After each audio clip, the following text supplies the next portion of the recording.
Week 4, day 4, Super Thursday is here again. And well, 3 of the teams today in the group of death, they'll be fighting for their tournament lives. The top 3, well, they'll be playing for the double chat. It's going to be a big day of action. I'm looking forward to the Germans and the Dutch. First up as well, I'm Mr. Maximo. This is the BET2BALL European Cricket League, and it starts right now.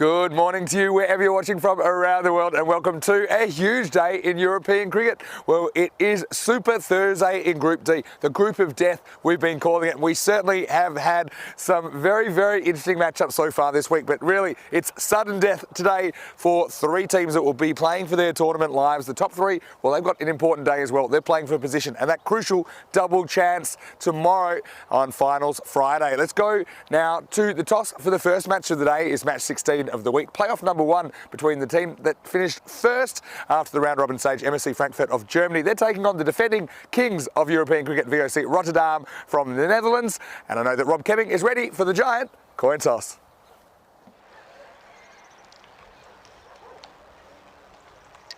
BET2BALL. BET2BALL. Ah, you want to ball. Because you like to bet. Oh, BET2BALL was the call from Pierce Fletcher, but it felt keeper Inu. So Sikandar Khan, he has won the toss and he is elected to bowl first. Very interesting. And of course, these two teams, they met in the first match of the series on Monday morning. And on that occasion, VOC Rotterdam, well, they were kind of caught on the hop by the Germans. They were bowled out and it was an easy win for MSC Frankfurt on that occasion. Well, MSC Frankfurt, they're the only undefeated team now in Group D, but they had their own issues yesterday. They were actually bowled out within 9 overs yesterday, but they became the fourth team to ever win despite not batting out their full allocation. And look, they've decided to chase today. So that's very interesting. Of course, these two teams, they'll play 2 matches today, and the best performing 2 of the top 3, they will get that double chance tomorrow. Some players to watch out for. Well, we've always got our eyes on Mini Boom Boom, don't we? MSC Frankfurt from the Germans. He's just been a little bit out of form. He's been good with the ball, but with the bat, they kind of shuffled him between the opening and the 3 position. Let's see where he bats this morning. VOC Rotterdam, I've just been really impressed with their defensive bowling pressure. I think Jane's been very good. Van Vingerden's been very good as well. Kind of a mystery spinner, but also their seamers like Jelt Schoenheim and also Pierce Fletcher. Just these slower balls, which I wonder if the batters will make some adjustments because they are bowling a lot of them. They still seem to be bamboozling most of the bats in this competition. Well, I'm really looking forward to a big Super Thursday ahead. Conditions here currently, we've got about 12 degrees. Expecting a maximum temperature of 23. We were worried about some rain. Seems like it's been pushed back later in the day. There is a chance of a shower. Let's see if that affects proceedings. But right now, it's great conditions to get things started. Why don't we go up to Corey Ruckers, former VOC Rotterdam player and winning ECL 19 representative. He's in the comedy box as we get ready for the first ball of Super Thursday. Good morning, everyone, and welcome to Super Thursday. We're at the lovely Cartama Oval here in Spain. And looking forward to this clash. This should be hotly contested. VOC Rotterdam versus MSC Frankfurt. And the players, well, they've got big smiles on their faces. They're ready to go. And I have a feeling that VOC want a little bit of revenge after that shock loss earlier in the week. Here's the 2 lineups. Here comes the bowler. First ball of the day. Oh, and it's an absolute loose nut. It's a real loose nut. And what's happened here? It's been pulled away for 4. And it's been given a dead ball. I'm not too sure what for. And someone's pointing, watch it. It looked like, okay, well, it looked like he's just come in, run and bowled, but the umpire, Charles Croucher, was saying, well, hold on, we're 30 seconds early. And so it's a dead ball. Well, that's a false start if I've ever seen one. He pulled the very first ball for 4. It was a great shot. It was a loosener, but I don't think all the officials were in place. We look at the 2 lineups here, and I think Arnav Jain, who just played that pull shot, he's very important with bat and ball. Tim de Kock, he's out there, and Jelt Schoenheim's having a really good week. On the other side, Amin Khan, he's a good player, and Jawad Azizi, he's been very effective with the ball. So looking forward to this. And, well, the game had started 20 seconds early, I'm told. So here we go. First ball. And instead of a 4, they're going to block a single. And they do get off the mark first ball. So that was a bit funny. I haven't seen that all the time. But yeah, the reason that first ball was a dead ball, the game started 20 seconds early. So there you go. We have a look at the expected scores. And well, MSC Frankfurt expected to score just 6 runs more. So it tells you this will be close. I have a feeling if VOC score anything in the 100 to 110 mark, their bowling unit's starting to really tick along. But here's Tim de Kock facing Ahmed for his first ball of Super Thursday.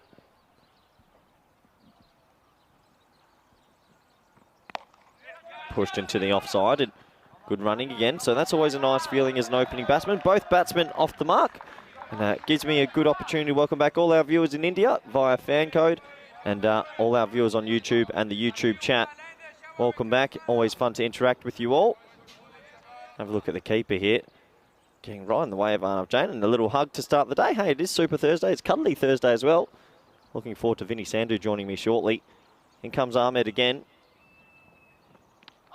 That one jags back in. He's been called through for a quick single here, so you have to scamper. That's a good throw and a really good dive by Arnav Jain. That's got to be real close. If that was a direct hit, he might have been caught short. He got the old Superman dive out, and oh, you can see him touching his right hip there. That hurt. That jagged in quite a long way. Oh, yeah, good bowling. Heavy length. And yeah, don't rub it, they say in the field, when you get hit like that. And look at this slide. Would it have been out? No, good dive. Really good dive.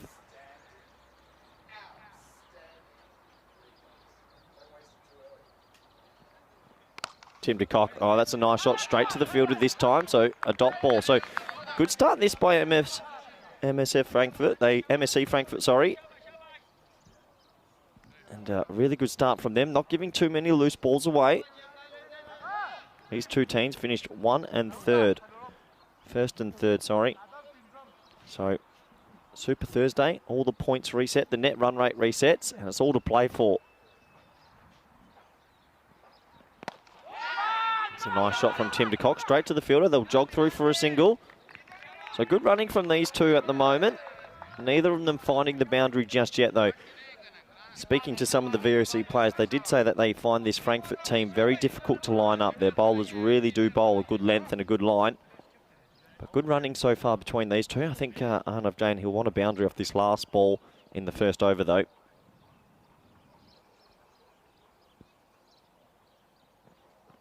Now, and he gets a bit of width. He gets a little bit of luck. He edges it, but there's a third man in place. He does well. A little bit of a fumble, and he does really well. It's a good throw from on the deck.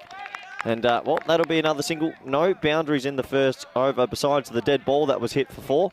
So that will bring an end to the first. VOC Rotterdam, they're 5 for none.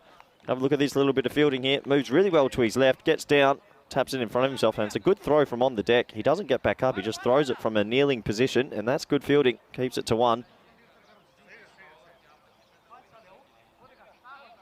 So it looks like Mini Boom Boom, Shahid Afridi, he's going to come into the attack now. Probably hasn't had the tournament he would have liked so far with the bat, but he's been pretty effective with the ball.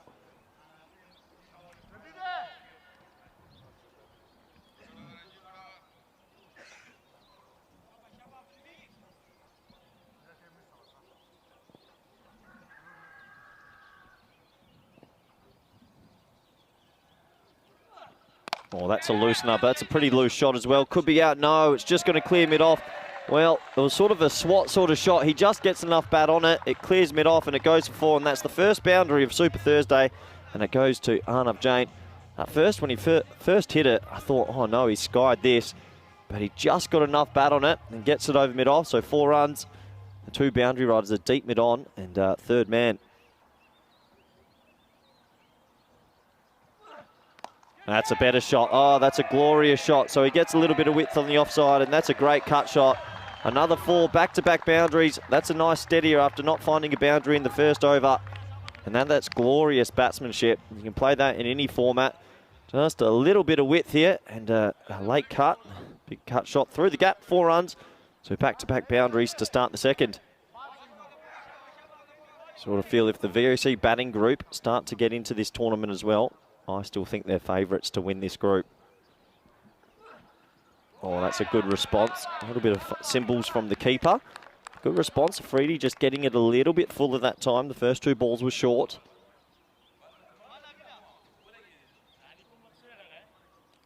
Just gets it a bit fuller, and Jain just fishing a little bit.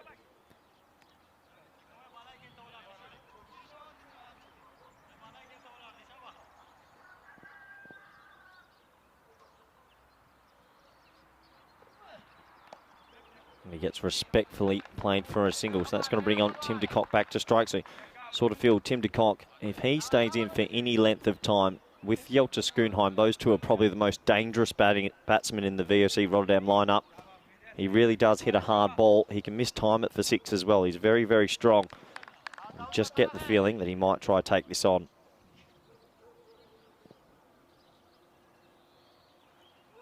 Oh, that's going to be a no ball for sure. Yeah, it is a no ball. Well, he'll be a little bit disappointed he didn't get to catch up with that. Maybe hit that for a 4 or 6, but he gets to the no ball. So here we go. Little bit of party time. It's going to be a free hit. You can see here from the side-on angle. Yeah, well over the waist high. It's a good call by the umpire there. That's Charles Croucher at square leg. But free hit time. Bad ball from Afridi.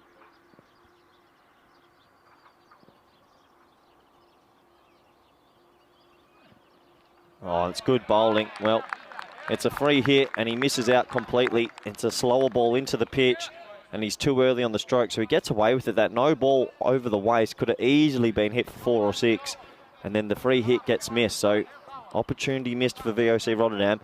And if it's going to be a close match with the expected scores that we have seen all week, they need to cash in. And once again, misses it. Gets a little bit too leg side. Could easily have hit that over the offside, but that brings an end to a good recovery from Afridi. The first 2 balls went for 4, and he ends up only going for 10 off the over, and VOC 15 for none after 2. And, well, that gives me a good opportunity to welcome back good friend, co-commentator Vinny Sandhu. Vinny, how are you? Yeah, good morning, Corey. Good morning to all of our viewers, no matter where you're watching from around the world. Pretty nice looking table, nice and clean. Didn't have to go to net run rate at all in the end. First time we've seen that. So MSC Frankfurt 5 wins and then 4, 3, 2, 1, 0 all the way down to the Giants that we will see still playing for their tournament lives in the second match of the day. More about that shortly. But yeah, it's great to have you, and hello to all of our German and our Dutch viewers, of course. Yep. So we've got plenty of those. Absolutely. Azizi, he's been good this week. He's coming into the attack. They've just been bowling in the third and getting away with it. So yeah, provides a bit of variety first up.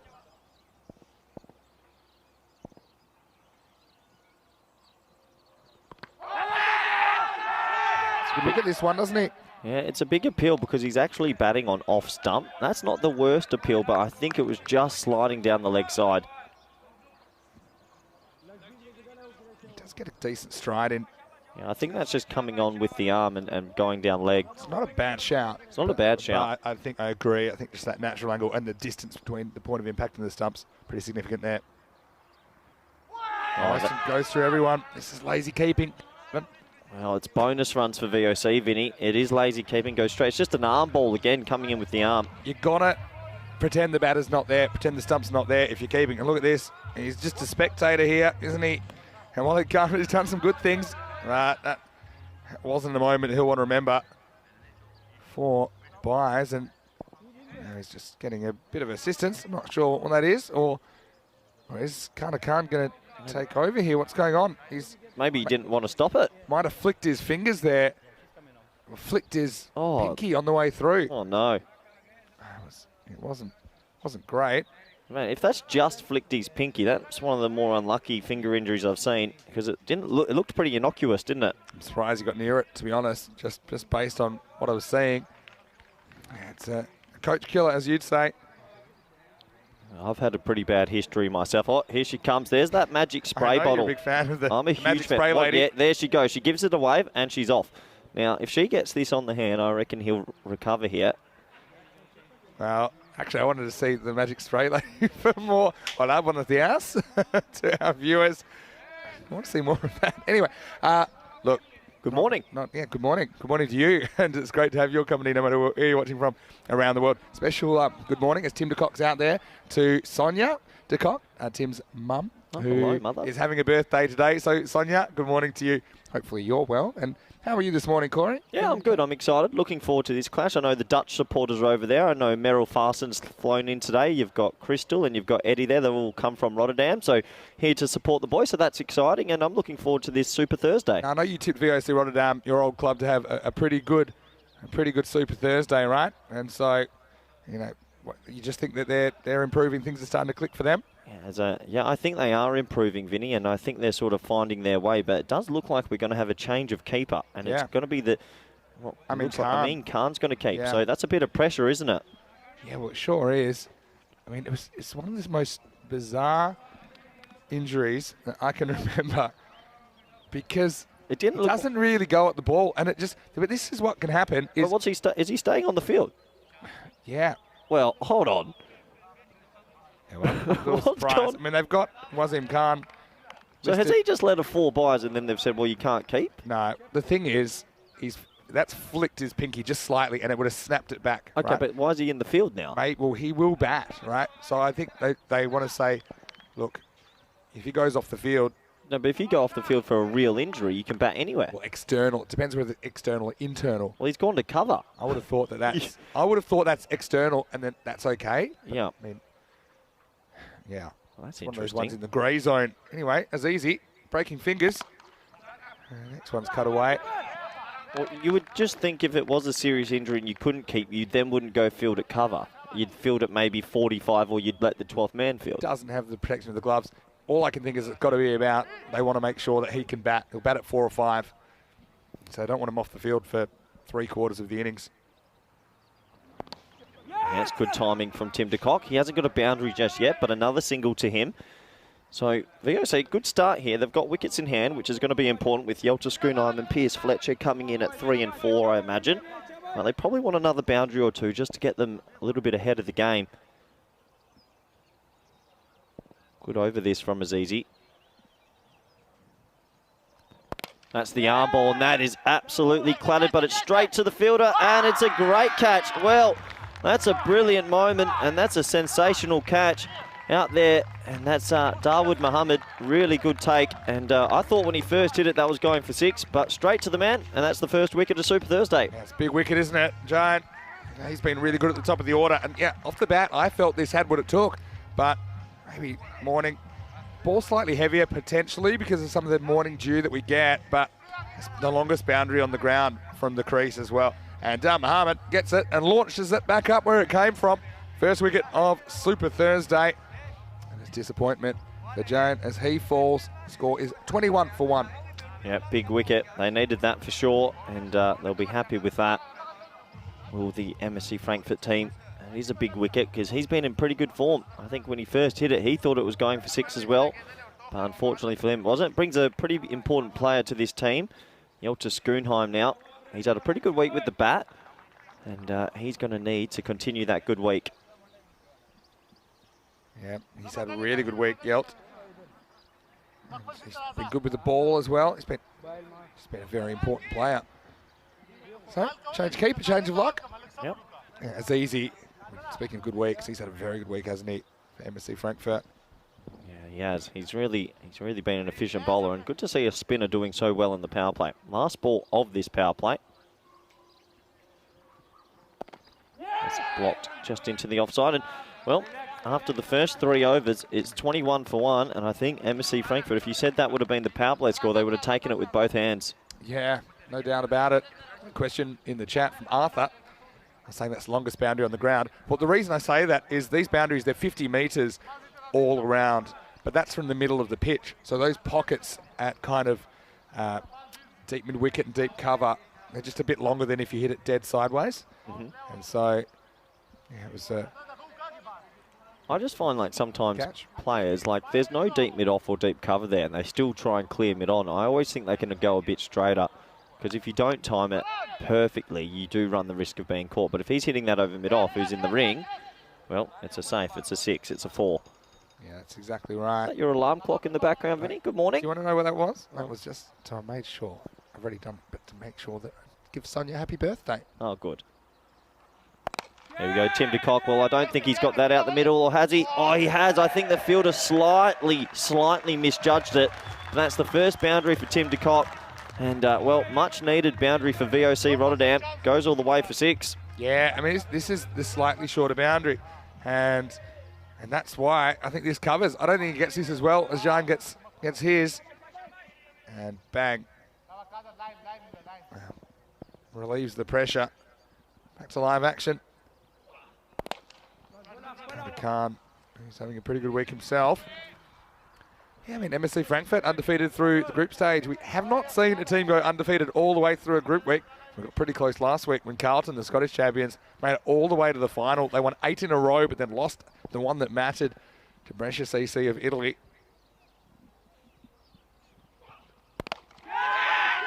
Yeah, one hopper. Thinks to throw, but thinks better of it. That's is Wahid Khan, the gloveless one. Looks down at his pinky. I guess he's got 9 good fingers. Yeah, I'm still surprised by that decision to not keep and then go to cover.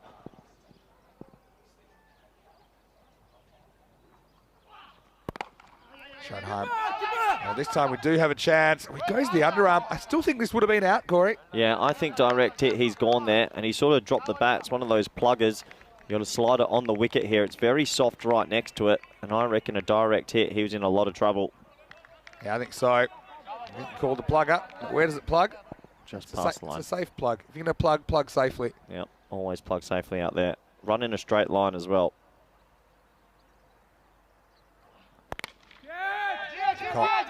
Gets this off the inside half of the bat. He just hasn't got going just yet, Tim de Kock. And when he gets going, he hits a big, big ball. And Yelta Schoonheim hasn't just got going as well. What do you think they're going to need here, Vinny, against this dangerous team? 110? No, yeah, they want 100. Hey, that makes me think. Do you know what the average run rate and therefore pass score is so far in the ECL? Take it to you after this. Schoenheim pulls this away. I'll just get one. So he'll retain the strike. Pretty good over by Cartama. Concedes 10 though. The score is 31 for 1. Well, very good morning to you once again. Vinny Sander here, Mr. Maximo. And well, VOC Rotterdam, former player and expert, Corey Rutgers. Yeah, so what do you think? So what the average... What do you think the average run rate is across, now we're into almost at the end of week 4? Including Group A, Group B, Group C? Including everything. I will go. Team batting first is averaging 109. Not bad. Show us. Let's have a look. The run rates actually is 10.2. These are all... So 7 runs off. These are all innings. These are all innings, including second innings though. Oh, okay. So it's basically the average run rate per over across what's now... Well, we're heading into kind of 96 matches by the end of the week. So you can actually see that the lowest scoring week was Group B. Wow, okay. Which surprised me a little bit, but I think perhaps that there was... Luxembourg didn't have a great time. But then you could also make that argument last week in Group C with Turkey not really getting a lot of runs. So, yeah, across the board, interesting. I guess we can say about 100 is a pass score, 102. Yeah, interesting. Down Mohammed comes back and he's getting a wicket straight up. And watch out. It is caught by Walid Khan. Well, it's a master stroke. He goes to cover. The ball's following him. And Schoenheim goes. That's a big wicket, isn't it? 31 for 2. It's a big wicket. He never really looked set this innings. He was a little bit all at sea, and he didn't hit that well at all. His feet didn't move at all. He just hung the bat out there, and, well, a missed time shot straight to cover. So he'll go, and MSC Frankfurt, they're well on top now. Yeah, it's a half-committed shot. He'll be very disappointed with that. And if you're going to hit it hard. And he goes, and MSC Frankfurt, they're well ahead in this game at the start of Super Thursday.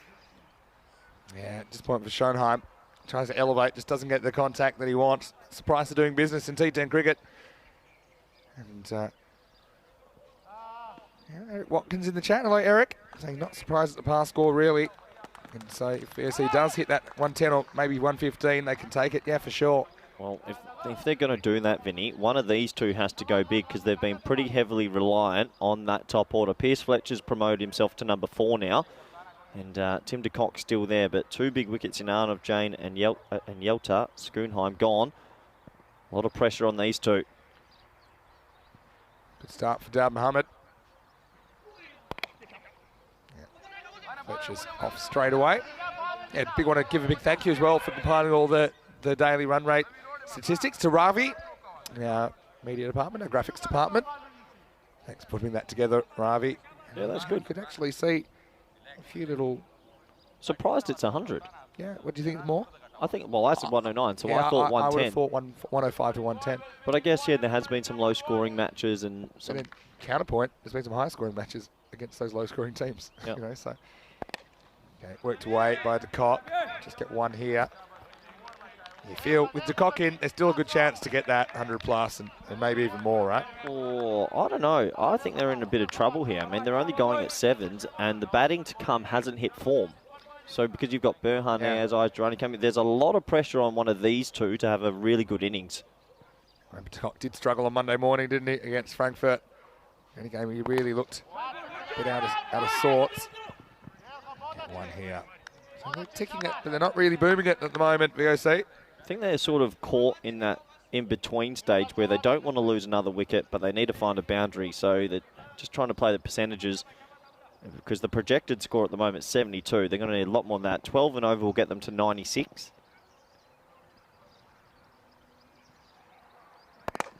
What a ball by Jan Mohammed. He's got to be awkward to face. Anytime bowlers are a bit different, I think, it takes some getting used to. And Jan Mohammed, he's got this weird approach and kind of sidestep at the last moment. Yep. Yeah, I mean, I think it'd be slightly off-putting. Next in the Yorker well. He slings this one and needs to be stopped. It is. Important stop. That'll save 3 runs, and that means the over only goes for 4. Very good one by Dowd Mohammed, and also a successful one as he picks up a wicket halfway through the first innings of the day. VOC Rotterdam, the reigning kings of European cricket, they are 35 for 2. Well, what we need to touch on as well in these top 3 who are going to play each other today, Vinny, is the net run rate's going to potentially come into it. If they all beat each other and they end up in 1-1, that net run rate will decide who gets in the top 2. So we saw that last week with Alton and Cluj and all these teams. The net rate. So if you do lose, you don't want to lose by much. They need to get to 100 here. Yeah, definitely. Got Kazi Nadeem Ahmed in the chat. Any chance that we'll see kind of a turf pitch on ECN in the future? Look, the reason is, it took a bit of converting, but I'm completely converted now. We can't really use a turf pitch for a tournament like this because of the volume of cricket. 144 games, right? Yeah, so we'll talk about that in a second. Here's Azizi. He's straight away, almost straight away. Bowled the 3rd, on the 6th now. Yeah, I mean, the field is taking a pounding. We've got 144 games. We've got 6 weeks of cricket. Are you looking at here? They've got 5 in the circle. Is that interesting? They've only got 4 outfielders. Is that what's got your attention? Yeah, I think they've made a mistake here. They don't have a sweeper on the offside. Might need a backstop. One gets through the standing keeper. Can't. I'll let you continue this story in a second. I get frustrated sometimes watching Tim de Kock. They're 2 balls outside off stump. There's no sweeper on the offside. Just whack it through the offside. And I think that is a mistake because they've only got 4 outfielders. They can have 5. I imagine they would want to. Some free keeping coaching going around this morning. Jawad Azizi saying, "I'll give you a little tip. It's not going to curve. Yeah, it's close. It's just he does get in front there, but does he get in front after the ball is past the stumps? He's got to watch out for that. Well, this is in the air. Now, who wants this? They're queuing up, and it's going to be caught by Paramveer Singh. So, it's a bit of a tame dismissal in the end from Fletcher. He'll be disappointed. That one just slid into him. Just did not get the timing right. And VOC, once again, first morning match and first innings of the day, they're struggling against the Germans, 36 for 3. Yeah, they're in a lot of trouble at the moment. I think he's tried to loft this over the offside. Doesn't get anywhere near timing it. Hits it straight up and sort of released out the shot. A nice safe catch and another wicket goes. And, well, MSC Frankfurt, they are in complete control at the moment. And, well, now we're going to have to see how that middle order goes. And Piers Fletcher, the captain, he'll be disappointed with that. Yeah, he sure will. And, yeah, there's such a fine margin of error. When you have less than a second off a spinner like Azizi to play his shot, get that timing right, and he just doesn't do it on that occasion. I'm sure we'll see him with the ball. He's been very effective, and particularly the slower balls he's been executing. Been unhittable, really.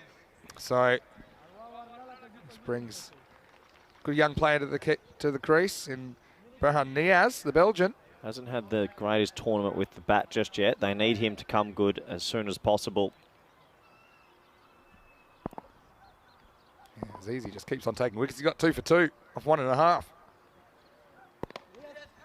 He has. He'll be happy to get away with that.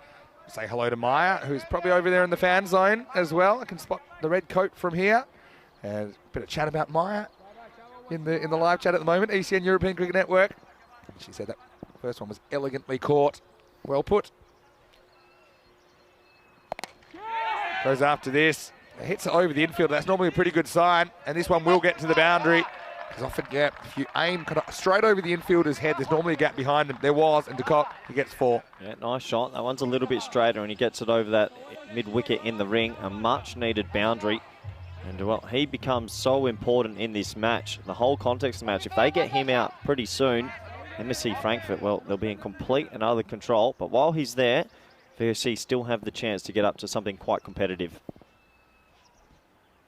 Here's the key. Whacks it straight back at Azizi. He says, oh, I'm not going to risk my bowling hand for that. I think that's probably just going to be 1 run regardless.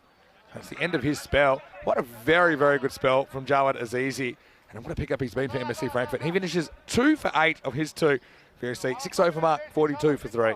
Yeah, brilliant bowling from him. I mean, that's sensational figures in any format of cricket, but especially in T10. We have a look at the bowling figures so far, and the economies are all pretty much in control. Even Shahid Afridi and Cartama won't be too disappointed at going at 10. 10's usually on par, it showed us earlier. So the other bowlers, well, they're all going at an economy of 4, which is pretty fantastic. Yeah, sure is. Yeah, let's go back to the turf pitch. Yeah, just the pitch wouldn't hold up under this volume of cricket. One hopper down to long on for a single. Gets to Kokov strike. I think it's a win for MSC Frankfurt. Yeah, so the other thing is, I think the integrity of the surface is consistent. And I like that in this form of the game, it kind of takes the pitch out of it. I think it allows the players to kind of execute their skills on a fair basis. The bowlers, okay, sure, they don't get that assistance, but let's be honest, it is a batting heavy kind of game. Now they're going to take 2, and it's a dodgy 2. Good throw, and he's gone here. Oh, just couldn't get the power. He's slightly on the back foot as he tried to hurl that one back in, and he has a close call, but he gets 2. Yeah, he got called through from Tim there, and I reckon he threw it to the wrong end. I think he should have thrown it to the bowler's end. It was a misfield. They go on the misfield, and in the end, they're lucky, I think, because it wasn't the most powerful of throws, and they just scamper through for 2.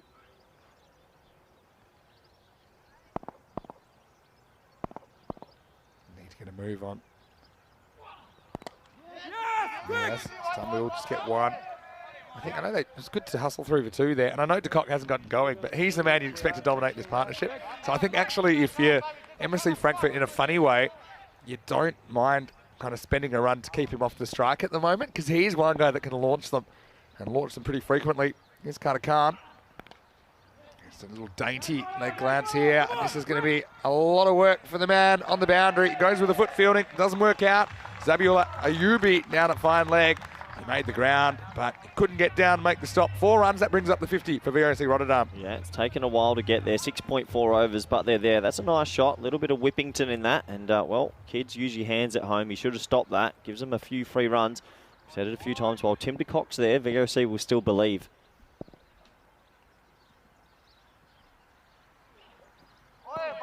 Just a little bit out of sorts this morning. Sometimes he just goes 2 leg side. Like, I know he's very good through the covers as well and can hit it through over mid-off, and just a little bit leg side orientated sometimes. So he misses out on balls that are wide of off stump.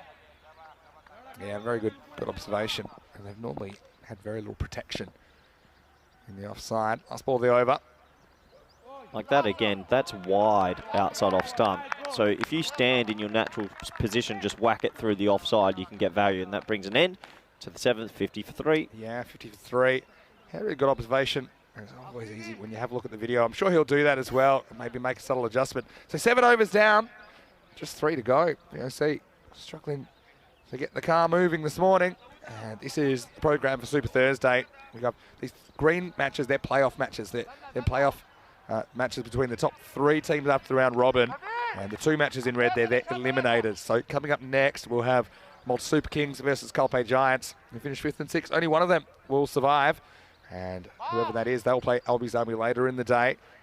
And then the top 3, along with the winner of the Eliminator, number 2 today, will survive to Finals Friday tomorrow. This Dowd Mohammed, again, not an easy attack to get after this. Gets a bit of length here. Well, that's exactly what I'm talking about. They haven't had a deep extra cover for many overs, Vinny. And so this time, Berhan Niaz doesn't go leg side, and he just hits it through the offside. That's good batting. Yeah, and it's a rare bit of length from Dowd Mohammed, who's pretty good at spearing and like slinging in those Yorkers, isn't he? But yeah, get something he can drive. Again, I think Berhan will like the feeling of that.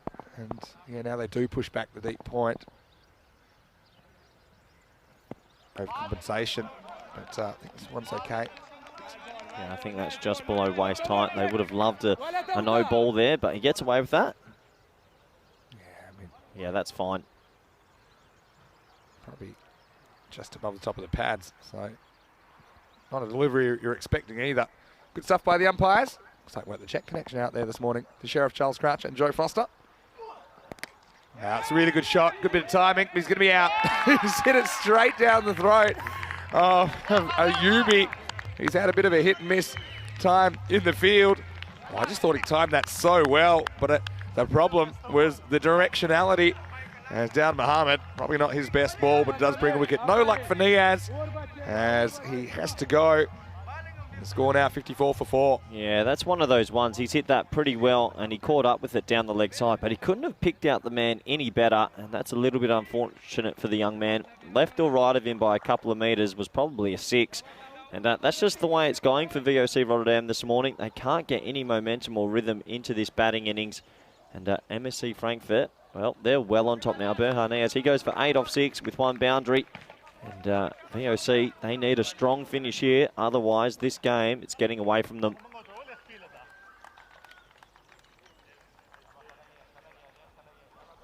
So it's going to be this man, Rami Upajaya. He comes out. So he hits the ball in very weird places. He hasn't been used with the bat too much in this tournament, but he's a different sort of player, very wristy. Yeah. Well, he's got a quarter of the innings. And they need it, VOC Rotterdam. Oh, is this out? I think, well, it's not. Judging by the throw from Shane Afridi, that gives away an overthrow. Yeah, no, never claims it there, Boom Boom Jr. Yeah, no, he takes it on the half volley. It's actually a good bit of fielding, and then he goes for the run out. I don't know why we're checking this, because he's thrown it trying to get a run out, which sort of shows that it didn't carry. So they are going to, I think... Maybe he wasn't sure, so he's like, okay, I'm not sure, so let's check it, because maybe he catches it. No. Yeah, no, probably not. No, he caught it on the half volley. But maybe he's going, okay, well, let's have a look. You can tell the bowler's reaction there as well. He sort of knew. Sometimes they can kind of bounce off your hands into your palms, but... Nah, that's definitely got a little bit of grass on it. I wouldn't even say definitely. I'd say 99%. Probably. Yeah, you know. But I like the idea of like, well, maybe it's out, but if I hit the stumps, he's definitely out. That's fair. Quick thinking. Oh, edge. And now we have miscommunication. Welcome to the wicket-keeping position. Ahmed Khan gets that one whistled in by Paramveer Singh. So no run. Just cannot get going. They just, this whole innings, they haven't found a way to get back-to-back boundaries or really get flying an innie over. And credit to MSC Frankfurt, they're fielding quite well and bowling really tight. It's a nice shot, but just another shot for a single. So this sort of, the engine that's just not taking off at the moment. And VOC, they need 2 big overs to finish this first innings. It's 56 for 4 after 8. Yeah, 2 overs to go. So it's the best case scenario. 2 big uns. 2 12s. Oh, best case is 2 magicals, and then you're still not necessarily 100 if you get 20 and over. So, yeah. I wonder if teams will start picking up VOC Rotterdam first up in the morning. They haven't had a good time batting. Happened Monday morning. And certainly Skander Khan, he was pretty keen to have a field, despite, you know, they're really good defenders, MSC Frankfurt. We saw them yesterday defend a total of under 100 when they didn't even make the end of the 9th over when they were batting, they were bowled out. So I would have thought maybe they would have stuck with that, but maybe horses for courses. They're saying, VOC Rotterdam, we think that they want to chase, and we're not going to give them that option. 9th over. So single again. Just Tim de Kock just not being able to find a boundary consistently. We've got no sweeper on the offside again here. So the boundary rider's 3rd man, deep mid off, and then no one at deep cover on the offside. So if he gives any width, you just need the batsman to try and get through that offside. What can Rami do here? Well, he launches it high. I've lost it. Oh, it's Miles. What a shot that is. I didn't see where he hit it at first. I thought he whipped it, and it went a lot straighter than I thought, and that's a much-needed 6. Well, someone just has to come off. Is it Upajaya? He doesn't have long to make an impact, but yeah, this one's gone large. Ends up on the road, and he takes the boom, and he gives him a bit of his own medicine here. Bit of a helicopter shot, that. I was looking square. Gorgeous batting. Much-needed boundary. It's going to be a wide down the leg side, so a bonus run for VOC. And, well, Shahid Afridi there, trying to bang it in short. Not a bad option after you've just been hit for 6 over your head. Yeah, 63 now. A couple more boundaries. They're going to want to get to 85 at least. Goes for this, and this is another one that's launched out of the ground. Wow. Set your watches, because it's rummy time. Rummy o'clock, back-to-back, Maximos. ninth. It's all happening in the ninth, and something had to happen, didn't they, for the defending champions? Yeah, Remy might be thinking, why not up the order skip? Because he hasn't had much of a go this week, but that's gorgeous striking. He's a very popular man at VOC. He bowls well and he bats well. Good shot. Gonna go again here. Out. Yeah, hits him in line, and he's gone. He takes the chance, and well, I was getting nervous, but I think it's smart. The umpire, he was just making sure there's no bat in that. That was the only thing, as he takes his time to think about it. So, yeah, Rummy tries to get inventive, but he'll go no further. A couple of nice blows. Yeah, you see that one. That was smashing the stumps. Not a lot of support from the keeper. He chases the ball down to the 30-metre circle, 30-yard circle, but look, there's a handy little impact innings regardless from BET2BALL, but he's got to go, and it's 70 for 5. Yeah, he'll be happy with that because that is a good little T10 innings, 13 or 4, striking at 325, and if he had caught up with that, he might have been able to hit his third 6, but good batting from him. They needed that little injection, and I think you might see him up the order a little bit in the coming games. Here comes Ayaz Durrani. Now, he hasn't had the greatest tournament with the bat, but he is known when he stands still, he can hit a big 6 as well, so he needs to get going straight away. They need to find maybe, how many balls left in the innings, Vinny? Yeah, I think I've got 8 balls left. 8 balls. They need to find at least 3 or 4 boundaries in those 8 balls, you feel. Here comes Durrani's first ball. Another big shout. Oh, I think that was out, Vinny. I think it gets outside the line here. I didn't have a great angle on the plate. Oh, where's this gone? This has gone to absolutely nowhere. Thrown to the bowler's end, and the lights are on. No one was home. Have a look at this LBW. Well, he's given it runs, so the umpire feels that he's got bat on it. For me, I thought that was out. Yeah, I mean, if he's not, I think he's outside the line, to be honest. Well, he got given runs anyway. Yeah, so even if it doesn't get bat on it, I think he's safe. Might have been positive that was hitting the stumps. And this doesn't hit the stumps either. It's a little French cart. Take him how you can get him. Ayaz Durrani. He needs some runs. He gets 4 here.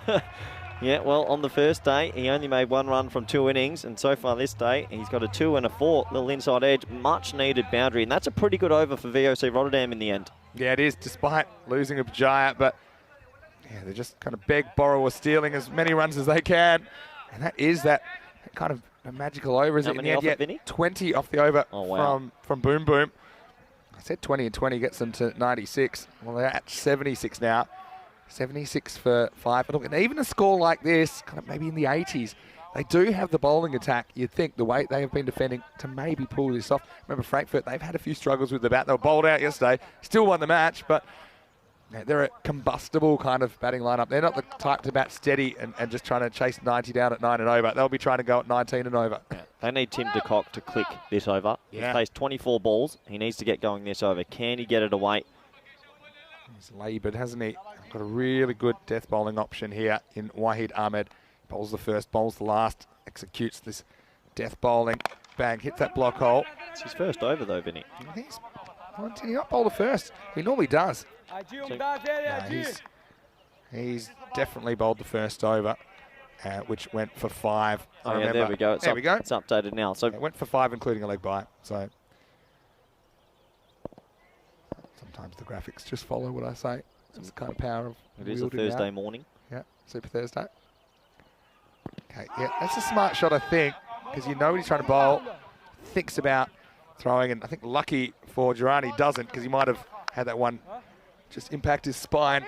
But, well, there's no real fine leg in play, so if he gets any bit of bat on that, it goes for 4, but he missed it. That's the shot, though, against the guy that's bowling Yorkers all the time, right? That's kind of one of the only tools you've got, and I wonder if de Kock will go for it here. Just knowing that's what he's going to get. And de Kock, he's the kind of batter skillful enough to execute that. Not an easy shot. Good contest coming up.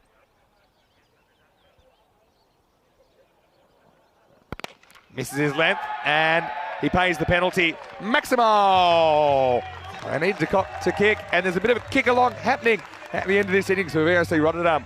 Yeah, absolutely. They're leaving their run late, but they are finding those 3 or 4 boundaries which we spoke about, and they've got themselves to 84 with 3 to go. So can they hit one more big 6 and get to 90-odd?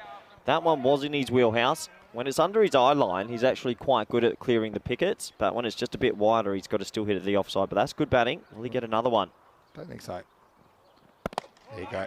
I knew you wouldn't bowl 2 in a row. They got to go 2 here. He has to get back on strike. Oh, fumble. Yeah, oh, there's a third. Nah, probably not. But that's really, really good running because Tim de Kock needed to get back on strike. Yeah, good observation. Ayaz Durrani did well there. He's non-striker new. Any misfield, we're going. Look at him touch in and basically go no hesitation. That's great running between the wickets. Good game awareness, isn't it? Yep. And the throw wasn't particularly good either. Khan. Almost got him in the jaw. Backup keeper. Almost under our third wicket keeper. It's like American football when you're down to your third quarterback and you're just asking someone in the crowd. The third QB. All right, 2 to come. Can they crack the 90 or maybe more? Well bowled. So, I mean, I think this, even if he has hit this, which I'm not positive he has, I think goes past him on the full. So it's a bump ball. It's really good bowling. It's great death bowling. You know what's so good about this guy, about Wahid Ahmed, is he can bowl the first over and bowl a kind of a challenging length and try and get someone to nick off. Yep. And then he can come back and he can bowl this kind of death length, if you like. Yep. And that just provides enormous flexibility in their attack. So last ball coming up, 86 for the defending Kings. And, well, I don't think they'll get any more. And He's missed from nowhere. So now they might get a second. All right, they go the long way. And they'll get 2. Well, they should have got 0. They get 2. They can finish on 88. I wonder if that comes back to bite. One thing's for sure. That will definitely be going in the highlights, Corey.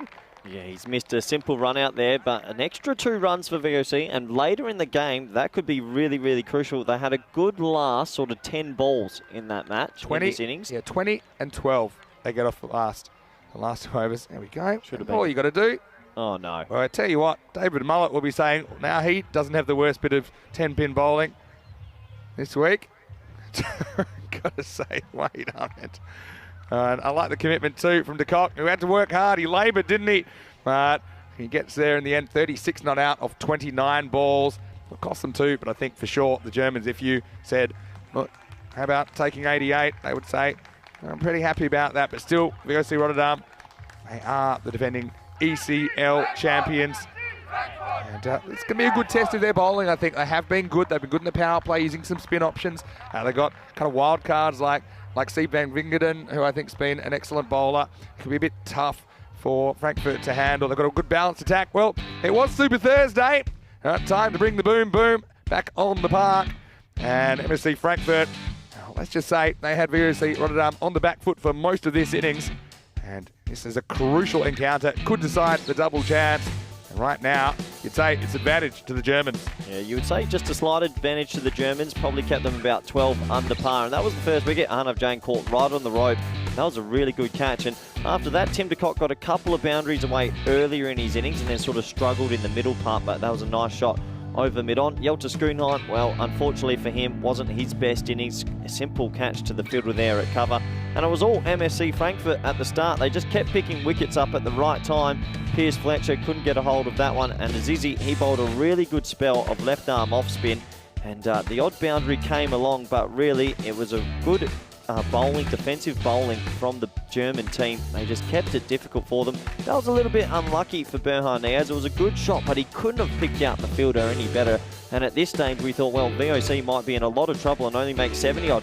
But Rami came out, he hit 2 really big sixes, and that sort of just injected the pace they needed in the innings. Ayaz Durrani got a little bit of luck maybe with an LBW decision and then an inside edge for 4. Tim de Kock got a boundary late in the innings. And that little burst does get VOC up to something that should be a little bit competitive, but I do think MSC Frankfurt, if you told them that you're going to keep them to 88, you'd be happy with that. Let's take a look at the scorecard. Well, Tim de Kock, he batted through 36 off 29. Probably would have liked to maybe have got 45, but he held his own and he was there. For everybody else, sort of getting in a little bit, but not getting away. Rami's innings there, Rami Upadhyaya, 13 off 4. Don't discredit that, very handy. And 9 extras helps the score get to 88. And we've said VOC's Rotterdam's has improved a lot in the last few days. We look at the bowling figures. Well, they bowled pretty well as a collective. Only one bowler really getting a little bit of tap, but pretty impressive figures from Jawad Azizi, 2 for 8. Sensational. And at the bottom, Daud Mohammed, 2 for 10. Sensational figures in the T10 format. And they'll be pretty happy as a bowling group to keep the dangerous VOC team just to 88. Remind you, it is Super Thursday. So these teams are fighting for a top 2 spot for Finals Friday tomorrow. There's plenty to play for. So join us back in the next 10 minutes for the all-exciting run chase. Thank you.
Hello and welcome back to the European Cricket Network. It's the European Cricket League. This time it's the Champions League.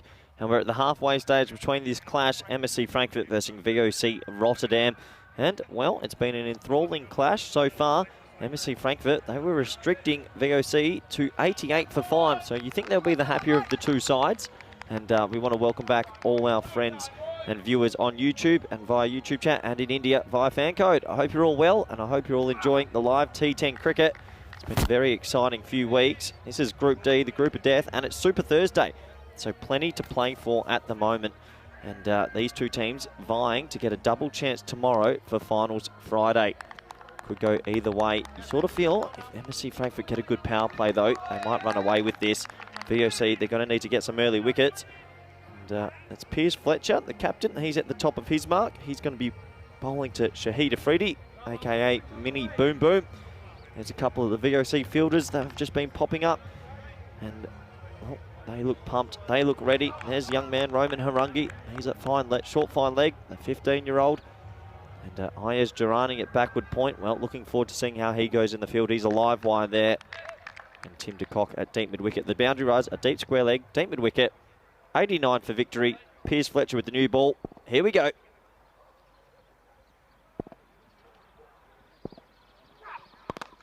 It is respectfully defended by Shahid Afridi, Mini Boom Boom. Vinny Sandhu was talking this man up before the tournament, how he hits a big six, but unfortunately for him, probably hasn't had the tournament he would have liked with the bat. And he'll be wanting to come good now for his German side. Lovely kit that, the old polka dots.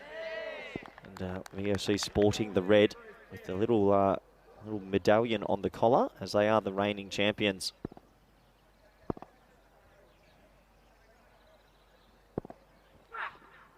It's a slower ball, one of his favourites, and that's really good fielding there. That's the young 15-year-old man, Roman Harangi. That's really good fielding. He saves 3 runs. And, well, Piers Fletcher, he's bowled that slow ball really well this week. That one he dragged down just a little bit, maybe got away with that. Now look at the young man here. Good pick up, little spin, good fielding. I know he spends a lot of time on his fielding. So that's the first run for Shahid Afridi. And he'll be feeling good about that. And it's Amin Khan now facing his first ball.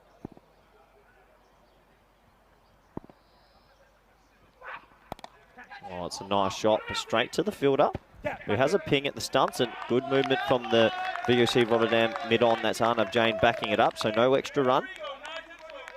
Steady start here.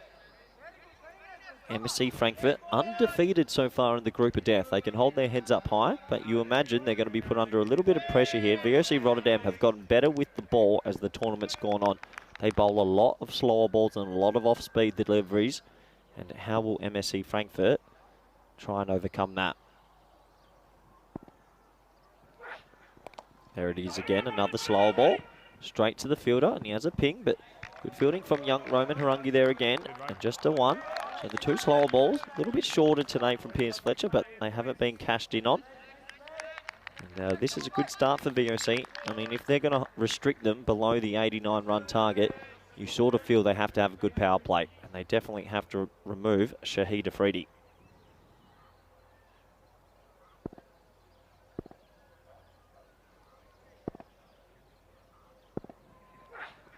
Slower ball again. That's a good slower ball. And they turned down the single there. There was a 1 there. The VOC, they look up for this. I can see them moving around pretty energetically out there. You sort of feel that the last 2 overs of that batting innings, where they hit for 20 and then 12, sort of gave them that injection and that energy they needed, because they look alive out there in the field. And I think they know what's at stake. That's 3 slower balls in the first over already. I think we might keep a tally of it this innings to see how many they do.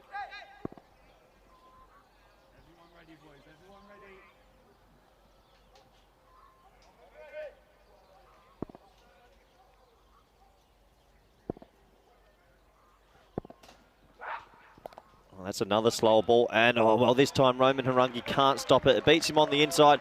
That goes for a boundary. It's the first boundary of the run chase. And that will end the first over. It's 6 for none. Gives me a good opportunity to welcome back good friend, co-commentator, blue suit wearing Vinny Sandhu. Vinny, how are you? Well, I'm very well, thank you.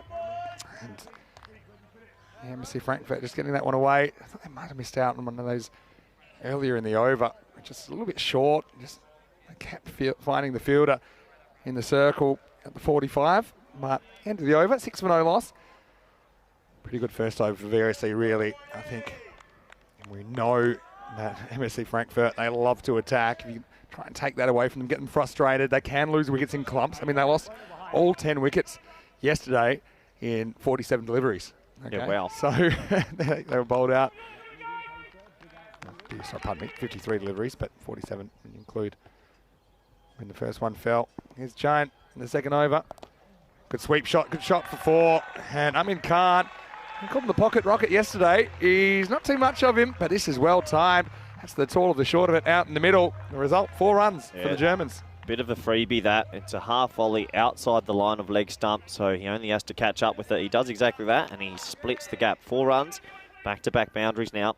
VOC, they can't afford that. I'll say a few good mornings as well to Jeff Maguire, who's watching from Northern Ireland. Well, it's always great to have you in the chat.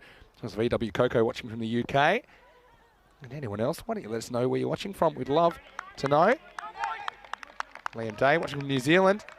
He's excited to see Mohammed Kamran steaming in next week. A little bit of purchase there. That spun in quite a bit. I think about bowling in the sunnies with this amount of cloud cover at the moment. Huge fan. Bit of Graham Swan-esque, isn't it? Yeah. Speed dealers.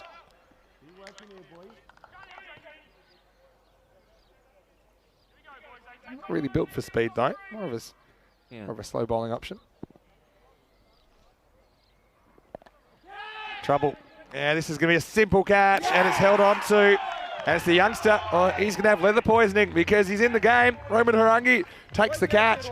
Well, the sweep went right, then the sweep goes wrong for Amin Khan, who has to go for 5. Important early wicket is down, 10 for 1. Yeah, well, this one, he doesn't get the sweep right. It's a good catch by the young man. He would have been a little bit nervous, but this is why Arnav Jain's such an effective right-arm off-spinner. He's so tall, so look at the extra bounce he gets on that.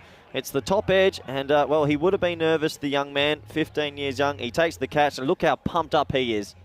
Yeah, well, I've had plenty of times to look at the ball. I mean, well, that's the way they play. They're going to play their shots.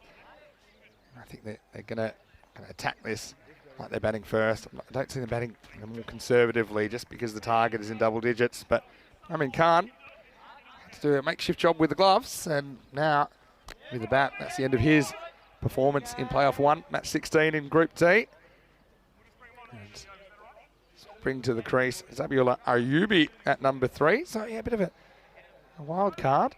So maybe they would have gone for Skandar Khan in this position.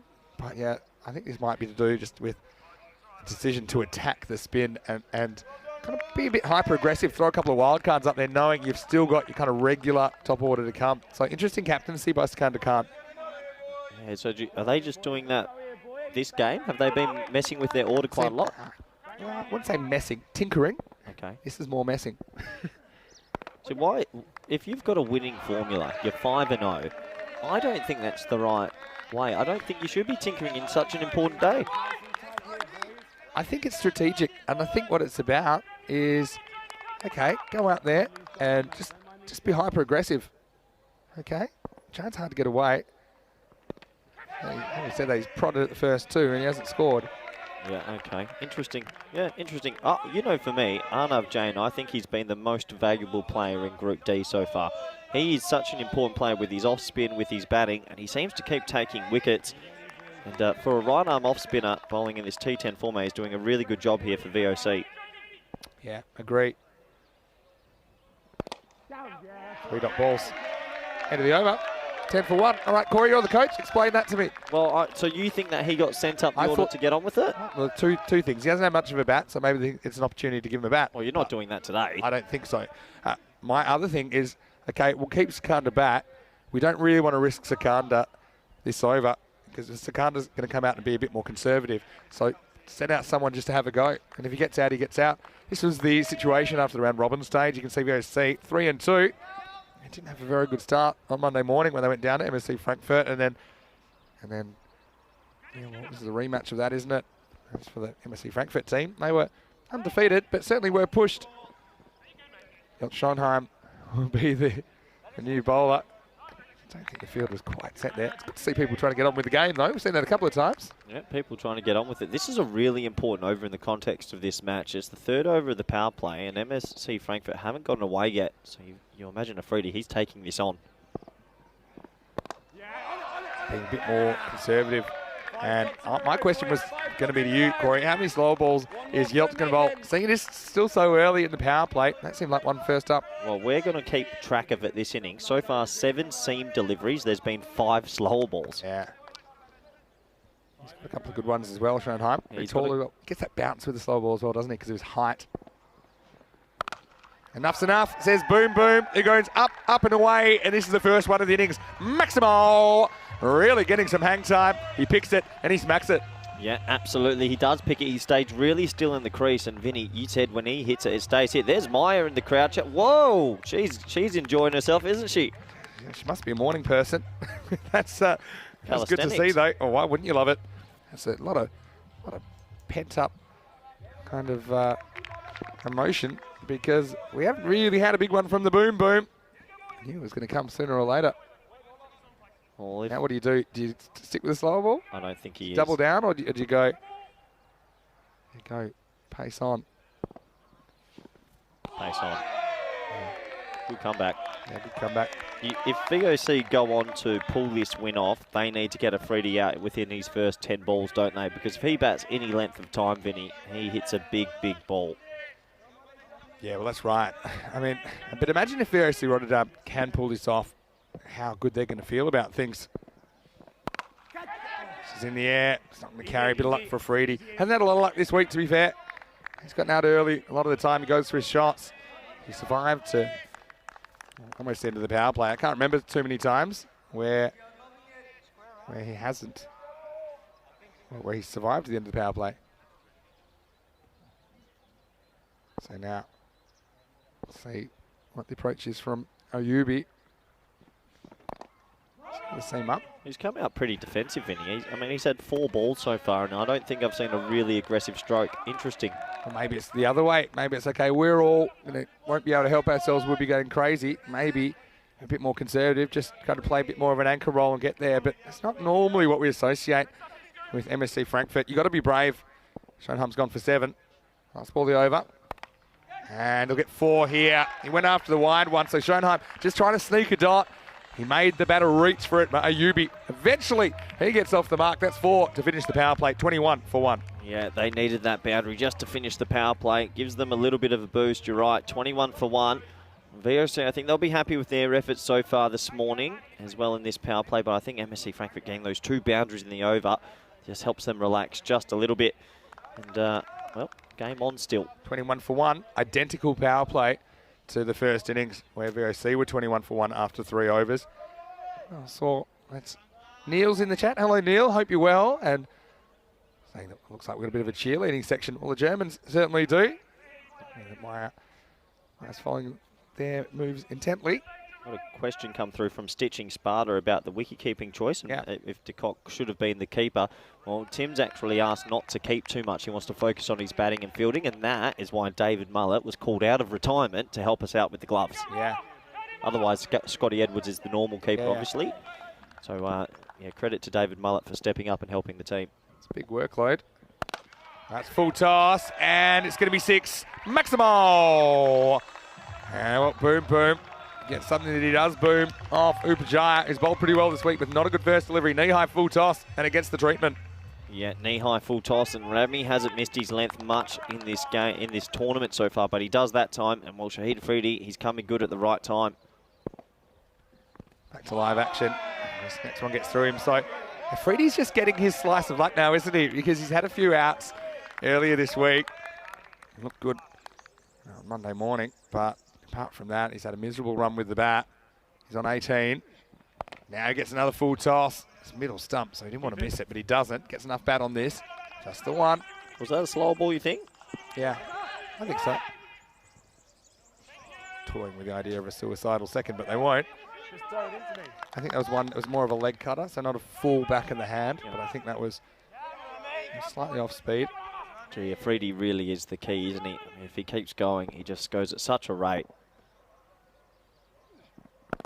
Yeah, That's an off-cutting slow ball as well. Is he roll? I think it's a leg cutter, just a little bit tough. Let's have a closer look at that, Vinny. It's really close in. I think he's just rolling it out the leg. I saw it differently, but we are a long way away. It's hard enough when I used to try and pick the ball in from 22 yards, never mind about 72. Come back to that.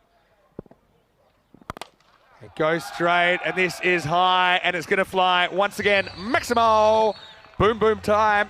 He moves to 25 off only 12 balls. Yeah, well, we've said it a couple of times. The longer he stays there, he makes this run chase look way too easy. That's a big 6. Now, how do you get him out, Vinny? What's the plan? What do you do? I must have to wait for him to make a mistake, because that's what he does. I do think you have to keep the variety up. You don't want to be too one-paced. There's the slow ball this time. Keep bowlers in, bowlers I in. think when we're trying to score Upajaya's slow ball count, he's got a couple of different variations. Some are slower than others. That was the quite slow one, which is thought it might have been a back of the hand one. Anyway, 4 overs down, 36 for 1. Turns out to be a decent start. They are on the pace, which is 9 and over after 4 overs.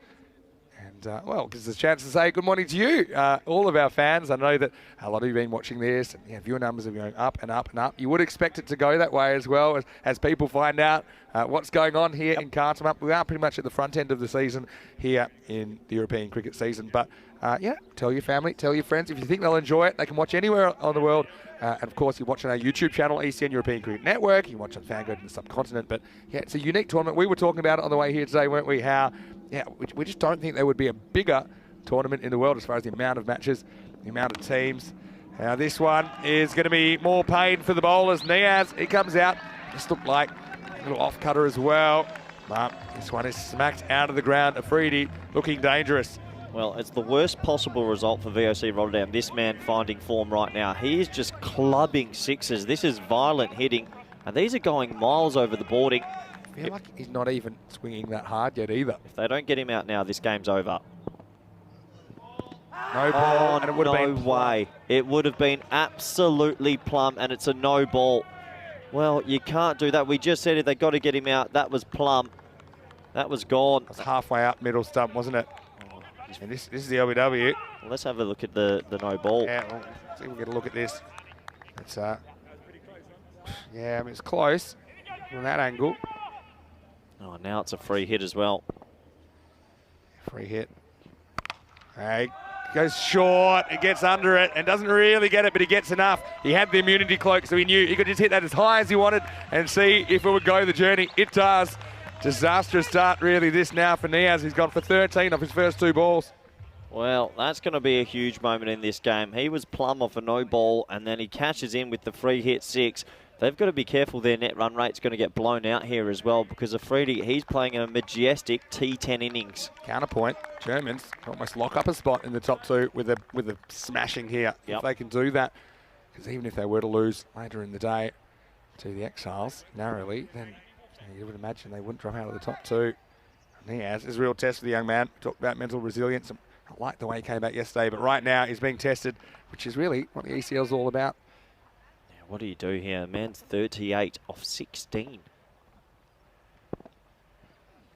Oh, this one could be out, and it will. And this time he keeps his foot behind the line. And so Niaz, well, credit to him. He had to come back. He did. He reproduced the delivery. This time he made sure he didn't fall foul of the umpire.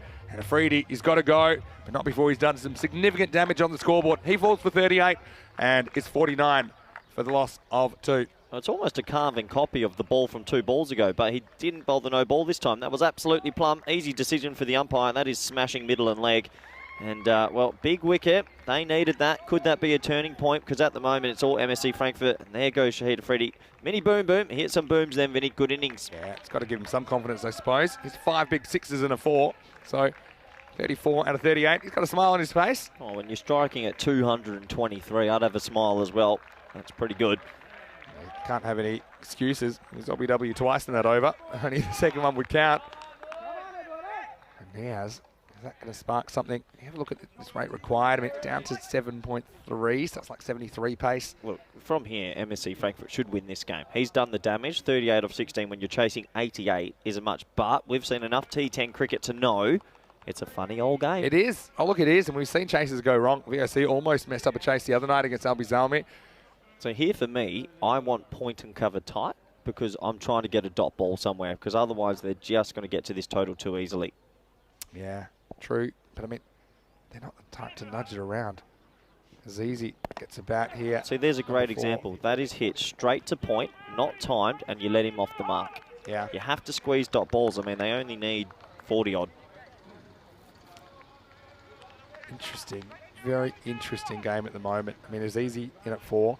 Yeah, we have seen him out in this position before, but he was down at 8 last night. I mean, did look decent. Didn't face too many. Night. He batted 8. So they've really changed their order around. He was batting up the order earlier in the week. Not doing a bad job.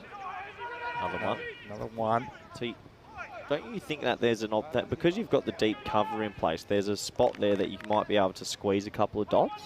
Yeah, no, I think that's, especially when you've seen how Ayubi's batted so far. You know, he's been prodding. He hasn't hurt you yet. Yeah, he's been really defensive You don't want to give, obviously you want to respect the player, but you want to force them to change the field and push the field back.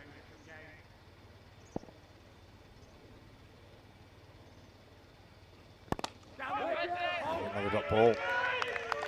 Well, it's a good comeback from the young man after being attacked. It brings an end to the 5th. It's 51 for 2. Very interesting game.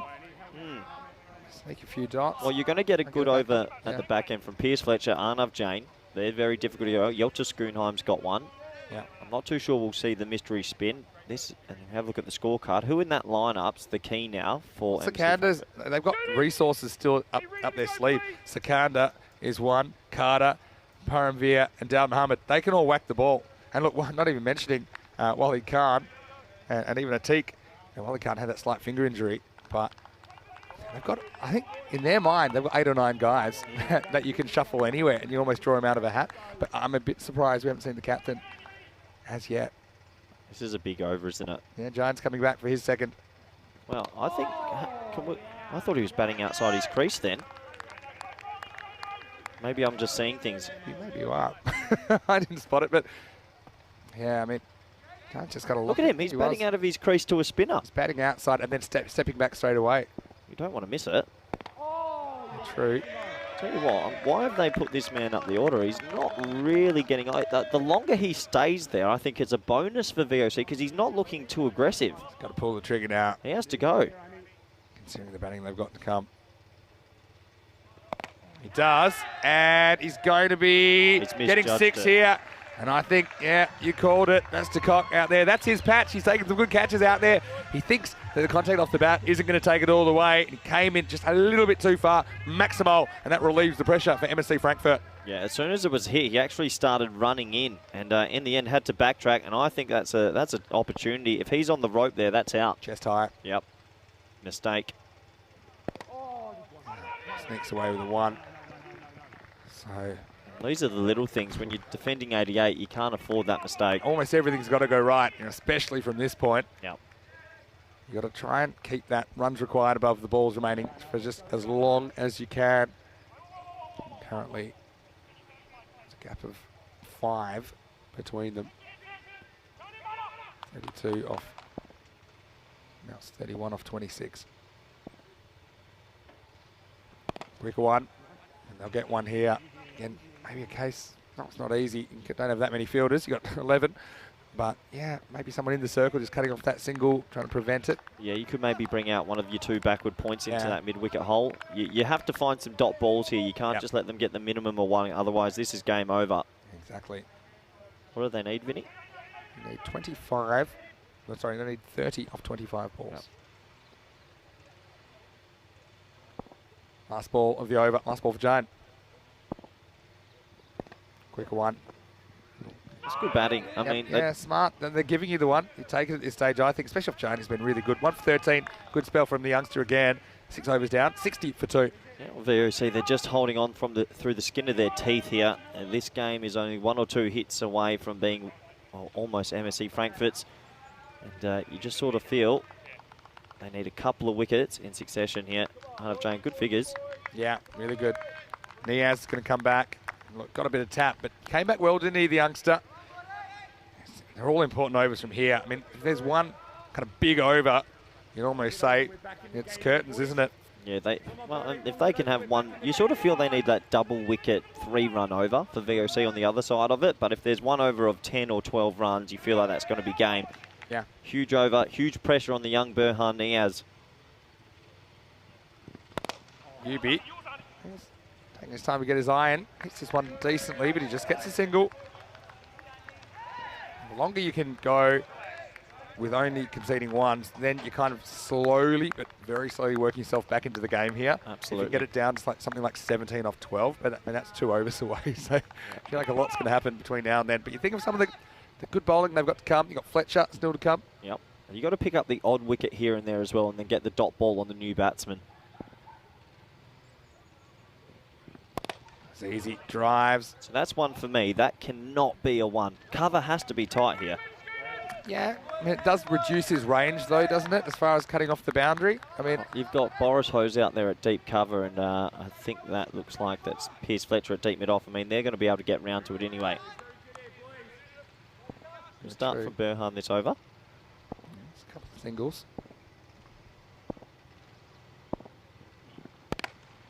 Another one. What they are doing at the moment, they're getting bat on ball, aren't they? So they're getting the ones that are just keeping it ticking. So we're not really getting that dot ball pressure that we're trying to describe, which is what VOC need. Well, I think VOC are thinking if we can take this as late as possible, and then Pierce Fletcher or Rami or Yelter can have a really good over, they might be able to steal this at the death. Yeah. It's easy. All right, throws the bat at it, and he's going to be gone. Good catch taken, Van Vingeren. The youngster comes around from short third man. And Azizi didn't have much of the strike. He throws his hands at this one. It doesn't get enough to get it over the man in the circle. So MSC Frankfurt just dawdling. They lose a third wicket now, 63 for 3. Yeah, nice catch in the end, and good bowling from young Berhan Niaz. The way he started this spell, it was a 6, a no ball, and a no ball 6. And he's taken 2 wickets now. Good catch. He was going around to his right, holds it. And VOC, well, they're just holding on enough in this game, Vinny. I mean, if they can take 1 or 2 more at the right time, they're still in it. Yeah, that's exactly right. And so, let's see who they said out here now. I'm going to go for Walid Khan. He's coming out. He was keeping, remember, earlier, and he got a little knock. I've never bent his pinky back. Yeah, never seen a keeper get injured with the hand and then go field at cover. I think they've got some specialists at third man fine leg. Specialists in that position. So that's why we saw him go to the infield. Probably most of the time you see the ball going over your head at cover. Anyway, Walid, he's had some good moments in the series. This game's just detecting on my tensionometer. It's gone up a little bit. Here's Niaz. Oh, I like that. One way to handle it. And you know, but Niaz, he went for 13 off his first 2 legal deliveries. Yep, that's and what he's I was only gone for 18 now with the ball to go. That's 5 off the next, what's that? 5 off the next 9 balls. So that's good, and 2 wickets. Yeah. Lots of young players would have dropped their head after that early onslaught in their bowling spell. So good on him for coming back, but he's got to get out this over because, well, Khan's just come out and showed his intent first ball. Are you bowling at the stumps here or are you bowling for a dot? Dot. And that will get the wicket. Wide. Yeah, it's touch and go. My instinct was it got enough of the line. Yeah, it's the right call for me as well. I think it was a wide. It's a game of margins. I think that's smart bowling, though, because he saw the shot he played the previous ball, which was a wild swing. Yeah. He's thinking, I'm not going to put it in your range here.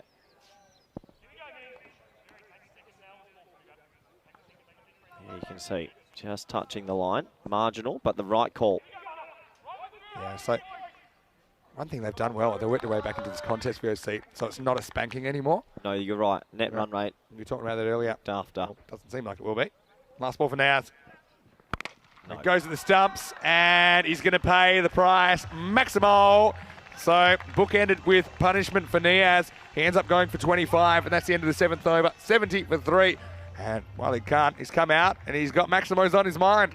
Yep, well, it's a big learning curve. As soon as you go into these players and aim at the stumps, they just have this ability to clear the pickets easily, and that's a big, big 6 over the covers there.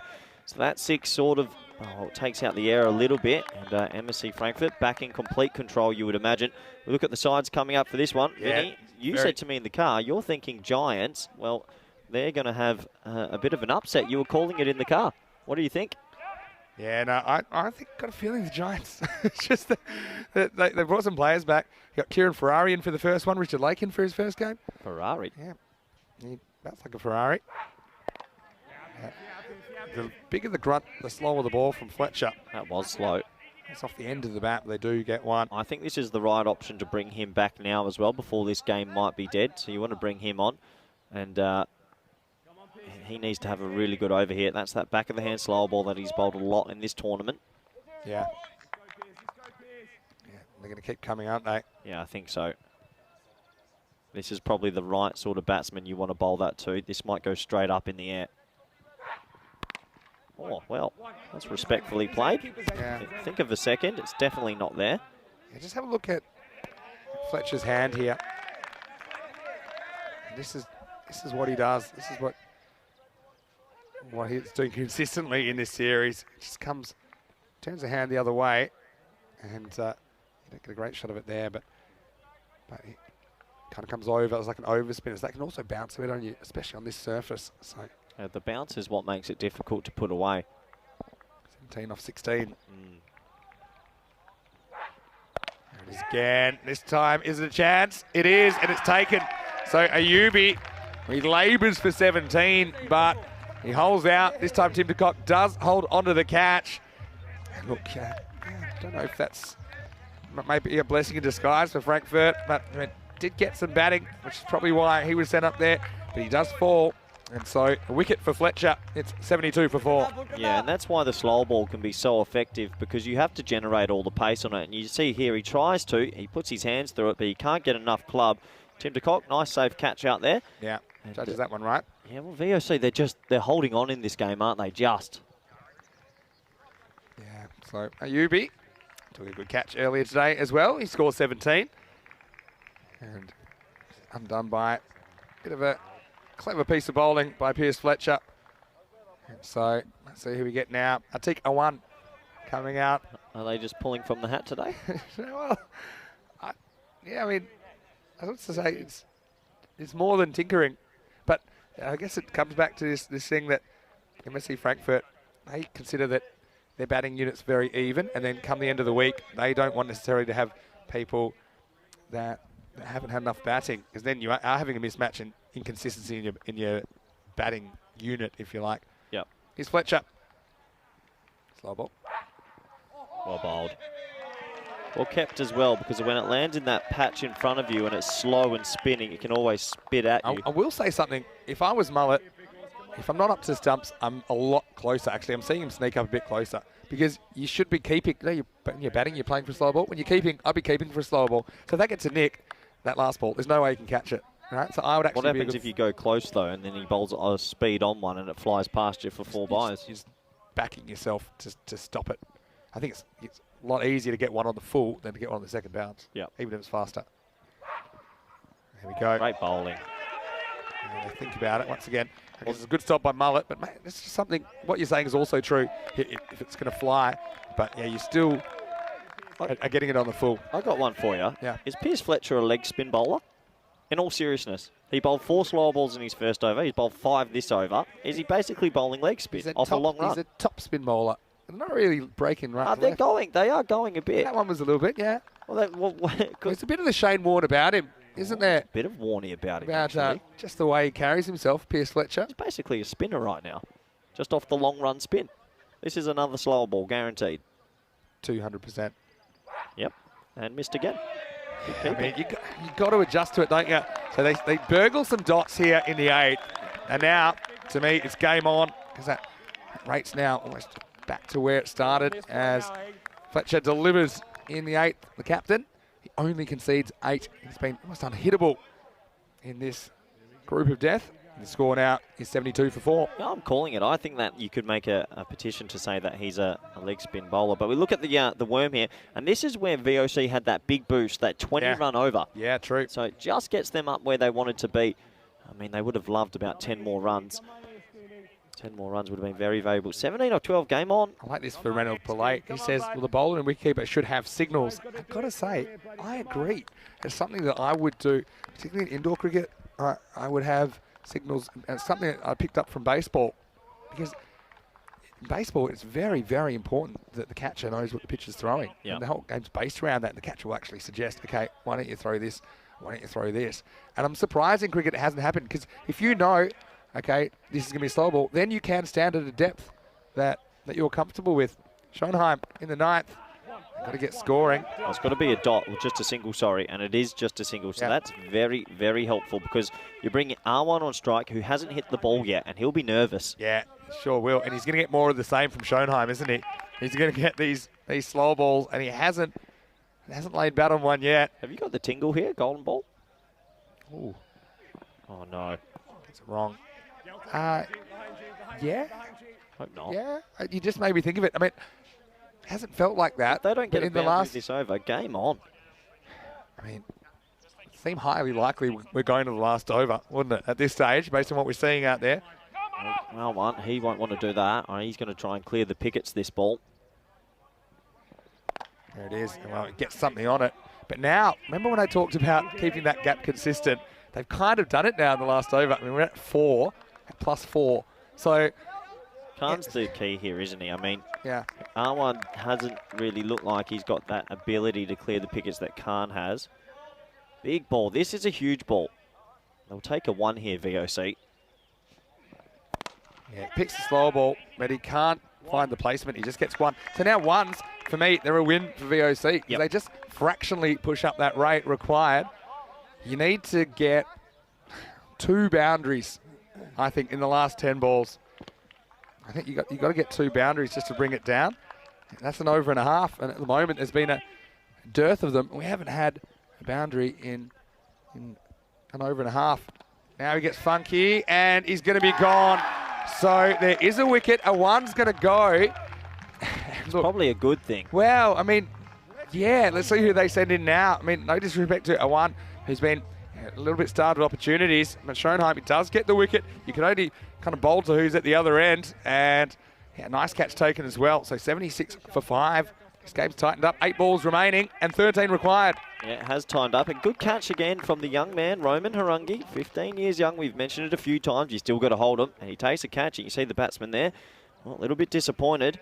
And Frankfurt, they're doing their best to lose this game, it feels like. They've been messing around with their batting order. And I tell you what, this game it's on. 1 off 4. 1 off 5, sorry. 4 dot balls. Oh, no. Good point in the chat, which I would say.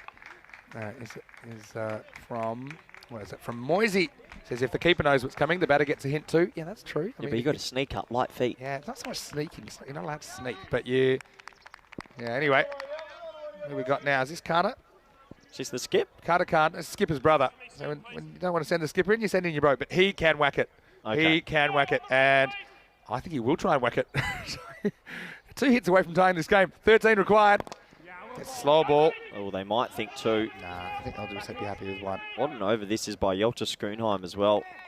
Every game so far VOC's played in this tournament, their back end overs, Vinny, they're sort of their overs from 6 to 10 are phenomenal. They barely go for boundaries. Saw it a lot yesterday. The last 3 overs, they went like 2, 3, 4. They never get hit at the back end. What an exciting match this is. Yeah, big ball. Oh, you might as well go for it. Oh, absolutely. Might as well go large. Oh, can't hit it. It's a dot ball. Slow ball barrage working for Schoenheim. He finishes 1 for 16. They'll need 12 off the last. It's 77 for 5. So, well, Vinny, 12 to come off the last. That's just bounced over middle stump. I'm sure Rico's watching from the fan zone. I know he's just popped in. Yeah, I'm sure everyone's watching. I'm sure that Rico will be very interested to see if this goes to a golden ball. We haven't had one since Group A. Wow. I mean, now who's ahead in this game? With the momentum, I think VOC are ahead. Flip a coin. But Carter can't. He is like, this is his normal role. Comes out, whacks the last 2 or 3 overs. But it's one thing to do it in the first innings when you're setting a target. It's another thing when you got the pressure of knowing if you fail, there's going to be some pretty dire consequences and the game might be lost. Here we go. Game on. Go for Upajaya. Yeah, well, he's been their death bowler the whole tournament, so you have to back him in. All right. He does try to hit his Yorker, but he always tries to hit it straight. He can't miss his length. Well bowled, the slow ball. Oh, it's a fumble by the keeper. Well, it's a fumble. They'll get a single. That's a valuable one. There's a bit of bite. Yeah. Based on what I've seen so far, though, I think Carter can't. Oh, okay. Yeah, go on. Talk to me. Oh, the keeper's mullet's decided to come up to the stumps. He's called for the lid. Now, I don't know if that's the right decision, knowing that he's working come out at the moment with the keeper back. You know, If there's a wide down the leg side, I love Mullet. I love him, but he hasn't played in a long time. And if it goes for 4 wides or he misses another one up to the stumps or there's an edge now, you can't cut that angle off. Not too sure I'd be doing that. The wicket's not worth as much either. If we get a stumping, for example. It's a lot of risk in that. A lot of risk. They've completely bottled this chase, MSC Frankfurt. Oh, what a game Completely bottled the chase. Well, they haven't bottled it yet. They haven't looked nervous all week, but they've looked nervous in this game. Well, they haven't bottled it yet. Still in this. Oof. Big ball, huge ball. Wide. Good go gadget arms from the Mullet behind the stumps. Mullet. What a bit of pressure. Yeah. I mean, 10 or 5. Why are we in this situation? It's golden ball. It's got a golden ball. I was eyeing off a bacon and egg roll, thinking I was going to be done early.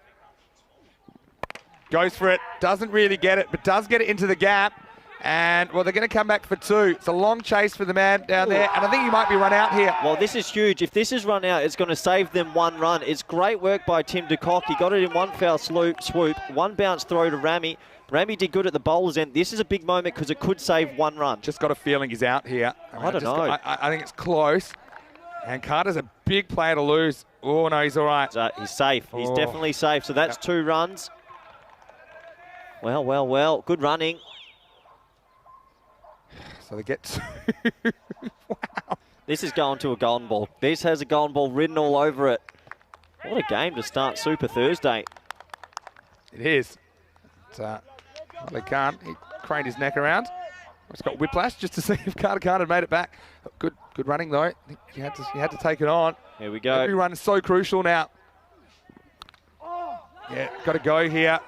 He's not gonna pick it up here. Mullet. Oh, that's okay. There was always a 1 there. That was always going for 1. So now 7 off 3. Well, golden ball. Even with 2 dots, you can tie it on the last ball here.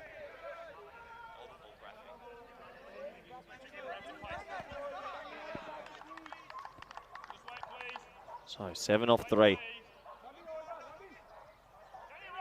You can flip a coin here. This is anyone's game. Carter, he's just the sort of player get hold of 1. Oh, if he gets hold of 1, game over. Will almost be. 6 to tie. 3 remaining. Goes for it. Doesn't quite get it. And I think it's going to be out. And oh, no, he's dropped it. He's dropped it. Oh, he caught it. He had to drop it because he lost his balance. What happened there? I mean, has he touched the rope as well? Oh, no. I think he staggers backwards like me at 3 o'clock in the morning on the way home. And let's just see what happens here. This will tie the game if this turns out to be 6. I don't know. I think he would have mentioned it. When does he release it? He can't stick the landing. Fletcher, there's a step. There's a step. Stop stepping. And there's a step. There is not touching the rope. He's let go of it. One run. It's 1 run. Oh, my word. That's a bit of Trent Bolt at the New Zealand 2019 World Cup. He lost his balance. He should have caught that. 1 run. Well, lucky he's not wearing his high heels, Pierce Fletcher. Oh, I'll tell you what. If he was, he's touching the rope. So, I mean, that's, okay, not a wicket. But that's a big moment because there's still 1 run. Still 1 run. That's important. God, he had to stay in there. He lost his balance. Oh, my word. What a game of cricket. Oh, Vinny, I'm sweating. Oh, catch and release. What's the score? How Fletcher, he couldn't stop his momentum. He's like a bus. He has 4 steps to stop, and he couldn't stop. 6 off 2. All right. Oh, wow. Now, single's important here as well, because then a 4 can tie the game. He's almost run into the bowler's arm. And Upajaya almost gets decapitated by Joe Foster. Well, hold on. We've got a delay here. I'm not too sure what for. The umpires are... It was a clear replay, so they're just probably checking how many balls left, so that's quite important. 6 off 2. 2 to come. 2 to come. They need 6 to win, 5 to tie. Shot for 1. That should be 1. Boris Hose has to pick it up. Don't run. That's good. So a 4 for a golden ball. A 6 for the win. Wow. How did it come to this? What a game. In the last 4 overs, we just had the 1-6 from Waleed Khan. The keeper has to go back. Surely the keeper has to go back. Yeah, because you don't want to concede a 4. Well, surely the keeper has to go on the ring. Ball. Yeah, it makes sense. Yeah, there's no value in being up to the stumps anymore, and everyone should be right on the rope or right on the circle, depending on where you're fielding. You need to be on the ring and finishing on the ring. This is huge. Haven't had a golden ball for 3 weeks.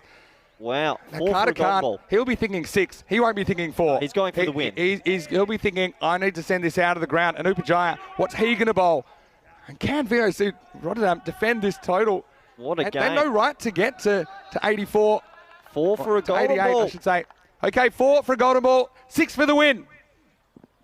He misses, and they're going to win. VOC Rotterdam have pulled this out of the fire. I don't know how they've done it, but in the end, they're going to win by 4 runs. The final score in playoff 1, VOC Rotterdam from the Netherlands, 88. MSC Frankfurt from Germany, 84. What a match. Oh, well, I can't be biased, but I am going to be biased. Get around the boys. What a win that is. They've pulled that out of the hat. Great defensive bowling in the last few overs. They deserve it. The slower ball brigade earns it. They didn't hit many runs, but that bowling effort was exceptional. I agree. Take nothing away from VOC Rotterdam, but you do have to question the middle order tactics from MSC Frankfurt. And look, sure, you can make an argument that you want to expose more guys, but in such a crucial game, I mean, now if they lose to the Exiles, then they will be on the chopping block tomorrow instead of securing the double chance. And you felt that they were going to win with time to spare. A disappointment for the German qualifiers. Oh, Mini Boom Boom got them off to a good start. You see him there. Look, they'll be upset with that, no doubt about it, but that is their first loss of the week. Remember, no team has gone undefeated so far in ECL 22. We will see MSC Frankfurt playing the Belgians, Austin Exiles in Game 3. But this was an incredible chase as we saw Boom Boom got them off with a boom, but it was more bust than boom the longer this innings went for MSC Frankfurt. You're going to have to keep talking, Vinny. I need a cold shower after that. That was magnificent. The early wickets, well, Boom Boom, they couldn't get him out, and while he was there, you sort of felt that MSC Frankfurt were going to get to these runs really easy. He played a magnificent T10 innings at the top of the order. He had a lot of big sixes. He was probably out off a no ball as well, but he cashed in, and while he was there, we thought they're going to win this quite easily as he was clubbing the ball to all parts. But when he fell to this LBW decision, the game turned on its head. Yeah, exactly right. I mean, it did bat Sakada despite using 7 batters in the innings. We also didn't see Paramveer Dal Muhammad. These are players you associate with that kind of middle order striking role. That's a nice catch by Van Vinkenden, who we didn't see with the ball in this innings. And then that was us getting pretty animated in the box as Tim de Kock, well, he misjudged one earlier. Remember, that 6 should have been out probably earlier. Yep. That one he does catch. Again, happy birthday to Sonia de Kock. Hope you enjoyed that. Well, that's a bit of a birthday present for her. It looked like that game was lost for the Dutch. But they just lost their way. Now this, when he does well, he looks down at his foot and he sees how close he is and he just thought he was going to take one more step. Well, MSC Frankfurt were basically an inch away from winning the game. If he had stood on the rope and that was 6, they were going to win. Well, that would have tied it, but you would imagine they're going to win. And the other thing was that he does release the ball, but he never actually touches the rope. So if he just held onto the ball, then it would have been out. Yeah, right? I think that body weight going backwards, though, he panicked. You think there was the extra weight of the ball that was pushing him back onto the rope? Anyway, coming up next, well, there's more excitement coming away. That's why it is called Super Thursday. Malta Super Kings, just the one win in the series so far, and that was over the Giants. But the Giants, they've got some ins. No Ian Latin for them, but they do have Avinash Pai back. They've got Richard Lake into the lineup. They've got Kieran Ferrari into the lineup. He'll have the gloves as well. And so, very interesting match coming up. Of course, they've got Keynes, Kenroy Nesta, and the news from the Malta Super Kings, no Afi Khan because he doesn't come up from that leg injury. Gopal Chetavidi will have the gloves from them. And Varan Prasad, let's see if he can reproduce the heroics of the last time those two teams met. Right here, though, they had to fall over to lose, and they did. MSC Frankfurt, in the end, they fall 4 runs short, 84. Afridi with 38, but then just look at the strike rates deteriorate. Zabiola Ayubi at number 3, just cracking run a ball. Walid Khan, 13 off 9. And the balls were chewed up, weren't they? You look at Azizi, Atik Owen, and Carter. They only scored 6 runs, but they used 14 balls up. They fell off the pace. And well, credit to VOC Rotterdam. Their good defensive bowling effort, we knew would be important, and very, very impressive defence. Yeah, it was an impressive defence, and everyone chipping in there. Even Berhan Niaz, who says 25 off, but his first 2 balls went for 13, and he picked back. His last went for 6. Yep. So he had 6 off the middle 10. Yeah, brilliant from him. Yeah. Piers Fletcher as well, exceptional. Arnav Jain, exceptional. Yelcha Screenheim, exceptional. And Rami's last over, let's just touch on that. He executed perfectly under a lot of pressure, held his nerve, and in the end, they end up 4-run winners. They don't score a boundary in the last 3 overs, and so they just completely lost momentum. And in the end, 88-84. Tim de Kock, player of the match. Well, he had a couple of hairy moments out there, but I think I would have gone to Piers Fletcher for his 1 for 8 for me. Yeah, fair. That's well, if Mr. Cox burgled it. He'll be happy, but I don't think they really care. They know they've got 1 foot in the door for the double chance, which could be very, very important tomorrow. All right, Corey, go take a cold shower. We'll be back in 10 minutes, and when we do, it'll be elimination time, as we have to say goodbye to either the Malta Super Kings or the Carpe Giants. Just around the corner, Rico Full will be in the house. Vinny Sandu here, Mr. Maximo, alongside Corey Ruckers. Hope you're having a great Super Thursday. We'll have a super time, bring you more action. On the other side of this break, you're watching ECN. This is the BET2BALL European Cricket League.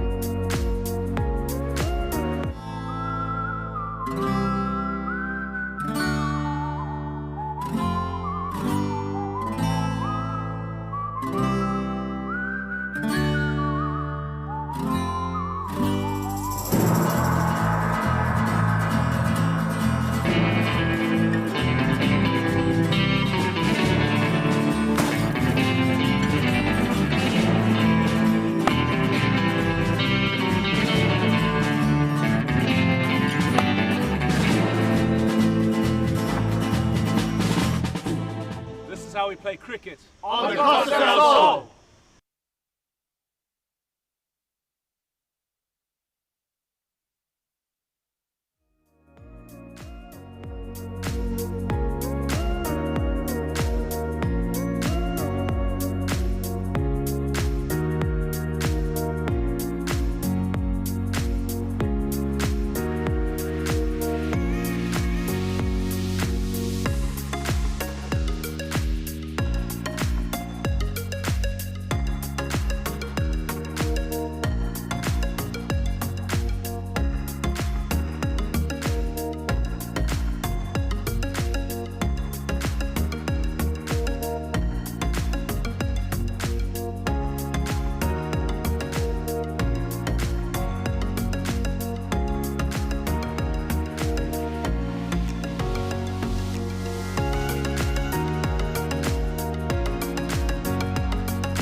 Hello and welcome back to the European Cricket Network. Well, it's time for the first Eliminator. Thanks to Purple Pepper, our catering partners. And I tell you what, I have tried pretty much all of these and I'm loving it. It's one of the highlights, actually, of being here at the Cartama Cricket Oval. So thanks to Purple Pepper. But now we're going to move forward in the day and it's time for the first Eliminator. Huge match. These two teams, they occupied the 5th and 6th positions. Only one of them will survive this match. And it's going to be the Malta Super Kings versus the Calpe Giants. Let's go out to the middle where Sarab Kemming is with the two captains for the Giant coin toss. Yoko, BET2BALL. BET2BALL called. It is BET2BALL. We will back it. Okay.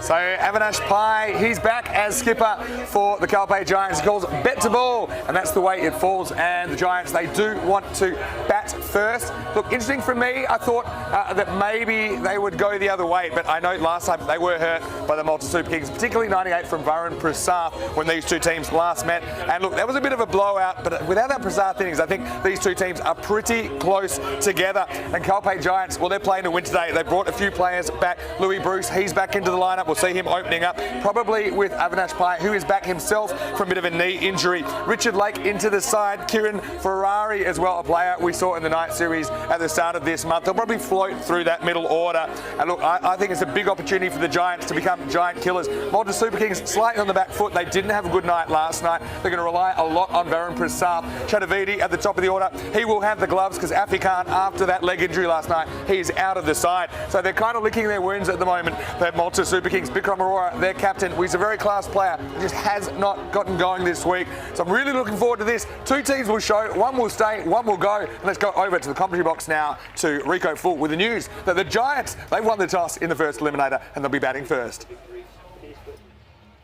Hello, good morning and welcome. Namaste, salam alaikum, sassri akal, aibo and welcome back to the magnificent Cartama Oval here on the Costa del Sol, as we see the Malta Super Kings taking the field. It'll be a slight change, as you heard from Winnie Sandhu there. Gopal Chataverde will be behind the stumps, and that's because of the injury to Aftab Khan. Aftab, I know you're watching, so you have all our warm wishes, and the good news is from Aftab, it was nothing too serious. It was just a little bit of ligament damage, but he's going to be out for a few weeks, so it was a chance for him to take it easy and not only watch the match, but why don't you get in touch with us in the chat after? I'm sure a lot of people would like to know how you are. Well, that's the prediction here, bat versus ball wall. They're saying that the Super Kings will get to 117, 99 for the Giants, and you see the main difference there is the runs against, 133 to 110. So that's where the Calpe Giants have had their issues. On that team, it's interesting that Richard Lake comes into the side, a very good all-rounder. He will be hoping to take the place of Kelly, who's the 12th man in this one. Kelly's been a useful bowler. Richard Lake in there, nice to see the youngsters as well. Manav Nayak and Louis Bruce back for this one as well. So they're probably the strongest that they could be. It's also a question of how the Malta Super Kings can bounce back after their disappointment yesterday. One of these teams will go through. One will be eliminated. Who will be the first team to be eliminated? Will it be the Malta Super Kings or the Calpe Giants? Here we go. First ball. It is Pai on strike. And it's wide. First up from Bishanai. Bishanai's been in the wickets. It's been one of the highlights, really, of the Malta Super Kings, the champions of Malta. Though he does stray sometimes down the leg side. This one's whipped away and will be the first boundary. 4 runs. Nice shot from Avinash Pai. Just gets his wrists involved. Nice shot to play inside the power play. That one goes over. Tyrone Peters, one of the umpires out there at square leg. Asad Ali, the Italian stallion, is the man at the bowler's end. Certainly up for it, the Giants here. Shot, but a catching chance, and that goes straight through. Bikram Arora, he is having a mare. It doesn't go to the boundary. 2 runs taken. Arora, there must be so many things going on in his mind because he's not able to produce his best cricket on the field of play. This one goes straight through him. And that's the sort of thing that he would normally gobble up, no problems. It was struck really well, but look, it was at a good height, catchable height. Down it goes.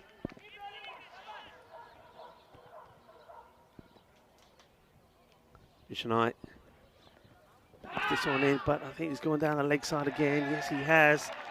The arms stretch out wide by the umpire. And Bishanai, I think, probably thinking this goes over the stumps, but no. There's that movement away. And missing the leg stick.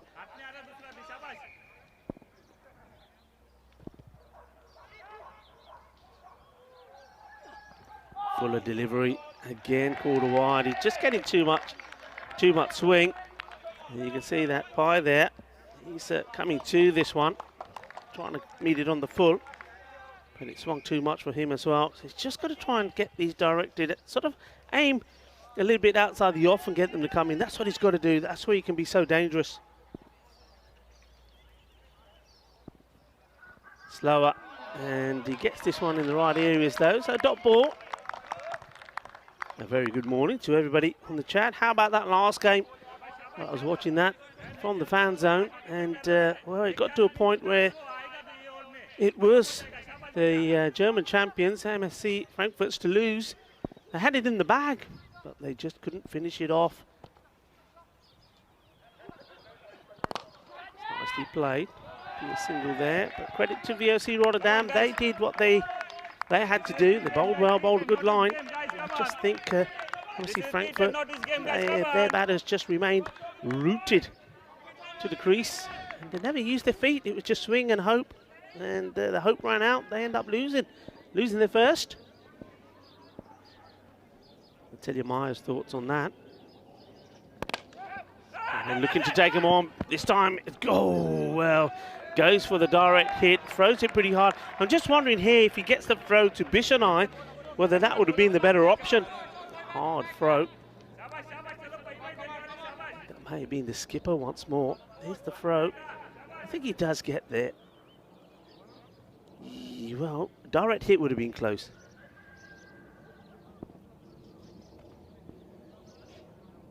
Bishanai hoping to finish well. And, well, it goes to the boundary, not where he's looking for it to go, so it ends up being a very good start for the Calpe Giants. 4 off the last ball, 15 without loss. And Malta Super Kings just looking a little flat here at the moment. One man who's not flat, he's always bright and bubbly, Mr. Maximo in the house. I'm not flat, I'm three-dimensional. Don't worry about that, Rico. It's good to be back. Welcome to you in the commentary box for the first time today, and welcome back to all of our viewers, whether you're watching on Fanggood in India or whether you're watching on our YouTube channel, ECN European Cricket Network, or any of our broadcast partners. Oh, what a morning so far. Yeah, it's funny. Some people saying it's the loss Frankfurt had to have. It's dangerous. I don't think you ever go out trying to lose a cricket match, but yeah, it's risky because now, if they lose to Austin Exiles, then they are not going to get that double chance. Another wide, so it's ball not swinging. I think Bishanai normally gets the kind of away movement, but wasn't really happening for him in the first over. And so now, fortunately for Wazim Abbas, starting with a wide as well. Yeah, so also you're letting VOC Rotterdam into the tournament, aren't you? I mean, you could have caused them to lose if they get beaten by Belgium. Then they're on the chopping block tomorrow. They'll have an awkward encounter with a team like maybe an Albies Army or similar. Okay, Bruce goes over the top, and this one is going to get all the way to the boundary. Now, one of my observations of Louis Bruce, he can take a while to get going. So this is a good side. He gets it over the top in the power play, and he gets 4. Yeah, nice shot. And nice one to play in the power play. And you've got all of those fielders inside the ring. They're making a change here now. Aurora himself deciding he's going to stay out there. So it's one of the things that I have seen the Super Kings do, which the other teams don't tend to. They seem to follow the ball a bit. Now, okay, he's played that shot. It's a good shot. I think what you as a captain will be saying is, I'm not changing the field. Let's come on, you know what his plan is. Go to the bowl and say, right, bowl me something different. Kid Wonder on strike again.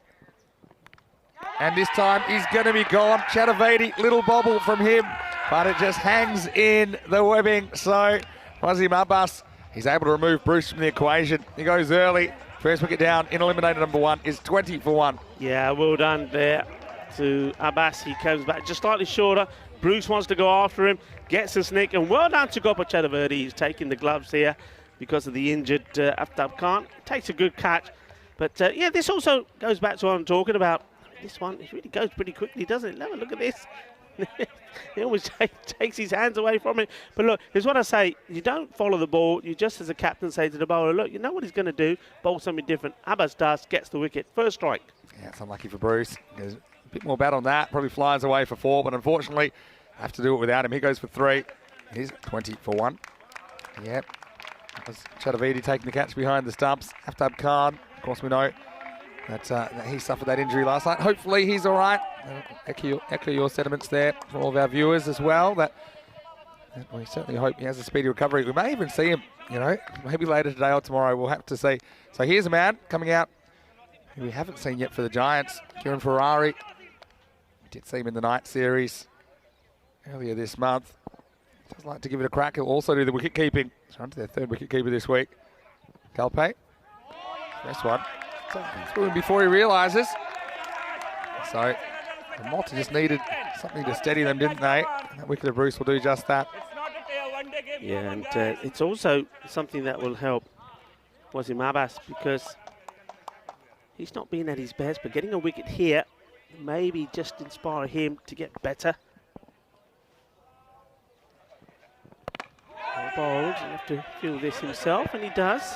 Not mind the odd single. It's all about getting himself back into the zone. Avinash Parr's a really good player. We haven't seen the best of him on ECN. Remember, he suffered that injury last year in the Spanish Championship weekend playing for Costa del Sol. And it's kind of patchy, I suppose, in the night series that started this season off at Europa Point.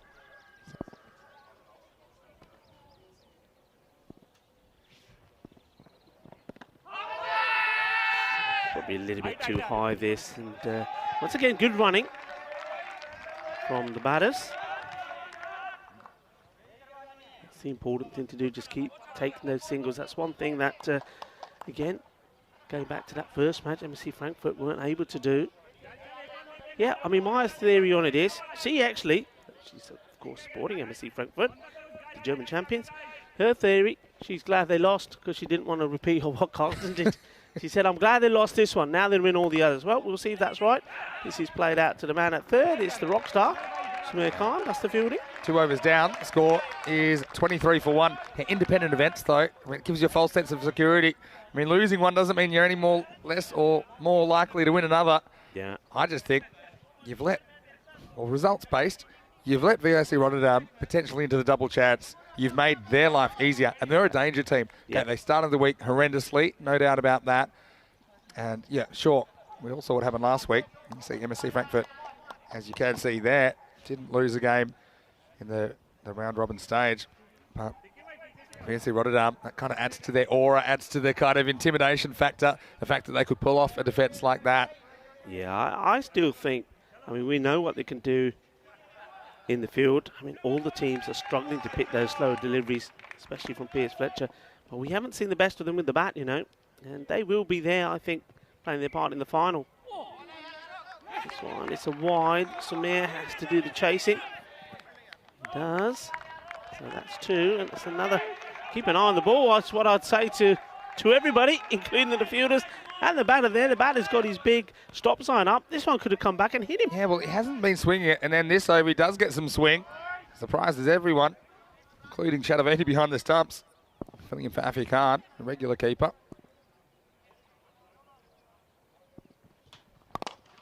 It's a nice looking shot, and trying to split those 2 fielders. Not able to. Gets it nice and straight over Bishanai. It's a single. Here's the thing. No matter how many the Giants put on the board, they're going to have to dodge Hurricane Varun in the second half of this game. He took them apart when they met earlier in this series. It was match number 9, where he whacked 98. To be fair, they bowled horrendously to him. They bowled a lot of high full tosses, a lot of free hits, and cashed in, but you know, that'll be in the back of their mind. This one, what does this brush? Keep an eye on what the umpire signal. The ball is still being thrown around widely. Lit by Yeah, not very tidy out there, Super Kings at the moment. I mean, they were a team that, okay, they've had a terrible first day, they had a good second day, and terrible third day. So they've been up, they've been down, and yeah, let's see what sort of Mull Super Kings we're seeing on day 4. Full toss, gets away with it in the height department, but not with the wide. Bishanai, yeah, this is where he struggles winning. He just doesn't get the ball starting in the right area.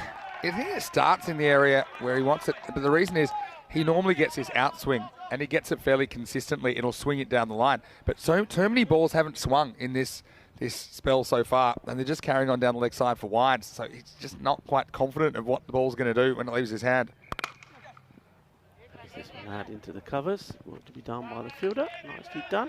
Yeah, Yash Singh into their side. We saw him early on. He didn't. I think he may have bowled just an over off his spin, and he went for many. Adds a dimension to their attack, though. Yeah, I mean, adds a genuine spin option. Maybe say that's the only positive to come out of Aftab Khan, not able to take his place in the lineup today. He's hit up in the air. Fielder comes across and takes a catch. So they do get another wicket, and it's an important one. The number 3 batter goes. Fiery wasn't very fiery today, and that was quite a soft dismissal, really. It was a bit of a nothing shot. Yeah, Ferrari didn't get out of second gear because it's not easy coming into a tournament. Already everyone kind of with the pace, and yeah, he tries to elevate this over the boundary. I thought for a second he didn't hit it well enough to make it all the way to the fielder, but it was a fairly comfortable catch in the end for Fanyan Magal, as Harun Magal enters the chat. Hello to you, Harun. I'm sure you're watching with interest. Unfortunately for Kieran Ferrari, that's his lot with the bat. He goes for 2. It's 29 for 2. Yeah, one of the yes to Harun.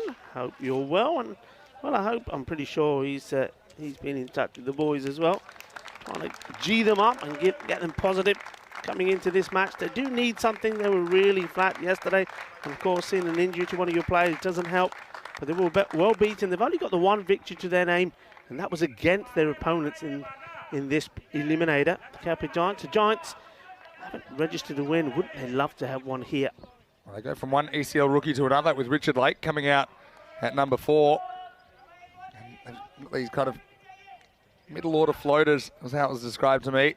And Lake's the second one of those. Ferrari didn't pay off. Let's see what Lake can do. He has to deal with 2 balls from Bishnai. It's nicely played. This is beautifully timed. The fielder's got work to do here. And desperate effort, desperate lunge. And Justin Sharju tries his best, but he can't stop it. Beautiful shot. Both pura shot, Maria. Both अच्छी time से पहली ball चौका लग गया. Yeah, really nice, kind of easy, free and easy stroke from Lake. He doesn't try it over hit. He just pats this one on the head, really, and taps it through the covers. It's good effort from Justin Sharju, but he can't quite catch up with it. 4 runs.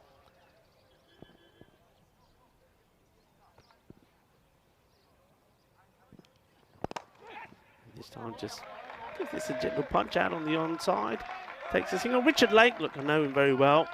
We know he's a very good physiotherapist, and he's been working on some of the teams here, busy. Especially when the Griffins boys were here. He was very busy, but also played and does still play when available for the Spanish over 40s as well. Yeah, 34 for 2 after 3. And look, Lake coming into the night series, he ended up going for a duck in his first innings. He won't want to be doing that here, but still, you know, it's a good kind of 2 experienced players out there, and I think for a team that weren't able to win a game in the round robin, they've got a fairly well-balanced lineup, and I think they're in a pretty good headspace as a team. Yeah, Malta just, I think they were more down than up last night, especially with that injury, which took the wind out of their sails, but let's see if they can get up for this contest. So Pye and Lake trying to build on a fairly decent power play, 34 for 2. We found out today that the average score, or the average run rate, is 10.2, so 102 is a pass score, basically. Sharma comes into the attack. And, well, it's a teasing length to see. Oh, a misfield. Oh, no. Oh, no. Oh, no. Oh, Lake's no. done something here. Oh, no, oh, no, oh, no. Well, I'm saying that Richard Lake, Oh, no. He's going to have to. physiotherapist, He'll be but billing himself. what's happened here? I think he's done something. He has done a calf, I think. This is not good. Maybe, could it be cramp? It's too early to be crap. Look what happens here. Yeah, that's not a good sign, is it? Yeah, now he does go down. Well, Yeah. it was Warren Prasad. Here we go. Yeah. Just when he takes off a second time. Oh. Yeah, here. And then once it gets through, he says, all right. And he pushes off.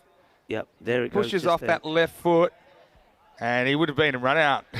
And he's not run out, but he's down and out. And you have to worry about him continuing in this match. That's really nasty. Yeah, I mean, the way that they're going about this is like it could be a cramp, maybe.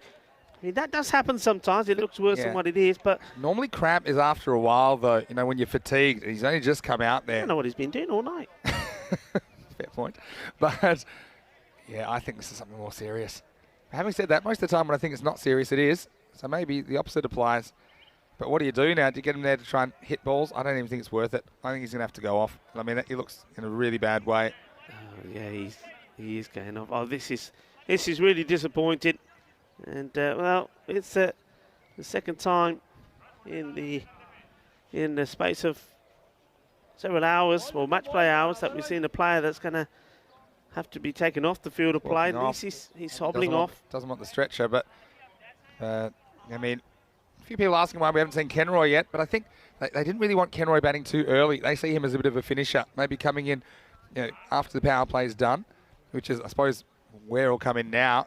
Assuming he comes to the crease, so it looks like they may have another batting option coming out. But yeah, well, it's never nice to see injuries, and that's really nice to see. Or Prasad just assisting Richard Lake off the field, and Blaze Cook as well, integral part of this lineup. Yeah, but see, this is the missed field, so maybe Varun feels irresponsible for this, because if he holds on to that, I don't think Lake takes off for a single. He doesn't get injured.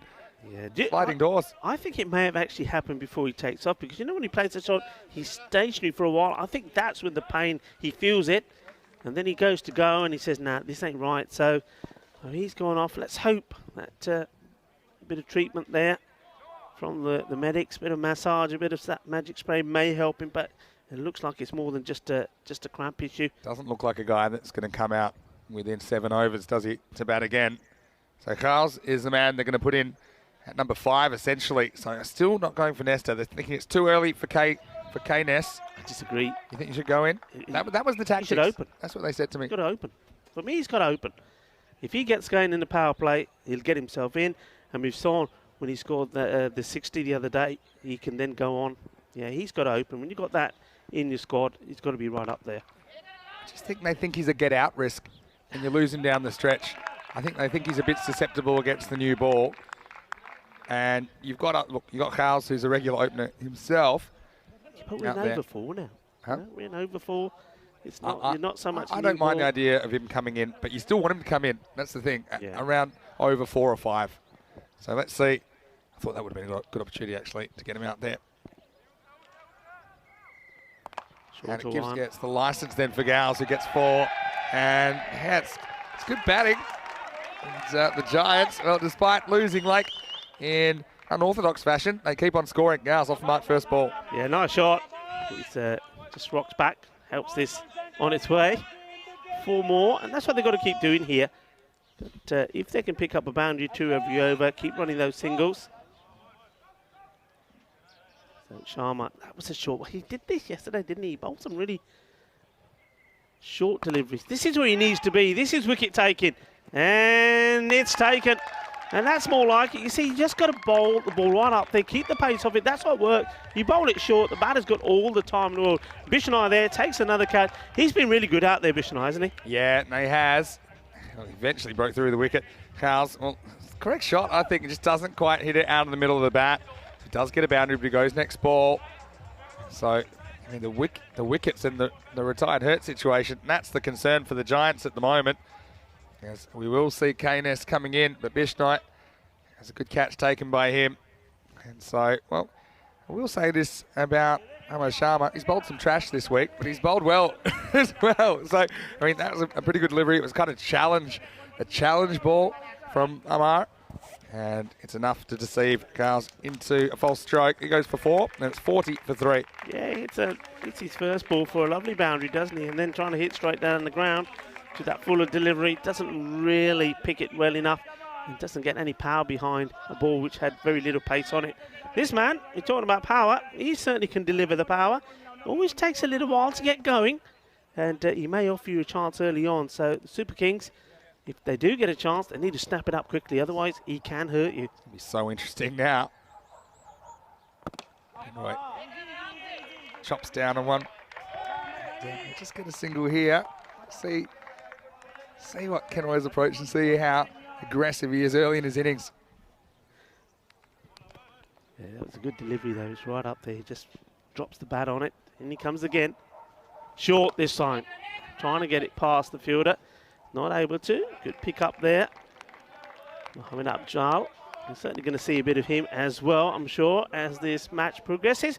For the time being, well, that's the end of 4 overs, and it's 42 for 3. Yeah, look, Super Thursday, of course, we've had the playoff number 1, which was won by VSC Rotterdam this morning. But yeah, we're seeing 2 teams here. They have struggled to really put anything together. Malta Super Kings, they did win this contest last time with the Colby Giants by 85 runs. But really, there's one innings there that really blew that out. Yeah. Apart from that, you would say they're pretty evenly matched. I mean, what do you think going into Eliminator number 1 here? Look, I agree. I think when you look at the 2 teams and you have a look at the players, I mean, this is slightly... I think the Cowper Giants, because of the location and the location of their players, I mean, they've got a bit more depth maybe in their squad. So there's a few names there that chop and change. Malta Super Kings, when you look at both the teams, there's no one player that really stands out as a consistent performer. Yeah, it's true. And this is Super Thursday. It comes after the round robin matches, but before Finals Friday. So all the top 3 after round robin, they will be on Finals Friday. They're jostling for position. And the bottom 3, they're playing for survival. Only one of the bottom 3 survives to Finals Day. It'll be either of these 2 teams or Albi Zalmi, who will play the winner of this match in the 4th match today. Great format, isn't it? I really like it because, yeah, these 2 teams, they haven't had much luck, but they do get to play this sudden death matchup and have that kind of finals-like pressure. Yeah, it does. It always gives every team a chance. Amjad is back on here now. And this one's okay, gets it through him. It's probably well bowled, actually. I think Nesta, he'd like the ball right up in the slot so he can get a good swing at it. But in this area, I don't think he's able to do that. It's probably a good call when it goes past the popping crease. That's when those are judged.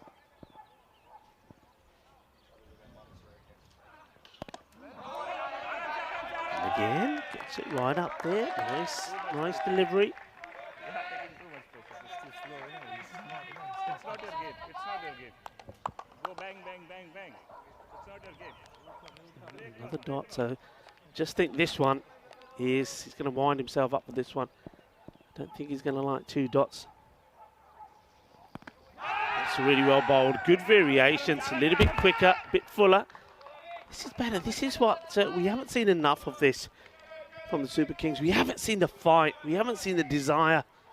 That's what we've got to see. Every bowler. I mean, they got the lion as part of their logo, haven't they? And they've got to be lions here. If they want to survive, if they want to survive this eliminator, they've got to be lions. Yeah. You wonder how often they're put under this kind of pressure in Malta as well. With their side they've got. Bowled again. It will just be a single. So at this point, we think the Super Kings are just starting to get on top. I mean, I think the first target probably 50. At the end of this over probably would have been what the Giants would have liked. They'd like to get 100 on the board. Get 100 on the board, and I think it's anybody's game. Big swing, and that's the frustration now coming out on Nesta. That is a really good over. Top bit of bowling that from Ajmal. Only 2 runs coming from it. A really good over. It's the end of the first half. 45 for 3. It's just the natural angle of the left-hander. Good length. KNS has a swipe, and he misses. So a few questions about the weather. Hello, Steve, in the chat. And he's asking, is the weather a bit better than we thought? Well, short answer, yes. We are still expecting a shower. Probably going to hit halfway through Game 4 or Game 5.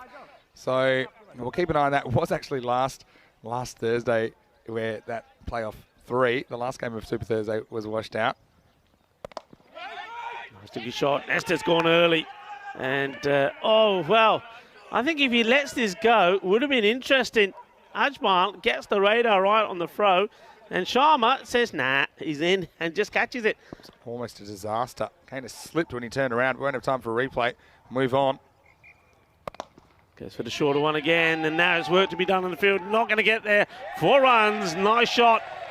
Just opting to go for the shorter delivery. Sharma's got to be asking himself the question in his mind and say, right, okay, let me replay. Everything that's short, no matter where I put it, normally this runs. Everything I pitch up, there's always an opportunity. I have to pitch up. Yeah, and Pye doesn't rush at the ball either. He just hits this square of the wicket, waits for it. Yeah, so apart from the forecast shower later, it's actually a really beautiful day. A few clouds around, but we're expecting maximum temperature of 24 degrees. Currently it's up to 19, so... No, I was pleasantly surprised this morning. Yeah. Actually, I had a bit of a lie-in this morning, so... How was it? When I opened those curtains, I was expecting to see grey skies. Isn't it strange when you leave your hotel room and it's already light? It's like, when yeah, I have my very, day, when I have my strange. morning off, I always find it really strange.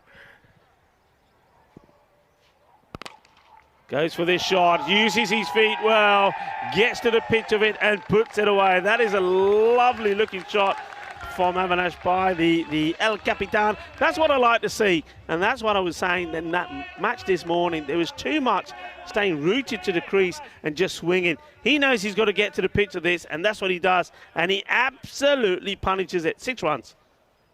That's an excellent shot by the captain. And this one, he gets funky, and Samir does really well here. Smothers it. He says, okay, it's not going to my hands, but he's not beating me either. Good shot, good cricket all round there. Yeah, it sure is. Not an easy stroke to execute. He felt like he was going to get something outside off, so felt confident playing that. All right, here's Keynes. Hit hard, and Sharma makes the stop. I think there is a single there. As soon as that doesn't go to his hand cleanly, I think the batters have to take off. Yeah, but I think they're just not sure how far it's going to run, and they didn't want to mix up. So I think they're just being a bit more careful there. Because once it hits the bowler, you don't know kind of how fast that's travelling. So they take the conservative option. Goes big, just out of the reach of Varun Prasad, and the fielder on the boundary cannot do anything about that either.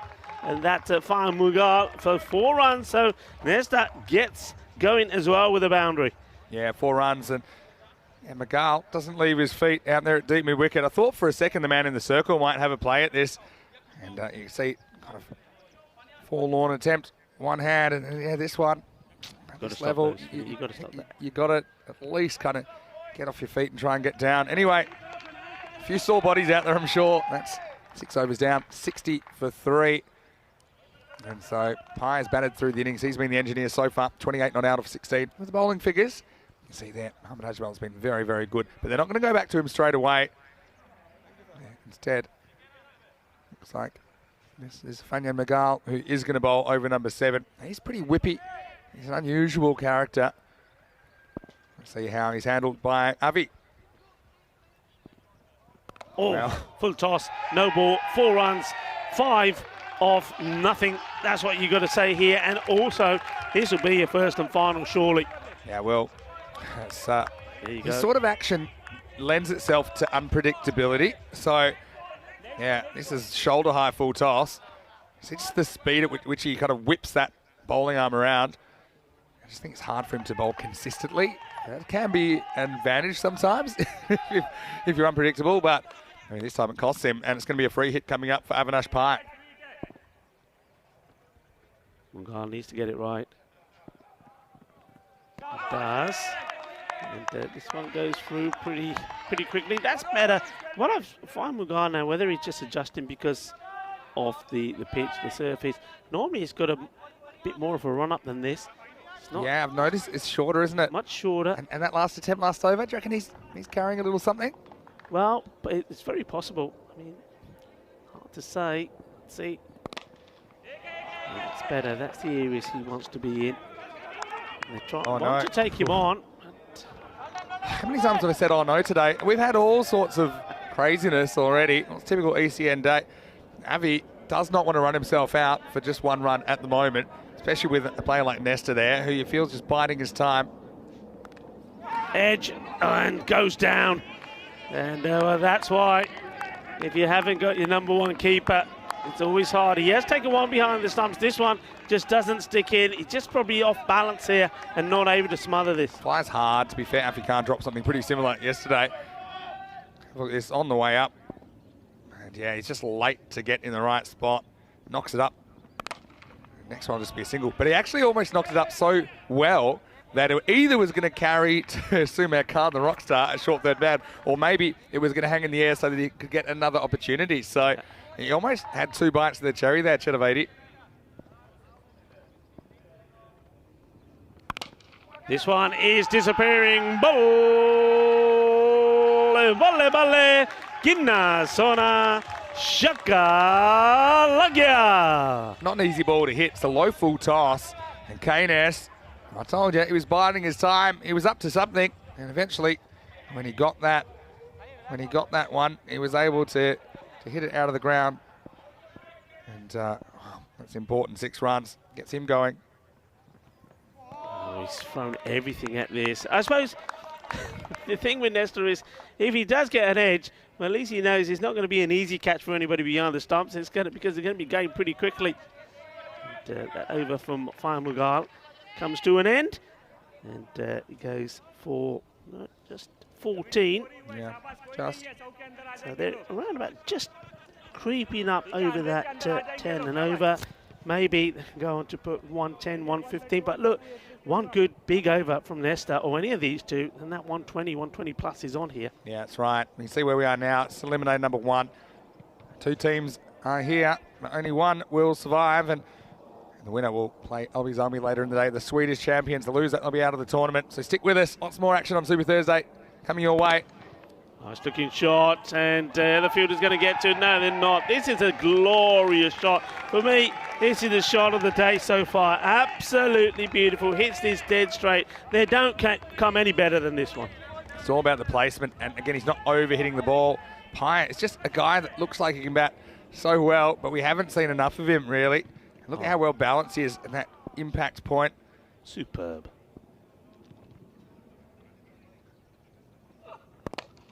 This is nicely played as well. Good timing. Will they be looking for 2? I think they will, and they get there pretty comfortably. Good running. It's really good running that time, because it was in the gap, and he almost had that when they took off for the second run, but it was such a long throw. It would have had to be an absolute bullet out there. I think that they're liking getting the captain on strike as he hustles through for a double.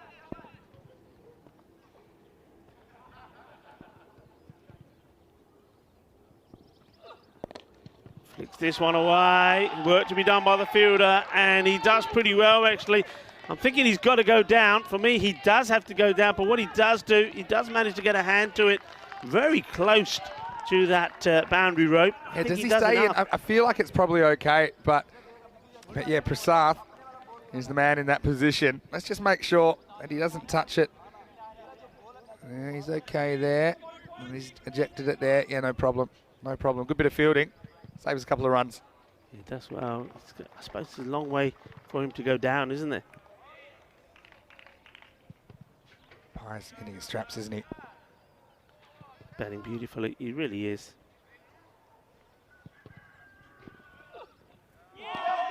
This time he goes for power, and probably feels that he doesn't need to. He'll just practice.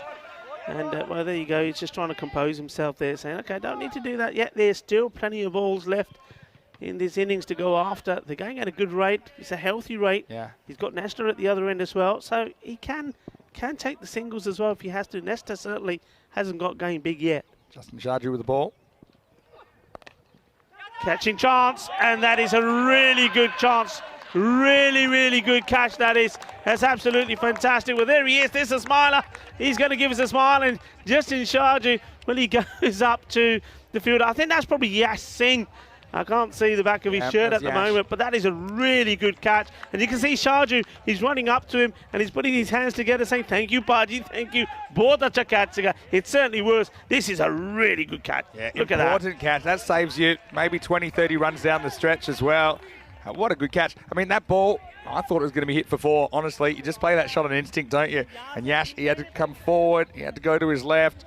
And an important piece of fielding to dismiss Avinash Pye, who goes for 42 off just 25 balls. Good return for the skipper. And he falls at 82 for 4. Yeah, a little bit disappointed. I mean, the shot before he went for power, then he probably spent a bit of time just talking to himself a few seconds, thought, I don't need to do that. Then the next one, he doesn't do anything wrong. He plays the right shot to the right ball. It's just a great bit of fielding, a great catch taken there. Yeah, it was. Yes, Singh, excellent catch, and what a way for him to return back to the team. Yeah, look, he'll be really happy to have scored 42, but he'll feel like he had unfinished business out there. I mean, he was really controlling the narrative of the match is what it felt like while he was out there. And yeah, I don't think he does that much wrong. I think you flick this away. It's hard to control exactly where you're hitting that shot because you're using the pace of the bowler. I suppose it's just one of those things. Excellent catch by Yash Singh. Shaju with a big wicket. Last ball of his over. Yeah, Manav, the batter, plays it quite well. And Yash Singh once more in the action. Does really well here. Gets down, and this time, well, we've seen him take the catch. This time, well, he makes a stop, and everything comes off here. What does he stop this with? His chest, I think. Is it his chest? I think it's his chest. chest. It's not his hands. He's in 8 overs, 83 for 4. Well, Yash, take the good with the bad. Well, I said to you, didn't I, that they have the lions on their shirts, and this is a lion. He throws everything at this. Just watch this. He says, Mashira is not getting past me. Well, I think that even knocks him on the head, you know. Arm onto the schnoz, I think, from Yash Singh, but at least it hit his arm first, took some of the sting out of it. So, now, where are we? 2 overs to go. So, 83 on the board. I mean, they're asking questions. They're still on target for that par total. 102 would be par, based on what we've seen. They're kind of a 5 out because I don't think Lake's coming back. Yeah. So down to Manav Naik. They've still got some batting to come. Sammy Boda probably coming next, but yeah, they are into their middle lower order for sure. Well bowled and well played. This is what Naik has to do. Naik, look, he's a young talent. He's a very skillful player, very tactical, and he will play some nice shots. But here, I think his role is, whenever he can, to get the big hitting nester on strike. But I will tell you this, you put it on his legs, give him a bit of room on his legs, he'll put it away himself. I really liked Manav Naik as a player. Full, hit hard, but it could be a catch. Has been taken, and it was a full toss. Maybe a slower one from Abbas, and that means Nesta's not able to get the power into it. We've seen these sail over the boundaries many a times for Nesta. That's a really good catch taken then by Fireman Girl. Yeah, doesn't get much of this, Kenroy. Have a look at the height. Yeah, it's kind of top of the pad height, just drives through it. And I don't even know if it was in the middle of the hands of Fanyan Magal. He looks down at the fingers, saying that was lucky. He almost popped out the end. Oh, they're 2 big wickets, and I thought they were kind of cruising to 100 plus, maybe more. Now they're going to have to hustle just to get to the 3 figures, you feel. As Nesta, he goes with just the one big Maximo, 12 from him. And he falls with a score at 84 for 5. And still, there's 10 balls left in this innings. Lovely moment this, I think, out there in the middle. You've got two youngsters. You've got Bodo who's going out there now. He's played no, that's not Bodo. Or is that Bodo? I thought it was Bodo. Yeah, it is Bodo. Yep. He played a fair bit of cricket in Mumbai. He was telling me about playing the places where the legend Tendulkar has played as well, on those grounds where there's 4 games of cricket going on at the same time all around you. Yeah. And he's, I think he moved out here in 2019. And gives this a fair crank. Takes a single. Yeah, so 2 youngsters out there. Yep. And both have played cricket in other areas, both learning, both getting better. I'm going to throw this at you. They've got Barley, Sims and Harrison to come. No disrespect to them, but if they lose another wicket, particularly if it's Boda, do you send out Richard Lake and just swing for the fences? We don't know the situation, do we? I mean, is he even able to stand? That's the question. If he's not able to stand, well, no, because what would you're better off taking the 1s and 2s, and rather than facing a few. Yeah, there's nothing worse than just putting it out there. Give you an example. That's what happened in the first match, right? MC Frankfurt, swing, swing, swing, miss, miss, miss. They would have been better off with single, single, single. Well, this one's done it, and from up here, looks like it's the off peg that's down, and it's jucked their foot this style from Abbas. Abbas taking his 3rd wicket, and I did say this morning when he took his first, that would have done him a world of confidence. And that was a wicket off Bruce that he took, caught behind by Chetaverde. And it has done him confidence. He's come back here to bowl the all-important 9th over. We say it all happens in the 9th, and on this occasion, it's all happening on this side of the fielding team. This is a good delivery. But, well, he's up there. You can't blame him for this. He has to go for the big shot. Yeah. And swings all round this and loses his off stick. Yeah, and just across the line, I suppose, trying to go for extra power, trying to hit to the leg side. And it was cartwheel time. So, yeah, Sammy Bodie, he'll be upset with that, but still, you know, they have some balls they need to try and make the most of at the back end of this innings. 86 for 6. And, I mean, I feel like they're running out of gas a little bit in this first innings, aren't they? They've lost key players at key moments, especially the big wickets of Avinash Pai and Nesta. When they looked set, and if they had finished the innings, you felt, okay, there's going to be 110 plus here. I think already it's the score of the ball, which is defendable. Yeah. But, yeah, they want a few more. Here's Barley with the bat. That's a nice looking shot. And the rock star goes with his feet. And he does. Don't know what size they are, but they're pretty big. He does stop the ball. And he keeps it to 2. Yeah, and Barley, okay, he actually is a genuine bat, I think. You know, he probably normally bats 6. And so you can see there, he's pretty composed in that shot. And I think he knows he doesn't have to try and hit everything for 6 here. I think batting with Man of Nayak, he knows, you know, Money will be running, you know, pretty well between the wickets. Almost got that one to the boundary, if not 4. The big boot of Sumer Khan. 9 overs down, 88 for 6. There's always something psychological about the 3 figures. We were talking about it the other day. Yeah, there is. Do you think there's something to that? Yeah, If you get 100, yeah. do you feel a lot more confident than if you get 99? Look, it's the same thing. Put it another way. You know, it's going to cost you 99 euros or 100. 99 euros is a bargain. Yeah. it's only a euro, and I think it's the same with the score. It's one of those tricks that everyone knows, but it still messes with your mind. Yeah, Everything, sure. all the prices are in 99s. All right, Ajmal, left arm, he'll just angle across Man of Nayak. I still think he's trying to deflect. Probably look for a 1. Well, he won't because he's cross. He's going around the wicket, and it's going to be 4. Yeah. Well, that surprises me a little bit because he had a lot of success, didn't he? And I think this is exactly what Man of Nayak wants. He wants something that he could help on its way, and he does. 4 runs. So I told you, didn't I, when I was talking about him when he came in and he took the single, I did say you bowl at his legs, he will put you away. They haven't got a man on the 45 on the boundary. He will be eyeing up that area. That's where his strength is. He's not so strong out on the off, hasn't quite got the power there, but anything on his leg, he'll whip it away. I'd have mid-off up, I'd have fine leg back to Man of Nayak. I don't think he can hurt you down the ground at this stage. Well, plays a nice shot down the ground. But you see, this is what we're talking about. Has to come back for 2. They do, and should be taken, but the catch is not. So they do get the 2. He hasn't got the power for those shots yet. It will come. I'm going to start feeding him Alu Parontas. Yeah, that's but anything on his leg, because he's got that whippy action, and because where the field is set to him, he's going to get away with it. He's got a good eye and a pretty good technique, and this would have been out. Barley said, are you sure? He said, well, I'm sure that you're in trouble. Missed opportunity. Cost him a run. Nayak back on strike. And you see, he goes for that's good running. Well run. Good backing up. Yeah, that's good by Barley. He's a pretty experienced campaigner. And they're just edging up towards that 100. Calpe Giants.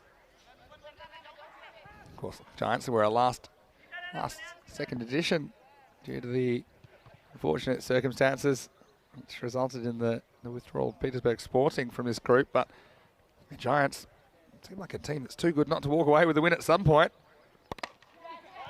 This is out for a single. That's I say it was all it will be. A bit of a misfield.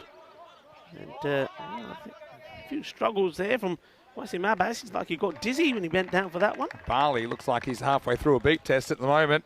And I think by the time he got to the other end, even though the ball almost scored away. Here we go, look. Yep. 96. Couple of deliveries to go. He's stepping across and trying to get this over fine leg. There you go.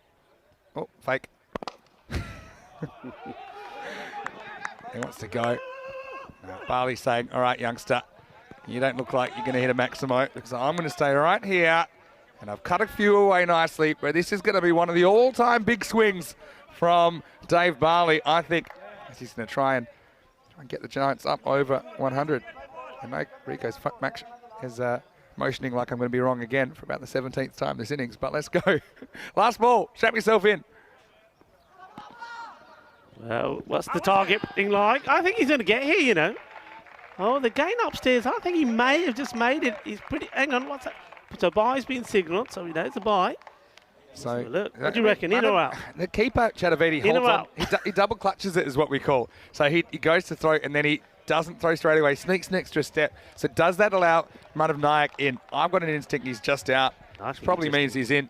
Let's have a look here. You see what happens here. Look how he just, I think he's in. Yeah. I have to say, I'm changing my He's there, mind. he's home. I'm reversing my decision. Yep, he gets home. So they do get a bye. And that will see them. Just have a look at this. That is how you run. Yeah. That is how you run. That is absolutely brilliant. Yeah, look, as soon as I saw him set off, I know he's going to get there. Barley. He does. He thought he was in trouble at the other end, probably. Oh, look, the only thing I criticise, he did run off the pitch. It's a bit risky sliding your bat, because that can go wrong. But yeah, Manav Nayak hustles. Well, they don't quite get the 100, but they're not far off Giants. They've got 98 on the board. And that's a nice little moment for Manav Nayak. Maybe sliding a few autographs later today. And when we return, they'll be playing their tournament lives, as will the Super Kings. Well, they'll need 99 runs off Carpe, otherwise they are going home. Yeah, I mean, look, it started pretty well. Avinash Pai batted really well, more or less all the way through the innings. One thing that tells me, and I'm going to say this as you're watching for this highlight, I think when in a important situation, you're a batter and you are in, I don't think you have to throw your wicket away. We saw that in two scenarios. We saw it in the scenario when the MSC Frankfurt were chasing in the first match today, that qualifier, one game. They had the game in the bag, and you saw batters there getting themselves out, thinking, oh, we've got this game, it doesn't matter. The other batters will come and finish the job. It doesn't always work that way. And I think in this one as well, when you're batting first and he's putting runs on the board, I mean, with the score in the 80s at 8 overs, you think, yeah, they're going to get to the 100, but then the key batter Avinash gets himself out, and other batters that he's hoping will go on and get that 100, they're not able to perform because the heads of the fielding team are up. That catch, that was huge, and there's Jack the Footless Dal from Yash Singh, and well, that was the wicket of Pai, and once he's gone, you saw what happened. There was a little bit of carnage, there was a bit of a mini collapse, and they weren't able to get to the 100, so they fell just 2 runs short. And you see that scorecard coming up in a minute. What a beautiful setting that is there of the Cartama Oval. So yeah, there you go. That's what I'm talking about. Avinash Pai, he's the main contributor there, 42, and he needed to be thinking about batting all the way through the innings. He's getting himself out when there was still, I don't know, just the top of my head, maybe 14 deliveries still to go, or maybe more. He's got to be thinking about all the way through there. Good supporting role there from Nesta. He didn't quite get to the boom that we're used to seeing from him. It's a bit more tiki-taka. And Manav Nayak, one important boundary for him. Good strike rate for the youngster. 10 not out of 7 deliveries. And Barley there just playing the supporting role. The two of them did their best to try and get the 100 up on the board. They weren't able to. So 98 is posted. 99 required by the Super Kings. But I will tell you this, that is not going to be an easy run chase. We know that the Super Kings, they had their troubles yesterday. Batting first, they couldn't get to 90. Just have a quick look at the bowling figures. Wasim Abbas, he was the pick of the bowlers. You see up there, 3 for 12 that he took. I was very impressed with Ajmal as well. They needed somebody else to step up for them. 7 bowlers used in total, because mainly because Fahim Mughal, he didn't bowl really too well. Justin Sharjah, I think he bowled a good one as well.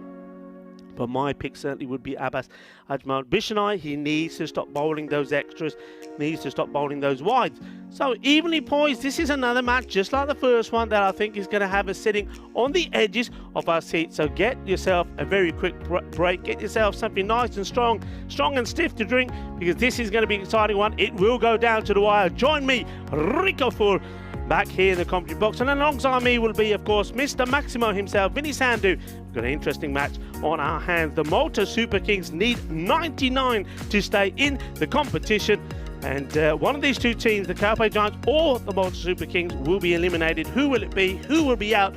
And who will continue to fight one more time, maybe against Al-Bazami? We'll wait and find out, and join us back in about 10 minutes' time. Hasta pronto!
Hello and welcome back, bienvenido.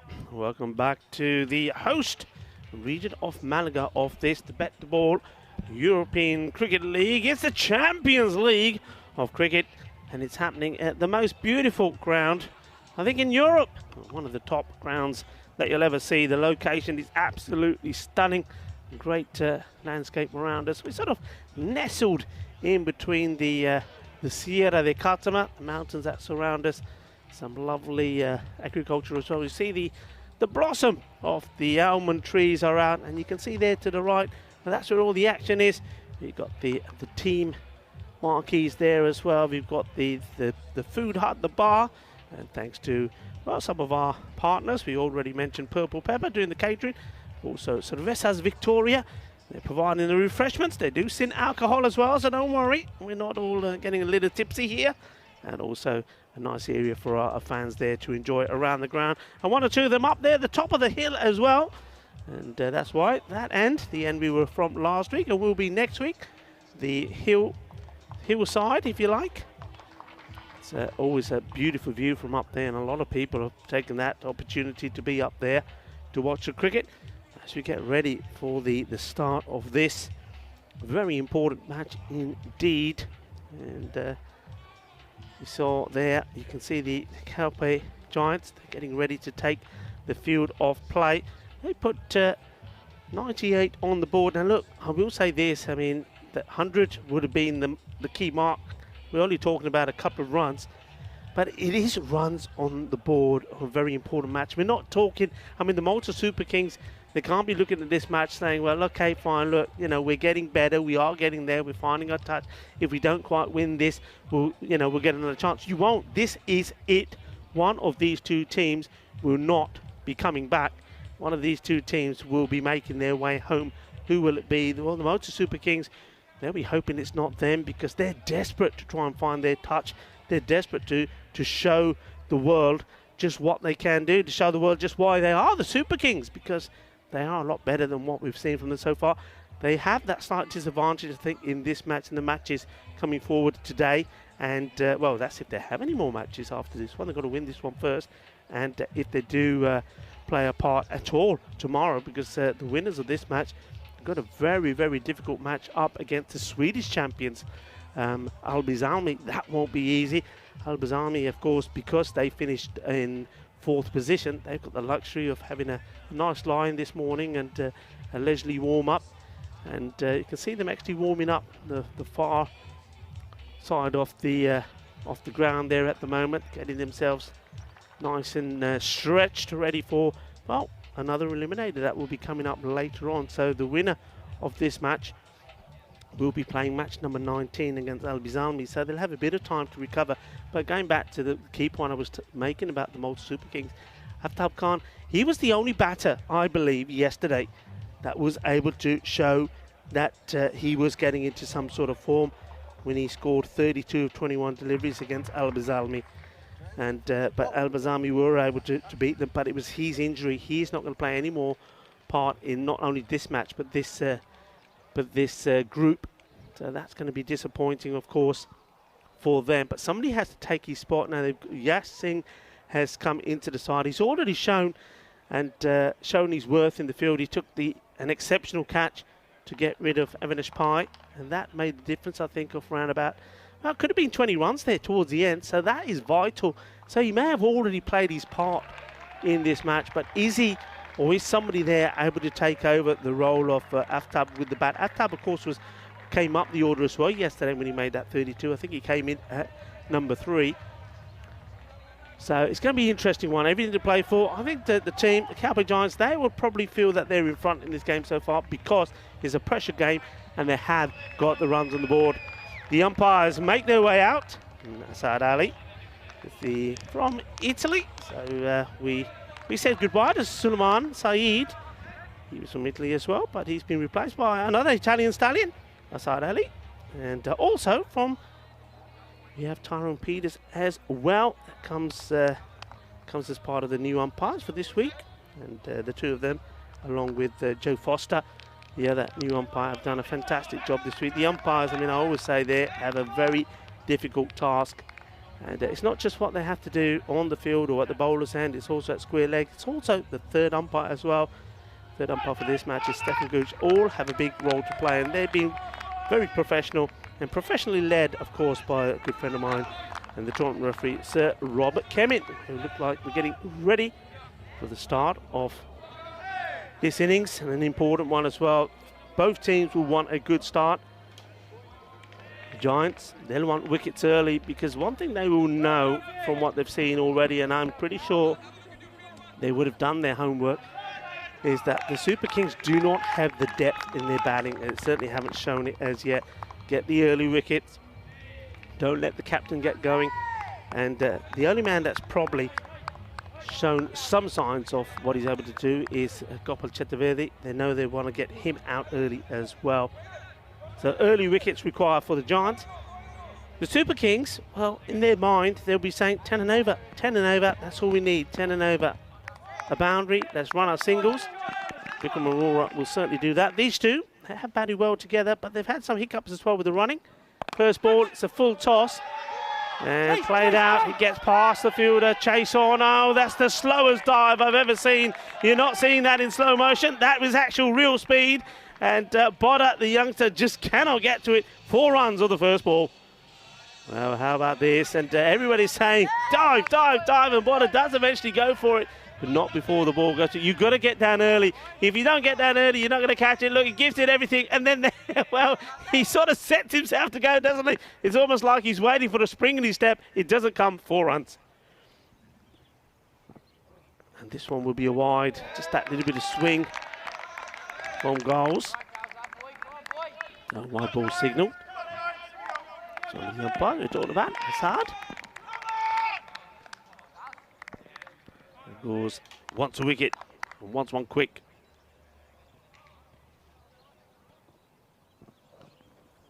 Beats him this time. And a long way out of his crease there, Gopal. And even when he does go to get back, I'm not convinced he does. I'm the keeper here. I'm having a go. All right, I would certainly say, right, okay, if you're going to be out there, I'm just going to let you know that I'm here. Probably will think about it next time, maybe. Goals once more. This is again too wide. Gets that swing. Swinging away. Interesting, isn't it? That is what Vishnu was trying to get. He wasn't getting it. And Goals here bowling, and he can't stop it. So boundary and 2 wides. 6 on the board. Warm welcome to everybody on the chat. Luke Belgium. Phil G there now as well. Hello, Phil. Hello, Luke. There's another wide. So a bit of exercise for the umpire.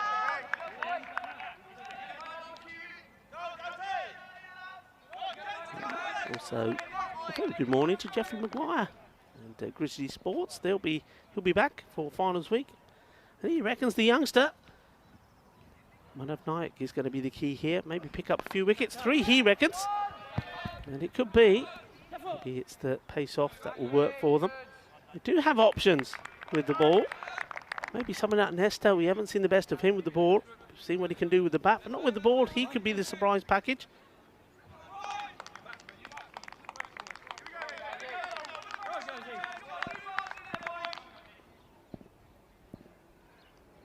Aurora now on strike. And does what he does very regularly when he's out there. He just tips the ball. Takes the single. He certainly starts the ticky-tack away as opposed to the mini boom, maybe. Chaturvedi doesn't quite get Maximo, but did he get 4 off his first? So it's a sort of start that the Super Kings would have wanted so far. So there we go again. It's a long way out. I mean, I think here the keeper fancies himself. He's got to stand up. Just get Chaturvedi back in the crease. He's a long way out. Really is.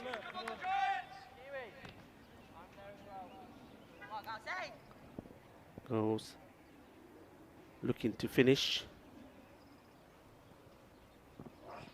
In style, and it's going to be a single. Good pick up and throw. Doesn't quite carry to Bodda. That's the end of the over. So they do get the 10. So they're where they want to be. 10 off the first. No wickets down. Chaturvedi has had a swing and a miss, had a couple, but he's still there. And the man next to me is still here as well. Vinny Sandhu comes back into the commentary box. I'm still here, and I'm really interested to mount this chase. Last time these two teams met back in match 9 on Tuesday, it was Malta Super Kings. They were rocket boosted by Varun Prasad, who scored 98, but the Giants, they bowled badly, to be fair. Prasad is probably one of the most inconsistent players we've ever seen, probably about the number 3 position. Bikram Arora, another chance for him to perform at the top of the order for Malta. Chatavati, well, he looked good the other day as well, didn't he? He's on strike now. Here's Louis Bruce. This doesn't swing, it'll be a wide. And, you know, Louis Bruce normally bowls his big in-swingers, but it's been strange today. Some balls have swung, some haven't. Yeah. There's no consistency of swing. This first one just holds it light. And he's definitely aiming out there, assuming that he can get the ball to swing in towards the stumps. Yeah, it has been the absolute right. I mentioned already, Bishnai couldn't get it to do what he wanted to. Wouldn't swing for him. And he's gone from one side of the stump to the other. So 2 wide. Maybe concentrate a little bit on pace. Perhaps needs to just get the ball in the right area. I think that's another thing. Sometimes if you take the pace away from the ball, it tends to do a bit more for you. Yeah, but don't try too hard with the pace. Yeah, true. I mean, but it's kind of what happened at the start of this match, wasn't it? When Malta Super Kings were bowling. Bishnai had some struggles. Just getting the new ball, doing what he wanted it to. Nice to play, but will be stopped, and it is. Lee Sims, nice bit of fielding from him. Yeah, Ferrari into the side. Couldn't really fire with the bat, but he is behind the stumps for Calpe Giants. Like we did see in the night series earlier this month. Lee Bruce, it's been it's an overwhelming start with the ball, but he hasn't been hurt yet. He'll be bowling to the Malta captain now, Bikram Arora. Yeah, Aurora, he'll look just to paddle, I think, at the moment. Again, it's another miscue from him. I think yesterday was probably the first time that we saw him eventually play a couple of shots, and then he departed. I think it was 17 last night, something like that. Yeah, it took him a while to get going. And as soon as he found the boundary, the very next ball, he found himself coming back. Just keep an eye on that 10 and over. That's what I'm looking at. You want to be 20 after this. They'd love a boundary here. Chatavati on strike. Nicely played, but will go straight to the fielder. Well struck, but no boundary there. Nice to see that man that's out there is very straight. He knows that with what Bruce is bowling, they're not going to hit it really too wide of him. It's going to be a straight hit. Yeah, it's Mark Howes down there at long on at the moment. I think that probably we'll see Manav Nayak and Louis Bruce down the ground, the youngsters. He's gone down the leg side once more. Yeah, just see there, they brought the third man back up into the ring there just to get that backward point back on the boundary to Bikram. I think that's a good move. That's how Bikram likes to play a lot of his shots. But he has been out caught inside the 30-yard circle quite a few times trying to hit over the top. And he gets enough of this. It wasn't a clean hit. It's going to be another agonising chase for Bodha. But this time, he doesn't need to even try and get the dive in. That ball's gone past him. So Aurora, though not out the middle of the bat, does find the gap and gets 4 runs. Yeah, so this isn't great contact from Aurora. Have a look at this on the replay. It just gets away from the infielder. And once it did, it was always going to be 4. Well, Maya said that because she brought a friend to the ground yesterday, she got a free drink, which now she's cashing in. Well, they're giving out freebies in the fan zone. I'm going to have to check that out because I've got the next game off. I'll be expecting the same treatment. Bruce, a 16-year-old. Delicately played. Once more work to be done there by Gals. That's the last ball coming up for Bruce. Been a bit of a mixed bag, but still hasn't really been hurt. Hasn't really been hurt so far. Just the one boundary. Another one really swings things towards MSK.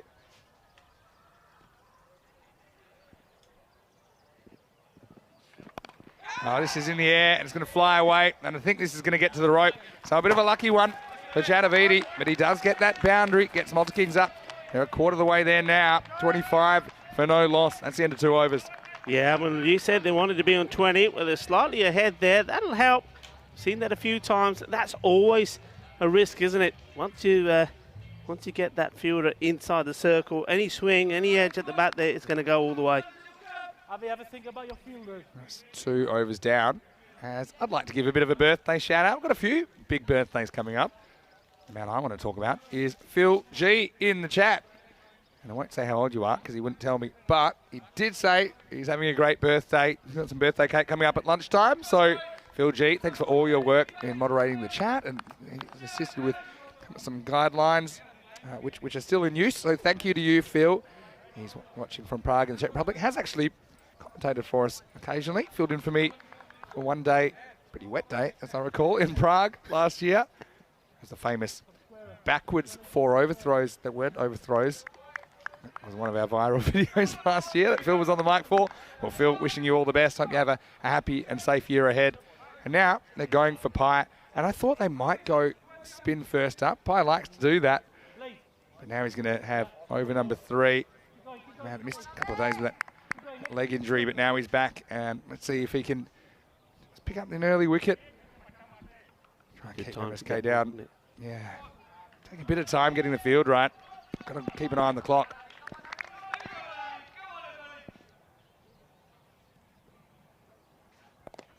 And that's not a good start. Full toss on the legs.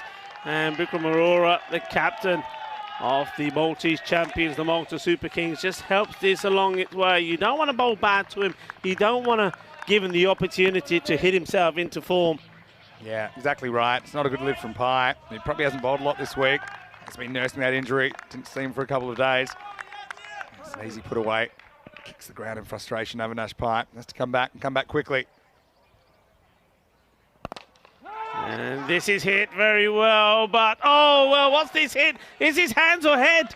I can't tell from here. It is 6 runs. Oh, Louis Bruce. I hope you're all right there, young man. No way. This burst through the hands. Bruce, he's a tall youngster. He was the man to patrol this boundary.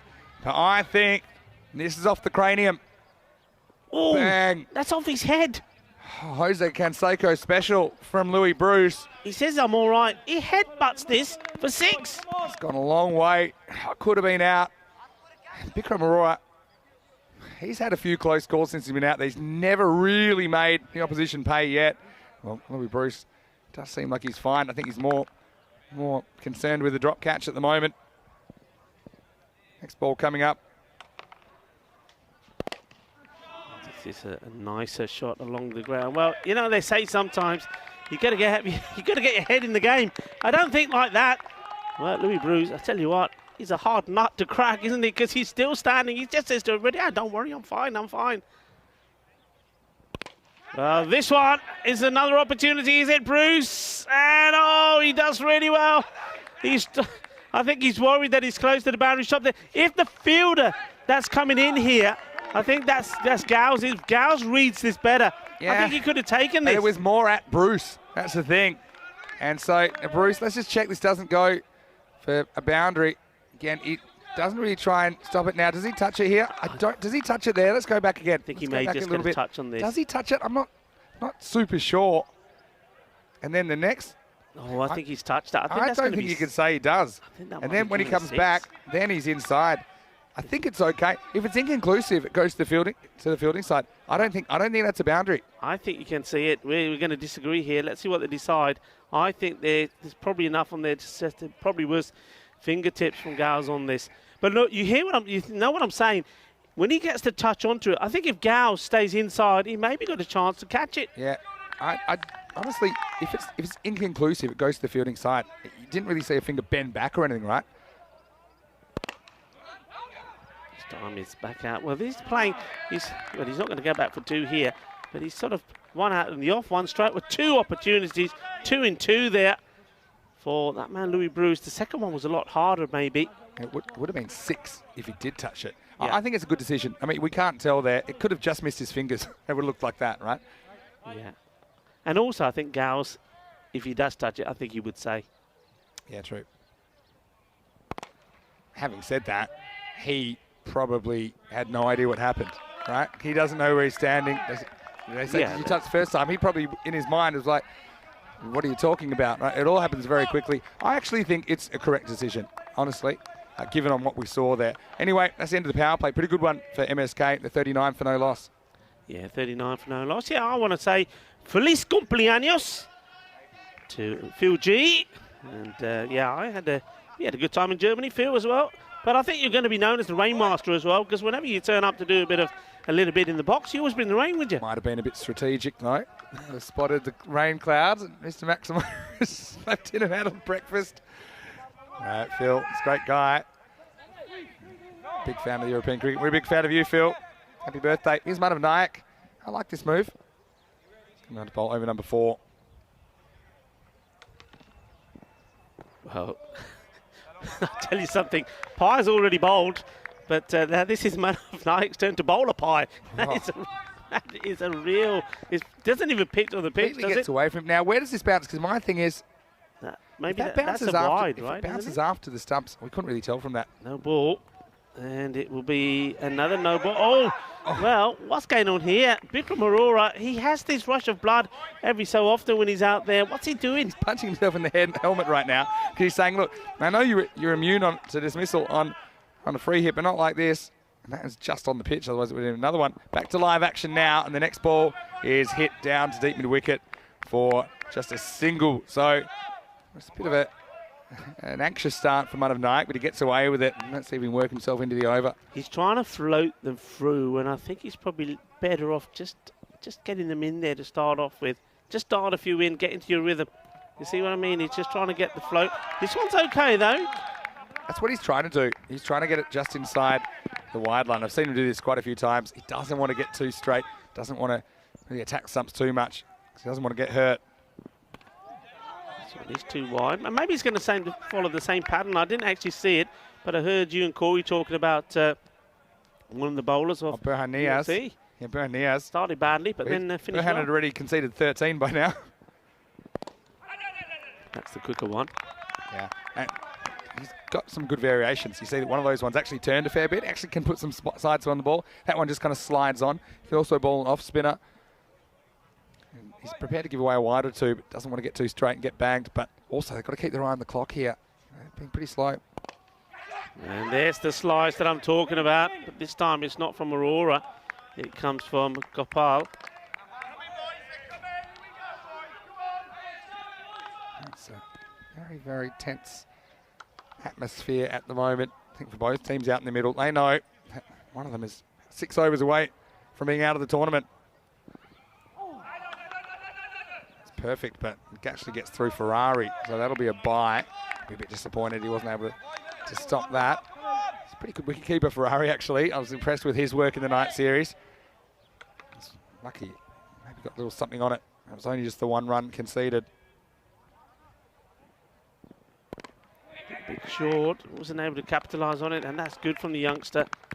He's making it his and doing enough to put the batters off and taking the singles of 46 at the end of 4. They're more or less where they want to be. The key thing here is haven't lost a wicket. Yeah, that's exactly right. And you think of some of the firepower they've got to come, particularly Prasath. But what I will say is, look, take back to the first game of the day, and it seemed like MSC Frankfurt had this chase on toast, didn't they? And so as a fielding side now, you're just trying to hang in the game. You're trying not to be dominated. You know that you can change the game with a few dots, create a wicket, get a new batter out there. They're going to be nervous because not only are they playing for the win, they're playing just to stay in ECL. Yeah, it's very important, and I think I've touched on that already. I think once you're in, then you've got to go on and do the job for your team. Yeah. You cannot be thinking, well, look, I think the game's safe. If I get out, it doesn't matter. Because the new batter's coming in, they're not in the same frame of mind, or they're not seeing the ball as well as what you have been, and it's hard work for them. Murray pushes and runs, and he has a very early movement, and they're sticking with pace off, and it's going to be Charles Harrison who's going to bowl over number 5. And yeah, it's a very interesting point in the game to see what kind of risk they take. Remember, they do have Prasath up their sleeve, and he was really destructive last time. And now we're going to have a stumping. Oh yeah, baby. Give it some of that. I like it. It's time to do the partying. It's Bangla time. It's showtime. Cartamania gripping the world by storm, and he's loving his moment there, Harrison. Yeah, Chattavati, he said, enough's enough. I'm going to get down the track. I'm going to try and whack this into outer space. Have a look on the replay. Well, how wide was it? I mean, I don't know if it was called a wide or not. I mean, we'll just check this from behind as well. Ferrari, no problems. I mean, I don't think this is called a wide. And I'm not going to talk about the dancing. See, I still think that's a wide. I know he ends up going towards That's a wide, it. yeah. Not called. Because he doesn't move earlier. Oh, look Hold at on. that. Let's Oh, talk I about the like it. movement. I like it. That's the way. I like it. Yeah, give it some of that. And nicely done. It's not a good bit of cricket from Gopal Chakravarti. But this is what we're talking about, you see. It's pressure. But it's unnecessary pressure. We saw that by MSC Frankfurt. You've got a game in the bag. There's no pressure. You just got to play smart. And sometimes we haven't seen enough of the teams play smart cricket. VOC, they played smart cricket. They're smart. That's why they won that match. Also, the Germans played into their hands, didn't they? Varun Prasad takes his time to play this one.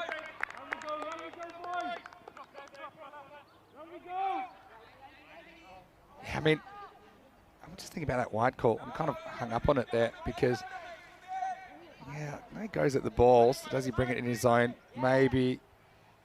Yeah, still think generally the movement was after the ball. After the ball was bowled. Just a defensive little push.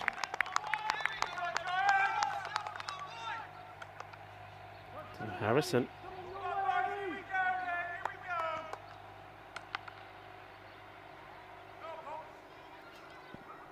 So, where's he going here? Oh, well, Vikram Arora, he sort of steps right the way outside the off stump. And single taken.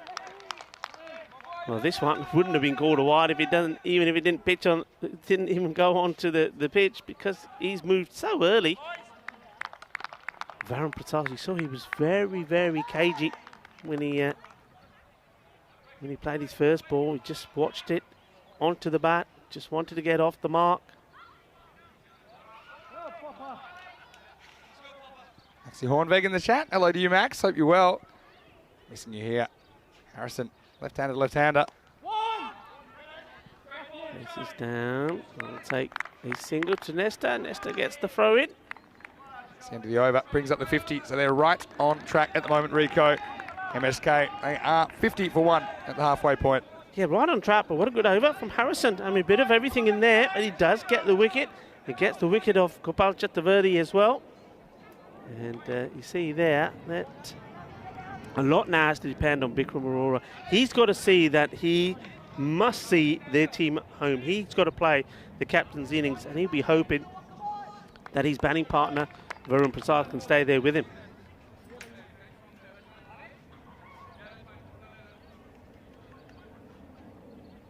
Off 5. I don't think Giants looked on track for more than 98. Seemed like they would get there. Just, Avinash Pai getting out when he did. Yeah, which wasn't really his fault. Just one of those things. But 49 off 30, tense. Like I said, they're right on track at the moment. And here is Avinash Pai to bowl over number 6. Chance, it goes up a long way. This is a big moment in this match, and no mistakes. What a great catch that is. And his Nesta comes in, makes no mistakes. And Avinash Pai, he is all over the place. He's loving it. This man hurt them last time round, scored 98, and they couldn't get him out. This time, it's just 2 of 3 deliveries. And Varun Prasad has gone, and I think here the Cowpea Giants will be fancying themselves for an upset here. They're looking to be the team that go on to the next stage of this competition. Well, this one is so high. We've been expecting some rain. This one almost brings it. That was so high, and what pressure on Keynes as it came down. He is the man that scored 98 off them last time. At this time, he's not able to repeat the heroics. Varun Prasad, he's back in the shed for 2. Well, he brings up his 100 against the Giants, but he goes no further. And, well, I mean, that pops out. You feel the Giants, they're going to have a real hard time getting back in this game. But because it's caught, you almost feel like it kind of swings the contest towards them. That gives them a lot of momentum. And they are up and about in the field at the moment. This massively swings it in their favour because this is the man they would have been worried about. This is the man that they would have talked about and said, right, okay, last time round, what lost us the game? Okay, we bowled badly to one man, and that man was Varun Prasad. And they've just got him out here now. And all right, fine, Mughal. Well, we know what. we keep saying we know what these players can do, but they haven't shown it yet. Yeah. Pye, huge wicket. Oh, well, there's a tremendous effort.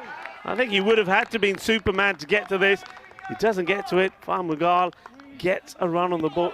Are they being too cagey here? Little prod. He's probably just trying to knock it down the ground, but this goes pretty close to Pye. He's flat out on his stomach. What leg injury? Chance, sliced. Bruce coming in. Oh, just dropped short. This is one that Bruce can't headbutt. It lands well short of him in the end. Again, another false shot. Aurora, doesn't he become more important now as well? They've lost the rest of the top three. Which is what surprises me about that shot. They've got to rebuild a little here. The rate is fine at the moment. If they have to rebuild for 6, 8 deliveries, they're going to afford to do so. Well, he seems to be pretty cool. Cool as a cucumber maybe at the moment. He's not getting rattled. He's a clever cricketer, Avinash Pye, isn't he?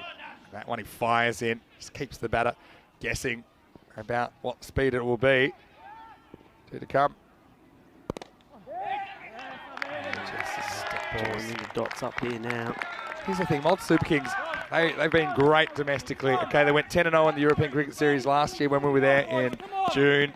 But I don't think they would have much experience of being tested with this much on the line. You know, such a big stage.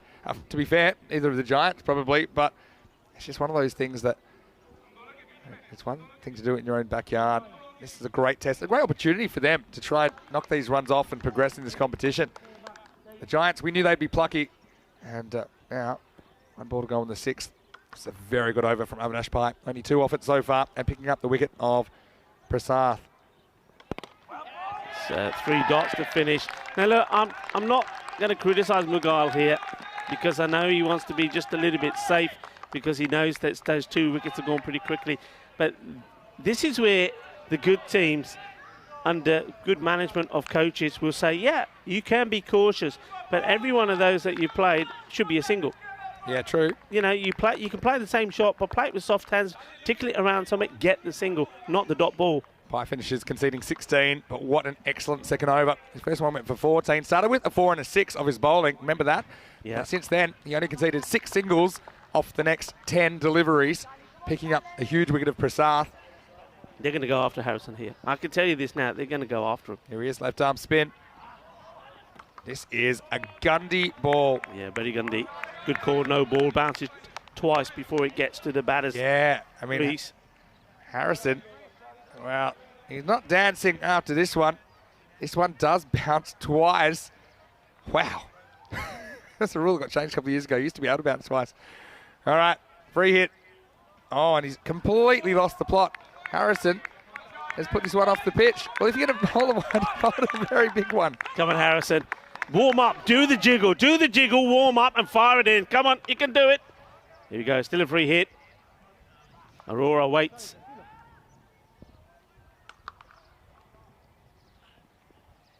And he levers it over the boundary. Saves Carreras. Balle, balle, balle. Ginna Sona. Harrison sends down the slowest ball in the series and ends up bouncing off the railing. That was almost DJ time. That almost set the music off. Harrison, well, he had that success in the first over, but you got to wonder where his head's at after he's bowled 2 of the gundiest balls we've ever seen. That's 8 off one ball.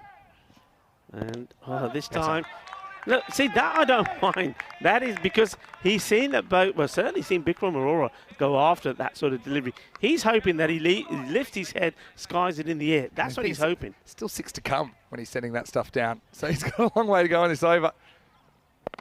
Gyle tries to get it in that gap, doesn't. It bubbles down to the fielder. Safe hands, gets the throw in.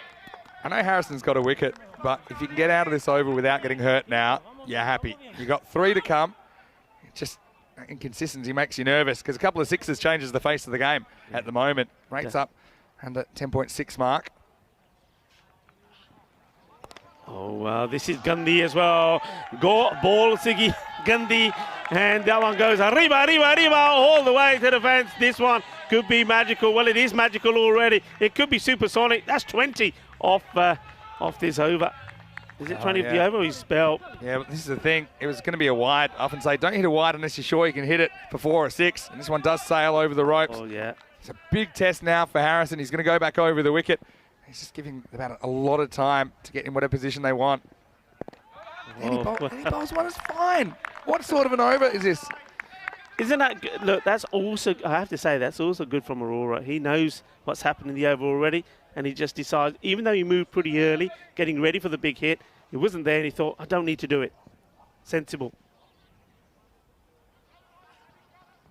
And this time, he allows it to go for what? You see what he's doing there, Vinny? Even before the ball's bowled, he's already moved, he's expecting it to be short, and he's getting ready for it. He steps across here. That's an interesting one. He does step across, probably stump and a half. Just misses the wide line.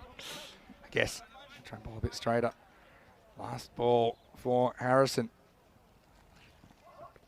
That one is a wide. Yeah, this time he doesn't move. You can see what Harrison's trying to do. He's getting a little bit in his ear, probably from Nestor, I think, back there on the boundary. That's fine. What an over. So 7 overs down. The score's 70. So they're still right on the money, but there were like 18 off that over, and Harrison's saying, I'm not quite sure what happened there. I mean, this is fine. I think when it goes past the crease, it's inside. Yeah. So Harrison says, okay, I've bowled enough. This is where cricket's funny, because once you start an over, you have to finish it. So if that was baseball, guarantee you the manager's walking down the stairs saying, good game, hit the showers after those first 2. Especially with the game in the balance, but I suppose, in a way, he gets out of it. But he also gets hit for 19. Yeah, I mean, the game with Bruce here, I mean, for me, it was either Bruce or Gals. Yeah, and they've had extras problems, not just last over, but also earlier. Bruce has just got to keep it outside the off, nothing on the legs. He's got no protection really out there. And he goes down the leg. This is what's been the issue. Been quite a few of the bowlers today. I don't know how it was in the first match that you and Corey did, but certainly in this match, quite a lot of the bowlers have struggled with getting the ball wicket to wicket. Quite a few down the leg side. It's funny because, in my opinion, I thought it was a wide. They got the stumping, but it wasn't called. Bruce will straighten it up. This is pulled away, and let's see, just be the one. And hanging in the balance here. Single taken there. So, yeah, they need a good over here. Nice tight over here. Certainly does change things. I mean, that rate has gone below 10 for the first time because of that over. So here we go again. And that's nicely played. Just takes a single. Yeah, it's tense times. And it's nice to have a bit of company in the box. There you go. Got to make sure you get your face out there. There you go. Who are we missing out there? Come on. I've been doing my weights. A lot of the kids enjoying what's going on at the moment. Come back to that in a second. Just once more, and puts the pad. This one hits the pad on the way through. Reset. Yeah, this one. He's lucky it does flick the pad. So, yeah, it's been wonderful having quite a few kids through this week. It's been hit. Nicely hit, but he's keeping it down. He's rolling his wrist on it. He's not taking a chance. So far, Fine Mughal has batted quite sensibly. He's like determined and he wants to stay out there. I love multitasking. And here we go. There we go. Got everyone in. Thanks for coming down, guys. Give us a wave. Give us a wave. There we go. Loving it. Kids are heavy, aren't they? I think I'm just unfit. Anyway, that's down the leg side. This one will be a wide. Yeah, wide ball. Been costly, haven't they? Yeah, we just haven't seen too many bowlers that just get the ball in the right corridor, get it outside that off stump, short of a line, and get batters trying to cut the ball or play the ball straight. It's the field is. That's what the field is set for here, and that's where they've got to bowl. Do you agree? Yeah, I agree. Kids agree. Yeah. Oh, you weren't asking me. I'm not asking you. I'm asking somebody who knows about the game. Down the ground. Again, doesn't time it well. Gets a single. Well, you're just asking the kids because there's a kid bowling. Louis Bruce is 16. It's a question in the chat from Neil. At what sort of age would you start looking at someone for like an academy spot or something like that? I mean, I don't know if you have a clear answer to that. Well, there's Corey. Corey's looking He's looking fired up. Oh, there's Aftab there as well. Nice to see Aftab. Hello, Aftab. Well, this one, Aftab, watch out, he's coming your way. Seis carreras. Manos arriba, arbitro. Eso es seis. Que guay, que genial, que grande. Well, this one doesn't break the game open, but it definitely cracks it a little bit because it was there to be hit from Bruce. He's always kind of angling in. And still wasn't an easy shot. He takes it off the stumps more or less. Well, let's just say it's Andy Nowdy as well, who's come over from Malta. And it's been great to see him. And I think he'll be hoping to stick around for more Maltese cricket. Back half of the day. And that just helps, doesn't it? Because that was just kind of creeping out of hand. So that's 8 overs down. Score is 82 for 2.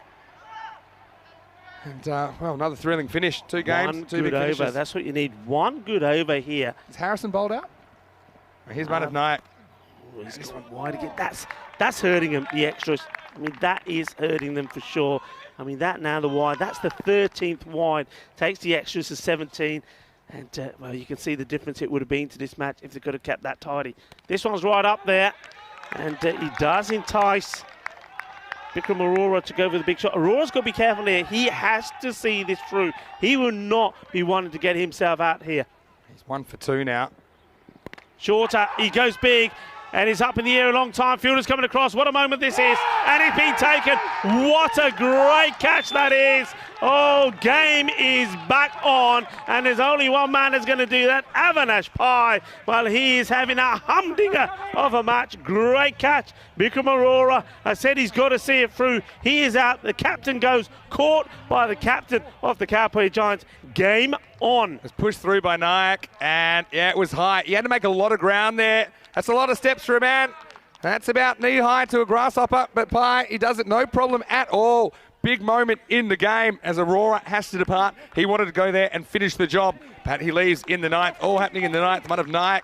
We gambled straighter, flatter, faster, and it's done the job on Bikram Arora, who goes, but not before a well-made 38. And the score now is 83 for 3. Oh, big moment. Look, they're going with I don't mind this. Somebody who batted pretty well. And it's Ajmal. Ajmal, no, he's not there to stick around. Remember, he almost pulled off an amazing comeback. He's flicking it, but like he's going to bowl a leg spinner. He's going to bowl an off spinner. He bowls a leg spinner. Oh, he's got plenty off this though. This goes all the way. Arriba, Kinna Sona, Shaka Lagya. Here's a matchup that the Malta Super Kings will like with a left-hander with the ball turning into him. And often you'll see Nayak kind of switching to off-spin, but he doesn't. He stays with the over the wrist, more of a top spin than anything. That disappears out of the ground. Yeah, can't bowl it in that swing zone.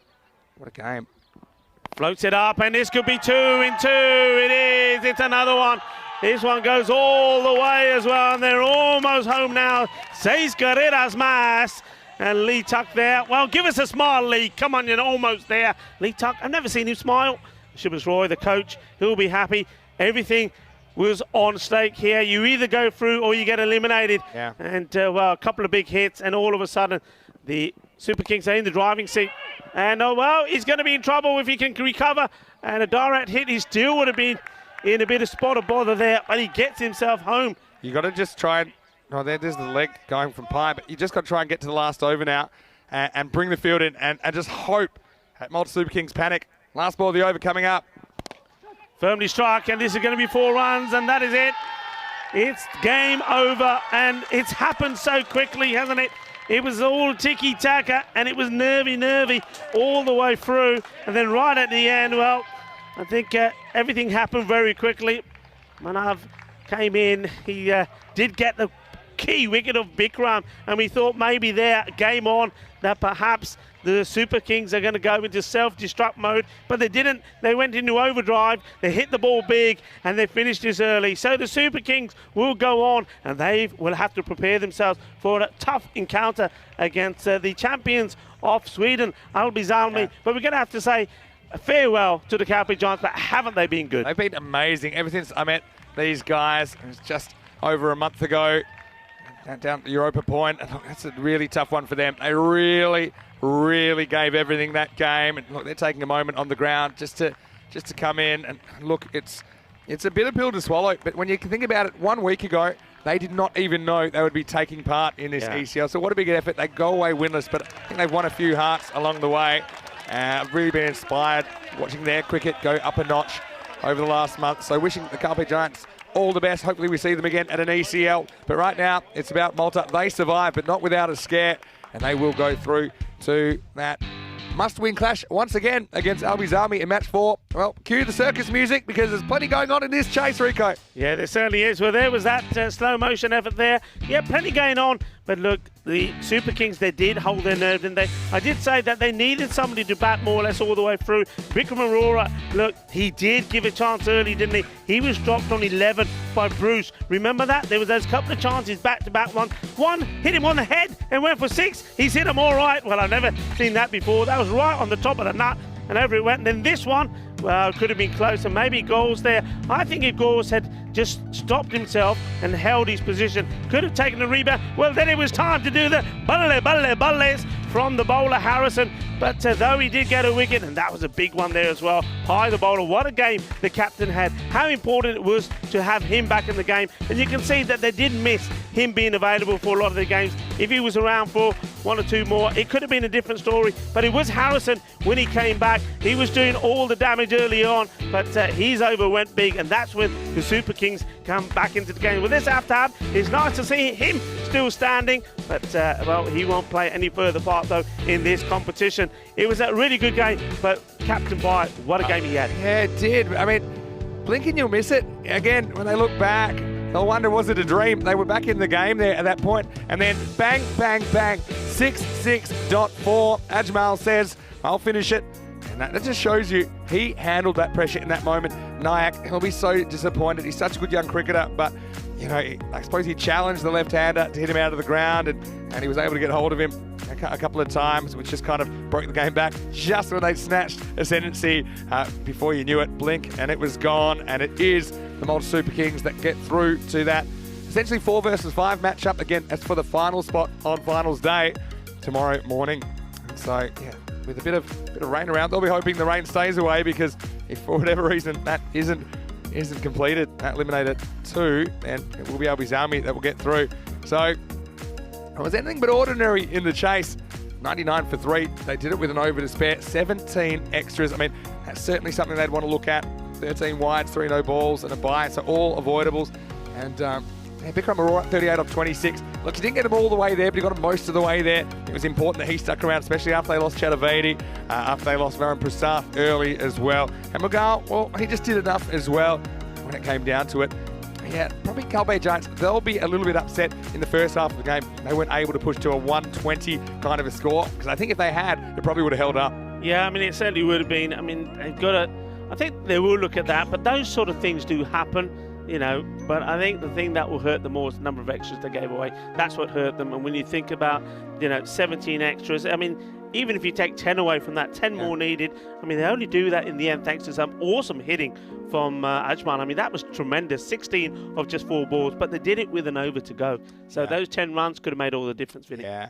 Oh, look, just once again, been great having the Giants there. I'm sure they'll stick around this afternoon anyway. We'll have a chat to them, and I'll tell them how proud I am of the way they've taken their cricket to the next level in the next month. And I'm sure they'll be better and better for the occasion. And hopefully Richard Lake as well. Hopefully of course, not too bad. We'd love to see him out there again in the middle on ECN sooner rather than later. So 99 off 9.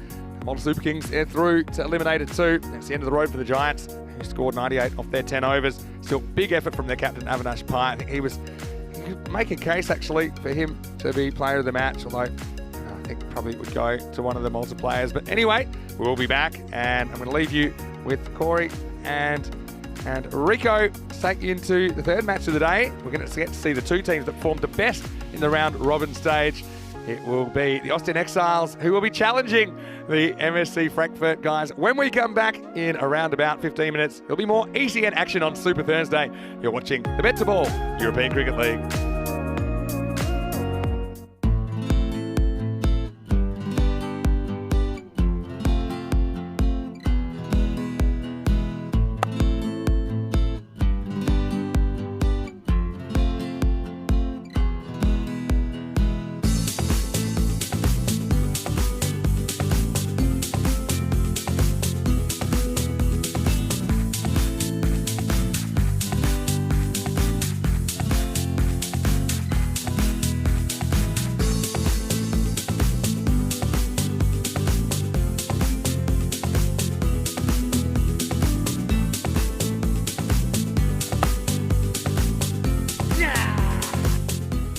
how we play cricket. On the Costa del Sol.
Hello and welcome back to Super Thursday in Group D, the group of death on the European Cricket Network. This ECL 22 has thrown up plenty of surprises so far, and now we're going to see the two teams that were at the top of the table after the round-robin stage this week in Group D. It's MSC Frankfurt. Well, they're back, the German champions. They're here to take on the Ostend Exiles, the first chance to see them on Super Thursday. Let's go out to the middle where the tournament referee, Sir Rob Kemming, is with the two captains.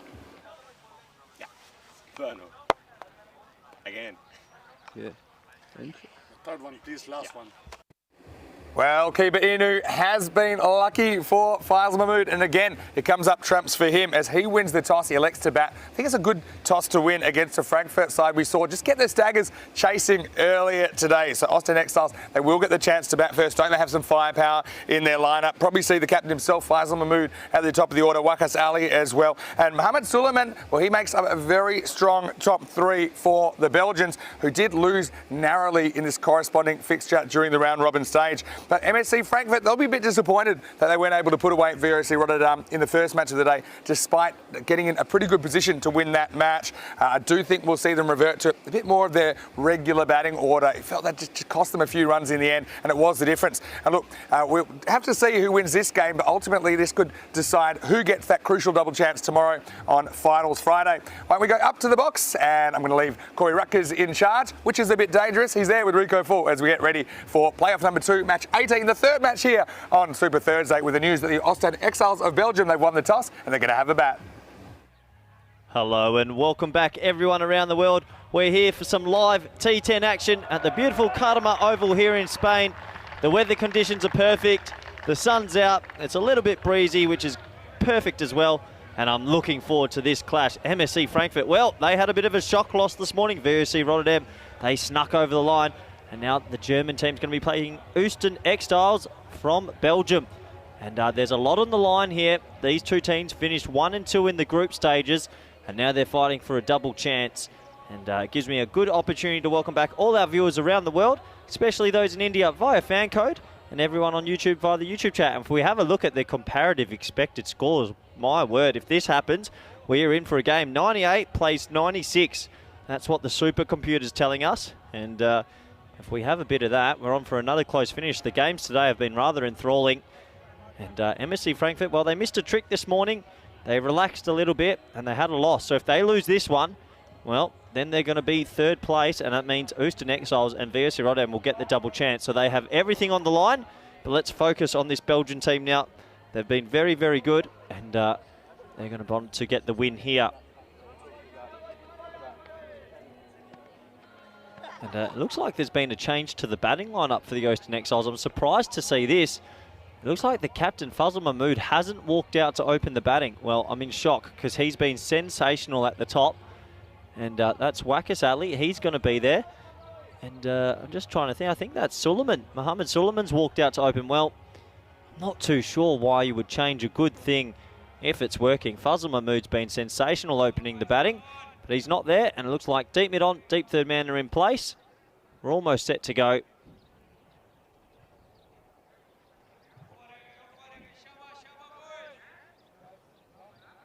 And we are set to go. Here we are.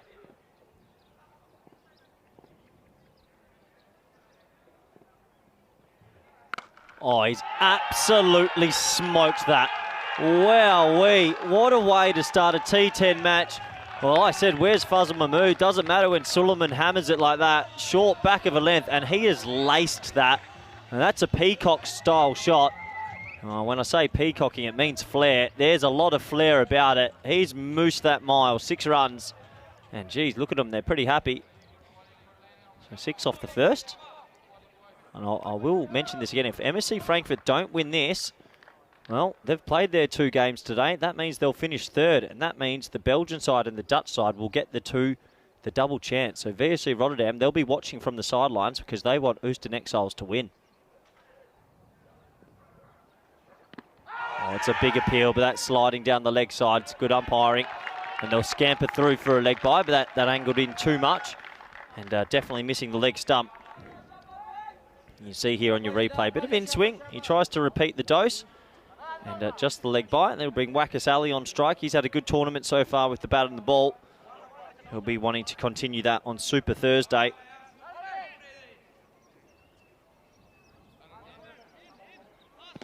So it looks like there's going to be a little bit of a change to the field here. Third man's coming into the ring. Deep cover and deep mid-on are the boundary riders.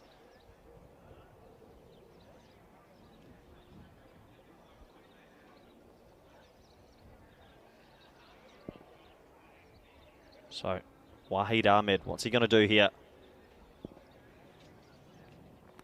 Oh, it's an edge. He's got him for a golden duck. Well, it was a bit wide.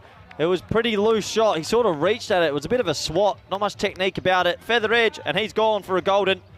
And after the 6 off the very first ball, 2 balls later, MSC Frankfurt pick up their first wicket. Bit of an innocuous looking delivery. Not too much about it, but it's a bit of a loose shot. Sort of reaching for it. Doesn't put his foot to the pitch of the ball at all.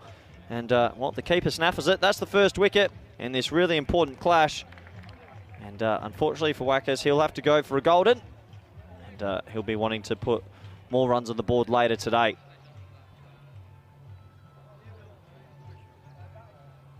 So, the early wicket, the early chocolates going to Frankfurt here. And it is a big wicket. He's had a good tournament, as we said.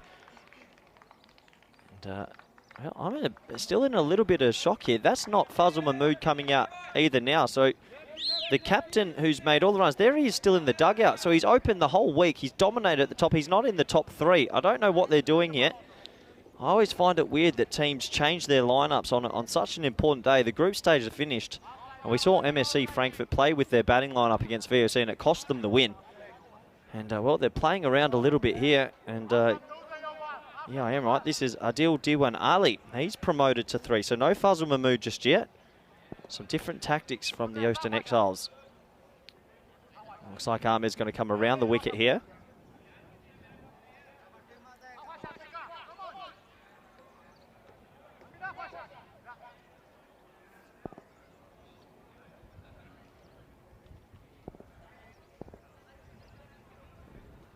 That is short, wide, and his signal wide gives me a good opportunity to welcome back good friend, co-commentator Rico Full. Rico, how are you?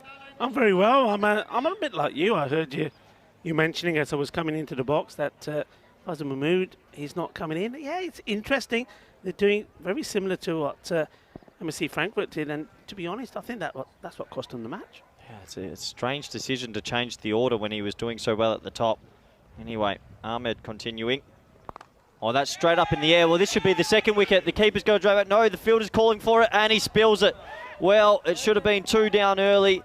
It sort of landed in the Bermuda Triangle there, Rico, and in the end, they shell it. Yeah, I mean, that's Zadan Fahad. He's been very good with the catching, and I think this one could have been, it's probably not the keeper's, it's any one of the 2 fielders could go for it. Fahad decides it's going to be his, and, well, I don't even think he gets anything on it. Yeah, big opportunity missed. I'm like Rico, I'm a little bit surprised from some of the tactics very early here.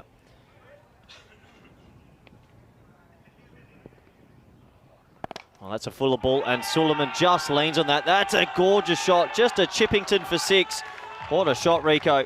Yeah, I mean, look, Mohammed Suleiman, I think he's a very good batter. I yesterday was saying that I thought he was going to come good in one of their matches, but it wasn't to be. And I'm just wondering if this is the captain saying to him, look, Mohammed, we know you can bat.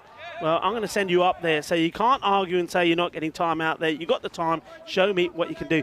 Could also be, remember that match yesterday, the match we're talking about with the Exiles, there was that injury to Fazal Mahmood on his finger when he was bowling and the throw came in and he tried to stop it.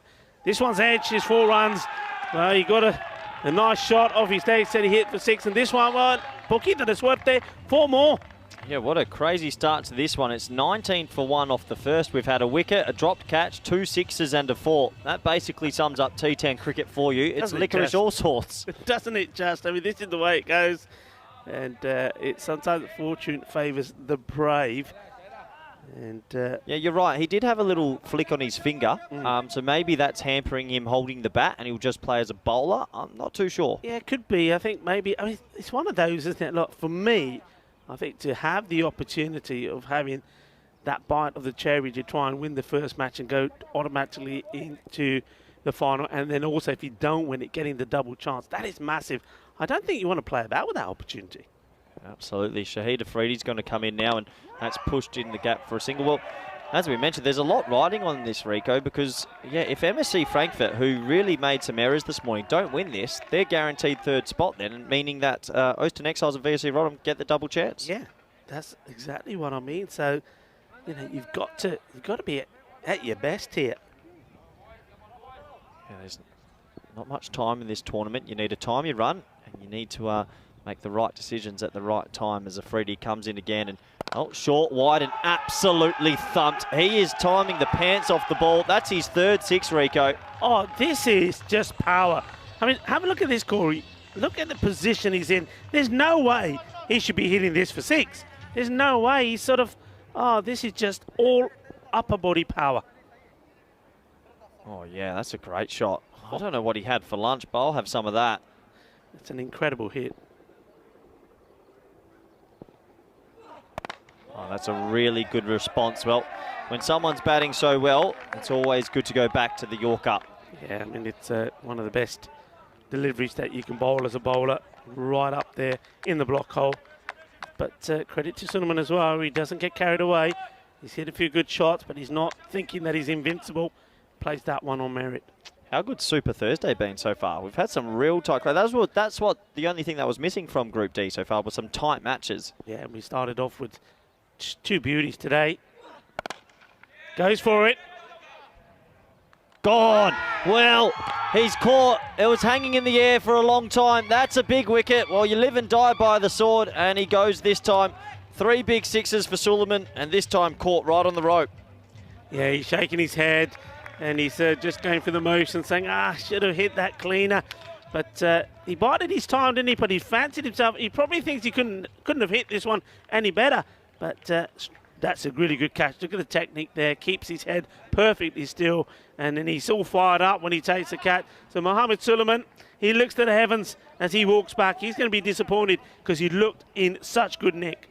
Yeah, he looked in great nick. It's a good T10 innings, 22 off 7. But, geez, he would have loved to have batted a little bit longer. And still no Fazal Mahmood coming out, Rico. So I think you're right.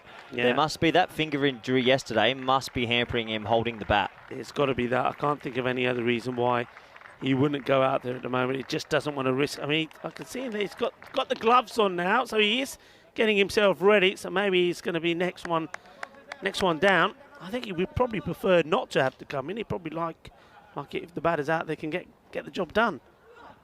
Oh, and that beats him completely. That's full away swing. And the new batsman, Ensala Baba, well, he plays all around that. This is interesting for me because the Oostin Exiles have been so reliant on that top order. The middle order is going to have a good game here. Yeah.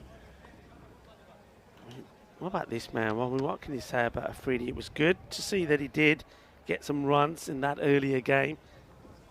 And he's always giving you something with the ball. Pushed into the offside for a single.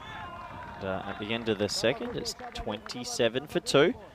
So, Rico, I know you've been enjoying the group of death, and after watching the game today, who are you tipping now to get the double chance?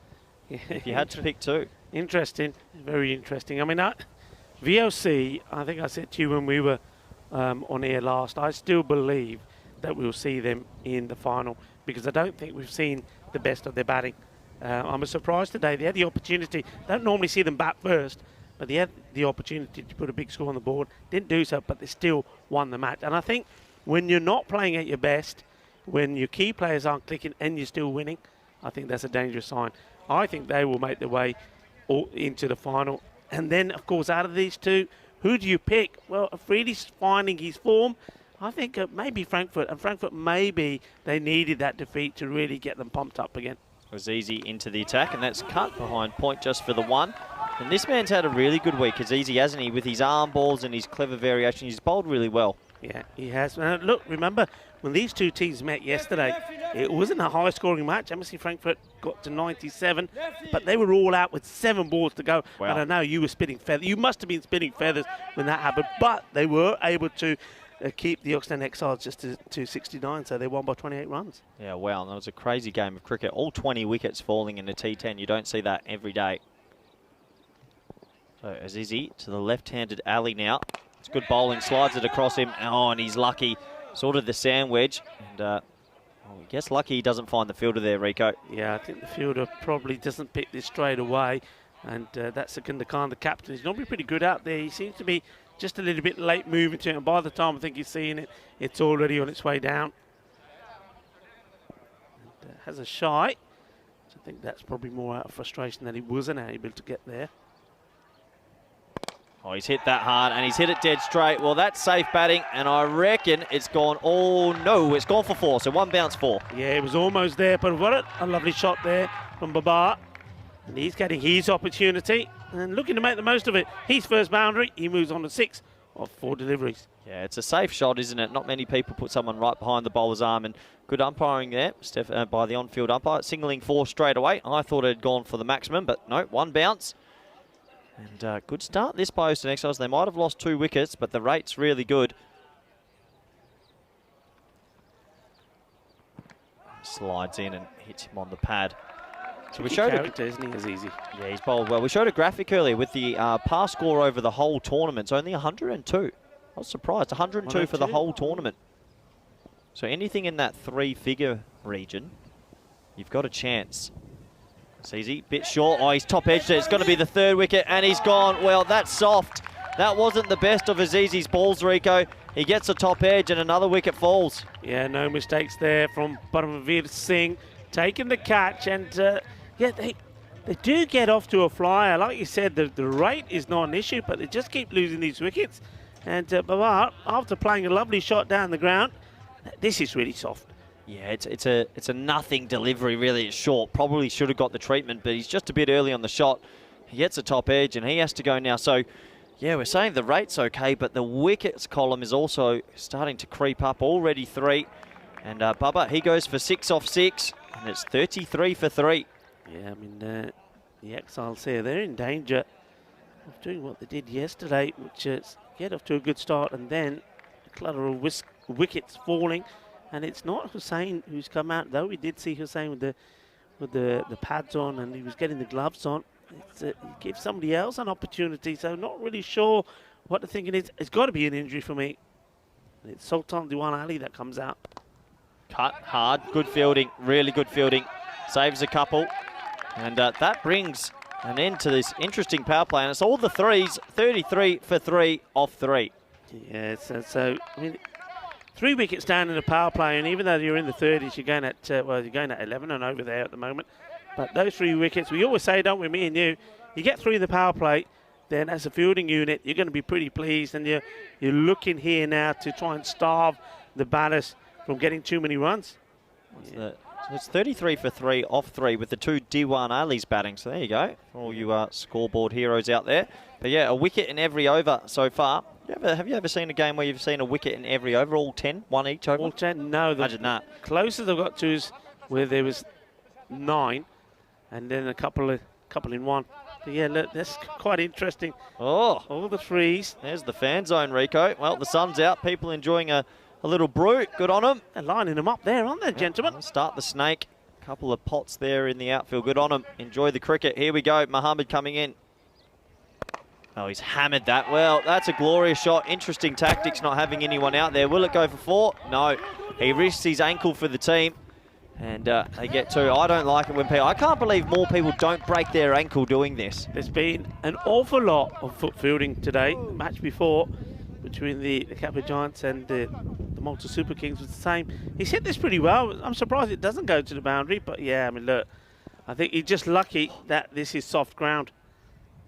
They're just checking that, and yeah, he just managed to get the foot on it and doesn't touch the rope. So this bowler has impressed me, Dad Mohammed. I think he's got better as the week has progressed. He loses his shape a little bit, doesn't he? He goes down the leg sometimes, but I think he's so dangerous. He gets wide and fires it in, especially to the right-hander. To the lefty, well, he hasn't been at his best. I think it was to Ajmal, actually, of the Super Kings that took a liking to him, also a left-hander. So this will be an interesting contest. That's probably going to be a wide, and he's signalled. Yeah, it's talking to a few of the players on the sideline. They said there's something very tricky about trying to line him up. He's quite short, skiddy. He has an off-cutter, and they find it difficult to power hit him. Yeah, they're just going a little bit too wide. You see what he's trying to do there. But yeah, he is. He's got quite a straight. There he goes. Little action, not much of a run-up. It's well bowled. It's well bowled. It's a little bit of a loose stroke. Well, Group D just feels like it's wide open at the moment. We called it the group of death for a reason, because we did think everybody was going to beat everybody, and that's what's happened. Right now in this one, Austin Exiles, they need a little bit of a partnership.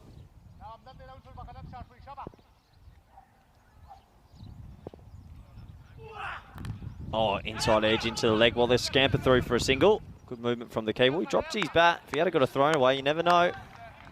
Yeah, is this another plugger? It's good also from Dawud Mohammed here, the bowler. He runs down, he sees that the keeper's going to the ball, runs to the other end and gets behind the stumps. Nice to see. Yeah, good running as well. Good match awareness to scamper through for a single there. Every single's important, isn't it? Lefty-righty combination. You want to keep those fielders moving. Yeah, and also that's when you know when a young bowler is hungry, because you see him charging there. He's wanting the ball. He doesn't want them to get the single off him. Quite a few changes to the field. This is interesting. Looks like the 4 men in the ring are all on the offside with a sweeper, and only 3 men back on the leg side, all on the rope. It's a little bit different. Oh, he's got an edge and he's gone. Well, they're losing 1 and over. It just keeps happening, and he gives it the big Shahid Afridi celebration. I guess you can when you keep taking wickets. It is now 37 for 4. Yeah, this is really well bowled. It's Sultan Diwan Ali that departs without scoring. I believe that was his second ball. And this is all about knowing what you're going to do. And the captain also having faith in the bowler. The captain say, look, I know you got the ability to bowl to this field. This is the field. Get it in the right areas. Get me those wickets. And he's delivered. Yeah, absolutely. So another wicket falls. We've had a wicket in every over of this game. Sultan Diwan Ali, well, he'll go for the silver duck off 2 balls. And unfortunately, if you're an Austin Exile supporter, this losing wickets at the wrong time. Yeah, there's... Well, now the captain does come in. Well, I think he had to. I don't think there was no other opportunity. This will be interesting because, I mean, he's their best batsman, we think, in the team. He's batted really well all tournament, and he's coming out at number 6 here. So we think that the finger injury from yesterday must be hampering him. It's going to be interesting to see how he goes. I'd be surprised if he's batting at 100% because there's no other reason you would come in so low. Yeah, he can't be 100%. He knows that this is a big match. Now that field gets changed again to the captain from the Ostend Exiles, the champions of Belgium. Once again, hello to everybody on there in the chat. Lots of chat about what their thoughts are about this match. 1 or 2 which are interesting. It's well bowled, well played. Run out, he's going to be gone. Oh, he's hesitated, but that's made all the difference. Oh, he's not happy. Well, you could run again here. He's not happy because I think this is all about the fielder here. I think that is Kedar Khan. He doesn't know which end to go. Takes too long, and when the throw comes in, it gets it wrong. And I think the umpire just going to have a little chat with Mohammed Dawud here because of his reactions and just say, look, we don't want to see this. Well, it's a good dive. I tell you what, I hope that's gone to the third umpire. It might be tighter than you think, but yeah, I think the bowler's reaction, he's just getting a little bit of a reprimand here because of maybe a little bit of unsportsmanlike conduct. I know the umpires are sort of looking at that, but you sort of feel there that Kedar Khan, well, it was a good pick up and throw, but if you don't throw it at 100%, then you're not going to get the run out. He was in 2 minds. He didn't know which way to go, and by the time he had thrown it, it was too late. I mean, when you say too late, it was closer than we thought. But he did get in there, and he needs to stay in there. This is important, not for him here. Absolutely. So in this game at the moment, we're getting a wicket each over. What are the Austin Exiles going to be able to do to get back into it? Well, look, one of the theories, I was saying, I share a theory with you. One of the things that some of the people in the chat said, they believe that in the match yesterday between these two, that the Austin Exiles didn't really attack. They felt that it was a little bit cagey, didn't attack, and that's what resulted in them not getting to the score of 98. This time maybe they're showing too much attacking instincts. Yeah, trying to find that right balance in the T10 is important. Azizi, he's going to continue here. Fazal just under edge, dot ball. We're just showing the clouds in the pictures because there is a little bit of forecasted rain later. Now let's say hypothetical, game 5 today gets rained out. That means whoever wins this would also get the spot with VOC. So you want to win this one desperately. Yeah, this is a big match. And yeah, I think Vinny touched on that because that's what sort of happened last week. Bit wider, it hit pretty well. and he waits for this. This is good batting. A lot of batters have just, they see it wide, they swing widely, they get an edge. He looks okay to me. Yeah, I mean, It doesn't look like he's got any pain in his hand. I'm really surprised he's come out so low. Yeah, I mean, it is interesting decision by the skipper. Obviously, there is some thought or theory to it. Shot. Well, good shot. Uses his crease. He's going to get that for a really needed boundary, and that's good batting. Yeah, nicely played there from the left-hander, Dilduan Ali. He picks the length quickly. That's what this is all about. Rocks back in his crease. We'd like to see that. Goes back and says, thank you very much. Quick hands. Well, they need a bit more of that. They're losing wickets at the wrong time, and the run rates never really gotten out of control. Frankfurt, they bowled him out yesterday, and they're going to try to do it again here.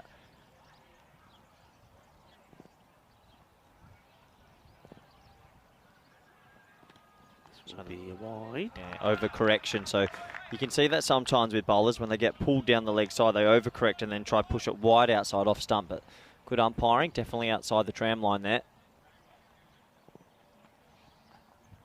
Oh, it's in the air. It could be half a chance. No, it's found a pocket of space. One bounce four. Well, this is what the Ocean Exiles needed. Good batting, Rico. Yeah, this is good. It's just a couple of metres wide from the fielder there, Wahid Ahmed. He can do anything about it. And he does find it in the snake pit. So he's okay. The ball comes out safe. So does he. Nice shot. I mean, look, the problem isn't being them not playing the shots. Probably been that they've played too many shots and the wickets that have gone before them, picking the wrong ball to take on.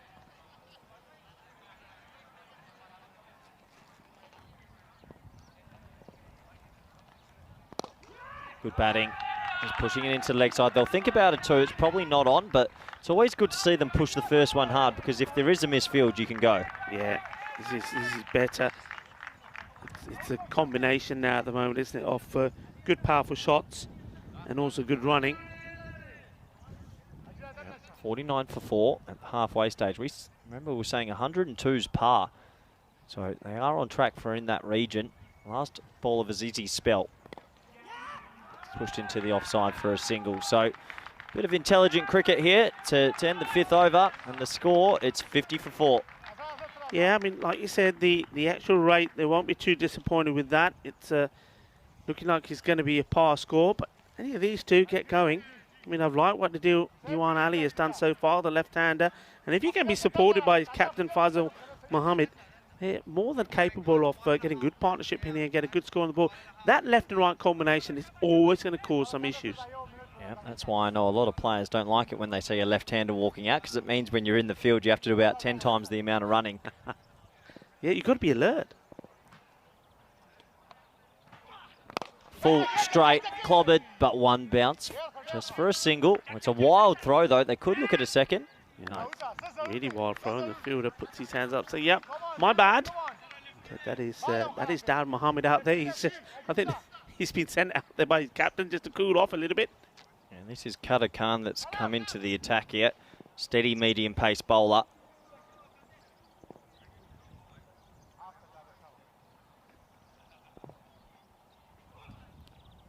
Misses out on a low full toss here. Yeah, I think his strength, Duan, seems to be on the leg side. He's played some nice shots on the leg side. Out on the off, he's missed out on a few. That one he's missed out on. You'd think he's just going to step out to that and hit it on the foot. Doesn't. Slower ball, inside edge. Yeah, they'll scamper through for a single, so just ticking it over. Look, the projected score at the moment's around that 93 mark. This sort of feels like it's a bowling and fielding group, doesn't it? It just feels like the batsmen never in this group have really gotten away. No, I mean, you're absolutely right. We've seen, I think, what's the highest score? Well, 98, I suppose, from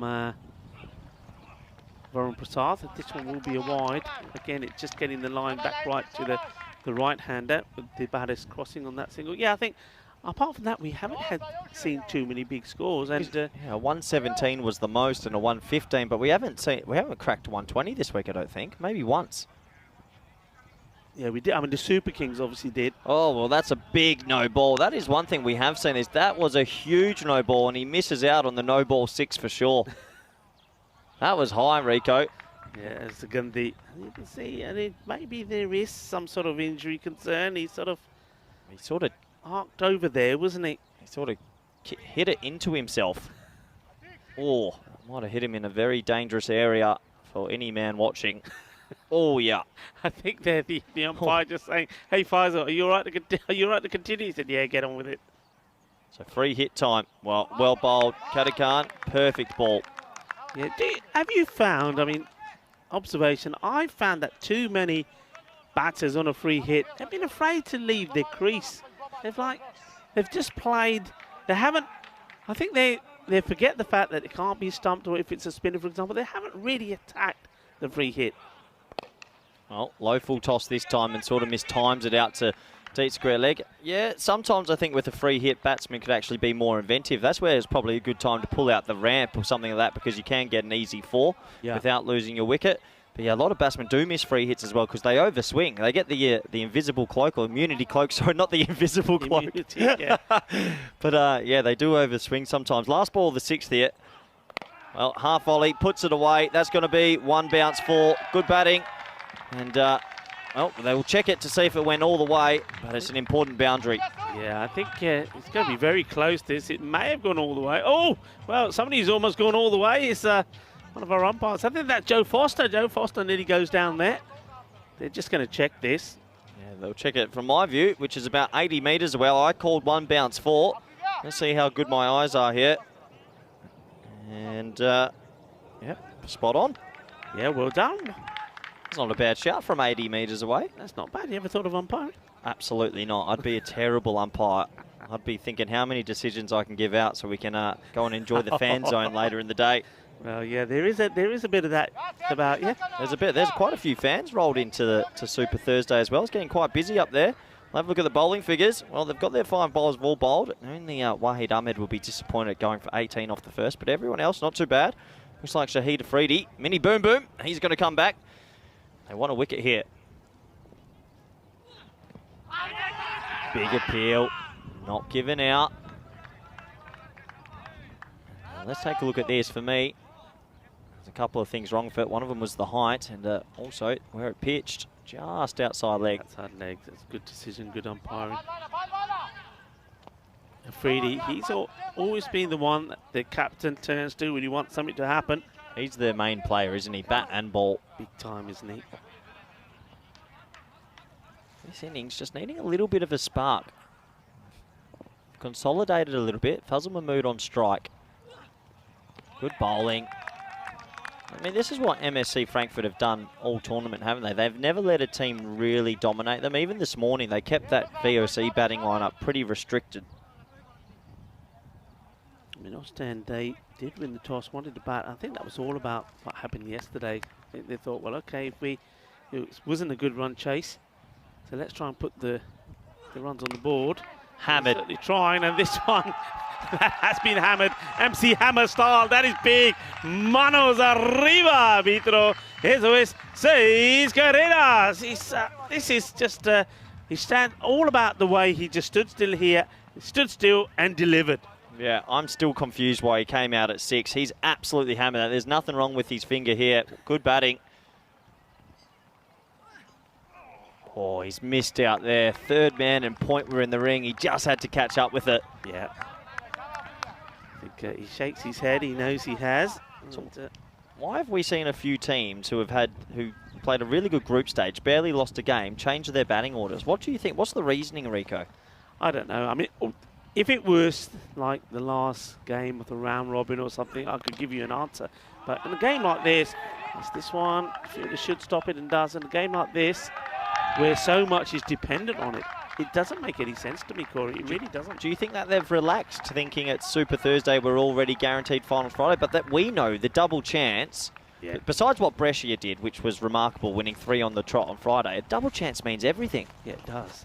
And this delivery here, it's well played. I mean, look, MSC Frankfurt, they know that this is do or die for them if they want that double chance, because they've already lost to VOC Rotterdam. The Ostend Exiles, well, maybe they can, maybe that does explain perhaps what their batting order is. Maybe they're thinking here, well, okay, if we don't get this one, we favour ourselves against VOC. But I can't see them thinking that way. Yeah, interesting. Takes an end to the 7th. It's 70 for 4. Big 3 overs coming up here. And we have a look at what's left for today. Well, Albi Zalmi, they'll be playing Malta. And Malta got through, Malta SK that is. They just knocked out the Giants. And then later today, VOC Rotterdam, well, they're up against the Belgian Oosten Exiles. Plenty of cricket, Rico. Yeah, that's a big match, and that's what I'm talking about. I mean, the Oosten Exiles would surely not want to. As we see this one, that's a nice looking shot. Gets him just the one. Surely he wouldn't be thinking to change things up for this one because they feel that the second match that they'll play later against VOC is the one that they'll be more comfortable going into, and it's just about giving other batters an opportunity for that big matchup. It doesn't make sense to me, I have to say. It doesn't make sense to me how Sukhinder Khan for the MSC Frankfurt didn't bat at all in that game against VOC. That didn't make no sense. So, chipped. Well, think about it too. It sort of landed in a bit of space. This would be a remarkable 2 if they get it. They go back. I reckon he's gone. He's gone. Adios. That has to, yeah, adios. That's the word. Sensational fielding out there. That's Wahid Ahmed. He charged in from deep mid-wicket. One-hand pickup, direct hit. Well, we don't have the right angle, but usually when it's a direct hit, you're out. Yeah, this is a super bit of fielding. It had to be a direct hit because, like you said, otherwise it would have been a sensational 2. They decided, both batters decided that they were taking this on straight away. How about this? Pick up, aim, throw, bang. Here we go. Keep an eye on, yeah, nothing touched by the keeper. Oh. And...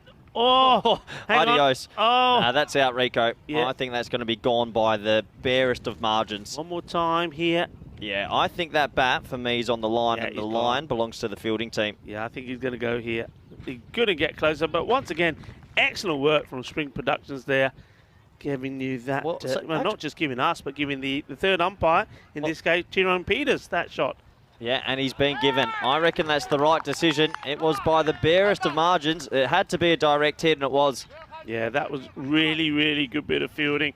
Well done indeed. And that's a disappointing batter because he's looked good while he's been out there, Yeah, lefty. He has. Do you think that's bad running or positive running, and you're a little bit unlucky because he needed the perfect bit of fielding to get him out? I like how aggressive they were, but is that a bit of bad luck? It's bad luck.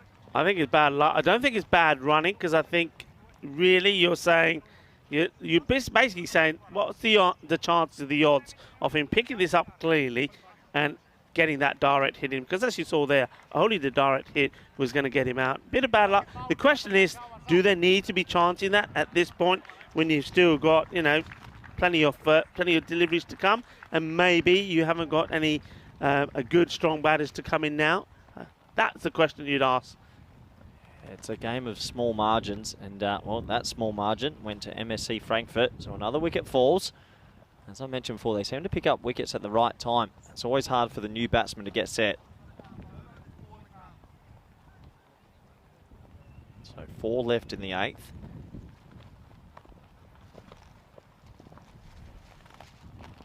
Oh, play and miss. Wild swing. Wild swing from Shah. The breeze has picked up around here as well now. Yeah, Amin Shah, he did hit some big balls yesterday. So, that he's capable of smashing a few. He made, in that 69 for 8 that they made against Frankfurt, he made 27 of them in 17 deliveries. Oh, what a ball that is. Well, top of off stump. Here comes the celebration again. This man's having a stellar tournament. He takes wickets for fun. Good bowling. Yeah, Adel Mohammed, he makes things happen.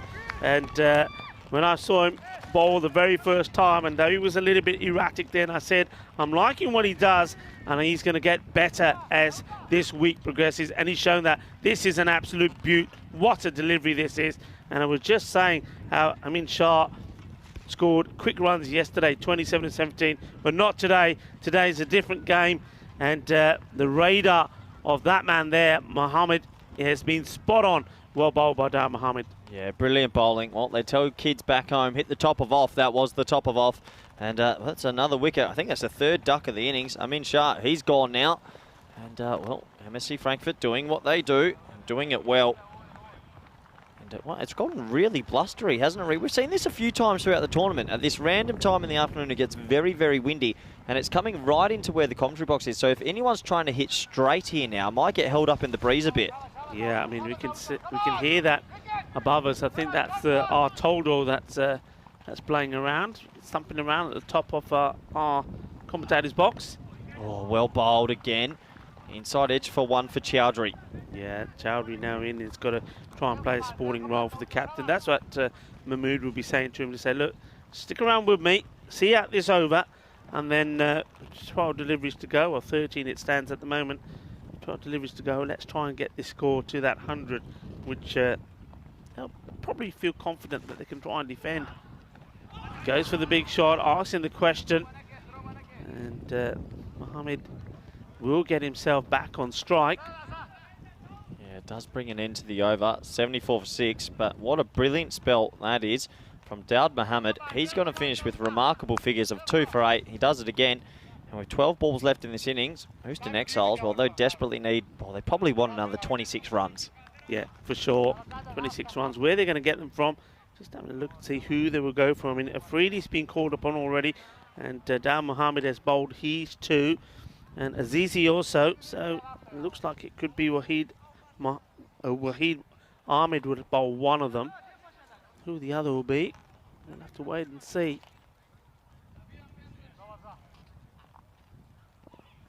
So Qatar Khan comes in. What's down the leg side? I reckon it might have touched his pad. Yeah, this is not good cricket from the batter. It's a dot ball. He's just missed out, hasn't he? I mean, Fazal Mahmood, we know how good he is. He'll be disappointed he didn't catch up with this one. Just skims his pad, so it's not a wide either.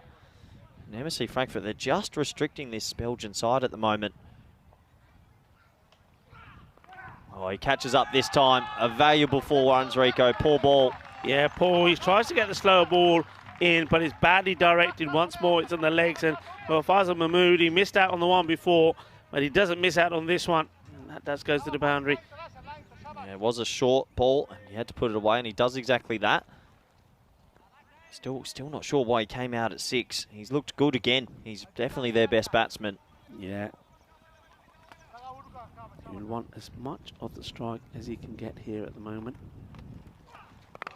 Oh, high in the air. Who wants it? Someone's got to go for it. It's the bowler. And he snaffles it. That's a good catch in the blustery conditions. And, well, that's the big wicket of the captain from Houston Exile, Fazal Mahmood. He's got to go. Yeah, that's really well done from Qatar Khan, because that's gone up in the air. We just mentioned, didn't we, before the start of this over, that wind has picked up. It's quite blustery. So this wouldn't have been an easy catch because it goes a long way up. See, he's trying to send this to the moon, isn't he? And it almost gets there, but it comes back down at a pace. That's a good catch. He never looked in any trouble, did he? All about getting himself in position, eyes on the ball, head perfectly still. Nicely taken. Yeah, the old crocodile style type of catch, and well, holds on to it in the end. Fazal Mahmood, well, decided to come in at 6. He makes 23 off 17, the only batsman to really get in during this innings, and he'll be disappointed not to score a couple of boundaries at this back end. He'll be in the sheds now, but it does give someone else an opportunity. Yeah, I mean, going back to that match yesterday, I mean, they did restrict MSC Frankfurt to 97. Got them all out with 7 balls to go, but in reply, they were 8 down and finished on 69. So they're faring a little bit better than they did yesterday with the bat, but they're still run short. They'll need to be, well, even if they can get themselves to the 90 mark, it'll be better. This is being, well, I say even if they can, and if you hit them like that, you certainly can. What a shot this is from Hussain. 6 runs. Well, I wasn't expecting that. He's come right down at the lower order, and first ball absolutely thumped it over the sight screen for 6. Oh, where's he been hiding? What a shot that is. Sohaib Hussain, this is a thunderous shot. Brutal. And he says, come on, bring it on. Give me another. Oh, he does get another. This one's skied, though. Could be a catching opportunity. Yeah, good catch. He made good ground. That's a really good snare. Oh, that's Jawad Azizi. He bowls well, he fields well. Another wicket. Yeah, that's really well done. When you knew he was up for it, he said, give me another. Well, he did get another. And, well, 6 was the first. The second is out, thanks to Jawad Azizi. A good catch. Another difficult one, blowing around in the air. And Jawad has it's a harder one. He's got a long way to come in. Keeps his eyes on it. Takes the catch. Look, that's a good catch because his left leg, just keep an eye on him here. The left leg here just starts to slide. but he does take the catch. Well done, safe hands. Would you take that? 6 off 2. You happy with that innings? Yeah. I'll take that. I'm 6 more off than 2. happy with that. It's a good little innings. 1 ball for 6, next ball caught. But I'll give our MSC Frankfurt some credit here. I think they dropped to 1 in the first over. Since that moment, they have fielded brilliantly. They've held everything, and the bowlers have backed them up. So they're looking to bowl our Austin Exiles again here. 2 more wickets. It's sacrilege to be bowled out in a T10 game. Yeah, it certainly is. I mean, just pushed into the offside. Well, if he hits, it's go. gone. Oh, he's gone. Oh, this is tremendous. Absolutely brilliant. But the bowler, he says, oh, no, you don't. Kedah Khan says, what do you think you're doing? I'm not going to allow you to have this. He gets there, picks it up and says, get back on your way. And no run there is another wicket. Could they bowl him out again here? Well, was he even running fast? That No, he was just having a gentle trot. He was doing a bit of window shopping. there's a bit of sportsmanship in a well, slap off. Let's have a look at this. He pushes it into the offside, and a little bit of window shopping doesn't really get the motor going. Oh boy! Oh no! Oh, I think my Nana runs quicker than that, and he's going to be walking back to the sheds. He's gone, another golden. Oh, we've had some ducks in this innings. Austin Exiles. Well, the wheels are falling off. That's poor, isn't it? That is poor cricket. Really is poor cricket. But no, what I was going to say is they lost the match against VOC, but that wasn't their bowling. Their bowling and fielding all the way through has been sensational. Yep. You know, you look at the teams they played, you look how they've contained teams, and even with VOC Rotterdam, look, Tim de Kock, he batted all the way through, but they managed to contain him. He's a good hitter off the ball. They let themselves down with that one innings with their batting. I can't see them making that mistake with this one. I think they'll go back to what they do best. Yeah, that's a fair call. And well, the wind is really picking up here at the ground. The bails blow off from the non-strike end, so a slight delay. Yeah, look at the flags there, and you can't quite see them in this shot. I wonder if we can get a shot of the flags behind the bowler. They're absolutely blowing around, and you can see the umpire there saying, right, I'm keeping my cap on. Here we go, Kedah Khan. Little edge, but into the ground. So just a dot ball, and it's Ahmed to finish. So, well, MSC Frankfurt, they bowled them out yesterday. They want to bowl them out again. Houston Exiles, well, they won the championship, the shorter form cricket 3 years ago. Beverin Cricket Club's been winning the last few years, but they got the ticket back due to their win in 2019. They need to get a couple more runs here. They need a boundary. Yeah, good over that from Kedah Khan. 2 for 20, but also don't forget that run out was amazing as well. Straight, high. Well, he's going to clear cover just, and well, the wind's taking it away. Look at that! Did the wind just take The that wind away just from him? took that. That was going to the boundary, and that's done. Is it Roberto Carlos when he takes his free kick? Oh, good. That is going into the cube, and look at how that swung. Oh, That, honestly, wow. The wind actually caught that a lot. That's going to be interesting tactics to see if captains later keep mid-off up and maybe put cover back. Yeah, good call. With this wind, I mean, because it's blowing that way, look, we can see it, the flags. That is quite amazing. He's been robbed there, the batter. No one told me in Spain that you get windy weather. I didn't sign up for this, Rico. You can sometimes. I mean, La Manga area, it can be even worse there because it comes down what we'd say like the valley. Shorter ball, good bowling. No tail enders ever like it in the bowler's half. Yeah, this innings, that sort of just I mean, they're still at something that's competitive. Let's remind ourselves, MSC Frankfurt couldn't chase 88 this morning. So even though they're only going to get around that 88 mark, 84, 85, they're going to feel nervous chasing that score again. Yeah.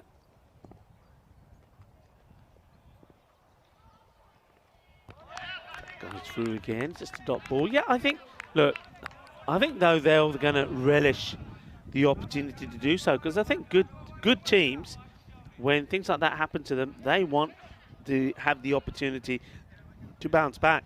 And I think MSC Frankfurt will do that. And I don't see them messing about with their batting order this time round. So here we go. Interesting field. Only one person deep on the leg side. I reckon the batsman should get a bit inventive here. Go across your stumps and try whip it. Gets that inside edge and just a single. It's really good death bowling, isn't it?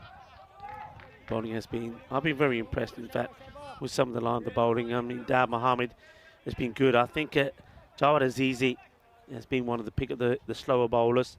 Just a bowling week. Just a bowling week. Has been. Do you have a guess? What week do you think was the most runs scored? We had this up earlier, and obviously, Which most runs like scored, the I highest think- scored in an innings. Like how many innings? What would the average rate was? Quickly I go. thought it was Group A. Correct. Group A were averaging around 110 mark. So this group's right down around 98. Yeah. Last ball of the innings. Full straight, hits it hard, but once again straight to deep mid wicket. They should run till they're run out. As you've got to try at least. The keeper has a little bit of fun with it, and there goes the bail. So it's going to be one and run out off the final ball.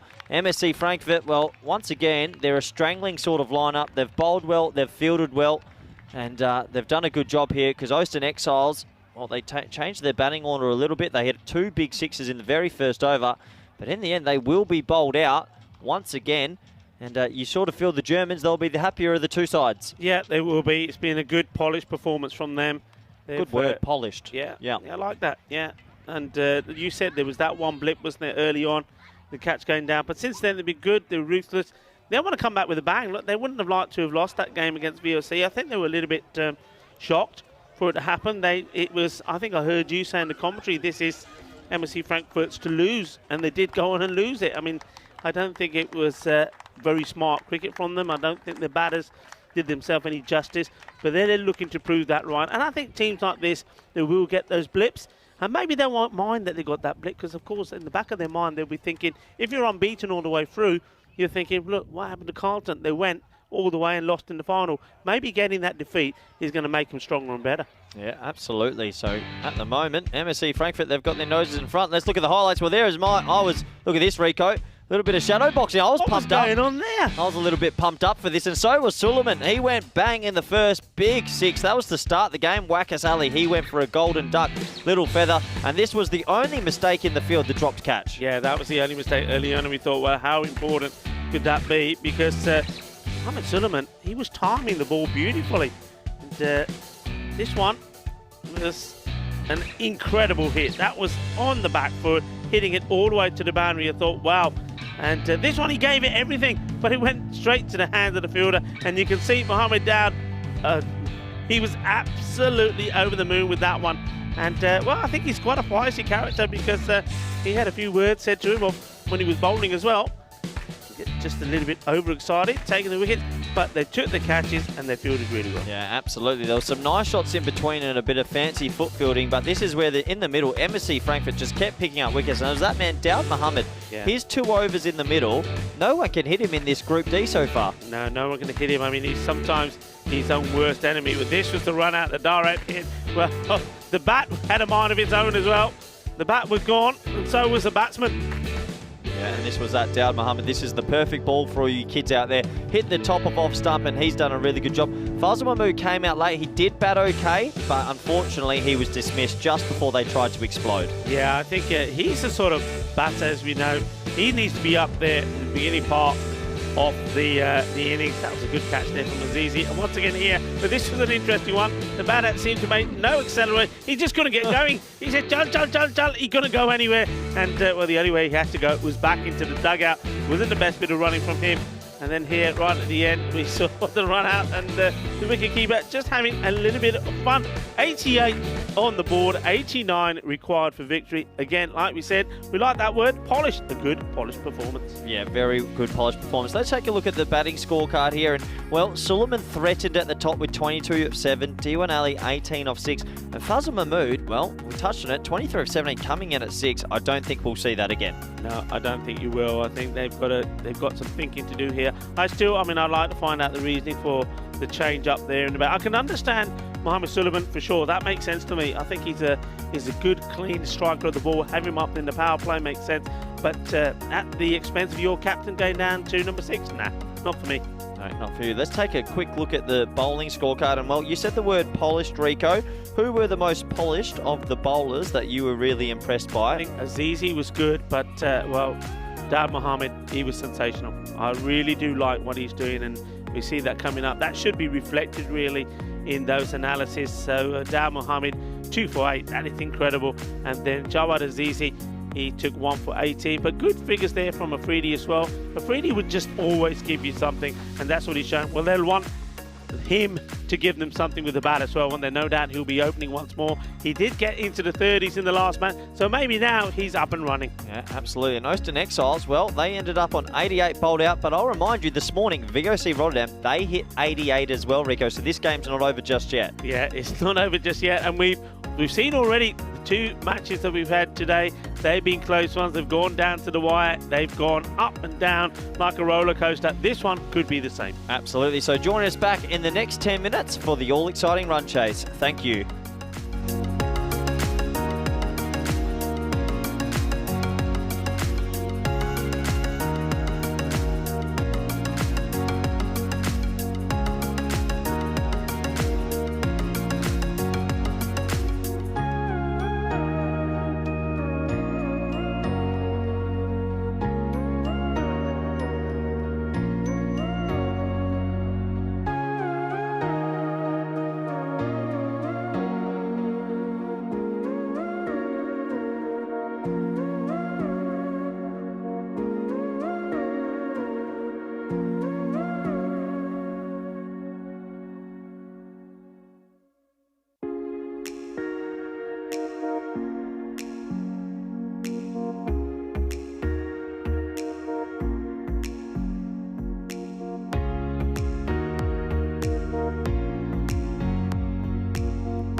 Hello and welcome back to the gorgeous Cartama Oval here in Spain. Sunny Spain, a little bit windy Spain today, but we're at the halfway stage of this, well, crucial T10 match between the Austin Exiles from Belgium and MSC Frankfurt from Germany. And if you're just joining us, well, Austin Exiles, they were restricted to 88, but I want to remind you, VOC made 88 this morning and Frankfurt couldn't get it, so that might be in the back of their minds. I'm going to welcome back nice and early Rico, full Rico. This game isn't over just yet, is it? No, it's not. I mean, a very good point you make. And, well, I think this is an important one, isn't it, for MSC Frankfurt? Because that point you make, 88 was a score they could not get to. Whereas not often you get a second opportunity to put something right. And though it's, again, a different opposition, but they have got the opportunity this time to say, right, okay, let's get that out of our heads. It's 88 again. Let's go out there and let's do it. Yeah, absolutely, because if you're a bowler on the Frankfurt team, you're doing your job. 88's a good total to restrict the opposition to. So now you want the batting side to stand up. Yeah. So here we go. Chowdhury's going to start with these little away swingers. Deep mid wicket, deep mid on. And, well, it's that boom boom man again, Shahid Afridi. He's at the top of the order. He did make a few runs this morning. He looked like he was finding some rhythm. The umpire's almost set. Looks like it's... they are set now. Here we go. First ball in the run chase.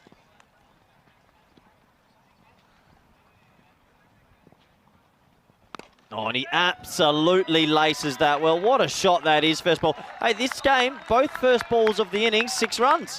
Yeah, no, I just got to, just the way, the mannerism, the brutalness, really, of some of the batting, it still just gets me amazed. It's the very first ball and bang. Have we ever had that in the first balls of each innings? What, 6 and 6? Yeah. Oh. Well, one man who probably knows Vinny, I'm sure he's probably looking at the stats already. Probably not, you know, it's very rare. I don't think I can remember a game we've ever had the first ball of each innings go for 6, but we've had it here, so it just shows you what this T10 format's all about. He blocks the second. Good response from Chowdhury. Oh, and then he goes for a wild swing across the line. And, well, another dot ball. I'm going to ask you a question here, and Sure. you can take some time to think about it. Okay. So you're a coach. Let's say you're a coach of a team that has got these sort of players, the likes of Afridi. I mean, how do you try and change this raw talent to play cricket a little bit smarter? How?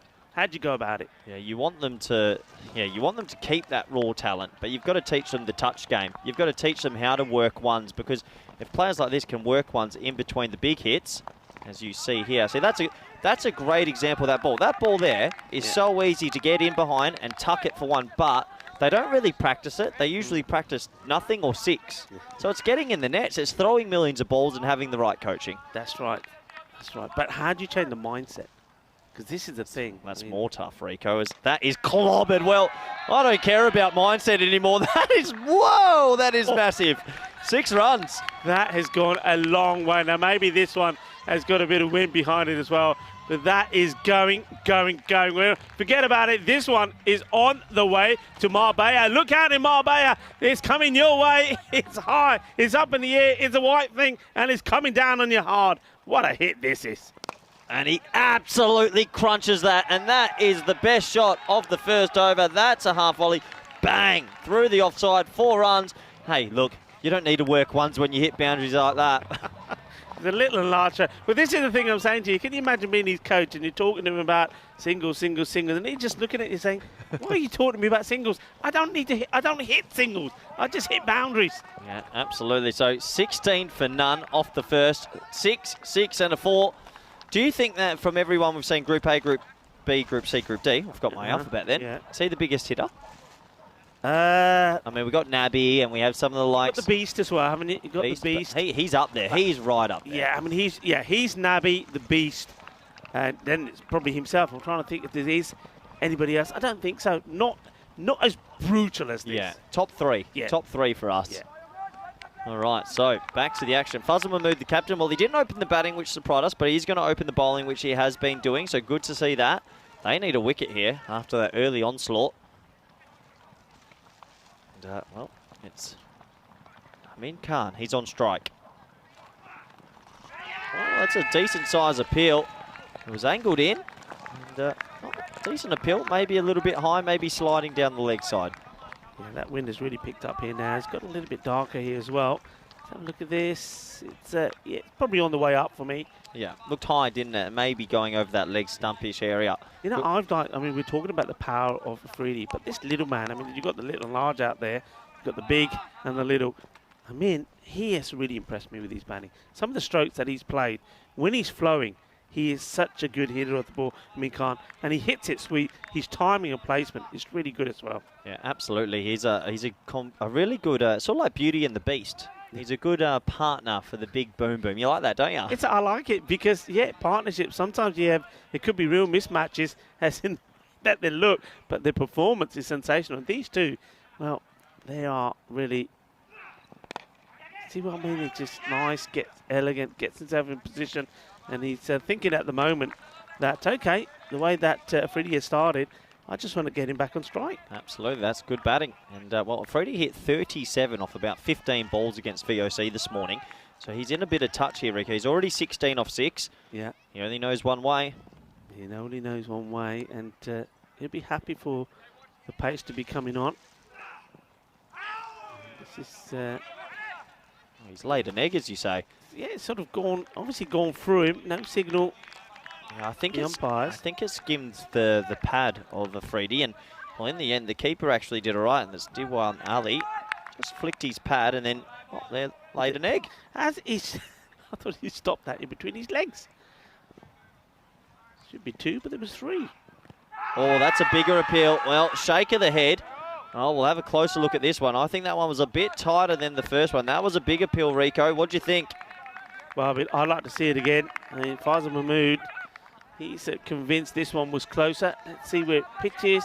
It's probably going to, from the angle, because he's gone quite wide, I think it's probably going to carry on down that line, maybe just miss leg. Actually, I think he might have given it runs.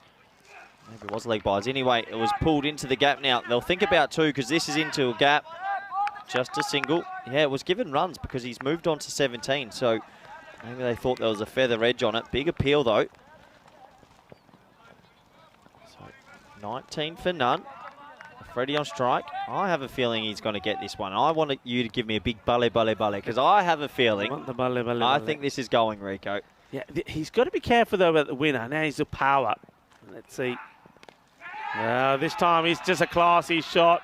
And he says, well, I could go big, but I'm going to be a little bit clever as well. You say it's about being smart as well. That is smart. Good shot. Yeah, good shot. 23 for none off 2. And it's really nice to see a big batsman, powerful batsman. We know he's good on the leg side, but when you get width, you have to adjust. And he adjusted. That's a really nice shot. Like the technique there. Like the way he said it's like an artist, isn't it? And like you say, an artist used the brush to paint what he's doing. And he gets in shape. And as an artist would, he just manoeuvres that where he wants the ball to go. Lovely shot, classy. Well, we have a look at the table here. This is for the top 3 that are vying for the double chance. This is really important because if MSC Frankfurt don't get the runs, then Belgium and Euston Exiles and VOC Rotterdam, they're guaranteed. So they have to win. Yeah. High, in the air. This is a catching chance. He's got to hold on to this. He does, and he's rolled onto the rope. It's going to be 6. It's on the rope. Yeah, he's caught it. It's a good catch, but he's rolled onto the rope, Rico. Well, game awareness of knowing where you're standing is important. Yeah, well, look, that's really unfortunate from the fielder. That's Mohammed Sulaiman. Kenda mera catch ho, mera. Far le aao yaar, main kitte dig piya. Line de upar dig piya. Lag gaya. Shakka. Well, so disappointed for the fielder. Just get when you watch that again, I just get the feeling that if he'd kept his upper body up, he would have been all right. Seen a few of those today. People not knowing their boundary awareness. That's wide outside the off stump and a player missing. Well, they've gone for a cheeky little stumping, and the umpire, Charles Croucher, he wants to take a second look. It's good hands from Sultan T10 Ali. Let's take a look, Rico. Yeah, I mean, this is worth seeing this again. He's obviously thinking that the batter has lifted his foot up. Let's see if we can spot anything here. And got him. Well, this could be out. I think he's out. I think his knee is down. That's very close. Well, let's have a look here. His legs down there. Oh, well, he's taken the ball in front of the stumps. It's going to be a no ball. Not going to be out. It's going to be a no ball. No ball in the air. His foot was in the air. It was. Whoa, it's all happening here. I mean, it's good keeping, and it's not. He's taking it in front of the. Oh, there you go. Yeah. No ball is signalled. That is so cruel. Look, it's one of those, isn't it? Look, if he doesn't go for the stumping, they probably wouldn't have called it. They wouldn't have seen the no ball. It's an amazingly crazy coincidence. So it was out. It was out. It was definitely stumped. His foot was in the air. But unfortunately, the keeper's taken it in front of the stump, so now it's a no ball. Yeah, watch again. I think we may have it for you one more time. Just watch it. Look, watch the gloves. We may see another step. It's definitely would have been out. Apart from, watch those gloves going in front of the stump. Can't do that. Oh, dear. It's quick hands, but too quick in a funny way. Well, now it's a free hit. What a crazy game this can be sometimes. Good bowling. They'll get the one. They'll think about two, but I doubt. But yeah, what a moment that is. You don't see that every day. I tell you what, Amin, whatever he's done this morning, Amin Khan, his work for him. The catch taken, it ends up 6 runs, and then he's out. But because the wicketkeeper's encroached, it's a no ball, and he's not out. Amazing. Full toss. Oh, well, I tell you what. You're bowling that full toss to Mini Boom Boom. He got very, very lucky that wasn't boomed out the park. Yeah, how high was this? I mean, he's a tall man. I think it's okay. Yeah, I think it was just under. I was thereabouts. Yeah, we'll see it better here. I think it was just okay. Yeah, just okay. Oh, Boom Boom goes boom, shaka, lakya. Vale, vale. Shaka, lakya, manos arriba, arbitro. Eso es 6 carreras. I can't do it as good as that. I tried for a small moment. What a shot that is. Oh, he gets the half volley and bang. What a shot. He's a powerful, powerful man. Another 6. That brings an end to the over, I believe. Or maybe there's one more. Maybe one more. Oh, they're walking back, yeah. But look, that's a good shot. When we see that ball sailing over the boundary, you see a good shot. The flag's blowing in the wind. So he's hit that far against the wind. Yeah, so I'll tell you, so the umpires have gone back to their position. They thought it was over, but good decision. We still have a ball left. What a power play this. I'm going to bring up an important point after this ball. Okay. As he gets the top edge. Well, when your luck's in, Rico. Another 4. Yeah, another 4, and what a good power play. They go up into the 40s. 41. Amazingly, without loss, could have been 2 wickets, but they're both there. And on this occasion, is Amin Khan that's getting all the luck, but a little bit of suerte there as well from Afridi. But he swings it so hard that if you don't have a man back there, well, you're always going to be dicing a little bit with misfortune. Absolutely. So 4 runs. So I've got 2 points for you. Point 1. Well, Austin Exiles need to remind themselves they're not out of this because the VOC, this happened to them this morning. Afridi bombed them and then they basically got back. Second point, don't lose badly. If Austin Exiles lose this in 6 or 7 overs, all of a sudden that net run rate drops. They have to thump VOC later. Very good point. Yeah, I was thinking exactly the same thing. I'm glad you came to that. Yeah, I mean, look, they get that opportunity. And it looks like, I mean, funny things have happened today. Looks like they should win as the sun comes out again, which is nice. But the net run rate will be critical. The captain bowling a second over. Starts with the back of the length ball, pulled into the leg side for 1. Yeah, you do not want to lose this in a canter because, well, the later game today in this top group is Austin Exiles playing VOC Rotterdam. And that would mean Austin Exiles need to make up for how big of a loss they've had. So this game isn't done by all means, but there's a plenty of permutations that are going to come into it. Freddie, 31 off 12. Well, high, clobbered, 37 off 13 now. Hits the side screen. What batting this is. Yeah, I mean, it's just brutal. That's the way he bats. This one is not off the middle. It's from fairly low down the bat, but he swings, he hits hard, and it goes all the way. Yeah, he's finding his touch. I mean, Vinny spoke highly of him before the tournament, and now we're seeing it. Clobbered again. Oh, this is brutal, Rico. 4 runs. Is this hurting the captain, Faisal Mahmood? It's coming on. He wants something to happen, but it's not happening. 6-4, and he's wanting more, and maybe he's going to power himself to a well-earned half-century. This is worrying signs for a lot of the other teams because, well, Afridi, Mini Boom Boom, is starting to find his form, and with him playing well and 1 or 2 other batters in there as well in that lineup, well, this is worrying times for the teams. He's coming good when it matters. Oh, full toss, and he respectfully hits one. He's not mid. There's nothing mini about this man. He's like the Hulk. He is big. Clobbered's the only word I could think. He absolutely clobbered those 2 shots. Well, Mini's come on to strike now, but, well, Yeah, you're right. There's nothing mini about him, and you should be calling him Big Boom Boom. Shot into the gap for one. It's a little bit like Matthew Hayden and Justin Langer, this partnership. You got one big man that goes powerful down the end, then you got little Justin Langer hitting the one side to side. Yeah, I'm pretty sure, though, Amin Khan will be looking to play a few big shots himself before this match is over. He's got the ability. A freebie on 42. Sliding. Full, but it does catch him. Yeah, I think it's sliding down. That's why there's no appeal, really, from anyone but the bowler. Okay, so that's going to take us into the fourth. Yeah, just sliding down the leg side. And, well, that's going to be 55 for none after 4. And, well, we want to say a big hello to all our viewers out there on the European Cricket Network watching the European Cricket League. And I'm Corey Ruxer with Rico Full, and I'm going to put Rico Full to the test here. To the test? I want you to name the 5 biggest hitters, the 5, not 3 that we've seen in the Champions League so far. 5 bigger hitters. Okay, I'm going to go with the Beast.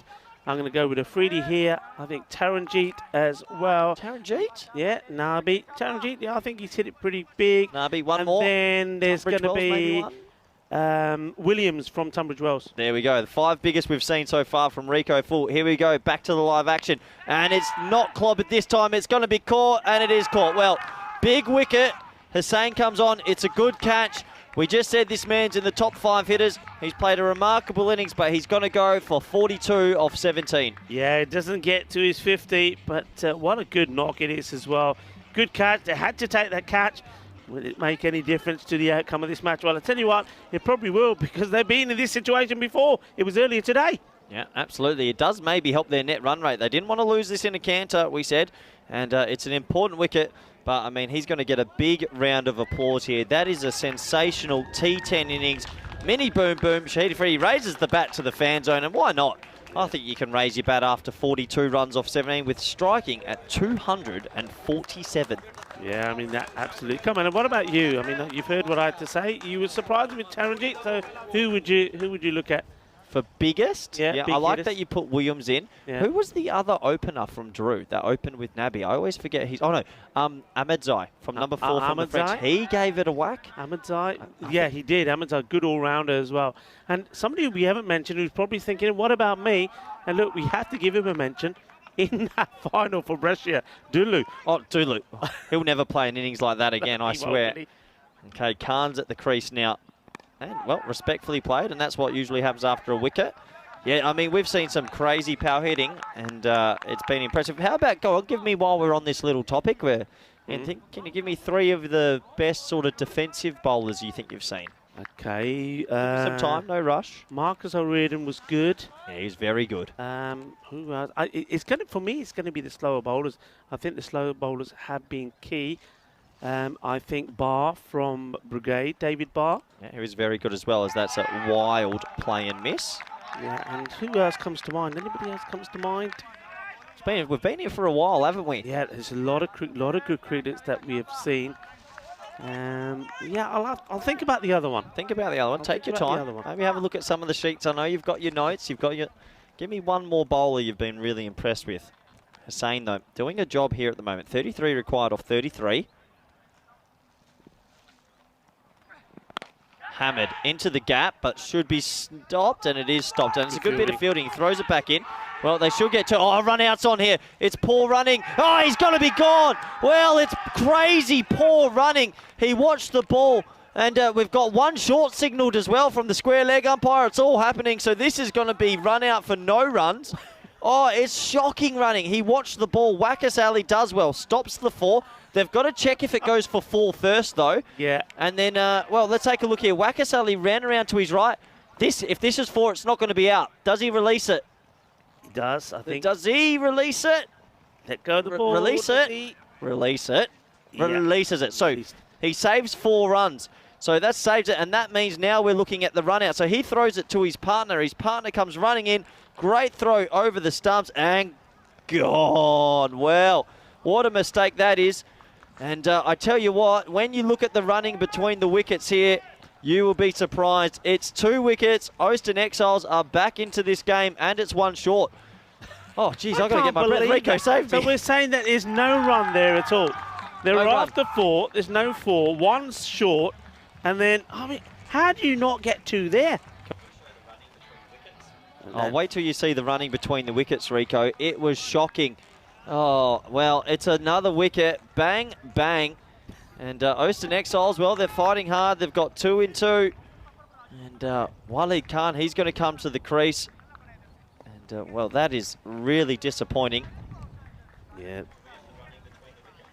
Shaking his head as he comes out. He can't believe it. He knew he was out, but the one thing he was saying to the umpire, here we go here. Sorry, Rico, look at this. Jogging, Oh, jogging, dear. jogging, jogging, jogging, jogging, touching. Terrible. Terrible. Yeah, I mean, the one short didn't look his end. It must have been one short. Yeah, the one short was at the other end, but still that is he's awful. He's walking. I think he thought it was 4. Credit to Wackus Ali out there who saved the 4. Yeah, that is when Jay, tu era coach, na tu apne jutti la ke 2-3 marniya, because something like that is just criminal. You cannot be doing that at any format of the game. That is really bad. Oh, this game's back on for me. Oh, wow, little late cut. And well, he throws it, and they'll think about a second, but definitely not there. Well, we saw this morning against VOC Rotterdam, MSC Frankfurt got off to a flyer in the chase. Yeah. They then lost 1 or 2 wickets, and they capitulated. It can't. Lightning can't strike twice, can it? Is that a thing? Well, it's that score, 88. Oh, don't. Oh, that is score, it the 88? 13th today? Is it Voodoo Day or something like that? That could be the. That could be their number, their voodoo number, if you like. Tucked around the corner for 1. Good, sensible batting. Well, it brings an end to a good over and a bit of chaos cricket. It is 58 for 2 after 5. Yeah, I mean, what is going on there? This is incredible stuff. And, I mean, some people, I'm not even going to look at what the chat thought about it. Haven't even had a chance to have a look. There's all sorts of people in there at the moment. I know that Keanu's there, Shabon, 85, Sam Williams as well. And Sam Williams is saying BT from Carlton was very good, yeah. Yeah, I think he said earlier as well. BT. So The one that comes to mind, I can't remember the first. I think it was probably Wasim Abbas. Had that strange action, but always picked up wickets. Yep, absolutely. I mean, we've seen such good talent throughout the first few groups, and we've got another group coming next week, which is ultra exciting. But on this match right now, it looks like it would be an easy victory if you've just tuned in, 31 of 30. But I'm telling you, MCSC Frankfurt, well, they made a meal of it this morning. They can't do it again, can they? That's a nice shot. It's into a gap. Good fielding. One hand stop. Yeah. Oh, I tell you, you can feel it. You can feel their energy. Oostin Exiles, they're making a fist of this. So Fahad coming to the crease now with the ball. He's had a good tournament as well. It's a little bit short.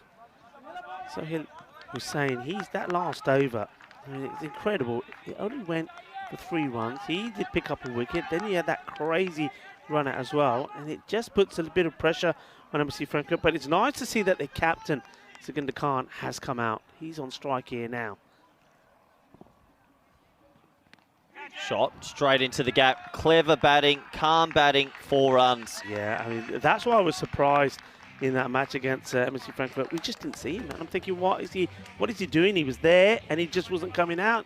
And I think, skipper, you've got to go out there and do your job and finish it off for your team. He did it in that one. Let's see if he's going to do it in this one. Yeah, absolutely. So he gets the 4 there. And that takes off the pressure just a little bit after a bit of chaos in this match. They are in still complete control. Only 5.55 required. Oh, leading edge. Oh, I tell you what, I say this a lot. Oh, you have to have your point and cover tight, especially when they need to go less than a run a ball. Yeah, I mean, this goes up in the air for a long time. Look, it pops up, and yeah, we don't actually see the fielder in the shot there. I'm just wondering if you see he's walking in, but maybe he's just not tight enough. Maybe he needs to start from, I don't know, where he ends up. Maybe he needs to start from a couple of metres in the circle. Well, Fazal Mahmood, the cover fieldsman's quite tight. He needs to be in that sort of line as well. The same line, yeah. Yep. High. Wow, what a shot. Well, we thought there might have been a bit of pressure. That takes all the pressure away. That's a big 6. Did he catch it? Nah, I think it takes it. He's got a big smile on his face. I think he may have caught this off the cube. That's Aiden out there and doing a grand job. Along the ground, might get another chance to look at it. Does he catch it? Good shot, though. Quick hand speed, bang. Says, there you go. Fetch it. Let's have a look. Bounce. On the bounce. On the bounce, but still took it cleanly. End of the over. It's a good over. Yeah, you're right. I think a boundary there just takes the pressure off. So 6 overs down, 71 for 2. Yeah, those 2 boundaries sort of break the back of the Austin Exiles, you imagine. They haven't used a 5th bowler yet. You see Sohail Hussain bowled a really good over for 3. But the opening bowlers, they copped a little bit of tap. And it's going to be pretty much another miracle if they are to get back into this game. Only 18 of 24, surely not. What they need to do is, that you're right, and the Exiles need to think about trying to contain, take it deep as they can. Yeah, if you take it deep, that protects your net run rate. I'm not a mathematician or perfect on net run rates, but I'm pretty sure a big part of it is how many overs the opposition face to chasing the score. Yeah, and I think if the other thing is if you lose and it's done before the 60 balls, the 10 overs, they don't take that account. They will still say that you've had the full quota, so that makes it even worse. Good batting, just guides it for 1. This is where we think the inner ring fielders could be a bit tighter. He throws it pretty hard, almost collected him then. Sekinda is doing a bit of the old limbo dancing there, trying to avoid contact with this one. This would have hurt him. It's aimed right towards his back. Here we go. Watch. Whoa! Almost. No, one way or another. 2 singles to start this over.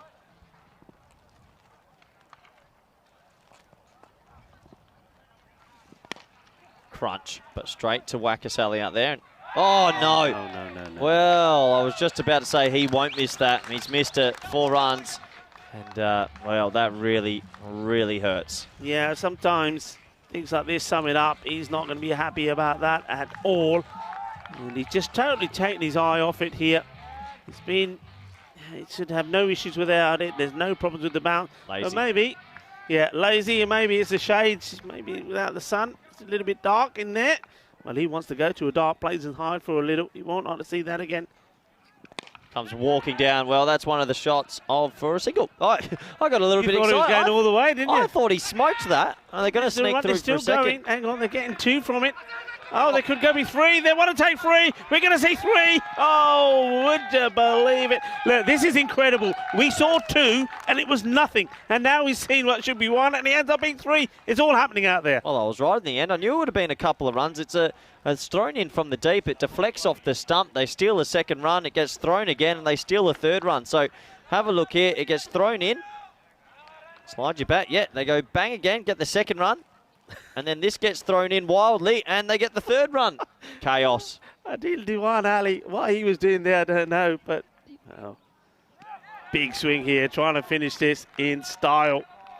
Well, now they're playing purely for net run rate, aren't they? Win it as quickly as you can without losing too many wickets. Yeah, big swing, missing out. And it's nice for the captain to see that Waleed Khan is starting to get into the sort of form that he showed earlier on in the group. Sekinder Khan himself has been good. Sekinder, I think for me, once again, he's shown that he's got to be the one that perhaps opens up with a Freedy. Slower. Oh, and going for the foot stop. Does get a bit of foot on it, but when you've got fielders back there, I don't know why bowlers do it. This is not going to go to the boundary. It's always going to be 1. Why break your foot? It's a natural reaction just to stick the leg out, but that will bring an end to the 7th. As you see, this gets swatted at him. A little bit of foot fielding. And like I said, into the 7th. The score, 81 for 2. I guess, well, if we actually look at this game, I think Austin Exiles, they'll be disappointed. You still got to make 100, but this is the game coming up, and this is the 2nd eliminator, Rico. It's going to be an interesting game. I mean, again, Malta Super Kings have just stayed alive, haven't they? They did the double over the Cowboy Giants, so they've given themselves another opportunity in this eliminator. So, eliminator number 2. And, well, Al Bazalmi, they've had a nice, easy day, haven't they? They've been able to relax. They've been able to come to the ground leisurely. They've, you can see them out there now, having a stretch there in the background. But it's a big match for them, and they. Who are you tipping? I think the Swedish champions will do it. I just think that there's the batting of the Kings just haven't clicked, and I think the way that Al Bazalmi were yesterday, they're tight with the bowling, and they've got a couple of good batters there. They still haven't shown us their best, but they're getting there. Whereas I think with the Malta Super Kings, they're reliant too much on 1 or 2 players, and I think Aftab Khan also out of the attack, that will hurt them as well. Yep, fair enough. It'll be an exciting match, so make sure you do stick around after this one. This one coming to a close here. We're in the Another 8 runs required. Full, straight, edged, caught. So there's a wicket. It's a bonus wicket. And the batsmen are arguing with each other. What's he saying there? The captain is saying, "Yaar, tu ki kar raha hai? Shot udhar marna chahiye, idhar kade mare." And he's saying, "Well, look, I'm trying to hit it over there. I didn't try and edge it over there." I think Secunda is just... I think this is where the captain is thinking, I want this game done. I don't want you guys throwing your wickets away. He's going to be hurting with that defeat to VOC. He wants it done, and he wouldn't have liked the batter getting out like this. He moves down the leg side, and you can see here, he looks at him straight away, watch it, and he's saying to him, "Hey, come on, what are you doing? What did I just say to you?" Oh, I wonder what he did said, but in the end, he's out. He's dismissed, trying to get on with it and end the game quickly. Maybe as a consolation wicket. Big smile on his face. He's not too bothered, Rico. He's a big smile on his face because that's probably Meyer up there saying, well done, woo, woo, woo. And he's saying, thank you. Well, he can't. 10 of 8. I'll tell you what, who's this batsman? He's walked out with sunnies on. Well, I'll tell you what, if I'm a bowler here and a batsman walked out with the shades, I'm bowling this first ball straight at the jaw. I think this is Singh. Does he usually bat with sunnies on? Not usually. He normally comes in a bit lower down the order, so he's been asked to come out a little bit earlier. Paramveer Singh. He's got the Ray-Bans on. I don't think I've ever seen that. That's cool, calm and collected. I'd be putting one right up in that grill. Interesting, though, because it's not really very sunny, so I think he's just out there to look good. Secunda Khan, the captain, he may have a thing or two to say about it. Wide ball. It's going to be a wide. Well, if you bat with sunnies on, you've got to be pretty cool, but you want to be a good batsman, surely. Let's have a quick look at the extras here. I mean, when you haven't got too many ones to play about with, I mean, it's not been too many, to be fair. That's actually the first wide. There's been a no ball and a leg bye. So they've been pretty good in that department. Yeah, just not enough runs on the board, you feel. Ali, top of his mark. Oh, under edge. Well, MSC Frankfurt, they tinkered with their batting order in the first game, gave them a loss. They're tinkering now, and every ball that happens, it doesn't help their net run rate. No, it doesn't. I mean, look, we haven't seen Arubi come out, which is, again, surprising. So you would have thought that Arubi would have come out before Singh. I remember Chris Gale batting in Sunnies, actually, but that's Chris Gale. He's allowed to. That's the universe boss. Shot. Well, tell you what. Oh, is that James Cantor out there? And it's a fumble. Oh, dear, it's a shocking fumble. It's a poor throw from James Cantor. He's got Ray-Bans on, but he should take them off. Yeah, he's... there you go, Mr. Cantor. That's not the way to do it. He's probably too busy. I bet he's got the reggae tunes on in that box. He likes his reggae music, doesn't he? Well, yeah, it's a fumble from James, and I'm not surprised. He's had a terrible tournament with his hands. There he is. Anyway, 3 to win now. Oh, smashed, and game over. So, a big win this is for MSC Frankfurt. A shock loss this morning to VOC Rotterdam, but they have responded.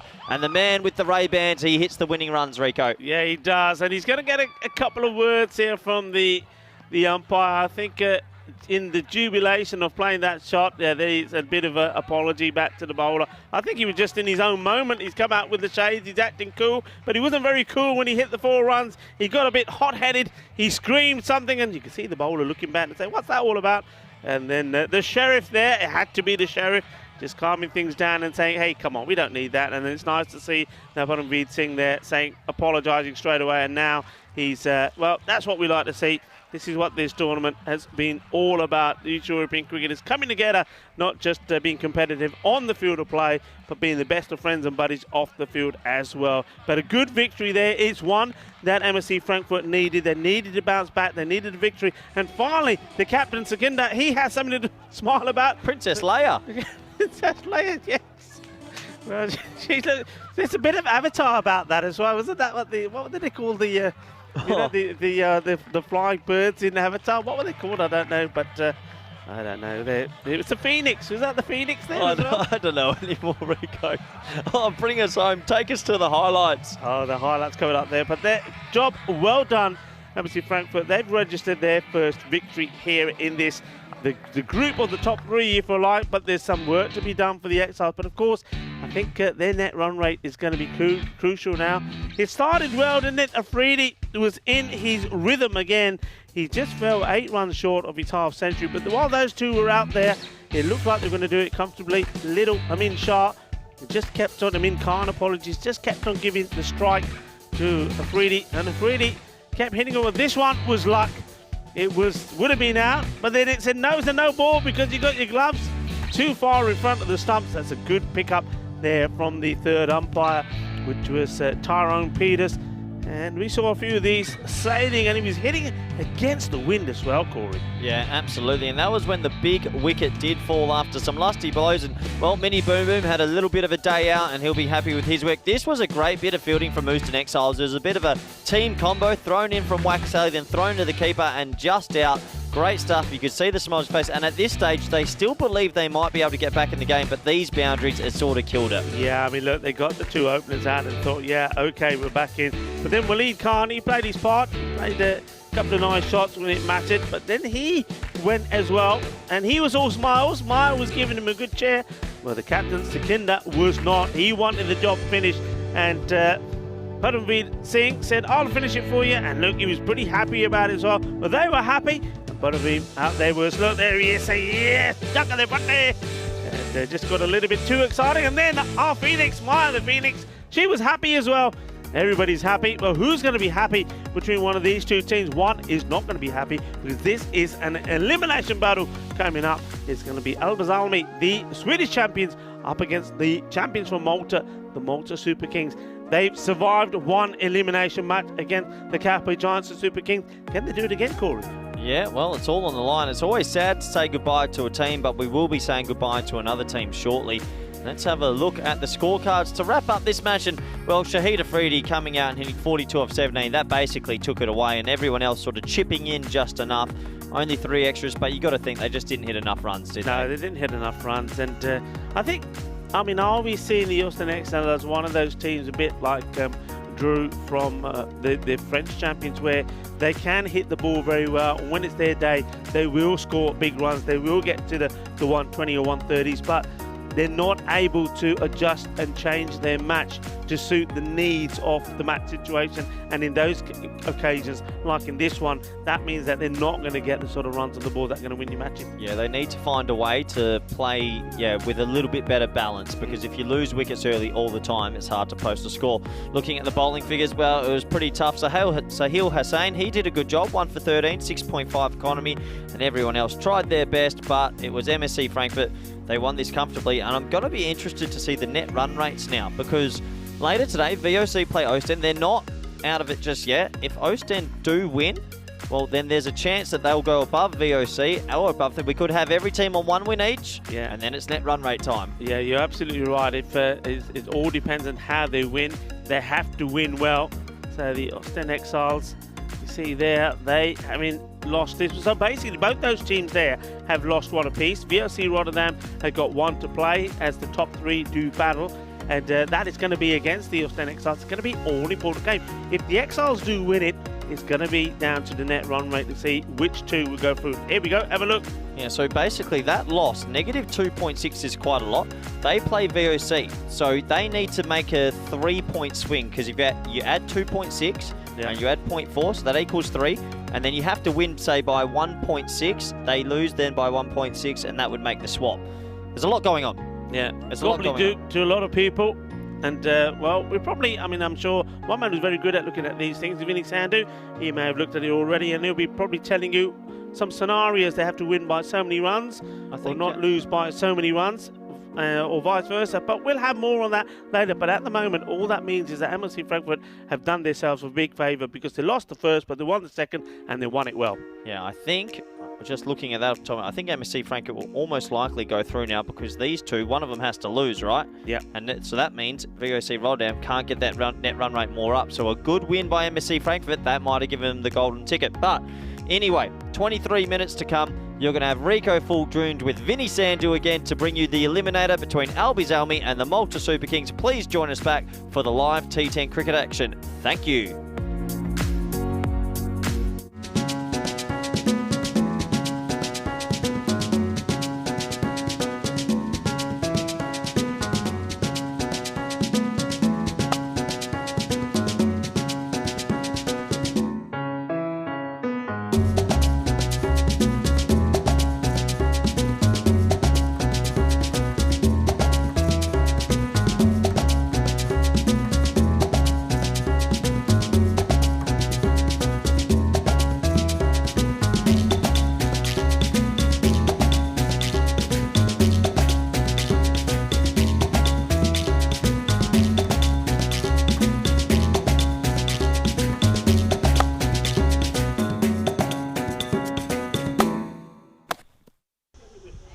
how we play cricket. On a Cross-to-Love song.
Hello and welcome back to Super Thursday on the European Cricket Network. Well, we've had a great time during this tournament with a lot of the kids. The Cricket School Project is introducing these youngsters to the game. They're having a great time, I think. Well, are you guys having a great time? Yeah! Well, I'm going to be having a great time too watching this next match. It's Eliminator number 2. 2 teams again. They will show. One will stay. One will go. Albizami, the Swedish champions, they are taking on the Malta Super Kings for the right to survive in ECL 22. Let's go over to the match referee. It's Rob Kemming, who's with the 2 captains. BET2BALL. So it is BET2BALL that comes up. Bikram Aurora, he won the toss for the Malta Super Kings. He says will have a bat, so they won't have that pressure of chasing here in the second eliminator. And Albizami, the Swedish champions, they got a free pass this morning. They're here. They had a few injury concerns there. Alizai, I think it's a really important player for them. Can Rahul Khan, their captain, click? But Malta Super Kings, they had a close call, didn't they, against the Giants, but they did survive. And, well, it'll be very interesting to see which one of these 2 teams survives. So, kids, what's it time for? What are we going to do? Play some cricket! All right, let's go over.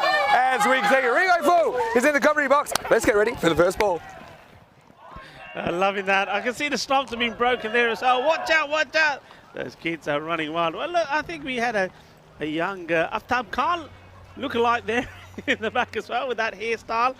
Loving that. And Vinny, Mr. Maximo, he is so good with the kids as well. And just love seeing him out there with having fun.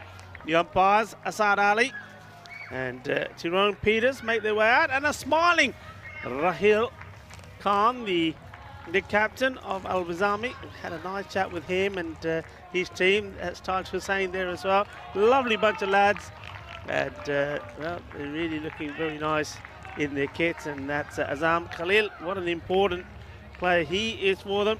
And then we see the 2 batters there making their way as well. Big moment for both of them. And it's going to be Bikram Aurora that's going out there.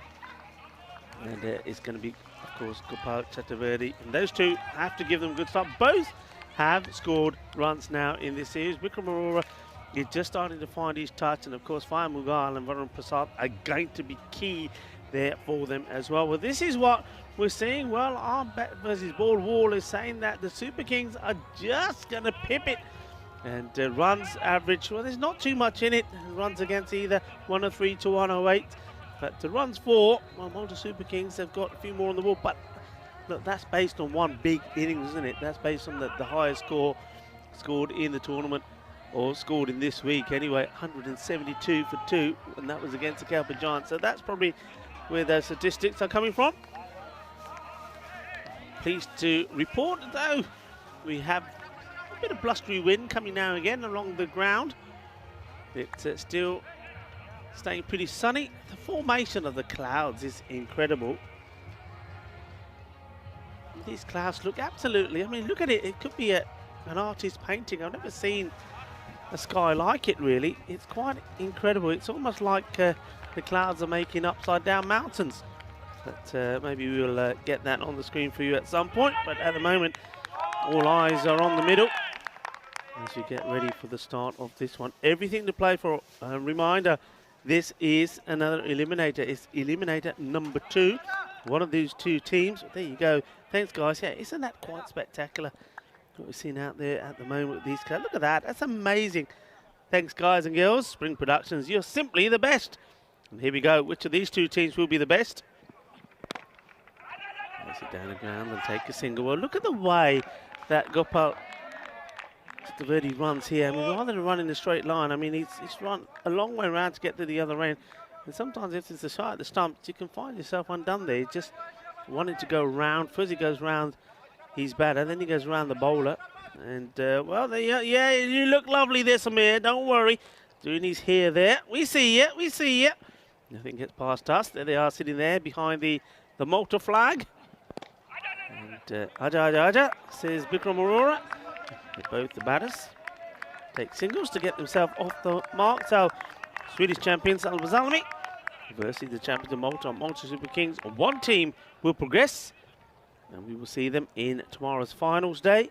The other, well, will be booking their flights to go back home. Mamand to Gopal Bangs it in short and hits this hard. And that's a shot, maybe a shot of a bit of frustration as well from Gopal Chaturvedi. He just wants something to lash onto. And this was the one for him. Hits it hard. It was quite a wide ball. I think at Maman, when he knows he's going to drop this in short, he does advertise it a little, and the batter is waiting for it. Cracks this over the inner circle. 4 runs. The reply going to be from the bowler. And slice of luck this time. But they have got a man back. And that save. 4 runs, just a single. You've seen the number of occasions the ball going to the boundary there. And that's in the region of Richards. You might see Richards in the shot here. Oh, there you go. That's Richards doing the camera work. And not so sure. Well, my mind is saying, come on, you've got to catch that. I'm not so sure about that. I'm not sure if he's talking to the fielder or Richards.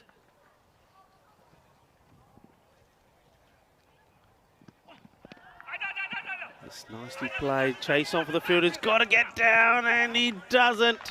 We've seen that a number of times today.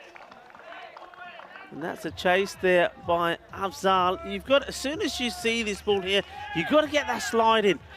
You've got to try and stop it. You're not going to chase it. You're not going to chase it and stop it.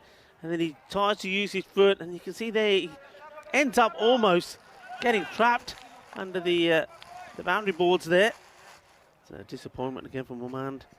That one you feel should have been stopped. Last of the first. And just guides his way for a single, and they'll take it. And end of the over. It will stay just as one, so 12 on the board. So that's they'll be happy with that start. And once more, one of these openers will know that they've got to go big. Yeah, technically one batter short, though I must admit, I did like the batting of the left-hander. Ajmal, I would certainly be happy to put him up the order. I really would, because I think A, a left-hander, B, he hit the ball and struck the ball really well. Why not? It's worth a risk, especially when you know you've got the likes of Aftab Khan not playing. This one not called. I think it might be that Bikram was taking himself away from the delivery.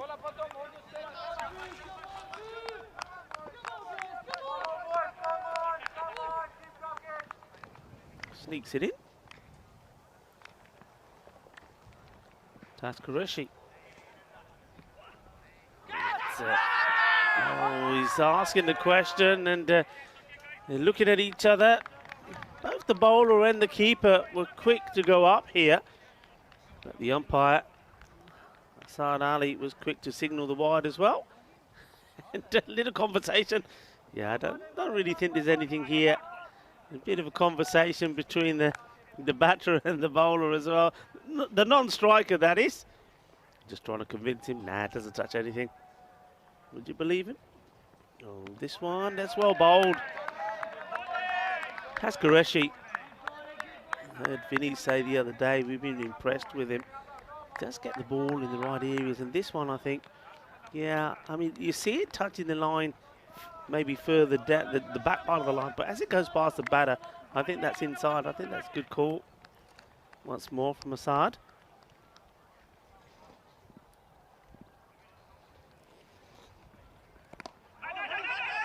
Nicely played, and that's more like it. Gets down, gets a slide in. Good bit of cricket all round. Nice shot from Aurora, and it's Usman Jabbar who makes a stop. And he's got protection behind him as well. Good backing up from Niazi as well.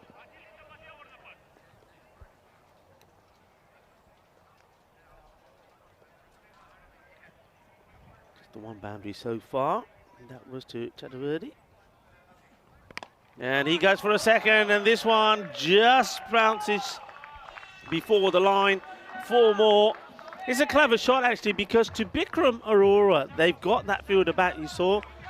in the shot that Aurora played, and I commented that you've got the fielder backing up. It was Niazi. But Niazi then comes in to Gopal because they don't believe that he's going to play that shot. But Gopal, he's the man that has played it twice. So maybe just need to have a little look at where the field is set here. I wonder if one of those will stay back now and then maybe move the man that's at long on up. Well, no change as yet.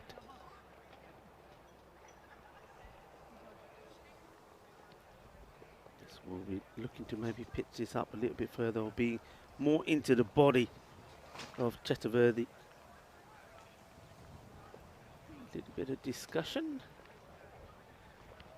going on there. The umpires have just been instructed to wait. Maybe something that the scorers need to catch up on. And we still wait. That has turned out to be a beautiful day in Costa del Sol. Yeah, it looks like we're ready to continue. The heart of Malaga. Here we go. Qureshi once more. And he does bang this one in more at the body. They go for the single. And well, they may even make two here. They should. Well, he's not looking. Bikram Aurora. Well, he does go for it now. Maybe, oh no, it could have been a disaster if he did. Bikram Aurora, you've got to be watching the game. The running has not been the best, has it, today? I mean, Vinny Sandhu would have been in the fan zone when we saw that 2-run, but it was nothing. It ended up being a wicket in the end. I'd love to hear his thoughts on that when he comes back into the box. But yeah, the batters have not run very well today. There's been too many disastrous run-outs. Asking the question, the batter doesn't want to go. The umpire waits, thinks, and then eventually puts the finger up. So Bikram Aurora is the first wicket to fall, the captain of the Super Kings. And I think that's one that the umpire just saying to the skipper there of the Maltese champions, well, are you going to walk? Do you want to go? And he decides not. And then the finger comes up. Let's watch this. Tas Qureshi. Yeah, he's got the feather, hasn't he? You see the movement there as well. Good catch taken by the keeper. And he gets his marching orders, does Bikram Aurora. And the last couple of innings he's played, he has managed to get in the runs, but not this time round. And he falls for 3 of the 7 deliveries that he's faced. And it's the keeper Zia taking the catch. Tas Qureshi. Thought he may have had a wicket earlier with that one on the leg side, but he has one now. No complaints this time. 2 overs have been completed as well. That was the final ball of the second over, so 19 for 1. And Qureshi does get the breakthrough. And we've gone with Fayan Mughal to come in. See, this is where I would take the gamble. This is where I would have gone with Ajmal, the left-hander. Say, look, go out there. Just hit the ball big. His pace is still on. And talk about hit the ball big. He's gone all the way over. Yes, it has. Balle, balle, balle. Ginna Sona Shaka Logya. Well, this is what the Super Kings need from Gopal Chaturvedi now. And he's picked this up so cleanly. What a lovely hit that was. And one bounce. And that goes into the Al-Bazami dugout. This one hit straight back over the bowler's head. Doesn't really get any power in the shot. Takes a single. So an opportunity for Fayan Mughal now to get going. He batted very sensibly in the last match for me. He just supported Bikram Aurora when he had to. Made sure that they got that victory to stay alive. And this time, hits this fairly well. In comes the throw. And good backing up. Gopal is there quickly. You see once again an example of that wind as it starts to pick up around the ground. The flags you see there in the background. Give you an indication of what the wind is like. It's a bit of an inside edge on this as they run through. Now they have got the opportunity for 2, and they do take it because the fielder is having all sorts of trouble trying to pick up the ball. I think that's Momand out there. Just doesn't want to go in his hand. Aja, aja, aja. He's saying to the ball, and the ball is saying, Maniari, Maniari, Maniari. There we go again. Look, first doesn't get it here. Then he goes for it second time around, and still is not able to pick it up. In the end, had to pick the ball and himself up. 2 runs. Good running.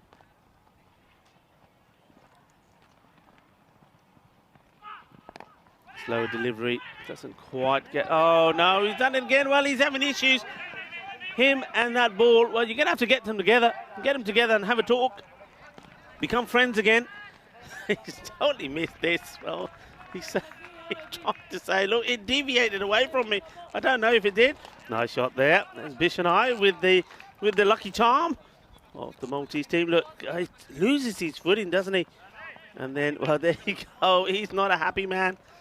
Zia Khan Alozai, nice to see him back in the team. He did miss their last match. There's that slow delivery, well bowled, clever bowling. He's a good cricketer, and he'll give them something with bat and with ball. That's the end of the 3rd over. So the power play comes to an end, and the Super Kings, nothing really too super about it, but they are going at sort of just over that 10 and over. So the 100, which seems to be the score teams have been trying to get to, and sometimes struggling to get to, is on at the moment. Good time for me, Rico Ford, to welcome back into the commentary box Mr. Vinny Sandhu. Thanks, Rico. It's good to be back. Overrun with enthusiastic children, and it was fun. They were really having a great time. I can see you say overrun. You got footsteps all along the back of your suit. Yeah. What's going on? And I think I was more worried for Martin's, the cameraman, because my instructions were for the kids to attack and to show no mercy. And you saw a bit of that at the end of the toss. But yeah, Super Kings, I think, will be fairly happy with this start. Aurora, again, just can't get going this series, nicking off.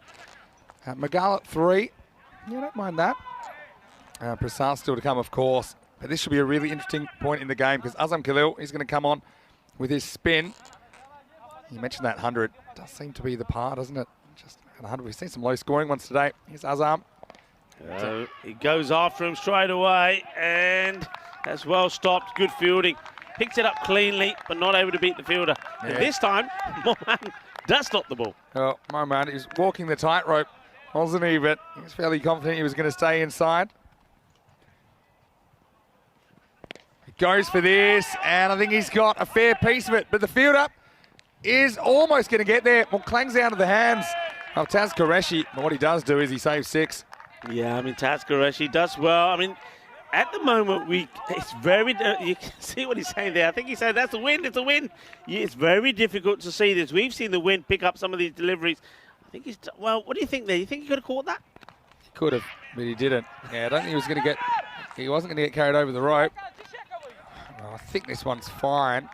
Yeah, I think the foot is probably just in the air, not touching the rope. So you see there, the rope doesn't seem to have moved at all. Not sure if they will want to have a look at it again. I think that's okay. Right, because the ball's ejected here, so it doesn't matter what happens next. What's going on? McGowan pushes for a single. Gives us a chance to look in the live chat. Oh, John Tucker, he is here at the moment, and he's actually in the fan zone. I met him, and hello to you, John. I hope you're well. And I know that Maya's here as well, so it's a Luck Alive live chat. This one just pushes, wants to run. Well, Azam makes him hustle back. I mean, it's extraordinary they couldn't get a run there. I also want to say hello to Andrew Batchelor, asking hello to me and saying, am I back for another hat trick of burgers? I just had the one. The Maximo Burger at Molly Malone's in Cohen. Do recommend it. $10.50. Have you not been back? They saw how quick I polished the first one off, and so they said, it's good to have you, Vinny, but just not so often. No, it's good value, though. Just saying. But, well, it's the end of the 4th over, and the score now is 36 on the board. 37 now with that one. 37 for 1. And look, again, it's wonderful to have your company, no matter where you're watching from around the world.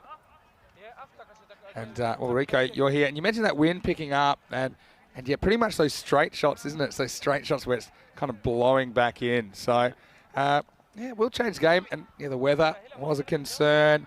You certainly hope it wouldn't affect this match, or really any match. But especially when you're talking on the line, it's always very annoying if weather intervenes. Yeah, it certainly is. I think the good advantage of having the wind, though, is it does maybe, or has, kept that rain away. And just a reminder, our social media at European Cricket, great place to go to get all the best bits. And we're putting together highlights videos all the time of some of the more memorable moments, and there certainly are quite a few of them, aren't there? And we're looking like, we look a bit, I don't know how to say it, we look very zen in those photos, don't we? Very at peace. No, Anyway. I want to ask you something. Had up to swords about that as well. It's just going to be the one. Go on. Have we seen that before? 2 run, no runs, 1 out. Not only have I seen it before, but I've seen a guy get a golden duck that way. It's the longest golden duck, and it happened in Krefeld, actually. The same tournament MSC Frankfurt played last year. Yeah, in the west of Germany. Oh, this is heading, and it's heading out of the ground. Maximo! Well, heads up in the fan zone. As Magal, he's a powerful hitter of the ball if he can get going. And this one gets taken all the way, 6 runs. Yeah, it just helps us along the way, doesn't it? I think this Kookaburra is thirsty. He's after somebody's Victoria here. Watch the bounce. Watch out, gentlemen. And there you go. They didn't see it coming, did they? Eyes on the prize, lads. Yeah, so last year, I think it was the number 11 as well. So you don't often the 11 gets a bat. He got run out going for 2, 1 short. The longest golden duck in the game. It's going to be fine. Tyrone Peters out there, the Dutch negotiator. Yeah, we saw some weird things in that match. And then there was that, what was going to a really, really good stumping, we thought. Yeah. You know, and then we thought he just stumps. encroached, just went in front of the stumps. Keep behind the line. This one steps across, hits something that might have been a wide. Good one-handed pick up and throw. Oh, makes him hustle here. You know what? It's been a couple of times. He's just been a little bit slow, Fine Magal getting his bat down. Good one-hand pick up and throw, though, wasn't it? Yeah, this was a good throw. And if this one, you know, I tell you what, this could have been interesting if this hits the stumps. Here's the throw. See Alizai back in the lineup. Let's have a look. Oh, he would have been out. Honestly, I think if that hits, he's gone. Yeah. Just. He flirts with the wide line, but it's not a wide. I think looks wider than it is. Chatavadi just not really stepping across the ball. This is Kudratula. Gets the inside half of the line. That's the way they've been umpiring the series. Rico doesn't agree.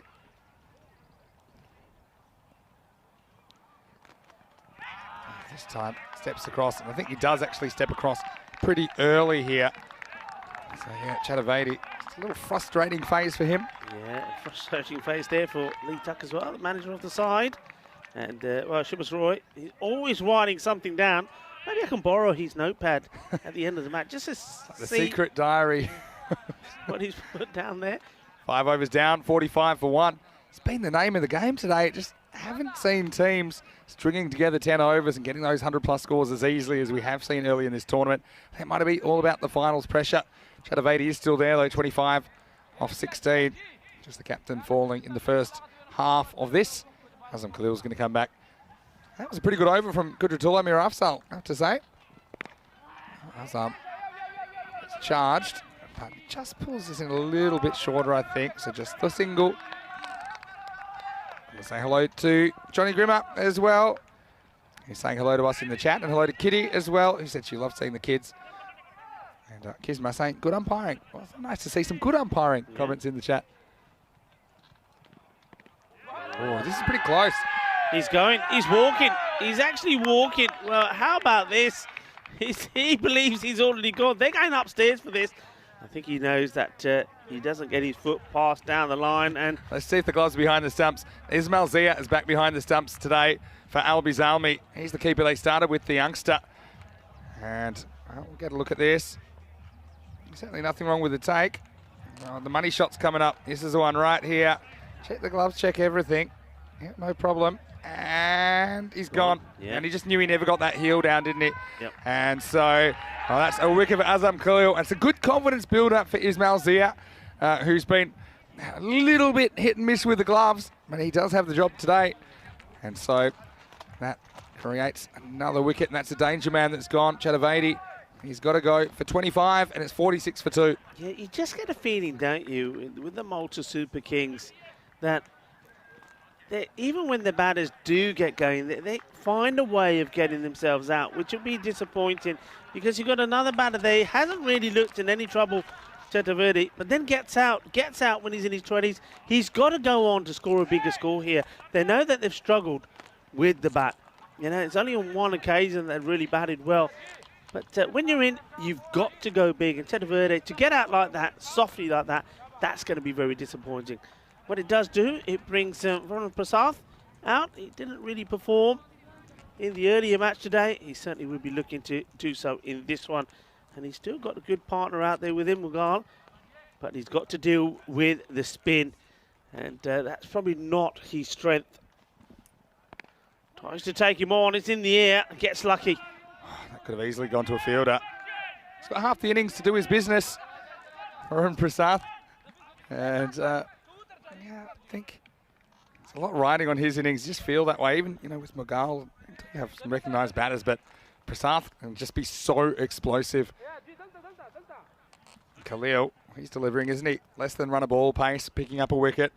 He's a quality player. He will always perform. And very rarely do you see him having a bad day. Oh, down leg side, probably a wide. I think he keeps his foot down here. Zia does well to block it down the leg side. Thought for a second maybe it was another chance for a stumping. He's going for the LB because he knows that Fine Mughal would try and play everything in that area. Wicketkeeper goes after this, but this is going to fall in no man's land. That was the Bermuda Triangle, wasn't it? Yeah, it was. Well, the umpire was one of them. Middle.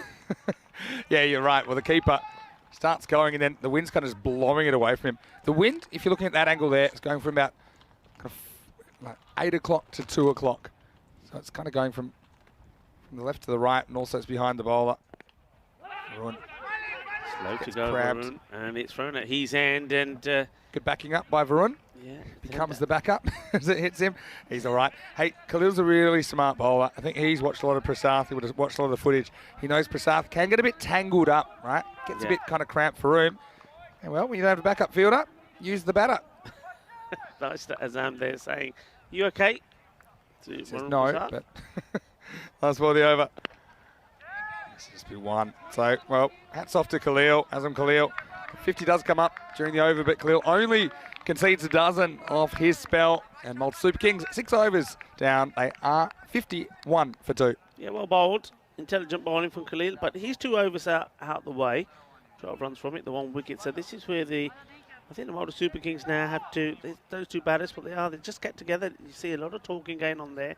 And Varun doing most of it to Fine Mughal. I think they know now that, okay, you've got one dangerous bowler out the way, and maybe what's to come now is going to be pace.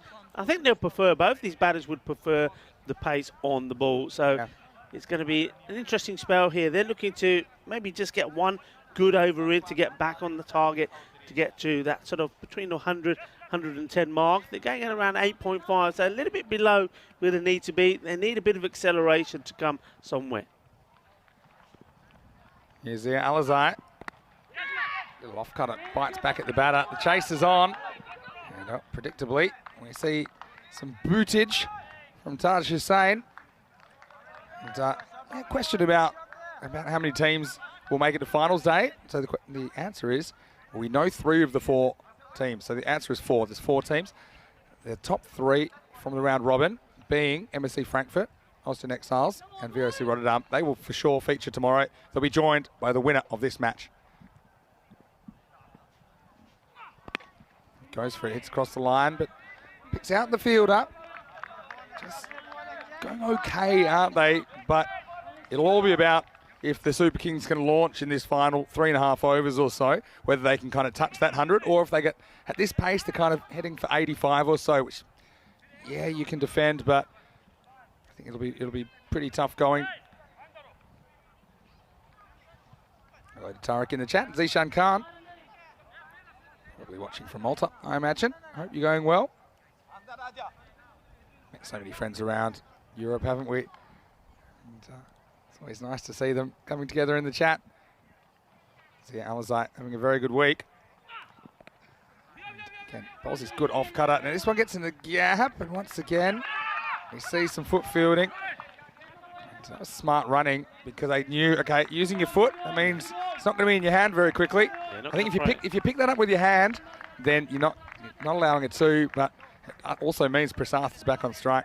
Yeah, that's good running from Prasath. You can see what he did. He guides in that place, and he's ready to come back straight away.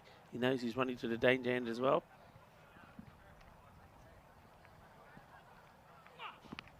He goes with the same tactic. It's basically a fast off spinner. So he holds the ball, I think, pretty much seam up with the two fingers, kind of forefinger and the middle finger on the seam, but he just pulls his hand down the right-hand side of the ball. So it just takes a bit of pace off and a little break left to right when it bounces. But it's mostly about the line there from Alizite. He's not really wanting Prasath to be able to free his arms.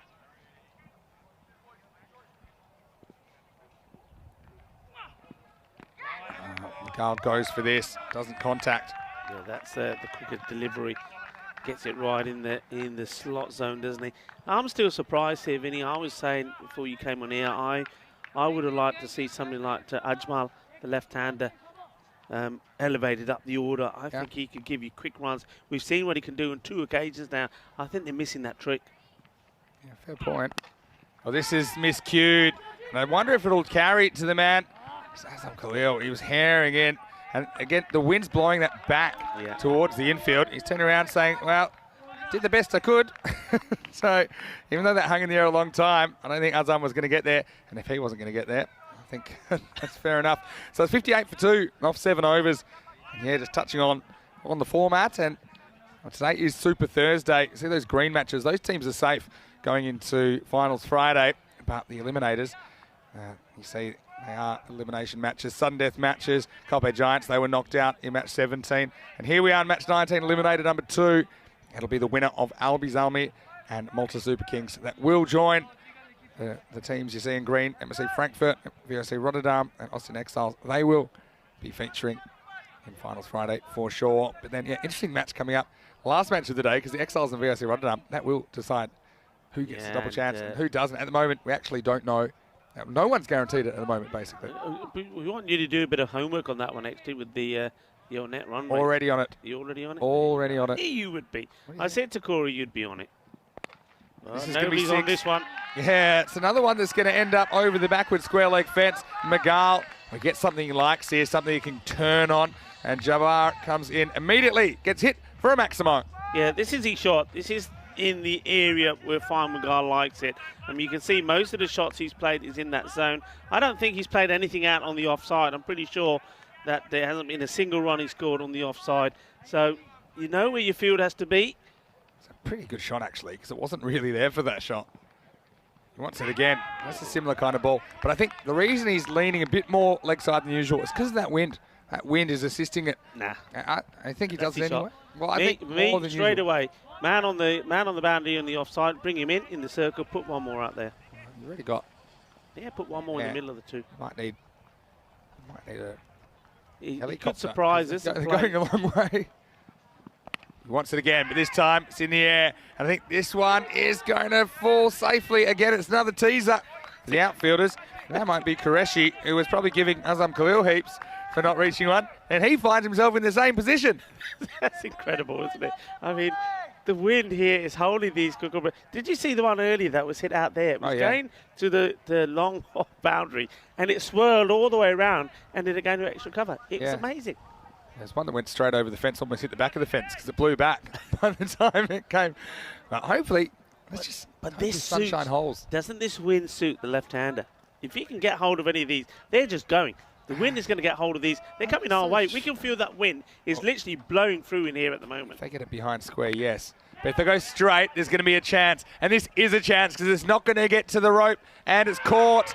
And, well, you called it. He's hitting straight into the teeth of the breeze. And Azam Khalil, well, he looks very pensive. And he knew he had to get on his bike. And Prasath holds out twice on Super Thursday. He took on the wind and he lost. So Mother Nature with the win. Malta Super Kings lose their gun. It's 65 for 3. Yeah, this is a really good catch. Makes it look easy, and I love this shot here when he takes the catch. He takes it, goes down, and he's just enjoying himself, enjoying the moment. That's a lovely shot. Well captured there by our partner, Spring Productions. And, well, that's just shot and a half for you. But what a top player Azam Khalil is. You know, Yeah. I mean, he just, the team gels around him, don't they? He's a great person. He gives a lot for cricket in Sweden, that's for sure. He's very, very hospitable to us when we were there for European Cricket Series last year, over the 4 weeks we were in Sweden. Got to wonder, though, is it smart batting? I mean, I know he's a unit, but he tries to take on the breathe. He goes high, and the thing is, when you're trying to hit sixes into the wind, you got to kind of go flatter. You know, you got to go flatter, try and cut through the breeze. This one gets high. The higher it goes, the more likely it's going to blow back into the field of play. Talking about the wind, and a clever batter, when he's getting there, he's just turning the wrist on it. He's making it go into the onside because the wind's going to take it. And he's a powerful man. He hits it pretty hard. He's a tall man. He's got good leverage. Hits it on the onside, the wind takes it over the boundary. Here's Ajmal. You get your wish. And he starts by getting out. So they set him up, and he's trying to get this on the leg side, but it's a bit of a leading edge. And Lamar Momand takes the catch. So this is turning out to be a very, very good over for Albi Zalmi. And we have another hat-trick opportunity. Usman Jabbar, we didn't start great. He went for a 6 first ball, but since then, dot, 1, wicket. And will we finally see the first hat-trick of 2022? We haven't had one yet. Maybe the hoodoo will break. He's got one more ball in this over. He's got a ball to go in this over. And it's the hat-trick ball, Jabbar. And who's the man that's coming in to face it? Well, it's going to be Samir Khan, the rock star. I'll tell you what, the rock star, he ain't blocking this. No, he's not blocking it, and he shouldn't either. As Ajmal, disappointment for him. He goes first ball at 65 for 4. Yeah, so you were saying it's a good win for the left-hander. It's more like a 7 o'clock to a 1 o'clock wind, or an 8 o'clock to 2 o'clock wind from behind the bowler's arm. I was thinking the opposite, because I think a lot of them, if they're going for that mid-wicket region, it's blowing straight back into play. It is true for those shots, like hook shots, for example, they probably go a long way. Yeah. So I was thinking, but it's probably doesn't suit interesting when you look at the flag. I mean, we should concentrate on this ball first. The flag. Because this is the hat-trick ball. Yeah, they're going everywhere. Now look at look at different flags, you'll get different answer. All right, here we go. We have not had a hat-trick in over 100 matches on ECN in 2022. And now it's Jabbar on a hat-trick. Doesn't get one. How long do you think we'll go without a hat-trick? I mean, surely we're not going to get through the whole of the ECL without a hat-trick. That's 8 overs down, by the way. Very good over in the end. Excellent over. 2 No, for 8. we will get one. I mean, that takes it to 66 for 4. So again, it looks like it's going to be another match, which is going to be a highly contested one, but a low-scoring one. I mean, look at the scores today. It's unbelievable. The team's batting first, 88, 98, 88, and this one, well, looks like it could be another one in the 80s. Yeah, we haven't cracked a ton today, have we? On the scoreboard, them old Super Kings probably would have gotten there. They chased down the target of 99 with an over remaining. But yeah, normally actually scores go up as the week goes on, because I think the batters kind of find their feet a little bit. They can be a bit rusty on day one, but kind of seeing the opposite here. Yeah, I mean, it's probably because I think this is where we've seen a week where the bowling is being so good. We've seen some good slow bowlers. Swing and miss and hope for the best this from Samir. Samir is pretty good with the shorter delivery, but I haven't seen him drive too many. Yeah, going back to that, I think last week we didn't, I think a number of times I kept saying, no spinners in the team, no spinners. This week they've got the spinners. Most teams have got 1 or 2 that have bowled really well, and it's made a big difference. There's been a lot of wickets. I'm sure you'll find there won't be as many runs this week as some of the other weeks, but there'll be more wickets.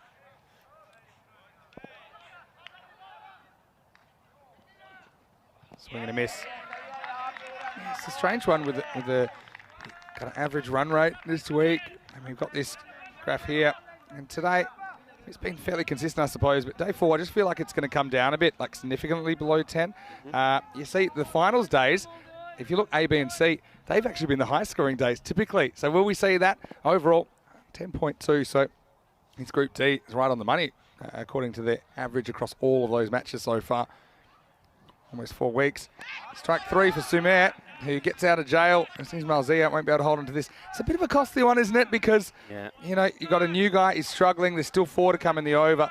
And Ismail Zia, who I think's kept pretty well today, but this is just a slight lapse in concentration. Yeah, I mean, if that's a dot, it's just a lot of pressure on Fine Mugar because all he's asking Khan to do is say, just get me on strike. Well, he's on strike here now, and he's the one that can make a difference of this score going into the 80s or not. Yeah, so now Miguel does get up the business end. He's going to deal with Taz Qureshi.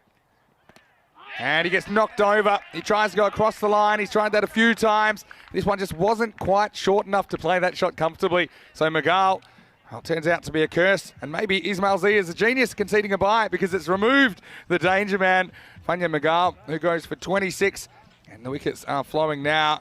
It's 67 for 5. Yeah, I mean, that's really probably sucked a lot of the life out of this attack now from the Super Kings.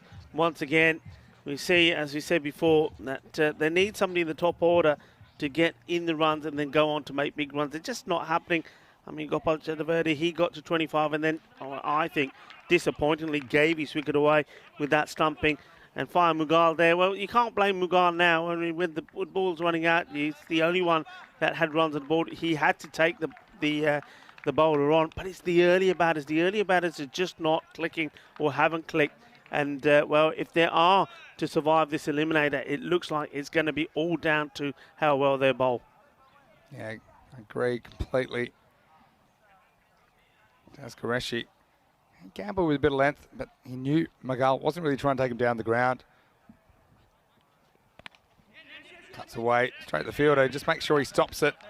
Yeah, so it's interesting, like if you talk some of the Belgians, for example, if you bowl that length to the ball that got out Miguel, I think it's getting driven for 6 down the ground. If maybe with the wind, probably going for 6. Yeah. But Miguel, he was very kind of square conscious, sideways conscious, and so actually turned out to be a pretty effective length. Last ball of the 9th. Qureshi's got 2 for 8, good figures. And he will keep that 2 for 8. Good spell from him. And that's 9 overs down. Walter Super Kings, they're struggling at the moment. They need a big final over. It's 68 for 5. Yeah, I mean, you can see, just have a look at the over scores there, and that will tell you just how much they've struggled. I think there's only 2 overs that have gone into double figures, and they ain't been big. That's just been 2 12s.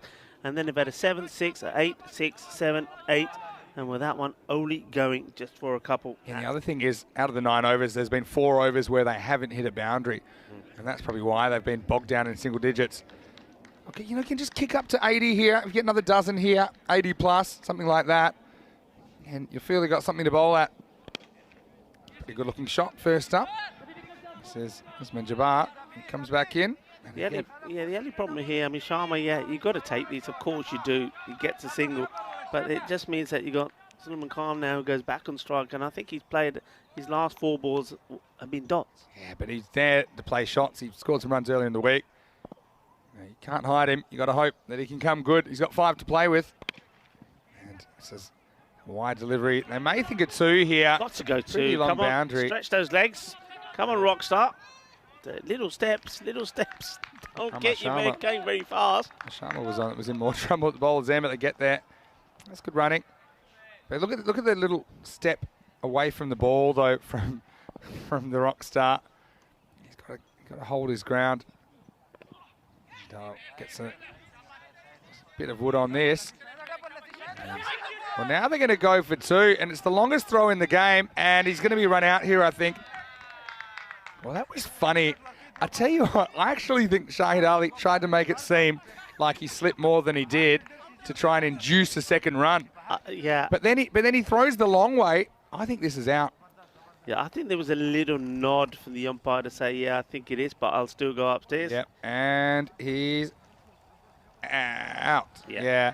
It's actually a really good throw and a really good take as well from the bowler, Jabbar. So I guess, probably inconsequential. And just Sulaiman Khan gets the strike back. That's what this is about more. He didn't want to get run out. He's having a new batter on strike, but it's well executed in the end. Yeah, I just felt there was a bit of foxing there from Shahid Ali, who's into the side. Yeah, and he does slip, and his natural reaction as he's getting the ball is to look to see, well, why did I slip? But he still gets the throw in. So He does well. It's a pretty good throw. And, well, unfortunately for Amar Sharma, that's the end of his role with the bat, but I'm sure we'll see him with the ball. And unselfish as well to take that on.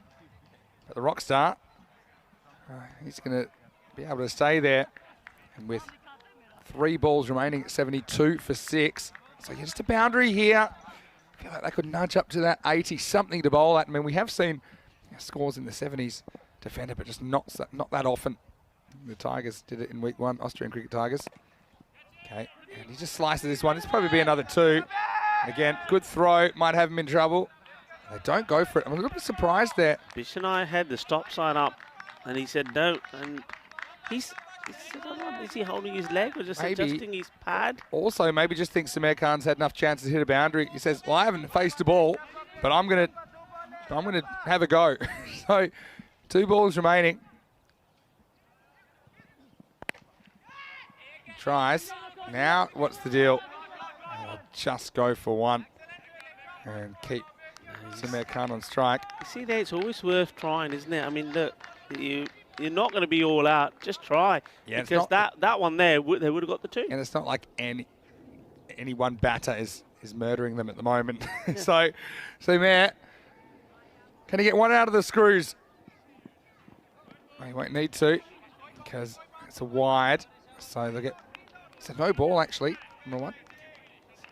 Was it no ball? I saw. Oh, it has. I saw the initial wide signal, but it must have been changed. So it is a free hit. Yeah, I don't know if this is for over 7. No, it wouldn't have been. You see, that should be a wide because it's bounced after the stumps.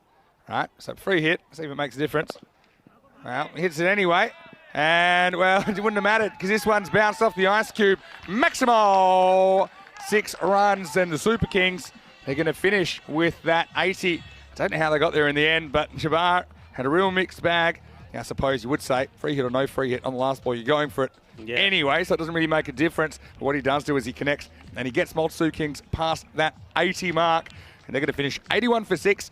So Albi's Zalmi, to survive, they will need 82 off their 10 overs. Yeah, I mean, 81 on the board to do get to the 80s. And look, I mean, Albi's Army, they will be more than happy with that. They'll feel that they've done the job really well in this eliminator. And one man there, we saw the back of him there, number 18, I'm sure. He is hoping that he'll fare well here today. There was a lot of conversation with him last night. And, you know, one of the things he was saying, he was thinking, what does he do? Does he stick with himself opening? Does he change it because he hasn't really clicked yet?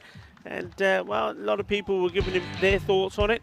But maybe he will think, well, okay, in this game, as it's not such a big total, he might as well just go out there again. There were, look, some earlier good signs from the Super Kings. There was a couple of good shots from Gopal Chaturvedi. He was getting them in the some sort of pressure, but then that one there, that was a caught behind by Zia, the wicketkeeper. The bowling of Taskareshi once again performed really well. And this one, maybe should have been the catch taken, but he was concentrating probably more on saving the boundary. Nobody's catching that one. That one goes all the way, bangs over. And then this man comes on to bowl, and he does the job. He gets the wicket of Gopal. That's a disappointing dismissal. They were certainly up for it. And, well, we see more of Azam, not with the ball, but doing some good fielding as well. He took a terrific catch, and it was a catch of Varun Prasad. And he's not able to do any more than the 98. Is the only big contribution he's made with the bat in one game. So we're not going to see, and that's a sad thing, really, if this is the end of the Super Kings, if they are not able to defend this score, 82, the target, then it's the last time we're going to see them. And that's quite sad for me in a way, because I know that with the bat they are far better than what they've shown here in this group. It's disappointment for the batters, but can the bowlers shine? Can they be at their best? And maybe that 6 there right at the end, the no ball to 6, maybe that could make the difference. It does get them into the 80s, 81 to score. We've seen some close games, low-scoring games here today. And maybe with that wind and with the direction it's blown, maybe that, as we saw a few shots that were played out there that don't go to the boundary, maybe a score of around 80 is more sort of 90 to 95 in these conditions. Have a quick look at that against, again, disappointment. Gopal and Fire Mughal They do get into the 20s, but not able to go bigger than that. You can't be too critical of Farmer Guard when he gets out. I mean, he's getting out with less than 10 balls to go. That's understandable.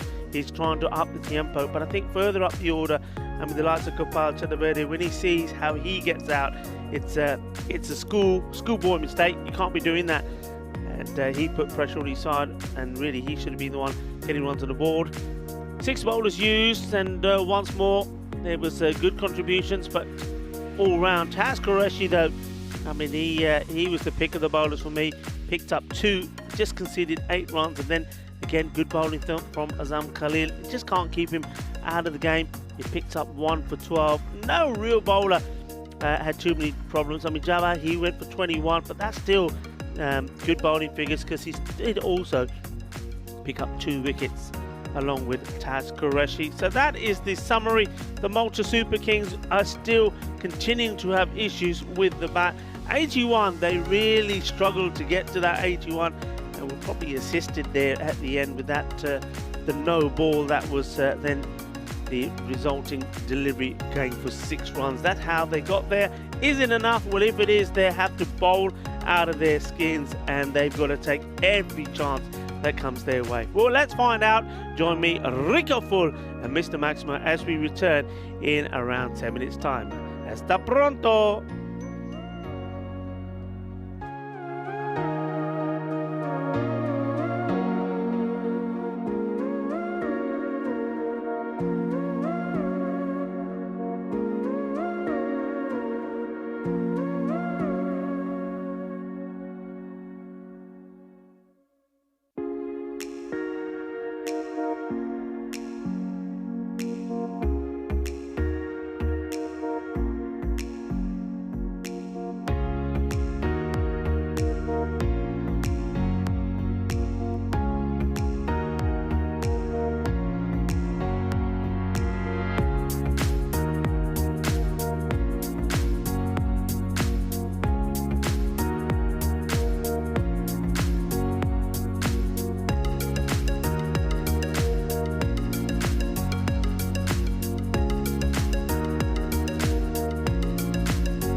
Hello and welcome back, cricket lovers, to you, our global cricket family, and magnificent scenes of, what's been our home for, coming up to a month, with a couple more weeks to go here, and 6 weeks of competition, 144 matches it will be in total, before we find out who will be the champions of Europe. This is the BET2BALL European Cricket League. You see 30 national club champions coming together to battle it out to see who will be crowned the champions. The Malta Super Kings, they've got to be stronger together. They've got to be at the best. They've got to put the best performance in, probably, of their playing careers to try and restrict Al-Zalmi getting to the 82 required for victory. This is an eliminator. One of these two teams will be seen again tomorrow in finals Friday. One will be going home. Who will it be? Rico Full here in the commentary box, soon to be joined by Vinny Sandhu. The umpires, Jerome Peters and Asad Ali, set to get proceedings on the way. And here comes the first delivery. It's Bishanai. Can he be on fire and accurate? Well, this is hit beautifully. Lovely shot, and no need to run for this, says the batter. That's 4 runs. Shahid Ali, lovely shot, just hitting through the ball.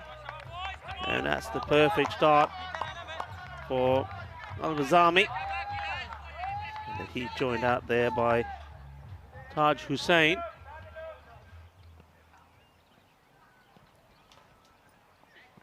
Oh, that's a good reply. Bishanai getting that movement. Just getting this to nip away. If you have a look at the players in the squad for Super Kings, Bishanai, he's certainly been one that can be pretty proud of his performances throughout. It's gone very well. This one is over pitched and it's going to go away to the boundary. 4 runs. He goes for that Yorker, doesn't get it right, and 4 more valuable runs. And it's not a good start. That rate started around about, of course, 8 and over. And that's the 8 already in just a couple of deliveries. His shot there off the ground. It's from Richards, the cameraman. Beautiful. The big European Cricket Network wall there, and with the mountains in the background. And this will be a wide. Asking the question here, and I think the umpire is having a quick look at the square leg umpire to see if there's any sort of indication from him there. It's not been called a wide, so I think that has taken a bit of the pad or thigh pad on the way through. See it again here. Yeah, I think just have a look at this. Yeah, a bit of the thigh pad. And good umpiring there also, I think, from the man at square leg. Just giving a little tap on his thigh to say, yeah, it wasn't bad. That's a lovely shot. What a beauty this is. This one is top draw. Really nice shot, just the way he moves, gets his feet in the right position. It's well, sometimes when you see a batter hit the ball sweetly like this, it's poetry in motion, isn't it? Lovely shot, 4 runs, and all the pressure on the Super Kings here.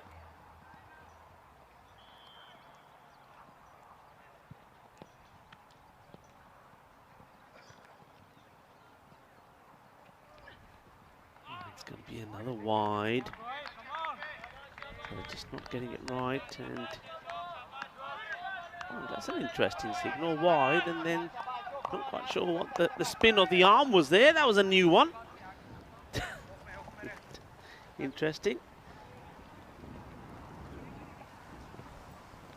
Bishanai wants a wicket, needs a wicket. Malta Super Kings need a wicket. This goes up in the air. This is not going to give them a wicket. Well, wind or no wind, he says, I'm going to show you how to do it. Smashes this big. And, well, 19 off the first. And Bishanai almost goes magical. What a good shot that is. Power. That's what it's all about. he's certainly not shy or getting nervous or put off by the runs being scored.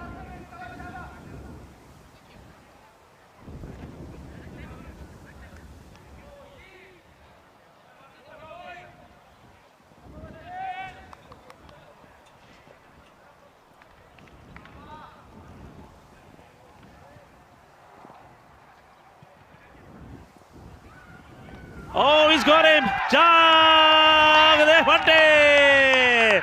Wasim Abbas.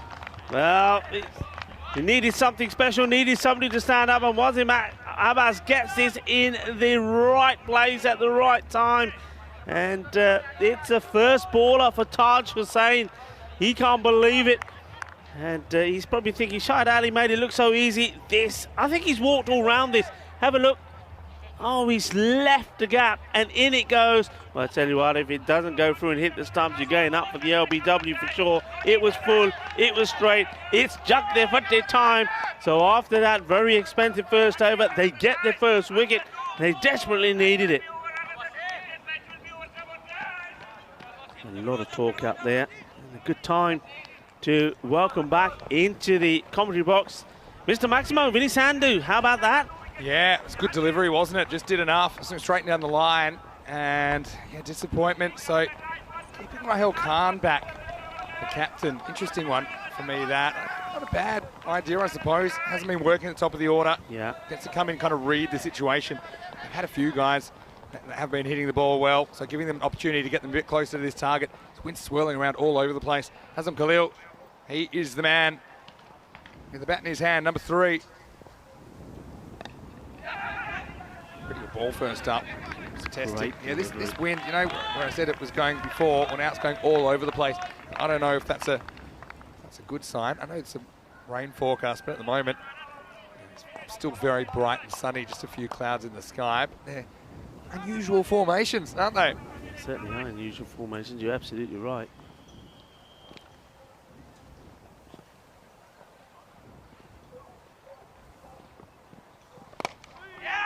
Wishes. Just be one. Oh dear. Bish Knight almost does the splits. I don't think that was in the plan. Well, talk me through, Rico. I've got my blue on myself, actually. Matches nicely. Talk me through this shirt. It's beautiful, isn't it? I know that Alba's Army have got all the youngsters. That's lovely. All the youngsters watching. They're probably a bit nervous, but don't be nervous. Well, just read what it says on the front there. Oh! Well, that's an amazing effort. Absolutely, that's Bishanai there. He almost makes a. I thought he had that in his hand. Yeah, Is that a bump? I think it must have just bounced, but this sticks. Bishanai. I mean, it's a really good catch. Or whether he caught it on the bounce or not. There. Oh no, quite get there, but his hand. does well to knock it down. Back to live action here. A bit more elementary this time. Yeah, so everybody, all the kids watching the players there back in Stockholm, keep calm and support Alba's Army. Well, that's what it says on there. And look, these lovely shirts are also available to those of you in the fan zone. If you want to walk up to the bar and find some of the staff there, I think they're being raffled. There's Aftab. It's nice to see him have his knees here tied back in a windy day like this. Got to stop this.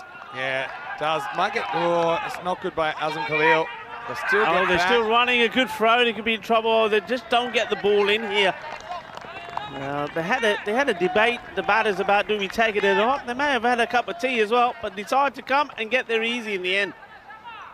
Yeah, so, I mean, Azam was dawdling to see if it got through the field, but well, luckily got so far away from the field that they could still get back for 2. Despite that, it's the end of the over, 24 for 1. You can see these two teams, they end up finishing 4th and 5th. That's why they're meeting here. They've had to do it the hard way on Super Thursday. Kalpe Giants have already been eliminated from the competition now. So, well, let's just see which one of these two teams will join the top 3 on finals day. That's all to play for. The winner, they get to come back tomorrow. The loser, they will be going home. And I tell you what, these guys, you talked about Sweden and support. Yeah. Well, have a look at some of these pictures, because we're getting stuff sent to us, and this is what the ECL is all about. And, there we go. Oh, look at that. Loving it. Isn't that Quality. Absolute quality. Well, he's a star. He's a hero, isn't he? He's a hero to them. He's He honestly is, because of what he does He's around the the nicest, nicest man, and the most, what's the word? Muy amable is the word that we'd say in Spanish. He really is a lovely guy, and he's a quality player as well. And I know the kids love him as well. He's got a heart of gold. He really has. Back to the action here. And they're sort of asking for this one. It's more in hope, I think. I think the keeper goes, and then the bowler goes, and then the keeper goes again. Azam's a walker as well. You know, typically, if Azam nicks the ball, he walks. That's what he's known for. Gets past about maybe a bit of a sound with the hand on the handle or something like that. But yeah, I mean, Azam Khalil, we've seen it before, even in big games. If he nicks it, normally he'll take it out of the umpire's hands. He's after him here, and he's going to get him. He's going to get him pretty good. Maximo 6 to Albi Zalmi. Well, Ajmal, Azam Khalil says, yeah, Rico, I am a nice man, but if you're going to wind me up, I'm going to hit you big, and he probably didn't like that appeal. But there you go, he's back to being nice again. And that's a nice touch, isn't it? That is, for me, what it's all about there. I mean, first the two batters are giving each other the fist bump, and then it was nice to see Azam and the keeper Gopal there just appreciating each other's talents. Yeah, I mean, you feel better after that anytime. There's a Rahil. Hello, he's smiling. Captain's happy at the moment. I know that his son Adam is watching a lot, and so he's watching his dad. Hopefully your dad can score a few runs, or even more hopefully for you. He might not even be needed in this chase. Yeah, absolutely. Malta need to find something. Goes short pretty well by Khalil. He has to get his skates on. Does get there for a single. It's just a matter of how long, I think, you get these two staying at the crease. Shahid Ali is a guy that started the week with a terrible run of form. Just couldn't get going, but he's looked decent so far, hasn't he? 21 off 8.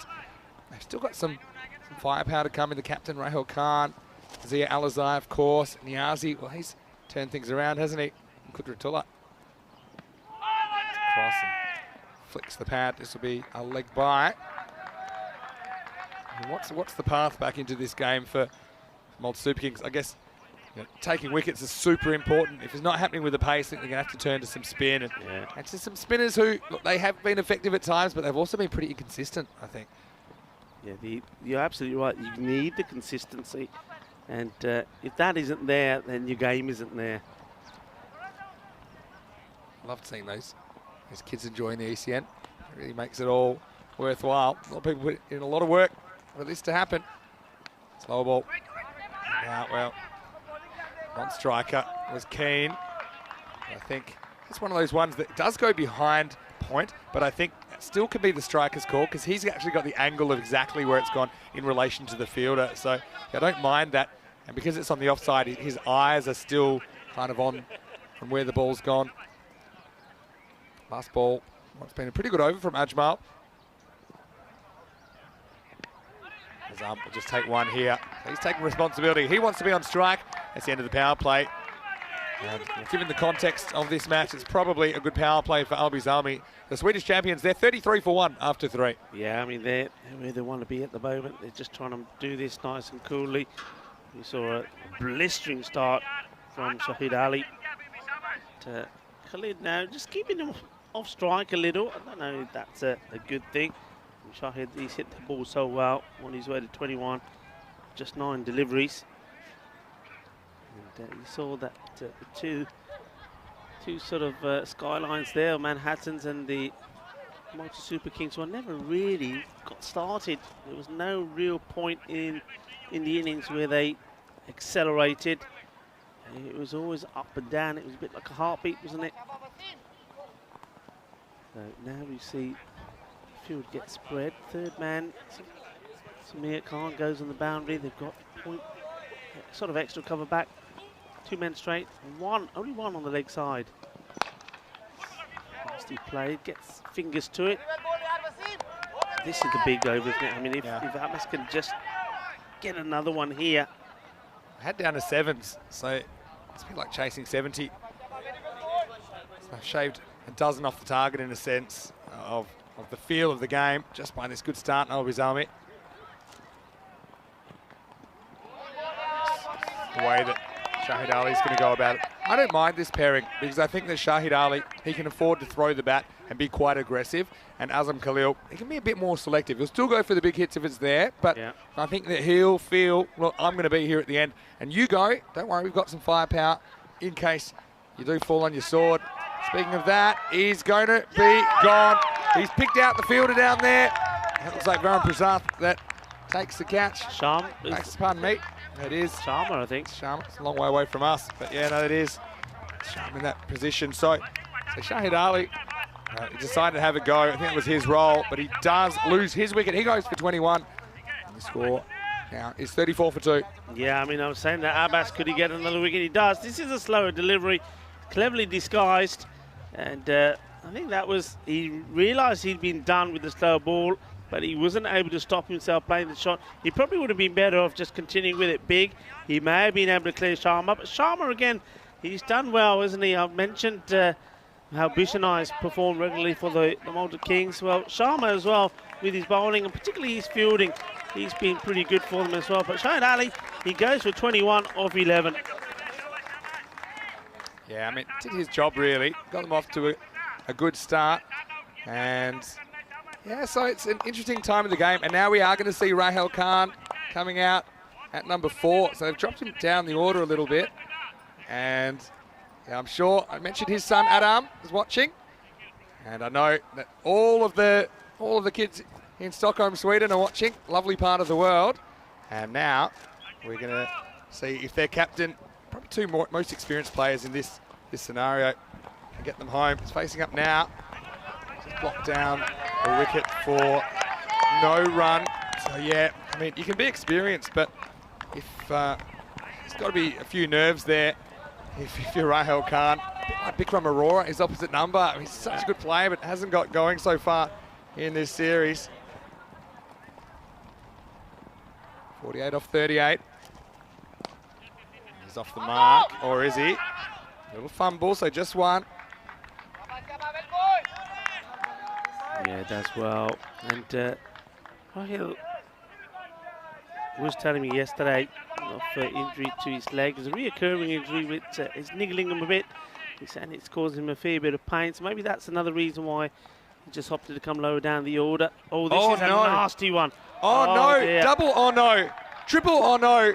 Well, that's almost lights out, but it's going to be 5 runs. And if there's such a thing as a double no ball, that would be it. And almost kills Khalil, but he's the kind of guy, he probably would die for 5 runs, but brings him close to the total, and he'll have a free hit coming up next. Oh no, oh no, no. This was nasty. I mean, goes all the way, that's 5, but it's one of the reasons. I mean, we have this debate so many times. We touched on it the other day. Helmets, no helmets. I always say, please, guys, wear helmets. It's not that you're not trusting yourself. Sometimes you're not trusting others. That was a lethal delivery. It's one of those, I think, that Azam, I'm glad he doesn't get bat onto it. I think if he gets bat onto it, he could have chopped it onto himself.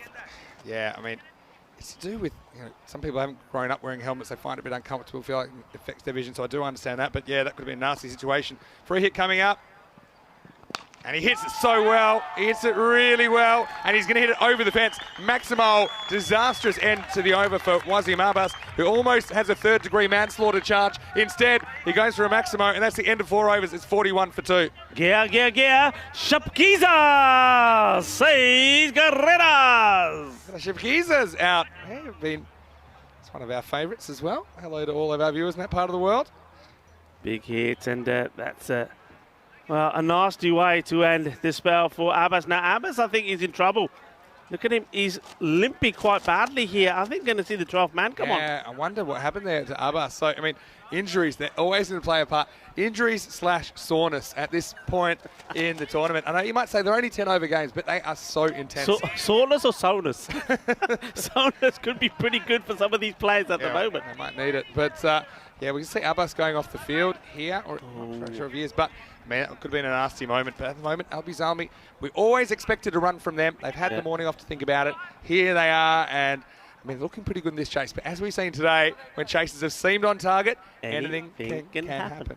Yeah, exactly. they certainly can, and we Yeah, certainly so- did. It's been a day of low scores, hasn't it? There hasn't been too many high scores. It's been a day that belongs to the bowlers. What do you think about the fact we're seeing pictures from Stockholm, Sweden coming? And I know a lot of people in Malta are watching as well, and they're messaging us all the time in the live I chat. love it. I love it. I think we should have more of that. We know loads of people are watching, but yeah, do more of that. We love it, and to have it video, on the send screen it as in. well. Send it in. Send it in. I think it's all about that. Shows about the passion that we got here. And then Miguel, the flying headband, comes in. And he's a kind of awkward customer to face as well. Leg by to start the over. Malta, they need to find something and find something quick. Otherwise, they'll be showing the exit the same way the Carpe Giants. Their tournament came to an end earlier today. Khalil's composed. He waits for this. Well, he's a bit lazy with the running, I think, to be fair. It would have been a very, very good throw to hit the stumps from there, but bounces over. As I'm just going to probably realise there's no easy singles out there, are there? No, there's no easy singles. I think you got to, no matter what the situation in the match, you got to make them hustle, make them run. Just trying to be really careful here is the captain, Rahul Khan. I think he's just trying to steady himself and work himself into this match. Look, it doesn't have to do anything crazy, does he? That rate, the way it is now, and it's a runner ball from here. Yeah. Did you say hello to Niraj Trivedi in Luxembourg already? Did you spot him in the chat? I didn't. He's I watching must have from Luxembourg. He said he's missing the tempo and the action. Well, next best thing is to watch it on your TV screen. Yeah. Niraj, hope you're well. Wishing you Hello, all the best. Niraj. Shot, picks out the fielder, says no. So, I suppose you don't want to afford to run out, especially these two at the crease. They offer so much. You'd back them to get a run a ball. So, Abizami in a good position, but can they hold on to it? The charge, and now Rahul Khan says no. So you don't be too defensive either with the running. That will be the end of 5 overs at 49 for 2. If I cast my mind back to the first innings, I think it's a fairly similar position. Yeah, I think it was 45 for 1. Yeah, 45 for 1 versus 50 for 2. So you can see this feels like they're more than a few runs ahead though, doesn't it? Probably because that second half, they weren't able to put a very good second half together. Only 36 runs came in the second half of the first innings. So, yeah, Malta Super Kings, they need a couple of really good overs. One thing they have done well is the extras, although the one no ball there was was one of the worst we'll see all week. But just the one no ball, one wide. I suppose you put the 4 byes down as avoidable as well, because I don't really blame the keeper for that. That one's on the bowler for me. What a lovely shot that is out there at Looks the good moment. now. Doesn't it look beautiful? I mean, it doesn't really show you the wind, but it's still quite windy out there. But you wouldn't think it looking at that picture, would you? Yeah. It's windy, and let's just see if it stays that way. That's the thing at the moment. We had experience a couple of weeks ago, or was it last week, and 2 weeks ago, where when the wind starts going up all over the place, it means there's trouble afoot. So let's see if we can get through the day here. Wide. Hammer Sharma coming into the attack, and he's bowled a real mixed bag this week. But when he's been good, he's been good. I think this is a good sign. No, it's a wide, but it's not too short, which has been his problem most of the time. Which is this up to? Well bowled, gets a dot. Yeah, I mean, dots, that's the only way you're going to get back in this match. Dots, a few wickets.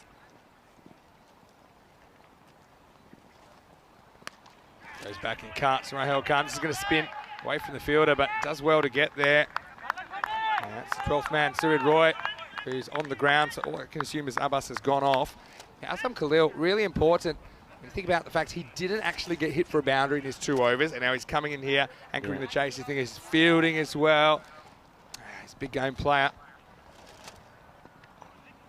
Sudden death matchup here on Super Thursday for these two teams.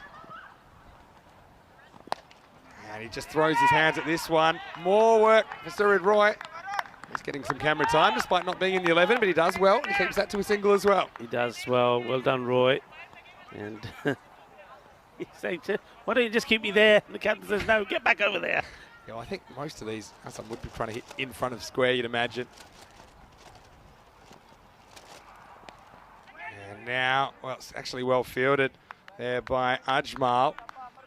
Trying to kind of thread the needle through the small gap there, but it's well blocked by Mohamed Ajmal. We've seen those get through before. Yeah, Super Kings trying to claw their way back into having an opportunity. Sam's after him. That's Rahel Khan, pardon me. That gets the inside half of the bat. He will probably lose patience a bit quicker than Azam Khalil will. I just think he will, because he'll also know, yes, I want to score some runs, but if it's not working for me, we've still got Alizai in there. Now we've got the coaching staff getting a bit of camera time as well. I like it. Team effort. Too short. He's going to get away with it. So, yeah, these two, they are very experienced. And shades of earlier, though, they want to avoid the same fate as MSC Frankfurt, first game of the day. It's the end of 6 overs. It's 54 for 2. So I think, minimum, you want to stay at the rate, which is essentially 8 and over. They're half a dozen ahead of that at the moment.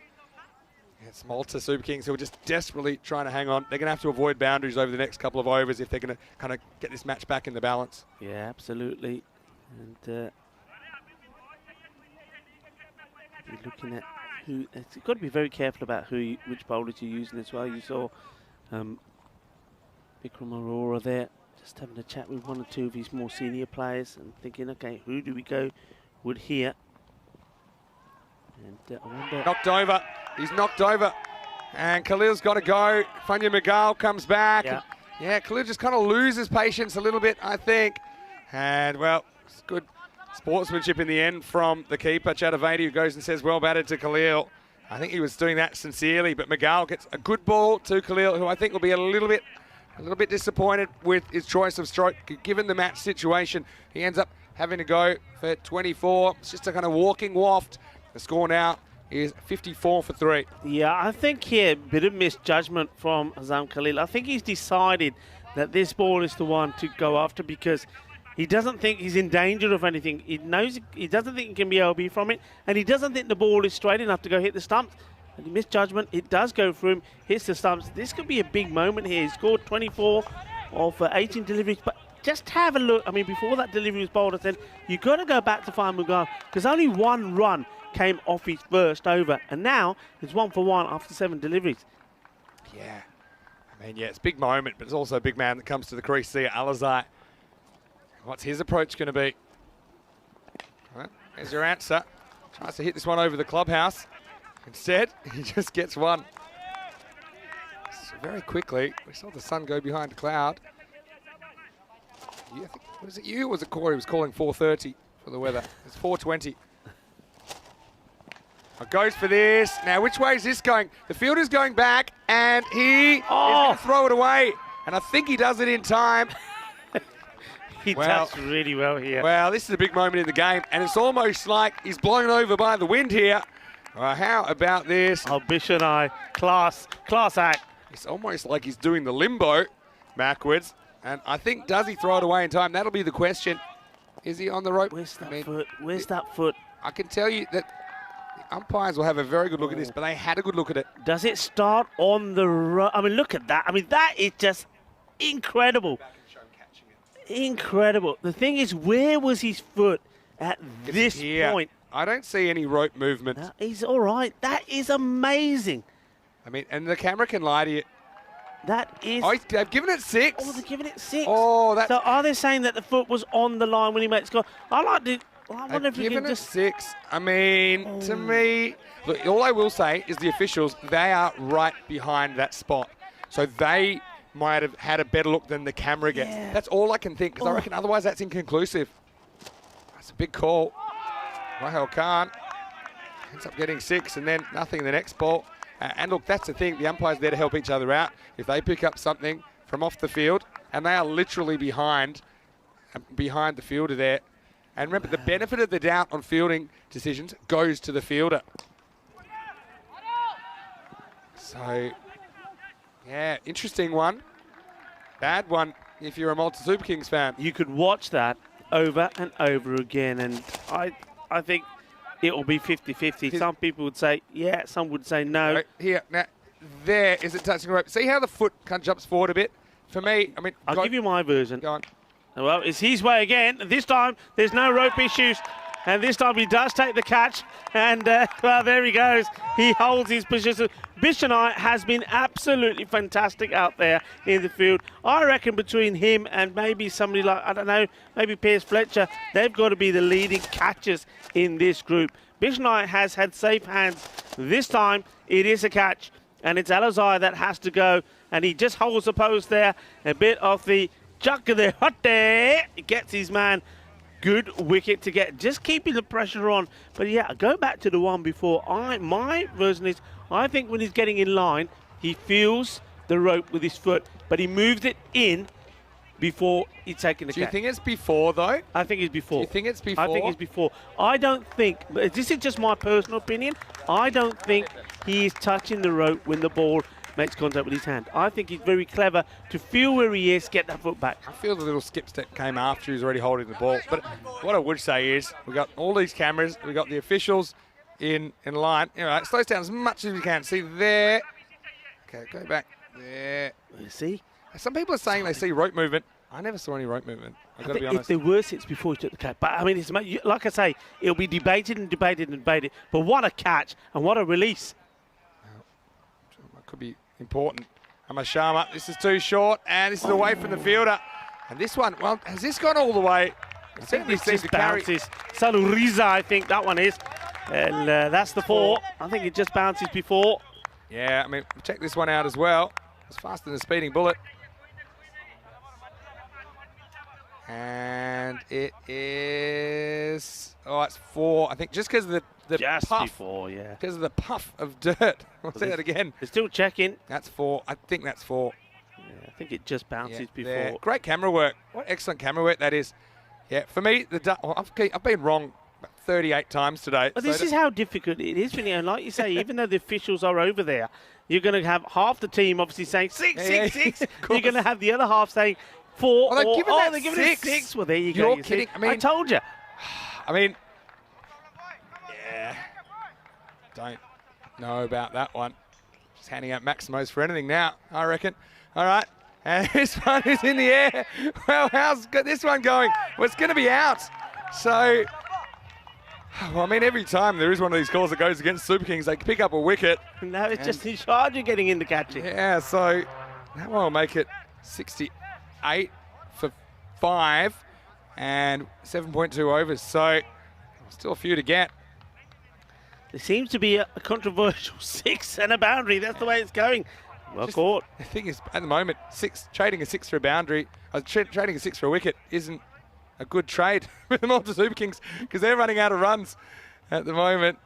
And they still need 14 of them as they've lost a 5th wicket. But still, 2 batters at the crease that have not faced a ball. Now remember Helsinki Titans and eliminated 3 weeks ago now. They just ran out of batters and they were put in pressure situations. 14 off 16 required. Look, sounds easy. But if you think it's easy, grab a bat, put it in your hand, walk out to the middle of Cartama Cricket Oval, and I think you'll find it's probably not. But you know what their shirt says? Keep calm and support Al-Bazami. Well, how can you keep calm when all of this is happening out there? I bet there's nobody calm, and I know all the kids in Stockholm. Hold on, but just give it a 6. Hey? What? Hold on, just talking about now. Hey, look, it's getting a bit cloudy, isn't it? It's like Oprah. You get a 6. You get a 6. Okay. Oh, those were the days. Anyway, no, look, let's be honest. They've got some angles that we don't even have. So, yeah, let's be fair to them. They've been very, very good. Hamashama. Little nick here.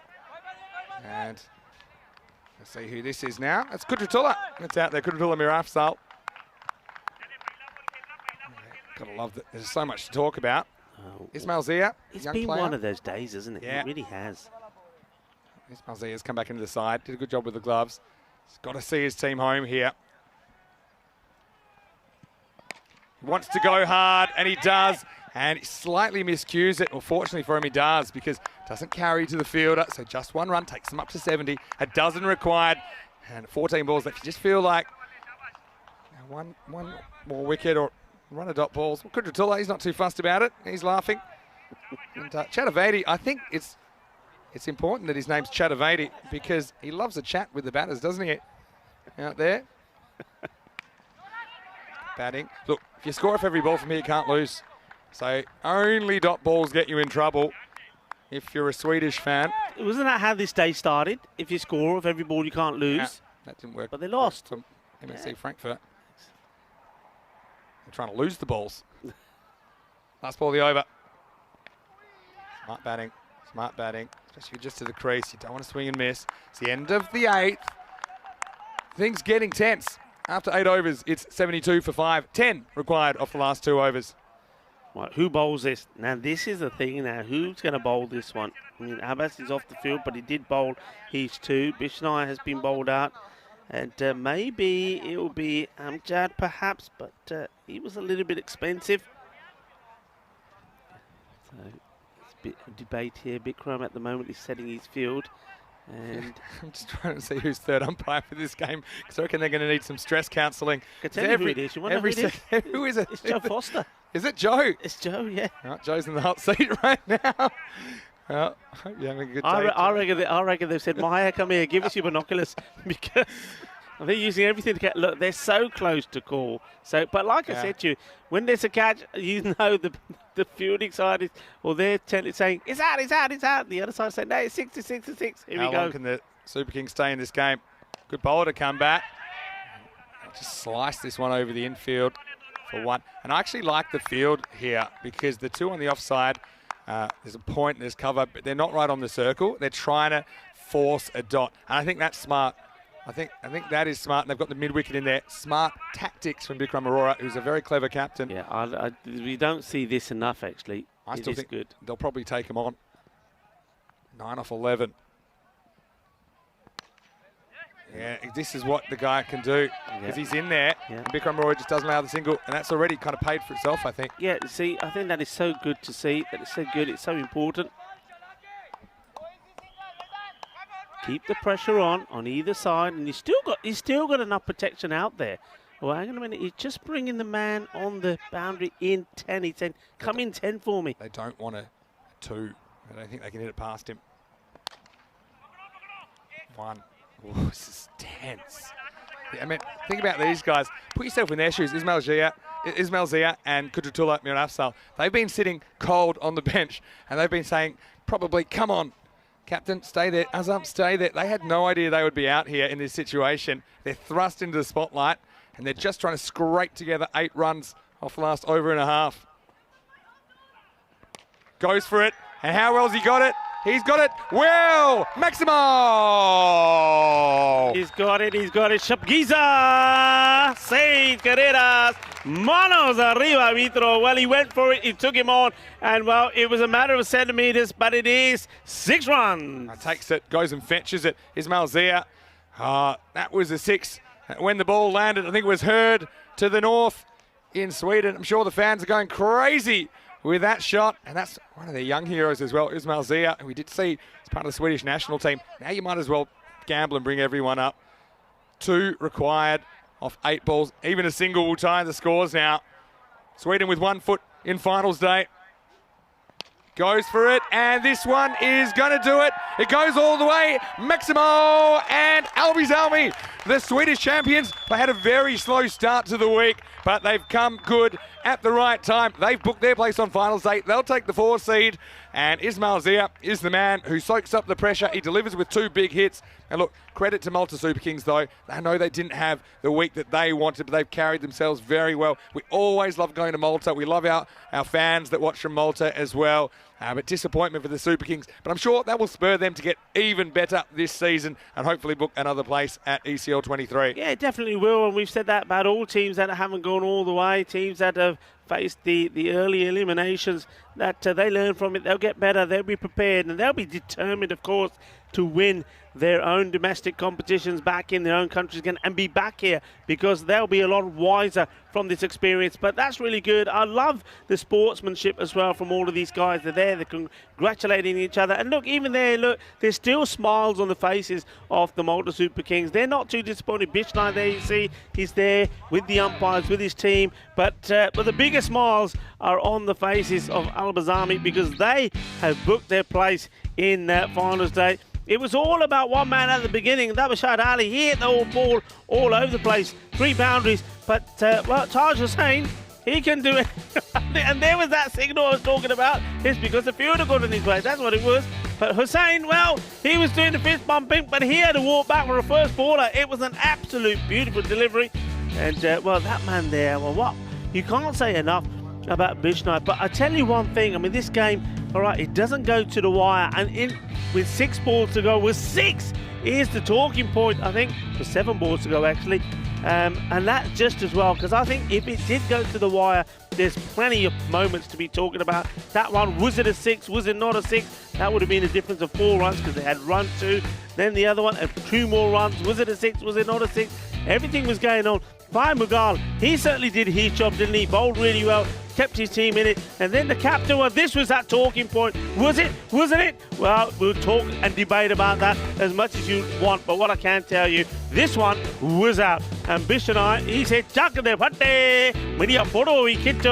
And, well, there was a few catches going down, but there was a few spagisas there as well, and a few sarisas as well. And Risa is smile in Spanish. There was a few smiles as well, and an entertaining game, another close contest. Have a look at this, but Zia, when it came down to it, and his best mate, Kudratullah, says, "That's it, do it one more time," and we're through to the finals, and they get there. Sweden, oh well, haven't we seen some epic chases from the Swedes here at Cartama? Albizami, Swedish champion club, they have done it. They are in finals day, where they may run into one of these 2 teams in the morning. Austin Exiles of Belgium, VOC Rotterdam, both with 4-2 records now. Look, Rotterdam have been on the improve all the way, and there'll be a chance for VOC Rotterdam to chase. So Austin Exiles, they won the toss, elected to bat first, and VOC Rotterdam, well, they've been so good at defending scores. Let's see if they can chase one down. And that match, don't go too far, because it will start in about 25 minutes. We'll be back here in 20. And let's have a look at this chase. And really, no one batter took the ball by the horns here, although there were some useful contributions. Shahid Ali got them off to a bit of a flyer. That was useful for him. And then Azam Khalil, he looked like he was going to get them home. He just played 1 loose shot, I think, 24 of 18. Rahel Khan, well, I know it does look great on paper, but still 16 was important, wasn't it? And then Ismail with a young hero. Nice to see him coming through. And in the end, it doesn't even get to the last over. He hits 2 big sixes, 15 not out off 5, and they get home with 7 balls to spare. Yeah, and I'm going to tell you a secret here now. I can share it with you now. You know what that's all to do with? That's all to do with Rico's cooking. Rico's Chana Aloo that I made yesterday. Well, it was out there for anybody to come up and taste some of my Chana Aloo. And, well, it was Alba's Army that were up there, the lads, and they said, yeah, we'll have some of that, Rico. But I'm going to say they were fueled by my Chana Aloo, and they performed well here today. So well done to Alba's Army. They have booked their place in the final. Yeah, they have. Look, some good performances. Magal 2 for 9. That was important, wasn't it? But I think it's just, in the end, it was just not enough runs on the board. Wazim Abbas as well, 2 for 18. And Amar Sharma with 1 for 15. But yeah, just a couple of times, the things seemed to roll against the Super Kings there. Some were self-inflicted, and some weren't. Like, say, for example, the beamer that goes for 4, that's a self-inflicted wound. Yeah, but a couple of line ball calls went against it. Look, I know that's cricket. That's the way it is. But ultimately, if the Malta fans are watching that, they just feel pretty frustrated. Still take nothing away from their performances in this tournament. It's great to have Malta as a part of the ECL. Their first ECL, of course. I'm sure we'll play some cricket in Malta back probably at the back end of the year. We really love going to Malta. Love it. And I know you and I have spent a lot of time. But I tell you what, Sweden, they're pretty excited as well. Do you want to see how excited they were, Rico? I reckon I want to see this. This is Stockholm as they were closing in on victory. They saw it go. And they knew, and they were coming back tomorrow on finals day. Oh yeah, I like it. I like it a lot, yeah. Wonderful scenes there. This is what it's all about. This is European cricket at its best.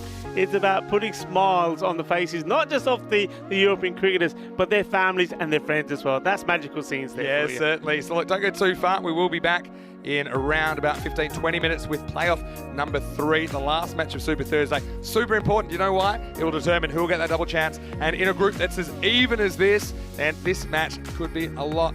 They could have a lot riding on it. So also some net run rate permutations. So a lot to play for here. Hopefully the weather stays the way it is so far. We'll join you shortly. Vinny Sounder here, Mr. Maximo, alongside Rico Full and Corey. He'll be back for the last game as well. See you shortly on ECN for more BET2BALL European Cricket League.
Hello and welcome back. It's Super Thursday, 4 matches down. This is the last match of the day. And look, it's an important one as well, because it essentially will determine who will get the double chance tomorrow. And in a group so even, this group of death, I think a double chance could be really, really crucial. So it's the two teams that finished second and third after the round robin stages. Austin Exiles of Belgium and VOC Rotterdam, the reigning kings of European cricket. Let's go out to the middle, where Sir Rob Kemming, the tournament referee, is with the two captains.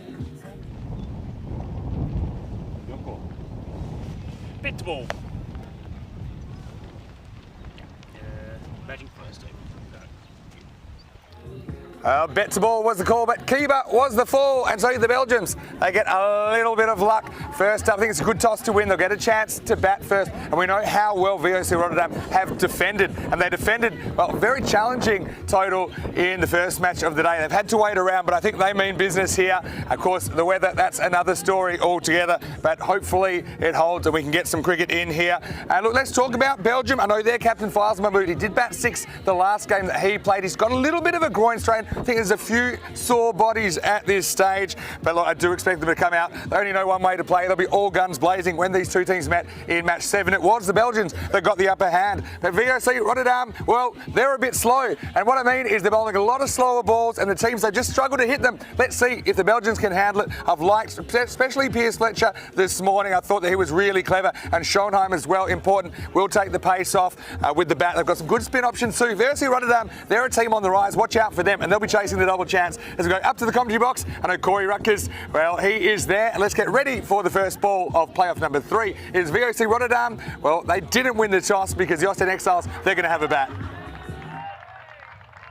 Thank you, Vinny Sandhu, and welcome back to live pitches, everyone around the globe. Looking forward to this T10 match, and good news, the weather gods have been pretty good to us, and the dark clouds, well, they're in the distance at the moment. I think we're going to get a full match in here. And welcome back all our viewers in India via fan code, and everyone on YouTube and via the YouTube chat. Always great to interact with you all, and looking forward to bringing you this match. So VOC, well, look, there's some smiling faces. They've practiced this, haven't they? They're all giving it a big one in front of the camera. Good on them. They're enjoying their week, and I think they're starting to find some really good rhythm. And Austin Exiles, well, we're going to see Fazal Mahmood. I think he's going to go back to the top, potentially, at least the top 3. Suleiman Mohammed and Waqas Ali, those 3 are so important in that batting lineup, because after that, they drop away a little bit. Predicted scores, well, if it's anything like that, we're on for a really good game. And 1 run in it, they're saying, with Austin Exiles getting on top. It's going to be really tight. We know they're playing for a double chance, and well, VOC got the win earlier today. Austin lost. If Austin win, they might need to win comfortably, 20 runs or by a couple of overs, just to boost that net run rate also. So net run rate could come into it, but if VOC win, well, they confirm the double chance for tomorrow. So it's going to be Piers Fletcher at the top of his mark with his away swing and his slower balls. And he's going to be bowling to Mohammed Suleiman, the very first ball of this crucial clash, the last game of Super Thursday. Let's hope the weather stays clear. It looks like it will. Deep mid wicket, deep mid on in place. Just wait for the umpire to say play. He says play. Here we go. Ball 1.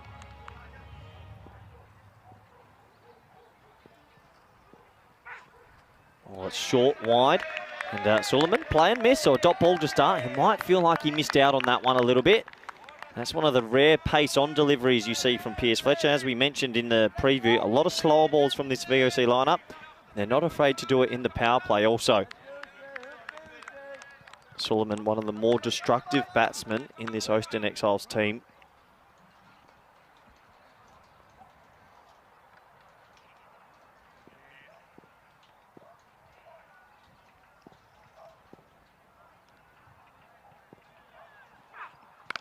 Short, wide, 4. Well, that's a good shot. He missed out on the first ball. Second ball, he cashes in. Little bit of width, and he puts it away. A valuable 4 runs. And always nice as a batsman to get off the mark with the boundary. He timed that beautifully. And Piers Fletcher will be disappointed not just getting it a little bit tighter. That's just a little bit wide. Good shot, though. And that will start proceedings in our last match of Super Thursday for Finals Friday tomorrow. Just to remind you, these two teams trying to get the double chance. I think this will be the first lower ball. There it is. There's the slow ball. He gets it, though. He picks it, and he finds the gap. So back-to-back boundaries. Well, maybe they've been watching from the sidelines and learnt a little bit of it. That was the slow ball out the back of the hand.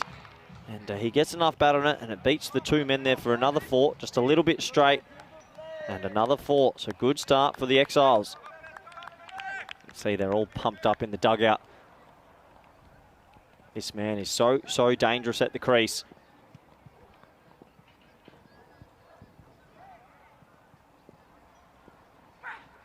Slow ball again, top edge, and he's beat the man, and he's beat the other man. Well, that one's a little bit luckier. That's a top edge. It looped the keeper, and it beat the 2 men behind the wicket. Another 4, this time lucky. But you got to create your own luck in this T10 format. 3 boundaries back-to-back. See here, it gets big on him. Gets the top edge, it loops over the keeper, and it beats the young Roman Harangi there at 45. So 3 boundaries in a row.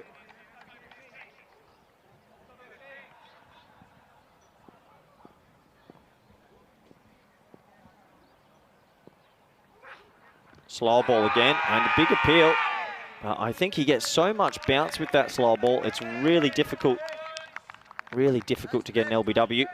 Might have got a little bit of bat on it as well. So that's 4 slow balls in a row. He's not afraid to bowl it. This one was a bit fuller. That's the length he wants to bowl. And yeah, he gets so much bounce with it. That's why it's so difficult to hit. Last ball of the first over. Suleiman's gotten off to a good start here. VOC, they would love an early wicket. They're a little bit quiet out there, VOC. Maybe a bit nervous. This is a big game. Down the leg side. That'll be signal to wide. So still 1 ball to go. He needs to get out of this over, does Pierce Fletcher. He's had a good tournament with the ball. Hasn't taken as many wickets as you might have imagined, but he's kept his economy rate quite down.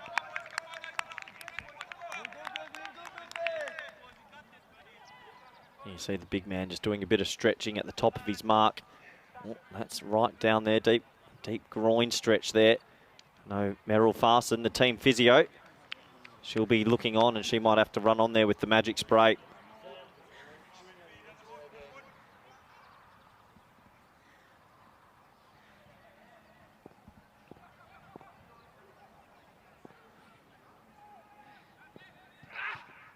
Oh, that's slow. That could be a wide as well. It is signal to wide. I have a feeling Pierce Fletcher was gritting his teeth a little bit there. He could be in a lot of trouble here. You can see him there's a little bit of a hobble in his walk back. So he dug that in again. It was a wide, just down the leg side, but I think he might be in a little bit of strife here, the big man. You can see him as he walks back. No, Pierce Fletcher quite well. He'll play through most injuries, but he looks like he might have a little niggle here. Needs to get out of this over first.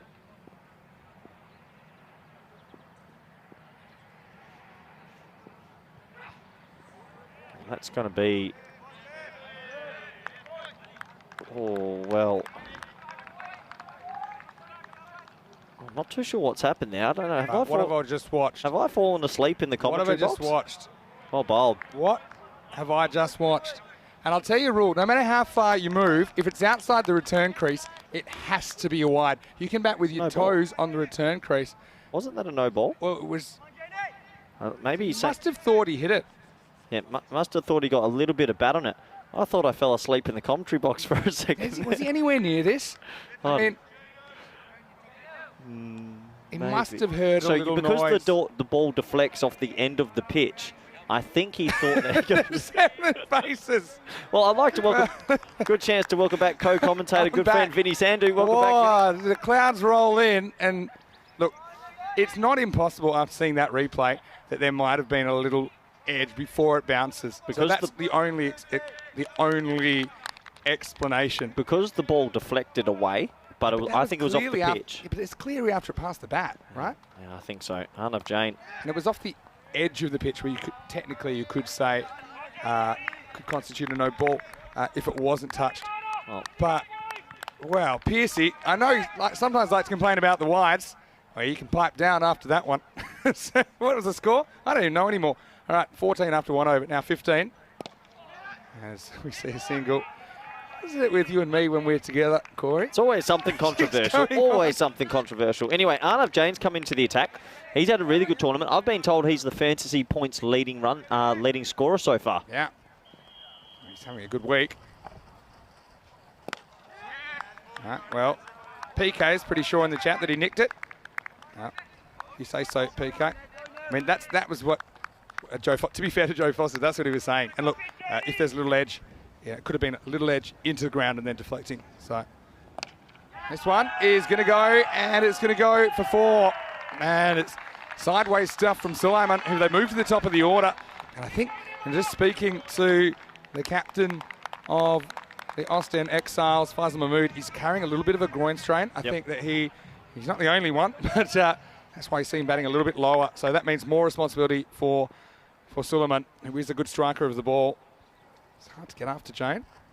We'll try again. This time goes offside, and this is going to be more runs. This time all the way. Maximo Suleiman, 4 and 6, pick up sticks, and he's picking up the pace here in the second over. Yeah, good batting. Gets that one over mid-off for 6. Just a little bit too flighted this time from Arnav Jain. He doesn't usually put too much air on the ball, not in this tournament anyway, but the last 2 balls he's flighted up, and they've been dispatched, so it needs to be a little bit more defensive here.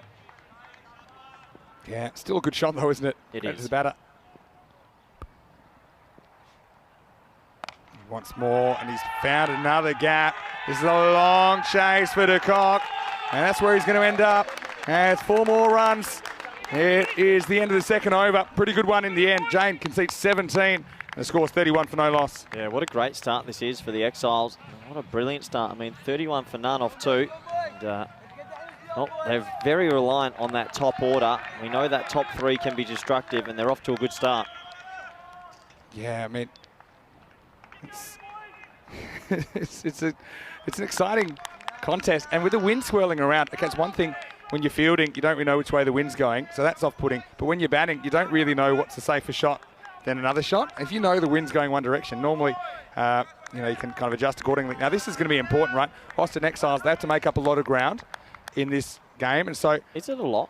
Because you're playing at teams, it's a lot for a 2-game series. That's 1.5. Sure. Okay, so what's that by, like? Yeah, it depends, because remember, one will go one way, one will go the other way. That's why it is 1.5 1.3 altogether. probably. So I would say they're going to go for 2. That's a good early decision, but they're going to get there as well.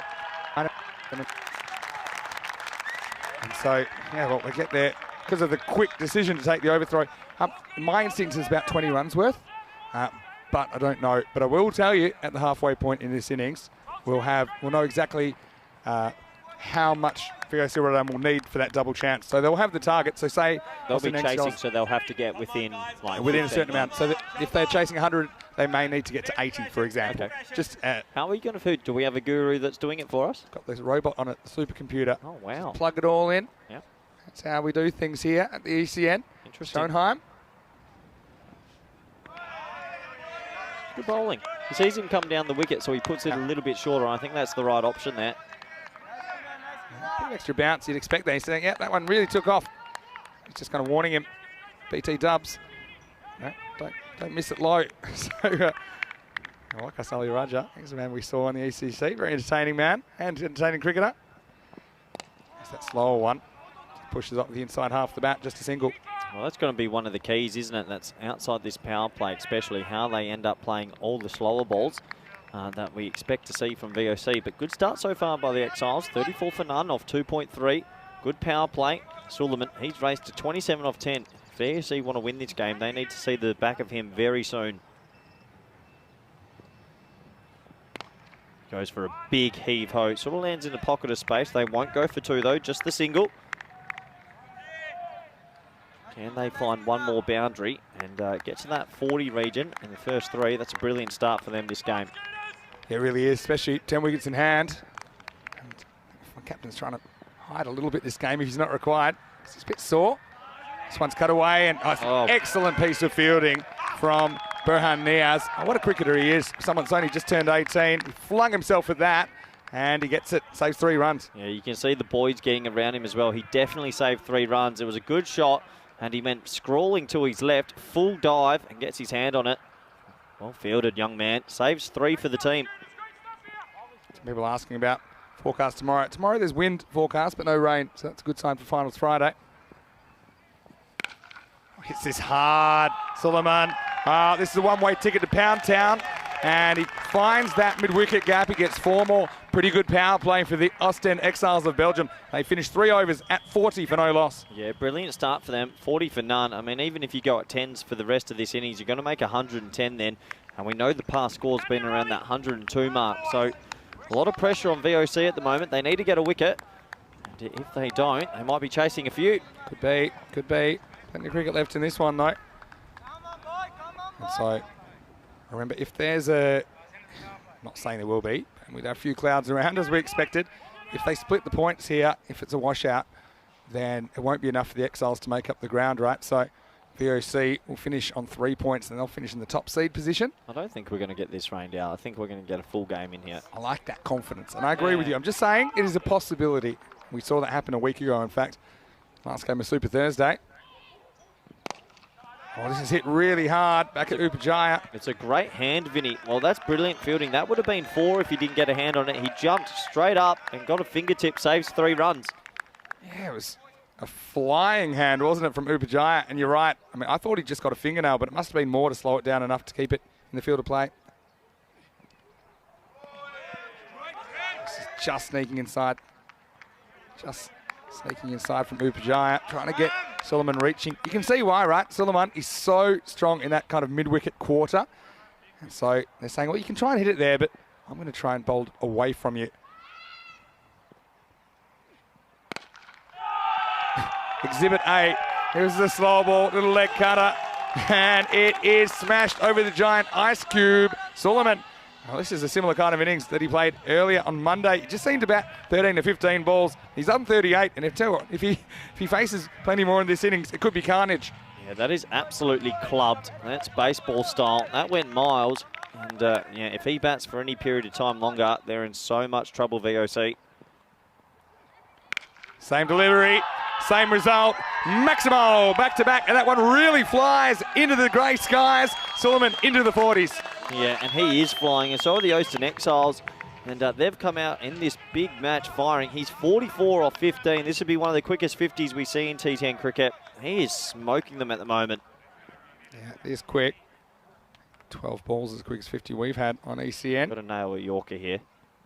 Bowls length, and this one not hit as well, but I still think this gets over. And that is 6, the Devils' number. 6 more to Ostend Exiles. Yeah, that could be his 50. They're going to double check it with the third umpire if it was one bounce, but I think it was a 50. Yeah, waiting on confirmation, but his team, they're already up and applauding. They had a really good view of that. And we'll see exactly where it lands. We'll slow it down and show you that that is... 6. Yeah, 50 to Mohammed Suleiman. Well batted. 16 balls only. A lot of those balls have left the park. In fact, out of those 16 balls, 10 have gone to the boundary or over. 4 sixes, 6 fours. And, well, we know, we're going to see Rotterdam. They can afford to have a little margin of error if they don't chase the target down, but Suleiman's intent on making that target as high as possible. Well, there's 5 in the ring here. I'm not too sure what's happened there, but they've got 5 in the ring. Only 4 outfielders, so maybe just something accidental, but it doesn't cost them at the end of 4 overs. The score is 59 for no loss. As we welcome you, it is the last game of Super Thursday. Vinny Sandu here, Mr. Maximo, alongside Corey Ruckers, and hope that you're enjoying the coverage, no matter where you're watching around the world. We always love to bring you all the action. And yeah, I mean, still don't know who's favourite for this week, I've got to say. We're almost 4 days in. And that's why I think this double chance is even more important, because you can afford to have a bad game, and it's likely you're going to run into a really tough opponent no matter who you're playing on finals day. Yeah, because tomorrow is going to be so tough. If you don't get that double chance, you've got to win 3. That's what Brescia did last week, but in this group, the group of death, to win 3 tomorrow, it just doesn't feel like that would happen. All matches are toss-ups, you've got to win 3 on the spin. So if it was a real 50-50, you've got like a 1 in 8 chance, whereas your chances are better if you do get that double chance. And you know, it's one of those things, everyone's going to be leaving it on the table, no doubt about it, tomorrow. I think there's a few sore bodies, but they know they can rest and recuperate in the 5th week before coming back for Champs Week. And Raj's just got to get 1. And he does. So smart batting by him gets Suleiman on strike. He certainly has the hot hand at the moment. Yeah, he does. I mean, he's 50 off 17. Remarkable striking from him. And they need to get him out right away. I mean, if he doesn't get out now, and he bats 3 more overs, he could hit something special here. And VOC, remember that? They don't have to lose by much to still go through because of the net run rate. Yeah. So they don't want to be chasing 140. No, they don't. Just hit to the leg side. And it's been missed. Wow. You live long enough to see everything. And de Kock, he has just run over this. And he's a very good fielder. Suleiman, everything he's touching is turning to boundaries. He gets another 4. Yeah, he does. He just keeps hitting that big pocket of space. I mean, they've got to put someone there. He keeps smacking it in this big hole in mid-wicket. There is someone there, though. Well, he'd square it, but that's bad fielding by Tim de Kock. Just, well, completely. I don't know what he's done there. Long day at the office. Yep. Well, tell you who did enjoy it. 15 Belgians in the tent who were right behind him. Might as well bring your deep cover up and put him out there as well. Fill that gap in. He has. He gets hit straight and he gets hit well. 6 more. Put it with the rest. Maximo Suleiman hits 60 and he's swinging. Well, 60 off 19 now. This is amazing ball striking. What's the quickest 100 we've had? 28 balls by, guess who? Nabi. Ahmed Nabi. ECL 19. Oh, it could be on here. Second day of action we ever played on ECN at this level. Well, the way he's striking it, it honestly could be on. You've jinxed him now because he's not going to get out of the 60s. You've mentioned the C word. Century. Suleiman running hot. Once more. It's probably clever bowling, but I'm saying that probably because of the result, not necessarily because of the ball. I mean, if he hits that, that's gone too. Yeah, I mean, 60 off 20, striking at 300. I mean, it's a man of the match performance if they go on. I know it's early to say that, but they're already 70 off 4.4. Remarkable. Going at 150 pace. Wow. If it continues like this, might see some of the old rain dancers coming out from your old teammates if they want that double chance. I'll start it up here now. Good contest behind Niaz. It's hit pretty hard. De Kock, this is where you need the big cheer. If you're back in the old days in Australia and someone's misfielded one and then they give you the the big cheer when you do field one, at least he's got a smile on his face. Look, he's a great guy, isn't he? And a pretty good cricketer, Tim de Kock. He's just saying, well, pretty happy that I got that one. Wackus Ali now, he's on strike. He's just playing a little second fiddle role here.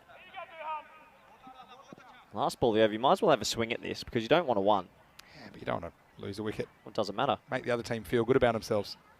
Psychological. Don't worry about him. He's lurking in the background, Wackus. He can give it a whack as well. End of the over, 72 for no loss. Great start for the Belgians, who had disappointed a little bit with the bat, didn't they? I know they didn't have the captain at the top of the order in the middle game of the day, but they don't this time either. It's just they're up and they're going, and Suleiman, yeah, he's not giving too many chances. I can't think of one that's actually gone down. I mean, I know there was that misfield for 4, but I don't think we had a drop catch or anything, have we? No, we haven't. It's just been clear batsmanship, and it's one man. You can see that on your screens now. 61 off 21, a remarkable innings in any format of the game. And going back to their main bowler, Arnav Jain, and well, see, for me, in this field, I think you can get a bit funkier. Bring your deep cover up, maybe leave a hole there and put another one on the leg side, because they're only going one way here. Try and make him play a different shot. Yeah, against the spin, maybe. Normally that's the safer shot over cover, but he doesn't care. So let's go back to spin. And Jane's been brought back in the 6th. This is hit. Oh, that's one of the best bits of fielding ever. How's he stopped this? Well, that is very athletic. Well, he's 20 years young. He's got a lot of energy. Oh, if he had been a little bit quick, could have thrown it, but that's remarkable fielding. It's worth a gamble, I think, to get Suleiman out. Might not give you another chance. That was incredible. I think he was shocked that he stopped it. Stefan Gooch enjoyed it as well. This one hits him, let's just say, a little bit higher than the top of the pads. Oh. This one nestles in the underwear of Wackus Ali. I hope he's okay. He only had 3 there for a second. Good appeal, though. I think it was going to be successful. Oh, you got a feel for him. Gotta love the action. Just hope the rain holds off. This is a great, great contest. He wants more.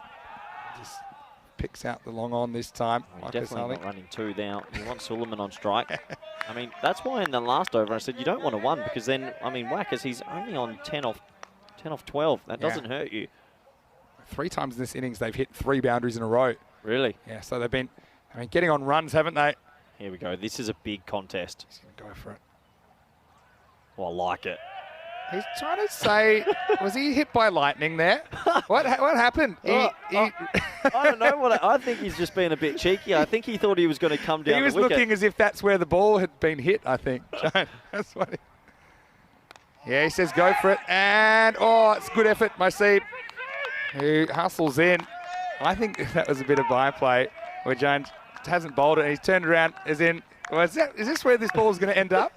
Got in the header, Solomon, it worked. Always gave an opportunity. This was a great effort from young Seeb as well, diving on it, just falling short of him. Saves a couple of runs, though. Good over this. It is getting darker, though. Tossed up. Was this a That chance? would have been an absolute screamer. Well, he stopped one earlier in the over with his right hand. If he had held this, Vinny, this would have been catch of the tournament. Yeah, it was hit pretty well, wasn't it? Oh. It's like when a keeper dives in front of first slip, but you don't have any gloves as a bowler. So, yeah, half chance, quarter chance maybe. Tell you what, the clouds, it has gotten a bit darker. That rain dance I'm doing up here is starting to work. Corey's rain dancing is starting to pay dividends. Big ball.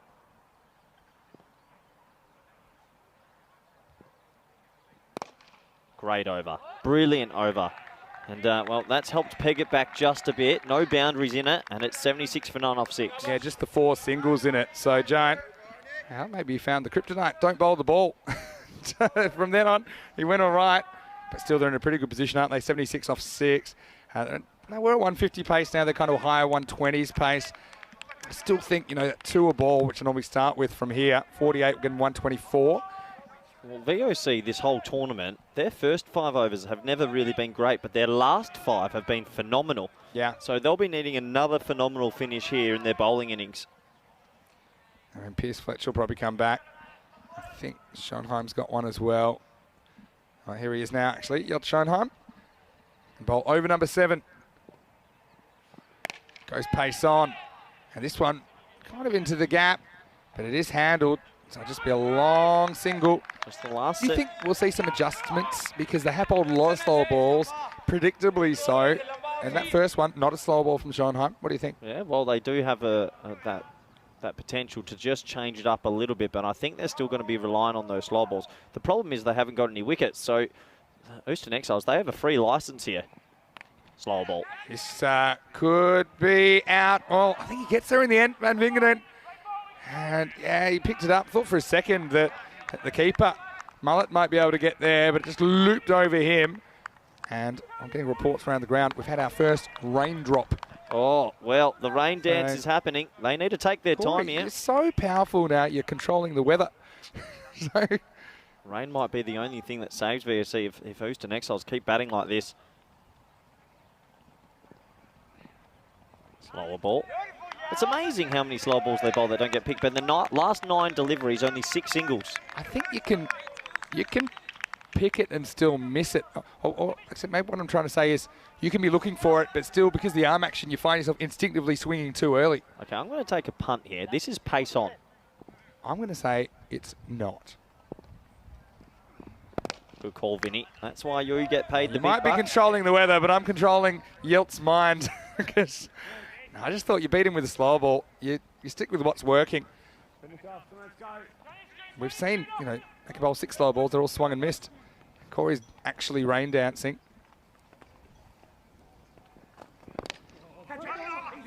Another top ball. And well, if you want to know what's going on up here, I'm stuck with this guy. You never done the rain dance for the team before? So, Corey, former VOC Rotterdam player, he's up here next to me, and he's doing a rain dance now. Well, have some confidence in your old teammates here. It's a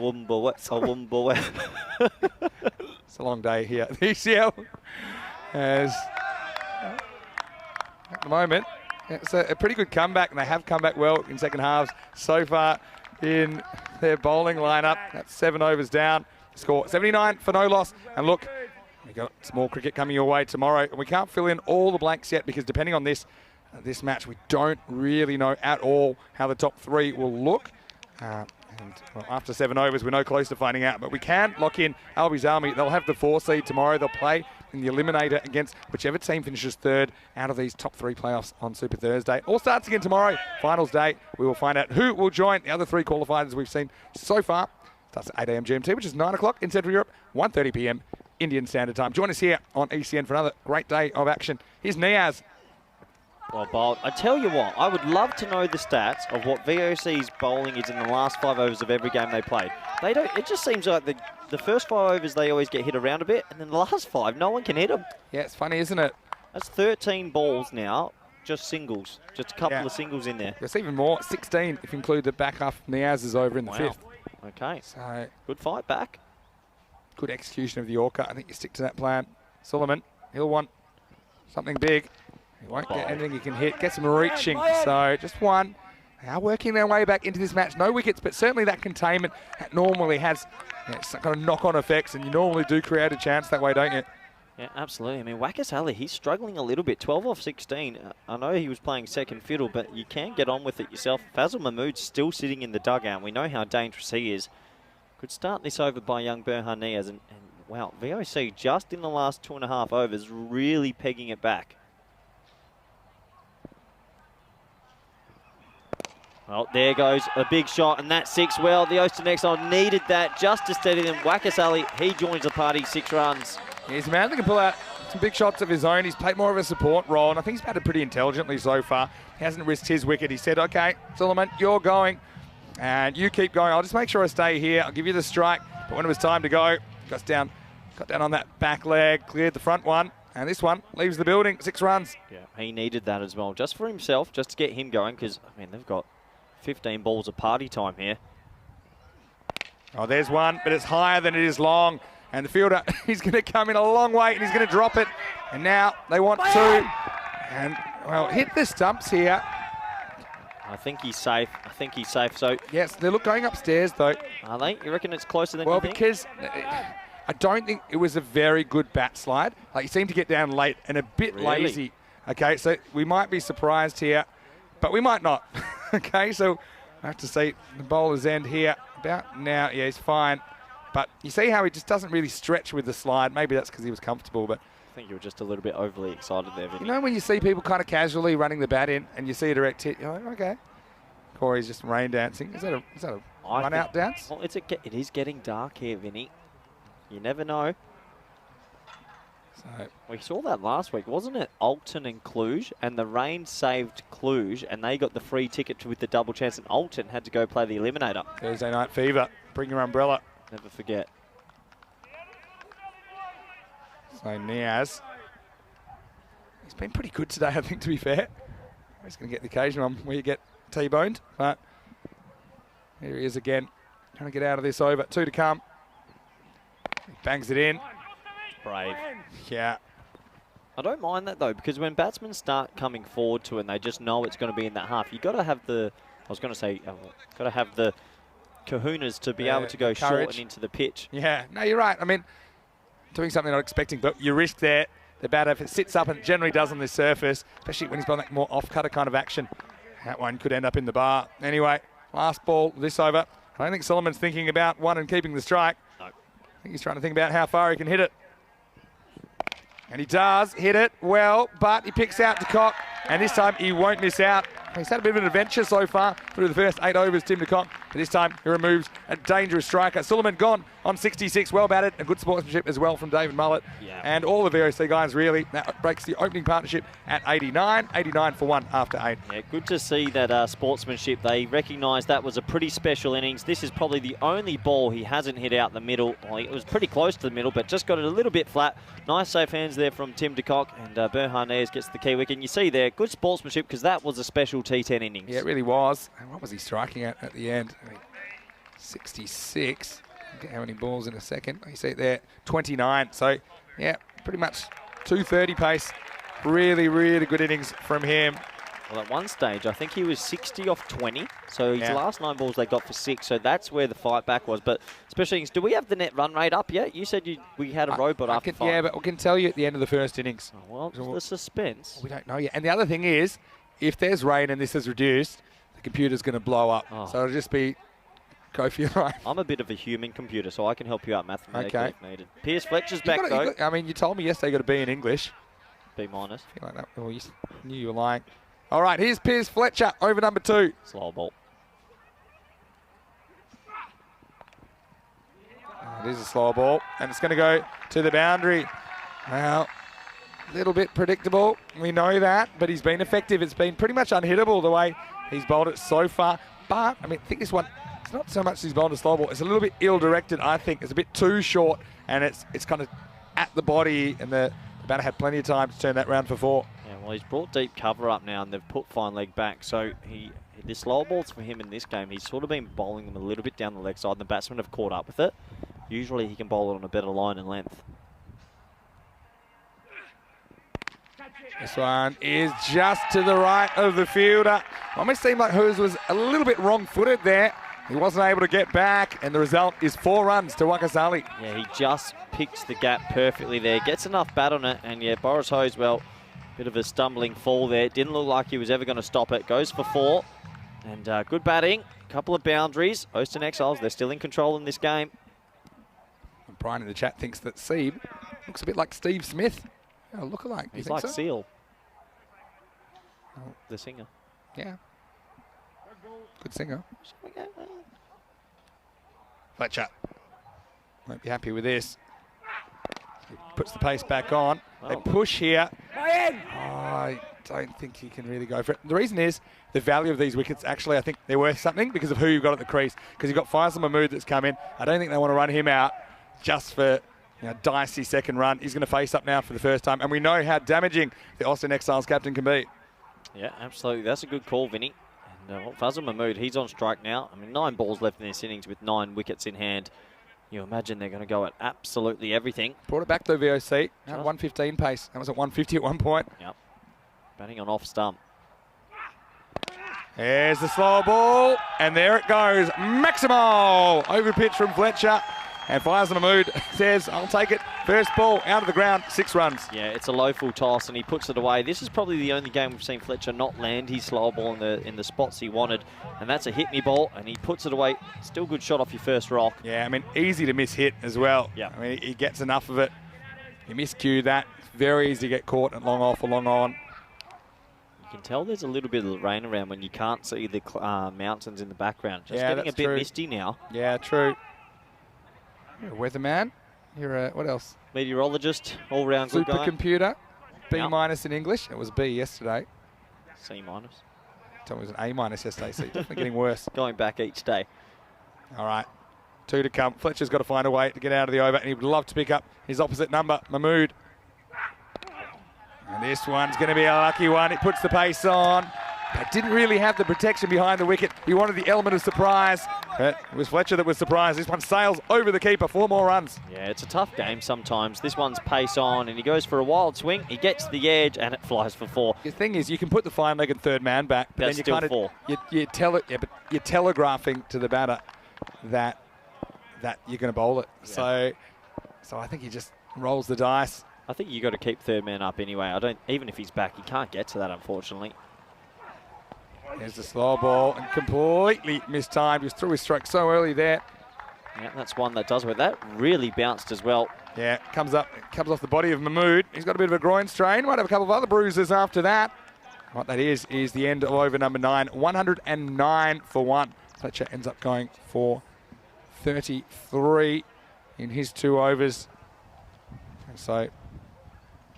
It's not a great day at the office for Fletch. He's had a good tournament so far, though, but 109 for 1. Well, the par's been 102, so this is all bonus runs. They're going to want 120. From the position they were, they want 120. But they need a cushion, right? Because... Well, I don't think the cushion's as big as you think it is. I reckon 15, 20 runs. You reckon? I reckon. I reckon 10. Because VRC won by 4 runs, and that last game was equivalent of about a 20-run win. Your rain dance is going too powerfully now because our commentary box is shaking. So if you could just turn it off, that'd be good. Anyway, here we go. Upajaya. Should be caught. Should be caught. Straight to Piers Fletcher, and he puts it down. Well, I don't think he picked it up at first. It is a bit dark, and it's gone for 4 in the end. Well, it's a big mistake, and they just don't seem on it in this one, VOC. I mean, it's not an easy catch in these conditions. The wind is going in all directions at once, probably upwards and downwards, and Fletcher, well, it does get 2 hands to it. It was like salt into the wound, wasn't it? This one just rolled, and ended up kissing the boundary. 4 runs to start the 10th. He's given away 4 runs. He'll be disappointed with that. So annoying, because he couldn't get up and do anything about it either. Upajaya. Leg cutter. Miss hit. Back to the bowler. Mahmood. He's been pretty good at picking those and whacking them, but at that time, just a misjudgment of the pace of the ball from Upajaya. So Bowled pretty well. Will we get the net run rate at the end of this innings? Stop asking. I'll give it to you when I've got it. I'm really curious because in this sort of situation, VOC don't need to chase the runs. They need to chase the net run rate. Correct. Permutations. Correct. Permutations? Oh, there are permutations at the moment. There'll be a target. Permutations just means things that can happen. C minus. Yeah, your English score's going way down. Swing and a miss. A bit surprised at the approach of Mahmood, who's good enough to kind of stand there and just hit it. You know, he's trying to go to the leg side no matter what. On 14 at the moment. This Two is balls to come. probably the sloppiest game they've had in the field, VOC as well. They'll be disappointed. They've missed out on a few opportunities and a couple of little things and little moments. David Mullet's going up to the stumps now to keep Fuzzle back in his crease. I'm not even sure if you need that. Because if He it's just already working, then why change it? Yeah, You know, If exactly. you're changing with the guys in the crease, you might be accidentally playing him to form. Pardon me, there's 3 to go here, so that wide. So 3 balls remaining, 114 on the board. This time he does time it up. And see you later, Alligator. This one's onto the cart path. Maximo, and there is Maxi. And doing a great job. He was after that very quickly. And so, I suppose, sooner or later, he's going to time you up if you're bowling the same pace. And that takes the Aston Exiles to 120. Well, it's sort of funny. You bring the keeper up and then the batsman has to stand still. And he has to stand back in his crease, right? So this one, again, is going to be safe. Yeah, it's a Just funny gets- one because you bring the Yeah. keeper up because you want the batsman to stay deep, still in the crease. So that's what he should be doing in the first place. So he gets better balance. Yeah. And then he ended up putting away this one. Splice, just the one. Played him into form. So where are we at? 121 with 1 ball to go. And this one probably should be caught. Well, this isn't going to be dropped, surely. And Hose finally holds onto one. So they will stay grounded on 121. Wakazali Raja, he bats through the innings for 30. Had an important role, though, because Mahmood batted around him. Suleiman certainly batted around him as well.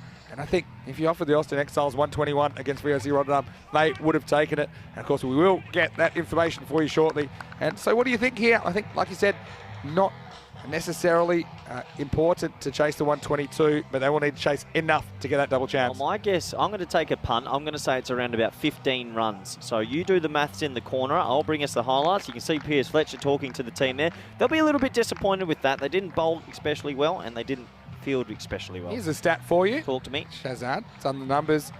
He says that VOC have conceded 320 runs in the first 5 overs and 215 in the next 5. So they've been much, much better in the second half. Just like you said, over 100 less. So it is the power play, but that is a big difference. That's a huge swing. So they're starting games poorly and then usually finishing better. But let's look at the highlights. Well, they came out all cheery, did VOC. They've been practicing these little smiles for the camera, but it was Suleiman. Now, what a special innings he played here.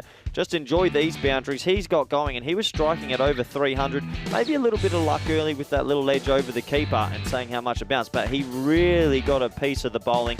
He was getting some half volleys, and you still got to put it away. And the thing was, he was hitting some lofty 6s and some hard 4s. And good batting from him. He went up to the top of the order. He didn't open at the start of the week, and he really cashed in on some poor bowling and a couple of lives in the field. He hit that mid-wicket gap really well. You can see how excited the Exiles were. And unfortunately for VOC, there was a few mistakes. Tim de Kock, you don't see that every day. He's one of the better fielders in the team, and he made a big error that went for 4. And Berhan Niaz came into the attack, and he got a bit of the same. And as Vinny just said, those first 5 overs really, really struggled. And Arnav Jain, he was the man that came in and started dotting it up a little bit. Some athletic fielding there, brilliant fielding there. That's exceptional. Wakasali, he had a little bit of luck as well. Dropped there by Seeb, half chance maybe. I was doing the rain dance because I think VOC are in a lot of trouble. Pretty good rain dance, by the way. And Waka's got one over wide bin off. Vinny, you're back. You've got something. I can see on your face you've got something for me. 122 for victory. So what do you think they need to qualify? 107. It is. Is it? Spot on. Corey, you win. Mathematics, mate. So 107. That's not 107? Should read over my shoulder. No, I was doing the highlights I package. said 15 runs and you said I was nowhere near it. It's exactly 15 runs less than the So target. 107 will get VOC through the group to the second place. So that's what they're chasing. They're not chasing 122. Does that get told to the team? Yeah, both captains will know that. Who tells them? They don't have their phones or computers or anything. I've got my ways of getting the messages over there. Don't worry about that. Okay. Some of the ECN Blue crew, they'll be over there. And so, yeah, well, they've set a pretty good target. I think 107. It will be for VOC Rotterdam to lose, but still go through. 106, no. 107. 106, no. 107, yes. So they'll need 107. Of course, they want to win the match. Like, first and foremost, you want to have winning form. 122 with the target. How about Suleiman? We lit the ground up. It wasn't lightning. It was just grease lightning from Mohamed Suleiman. 66 off 29. Wakasali, 30 off 23. Faiz Mahmood, 21 off 8, came in, finished things up with a bang. Not too bad with the extras, and that's what you expect from VOC Rotterdam. Just the 3 wines in that innings as they posted 121 runs. And so, well, the other thing is that's assuming the rain's away. Oh, don't say that. That's going to get... So am I still rain dancing? I don't know what I want in this game. We look at the bowling figures. Well, Pierce Fletcher got a little bit of tap. Burhan Ayers at the bottom there did all right. But look at Yelta Schoonheim's figures. Phenomenal considering 2 overs for 12. That snuck under the radar. Yeah, he was pretty good. He's having a good week and yeah, significantly better in economy rate. I mean, he did pretty much what they've all been doing, but he did it in this game. Some of the others got a little bit more tap. So 122 the target to win this match, but 107 VOC Rotterdam will need, according to our calculations, if they're going to qualify in the double chance spot. Will join us very shortly. We'll be back in round about 5 or 6 minutes for the chase. Hopefully you can join us for the last innings of Super Thursday. Vinny Sandu here, Mr. Maximo, along with Corey Ruckers. And see you shortly on ECN for more BET2BALL European Cricket League.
Hello and welcome back to the Costa del Sol. This is the European Cricket League brought to you by BET2BALL and Kiba Inu.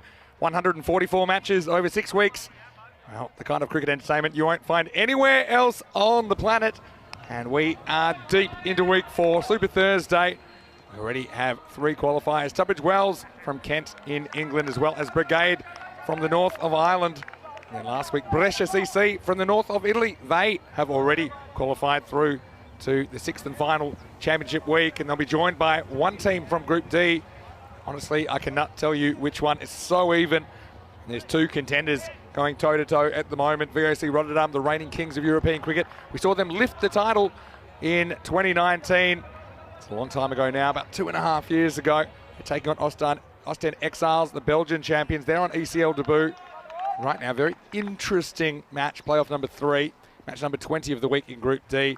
And in the first half, it was the Belgians who posted a total of 121. 122 for victory, 107 to qualify. As we see a dot snuck through, Sohail Chowdhury opening the bowling. Vinny Sandhu here, Mr. Maximo for ECN, taking you home. Alongside me, former VOC Rotterdam player, Corey Rutgers. As we see De Kock going after this, there's no mid-on back. It's going to go all the way. Maximo! And in fact, that's giant. Well, that's a compliment then for the batting of Arnab, who gets the 6. And, well, what do you make of that? Big shot early on. Well, they need to get on with it early. 107 is the main target for them. They'll progress into second place. What a shot that is to get off the mark. Really good shot. Laced, absolutely laced. That's a gorgeous cricket shot. Well, if you need to go at 107, that's just over, well, 11 and over basically, and they've got 10 off the first 3 balls. It's also raining a bit here. A little bit of rain, nothing that would take us off. But here's the thing I've noticed, Sohail Chowdhury, he's rushing. He's rushing because he knows they've got to get 3 overs in here. Well, imagine if they get the 3 overs in, then VOC's ahead of the Duckworth. Well, that's also a possibility. It's all happening. Yeah, so it's one thing to rush, but you need to rush without conceding a bunch of runs. And meanwhile, there's an anti-rush from Arnav who pulls away. Dead ball. What a start this is. 10 off 3. Wickets will make a difference as well right now. Rain's getting a bit heavier. You're imagining it. Comeback from Chowdhury. Well, because he's put mid on and deep mid wicket in place, he has to bowl a little bit straighter now. Sweep shot's on if he's brave enough. No one's behind square. Yeah, will he take it on though? Don't think so. This one in the gap, 4 runs. So Giant is off to a flyer, and that's 3 boundaries in this first over. Still one to come. Yeah, good batting. He's just playing it on merit. He gets a little bit of width and he gets through the gap. 14 already. Well, there's a lot of things going on in this game. A little bit of rain, net run rate, a couple of bit of dancing. Everything's going on. Yeah, tactics. So we've only got the Duckworth Lewis for the actual target. So will VOC have been told during the break they only need 107? Yeah. Would someone have communicated that to them? Yeah, I think so. Hope so. I'll know. It's getting heavier, Vinny. Is it a shower, passing shower? Is it something more sinister? Oh, in the air, and this is into the gap as well, where they're teasing.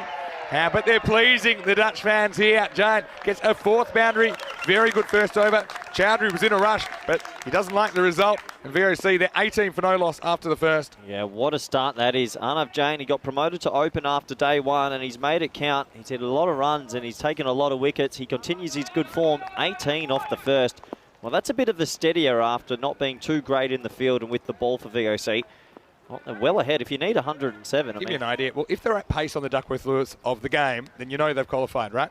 Because, so that's all I've got. After 3 overs, pretty much depending on how many wickets, but it's in the low 30s. Okay. Right? So that would be their target. But let's say they lose 1 wicket. Let's say adds a couple of runs on. So if they're none down, it's 31. If they're 1 down, it's 33. 2 down, it's 35, right? You think they get there. Tim de Kock's on strike now.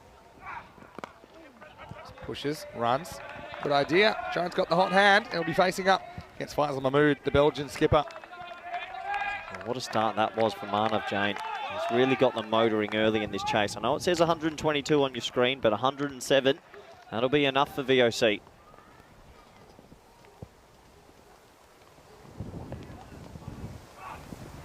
Oh, wow, that's really come back at him. It's actually well played in the end. I don't know if he got bat on. I think it hit his glove. He was just trying to be really soft hand with it.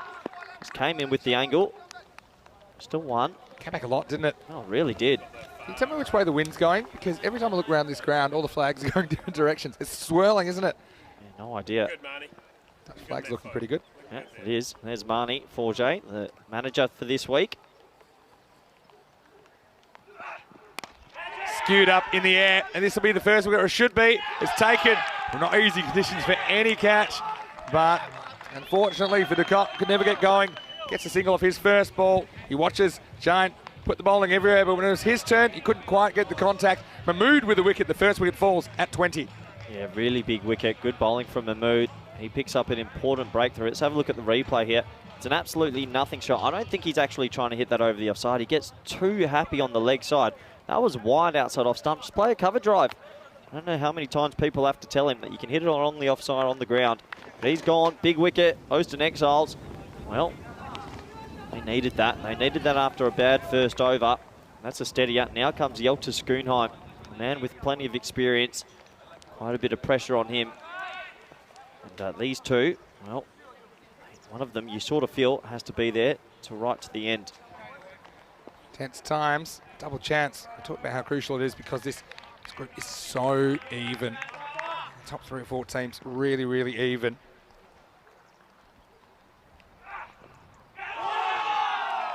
Seed first up, Schoenheim. Nice smile. He's pretty happy he doesn't nick it.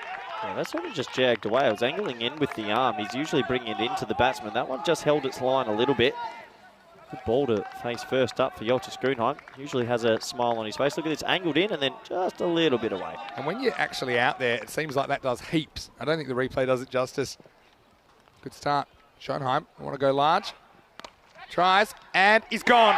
He's gone. It was taken to the second attempt. Another wicket falls. Schoenheim, a dangerous hitter. Well, probably the two most dangerous that we've seen this week. They're both gone. And he just picked out the fielder. Could have gone either side of him. It would have been 4, but instead, it was juggled, it was held, and now VOC, they are 20 for 2. Oh, they're in all sorts of trouble. That was a short ball. He didn't go over and he didn't go under. He just hit it flat and straight to the fielder.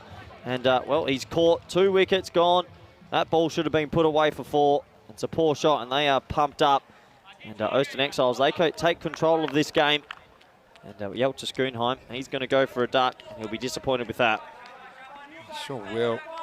It's the luck of the draw, I suppose. And this double chance is so important for tomorrow. I just don't see a team winning 3 on the trot tomorrow. I just don't. I think the odds are too stacked up against you. Yeah. Expect the unexpected. And Schoenheim, I think he was expecting a duck. Here goes second ball. He pushes that Duckworth-Lewis target 3 overs up to 35. But VOC has been so reliant on Tim de Kock, Yelta Schoonheim and Arnav Jain. This young man, Burhan Niaz, he needs to produce a good innings here. What about Sahal Chowdhury with the catch of Schoenheim? Accidental catch. Well, this one's just miles in the air. What is another chance? Could this one be held? It is! Well, the Belgians are on fire. They're bringing fire on a rainy night here as Mahmood, well, he's on a hat-trick now. And Burhan Niaz, he tried to go up and under. What is going on? VOC, now 20 for 3. I'm in a little bit of shock here, Vinny. Some brain-dead batting, that's only can be said. I mean, first ball, trying to hit it for 6, that's just youth. And sometimes youth doesn't have the, well, how do you say this? Just doesn't have the game experience to understand the situation. Yeah, I mean, it's brave as well, I suppose. I mean, if he gets away with that, you know, he gets the plaudits. I mean, he's on a hat-trick now. It'll be the end of the over, so 20 for 3. But he does take 3 wickets in 4 balls. And needing a good over, well, the captain delivers Faisal Mahmood. 1-1 wicket, dot, wicket, wicket. Niaz goes for a golden. Yeah, poor shot from Niaz. And it looks like Ayaz Durrani's been sent out. Well, Ayaz Durrani, he's a bit of a lottery, and sometimes it's not going his way. He needs to produce an innings here. We haven't had a hat-trick in 2022. I tell you what, Vinny Sandu, if there was ever going to be a hat-trick, it could be right now. Now, here's another tactic I'll give you. I don't need to give you too many because you're an international coach. But with the Duckworth-Lewis up 37 off 3 overs is what they need now because of the extra wickets they've lost. But I think you bowl your best bowlers first, right? Because if the game's reduced, you know, you want to make sure, like, for example, Mahmood gets the second over straight away, even though maybe strategically you wouldn't do it if it was longer. But if it turns out to be a 4-over game, then you've snuck his 2 overs in, right? So we're going to move to over number 3 first. Mohamed Suleiman with the catch out there, and that was a real tough one. Makasali starts with a wide. It's a fair call.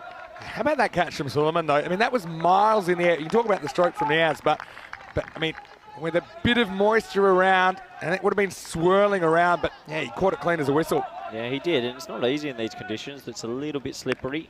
Rain's just holding off. But good catch. And remember, we've got a game, right? If we get to 3 overs. He's getting 6 balls in 100%. And they won't be ahead. They'll need to be 37 after 3. Well, they might be.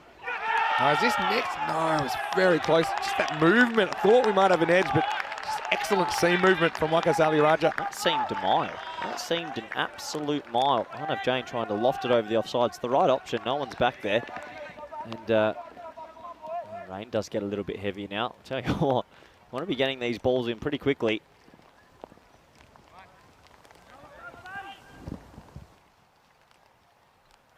Just a little bit of a pause. Wackus wasn't ready, and Arnav's not ready. Our thing is, how are we going to get to the end of this 3rd over? I mean, you've got to get these 5 balls in. They'll be stalling, I reckon. They'll be stalling. Yeah, I'd be stalling. This one just sneaks inside. Just sneaks inside. I think it's probably a good call. Just trying to overhit that offside shot. It's the right shot, though. There's no sweeper on the offside. Just has to get bat on it. It's an interesting game this has been. Topsy-turvy. Sneaks it inside. Good bowling. Getting that little bit of seam movement away again. Just a little bit. Contest here. Oh, this one's going nowhere. His inside edges. He could be in trouble. We had to throw around. Try and have a look at this. 6. He kind of gets a little edge, I think, and then kicks it back at the bowler. And sometimes when it hits your pad, even, probably knows he's not LBW, but you kind of instinctively take off, take a couple of steps. But this ball, see, it comes out and he actually kicks it as he takes off for a run. Yeah, here, actually, it's a dead ball. I reckon that's a dead ball. That's lodged in his pad. Nah, lodged it for a nanosecond, Vinny. You're off it. It would have been dead ball. No. Don't worry. It was a missed run out. Can't run out, and the guy's in the way. Oh, close. Close, but I think maybe high. Well, he's going to be run out here. Oh, and he's just completely lost the plot here, Giant. He's taken off. What's he doing? He's taken off. He's concerned about the LBW, so he runs without looking. Yeah. And that completely blindsides his partner, Durrani, who's going to have to go. Well, we'll see exactly where this ball is when it hits the stumps or where the batters are. Well, Arnav might be out here. I don't know if they crossed. Well, that's what I'm checking. Oh, let's have a check about this. Because, yeah. Here, and I think that... I think that's fair broken. Yeah, they haven't crossed because 19 had something closer to the stumps. That's really marginal. That's really, really marginal. Well, it's a tough one to see. Here's the rule. Do you know the rule? Yeah, I know the rule, but it's a shock. It's that they have not crossed there. Yeah, but it's very hard from this angle to tell. Do we have a side-on view? No, we won't get them both in the frame. I'm actually certain that Giant's out here. I'm sure because it's whatever part of your body, whoever's batter, whichever batter has a part of the body or something that is closer to the stumps, and that for me was clear cut. And so Giant was his fault really, and he's going to be the one that pays with his wicket. So kind of a double whammy there for VOC. Nothing going right, and the score after that. Well, I think that's the 4th wicket, right? So that will be 21 for 4. Well, weren't they 18 for none off the first, or 16 for none, or something? Yeah, 18 for none after the first, and in the 1.5 overs since, they've lost 3. They've lost 4 wickets for 3 runs. They only have to hit 107 though. 18 for none. The wheels have well and truly fallen off here. Pressure. I mean, pressure's a real pressure, thing, isn't it? Giant. He ends up having to go for 19 off 11. And that was unexpected. Back to live action. Let's go. Get one here. And now with that, and the 3 over Duckworth-Lewis with 4 wickets. I wasn't expecting to ever have to talk this up. It's actually up to 41. Oh, well, Duckworth-Lewis, they're going to lose if it ever goes to Duckworth-Lewis. They're going to be thinking 107, no matter what. 41. But that means if it was to be rained out, they'd have to be, I don't know, 35. It's over. They can't win it if it gets rained out here. They need to get to 107. If it gets rained out and they're just behind, they can get through a net run rate, I think. They would be that far behind right now. Right now, true. Last ball, the power play. The match is legal after this ball, which takes off. And so the Belgians, they're doing their best work here in the evening. That's 3 overs down. And Very, very strange power play. It's 22 for 4. Well, someone's got a chance to be a hero here. We know VOC aren't with their main 3 batsmen, Peter Saylor, Max Liddell, Scott Edwards. They're all in New Zealand for the ODI series and T20 series. Someone in that VOC lineup's getting a go to be a hero and try and pull this back. But at the moment, look at that. That's a very odd power play. You don't see that every day. 18 off the first, 3 wickets in the next, and another wicket in the fourth. Who can step up for the team and maybe play a magical innings? Got to say, well done to the officials for getting that one right. Yep. I mean, I think we talked a bit about them today, but they get it spot on, I think.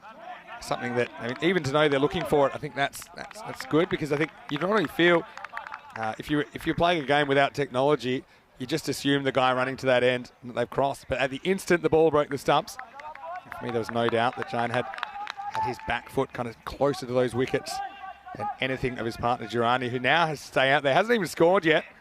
He's not looking in the greatest to touch this week, Durrani. He's got to get bat on ball. It was a hat-trick ball, by the way. We missed it. Hat-trick hoodoo continues. Probably just right that when we do get a hat-trick, then we miss it. Yeah. How you feeling, Corey? How's that rain dance going? Rain dance is gone. I don't want it to rain now. I'm doing the sub dance. Yeah, what? I think they've just capitulated. There just are so many little errors in the field, in the ball. And, and with the bat now, horrendous running. That really summed it up. Do you reckon it can be distracting knowing that rain might intervene? It can always be a bit distracting. It shouldn't be too much. Goes, and it's going to be another wicket. Oh, my word. Rami Upajaya this time. And they have fallen in a heap here. That means they've now lost 5 wickets for only 6 runs. And the score is 24 for 5. And the captain, Mahmood, he's got 4 for 4. Well, he's on for a fifer. Michelle Pfeiffer. And Rami, he goes splicing it straight to the man at deep cover. And it's not looking good for VOC here. More than likely, you think they're going to finish in 3rd place now. Splicing off the bat. Don't give up just yet. Don't give up just yet. You need someone to come out. Well, Pierce Fletcher hasn't come out. So you think he's got that leg injury. He must have something. And because you would have thought that he would have come out. And it looks like Boris Hose is going to come out. Well, we haven't seen him with the bat too much this week. I'm not giving up on you boys just yet, because I know that...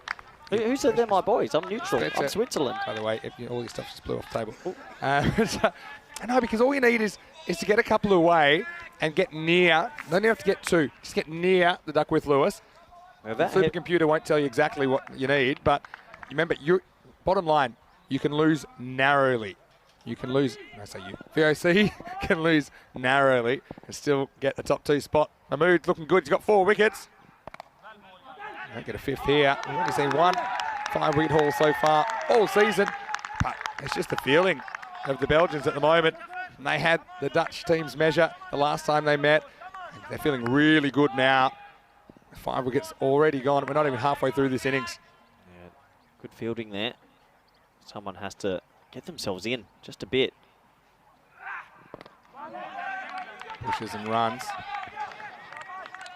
Yeah, or just how are they going to do it? I mean, they've been so heavily reliant on that top order. I mean, David Mullet's still in the sheds. Pierce Fletcher's in the sheds. One of these 2 just has to go. Absolutely go and get going. Remember, they don't need that 122. 15 off it, so they need 81 off 37. Yeah, that in itself. That's still a lot. Yeah. And yeah, certainly I hope Pierce Fletcher's all right. He's got to get through one more day, a big day. He's helped around the corner. A bit of glove in this, if anything, I think, from Who's. Brings an end to the 4th, Vinny. What a crazy 4 overs down, and the score is 26 for 5. I'll give you Duckworth Lewis. 5 wickets, they need to be 54. So, fair bit behind at the moment. Just stayed away, though. I think we'll get this full match in. Yeah, well, now, this is Vinny Sander here, Mr. Maximo, alongside Corey Rutgers. It's great to have your company. I'm glad that the heaviness of the rain has held off for the most part. We did have a few sprinkles. But, well, we saw Corey's rain dance, but now we're going to see the sun dance. That's good. Go on, a bit more of it, please. I don't think anything can save VOC here, Vinny. I reckon they're in a lot of trouble. Cue that walking on sunshine. Well, this is another one that's skewed up. Well, this is going to be a really good catch if he can hold on, and he can't. And they need to stop the boundary. And they do. And they may have a look at this. Not sure if they will, but no, they don't need to look at it. That's good fielding by the man coming around from deep cover, but it's an opportunity miss. That should have been another wicket. They're just checking that boundary, but certainly from our vantage point, we had a pretty good look at it because we're just behind here. This will be a really good view. No, except Oh, that is a good view. That is a good view. Look at what the exiles were at this stage. 60 for none. Remember that start? Could you have? You couldn't have a more contrasting start to an innings. And They've got to. I know they've lost these wickets and that, but they still need to keep going here. just lost 5 wickets for 6 runs. So they need to. Crazy. They still have to keep going. They can't just nudge everything. They've got to try and find some boundaries. I know it sounds easier up here, but It's always easier from the box. Trust me, I've learnt that in about 1,100 matches. What I will say is, from the Belgians' point of view, I don't think there's a better feeling than taking a bunch of wickets in a row for your team morale, you know. This is another one in the air. Now this is going to fall safely. Bermuda Triangle situation. It's the double glove. Oh. It's the double glove ejection from That's Sultan rare. Diwan Ali. You don't see that. I've seen it, and I still don't understand why you take off both. Is he unsure what hand he was going to throw with? Is he kind of keeping his options open? Does he feel imbalanced? Does he feel lighter without the second glove I and don't know, therefore Vinny. faster? It's a genius. In the block hole. Pretty good ball and pretty good shot from Hoos, to be fair. Dug it out well, but just gets the single. Well, they're hitting singles, I understand, but they've got to try and find this boundary. What are they going to do? Both can hit a big ball on their day. Double glove ejection. You're a big Something fan I of it. never saw. Put it with the rest of things I never saw before I came to Europe to watch cricket, but I love it. Belgians loving this. Swing and a miss. Yeah, but that feeling, especially when some of those wickets were high steepling catches and there's this kind of palpable sense of tension and excitement in the field. This is for some of you people that maybe haven't played a lot of cricket, and then when it's taken, it's all released in a big shout, and when you get a few of those in a row, that was an extraordinary run the Belgians were going on there. Yep. And that's what bonds and kind of glues the team together, isn't it? Yeah, absolutely. Wickets in a row is one of the nicest satisfying feelings in the field. Now this is in the air, and someone's going to have time to get near this, I think. The fielder's coming in, and he drops it. And now we might have a run out. A good throw, he might have been in trouble. And then we've had an absolute blowout. Oh, the big fella's gone down, and Wackers Ali's gone down. Everyone's down, Vinny. What's going on? There's a lot's going. It's a pretty good effort, to be honest, from the fielder. That'll be the end of the over as well. So 34 for 5. Well, have a look at this. This is a big hoos. I reckon they're going off here for rain as well. There's so much going on right now. Yeah, and look at this. Watch the wipeout. It's the bat plug. It's the man plug. And Wakazali's gone down. It's almost like they've unleashed a swarm of bees or something. Everyone was on the ground. They're rolling around. Don't worry. There will be a couple of candidates for the magic spray. I don't think they're going off for the rain. I think it's just some medical attention. Look, is this magic spray that good? It looks like it's unbelievable. Everyone gets a spray and then they're okay. Well, it doesn't cure gravity, which is what took care of Boris there. Is the floor okay? That's a good question. Now, Wakazali, I feel like one's really hurt him, actually. It was a spicy throw. I actually thought the throw was probably to the keeper's end, but I just couldn't see spot who it was. I think it was Suleiman that hurled it in. I would have gone one bounce keeper or straight keeper who's got the gloves, because of these conditions. It is a bit damp. 34 for 5. 6th overtime. Swing and a miss. So Boris, you know, you have said he's probably come into the side. He's actually impressed me with his batting so far. What do you think? Where have you come up with that? No, but I mean, from this tournament, not this. Boris? Boris is always a... He's batted once, hasn't he, for like 3 runs? No, I mean, like, how do you think he'll be handling... I liked how he looked on day 1. Oh, I'm not too sure about that, Vinny. He's more a social league cricketer. That's what I mean. He's come into the side. This is a big step up for him. Say what I'm saying again. He's come into the side for this tournament. Okay, and I think he's held his own so far. What do you think's going through his head at the moment? A little bit too much. I think he just needs to go deep in the box and put every bit of body weight behind it and see if he can launch a 6. Pushed away. Good fielding. I'll just get one here. So even that shot, it's only going to get 1 out of it on its best of days. I'll just try and bat an off stump maybe. And Hoyt, they just struggled here. They haven't got anything going after the first over. We said 107, but that looks like a long, long way away. Wickets hurt as well. Duckworth Lewis scenario, don't they? It looks like for stays like this, we'll probably play the game out. Oh, this is pretty well struck. And this one's going to fly into the sky, over the fence. Maximo Girani. Well, he's seen some things since he's been at the crease, but he gets a nice 6, and maybe that can just start turning things around for VOC Rotterdam.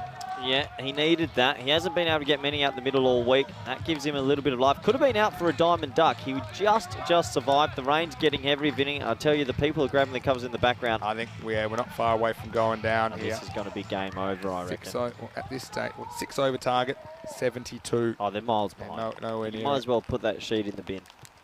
All right, I will. Under edge, and they'll scamper through for a single. Can't imagine they'll I'll get actually two. use it as an umbrella because I'm starting to worry about how we're going to get back to the fan zone. Oh, we're staying up here tonight. You and I bunking down in the commentary box. It'll be a fun 24 hours. Rico home early, and you're welcome, Rico. I know you'll be watching this right now. Damp run to the vehicle. I'll tell you one thing, the Dutch and the Belgians are used to playing in the rain, so they'll be used to this. I don't care. It is coming down now. That'll give you a good idea. All right, could be the last ball of the game here. It's driven away. Oh, well. How about another wicket? Oh, Why no, not? Oh, no. Oh, no. No, I think he's blown a knee. Oh, no, he's got a... Oh, I hope he's okay. He's in agony. Oh, dear me. Oh, we're just talking about him, Boris. He's shown a lot. That's a shame. Such a shame. He's going to need to be stretched off here. Things are just off the rail. Here comes the magic spray. Magic spray's not going to work this time. You better get the super strength. Oh, Boris. I hope he's mate, okay, because let's have a look at as it soon here. as he hit it, Vinny, he went down. I think...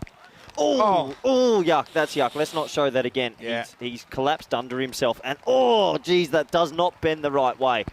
Oh, and look, they're coming off for rain now, I reckon. They might as well. Yeah. They might. This could be a lengthy delay. He's on the pitch. I think that's curtains. I just got a feeling. Yeah, that's sending us home. And so Boris. I hope he's okay. Well, he's up and he's talking, so that's good. And yeah, I mean, the Belgians. I'm taking a bit of the wind out of their sails. That's two nights in a row we've had to deal with a bit of an injury. Yeah, well, look, the players are leaving the field now. He's in a lot of strife here. A lot of the boys are going to have to come out. You've got me tangled in the cord here, Vinny. But yeah, it's sad to see. As he hit it, his leg sort of got caught under him. You can see the players on your screen now. They're at the edge because it is raining. Now, there's a lot going on, a lot to digest. The main part of it is the Ooston Exiles, well, they're probably going to take the win here. Yeah, and it's not just the loss kind of on the field, but... He's in agony. Well, yeah, I mean, no one likes to see this. We saw it with Afikan last night. The covers are coming on. He's in agony. That's Meryl Farson out there. She's the physio, and she knows Boris and the guys well. And it's not nice pictures. I hope he's okay. Yeah, certainly. Yeah, it's not great. The covers are coming on. So, look, this game's going to go. This game's going to be called off because he's on the wicket and they might have to get a stretcher out here. So, yeah, I mean, we probably won't be able to give you the exact top three. But, I mean, the Belgians, they've won this really well, haven't they? So it looks like the Belgians, may finish top.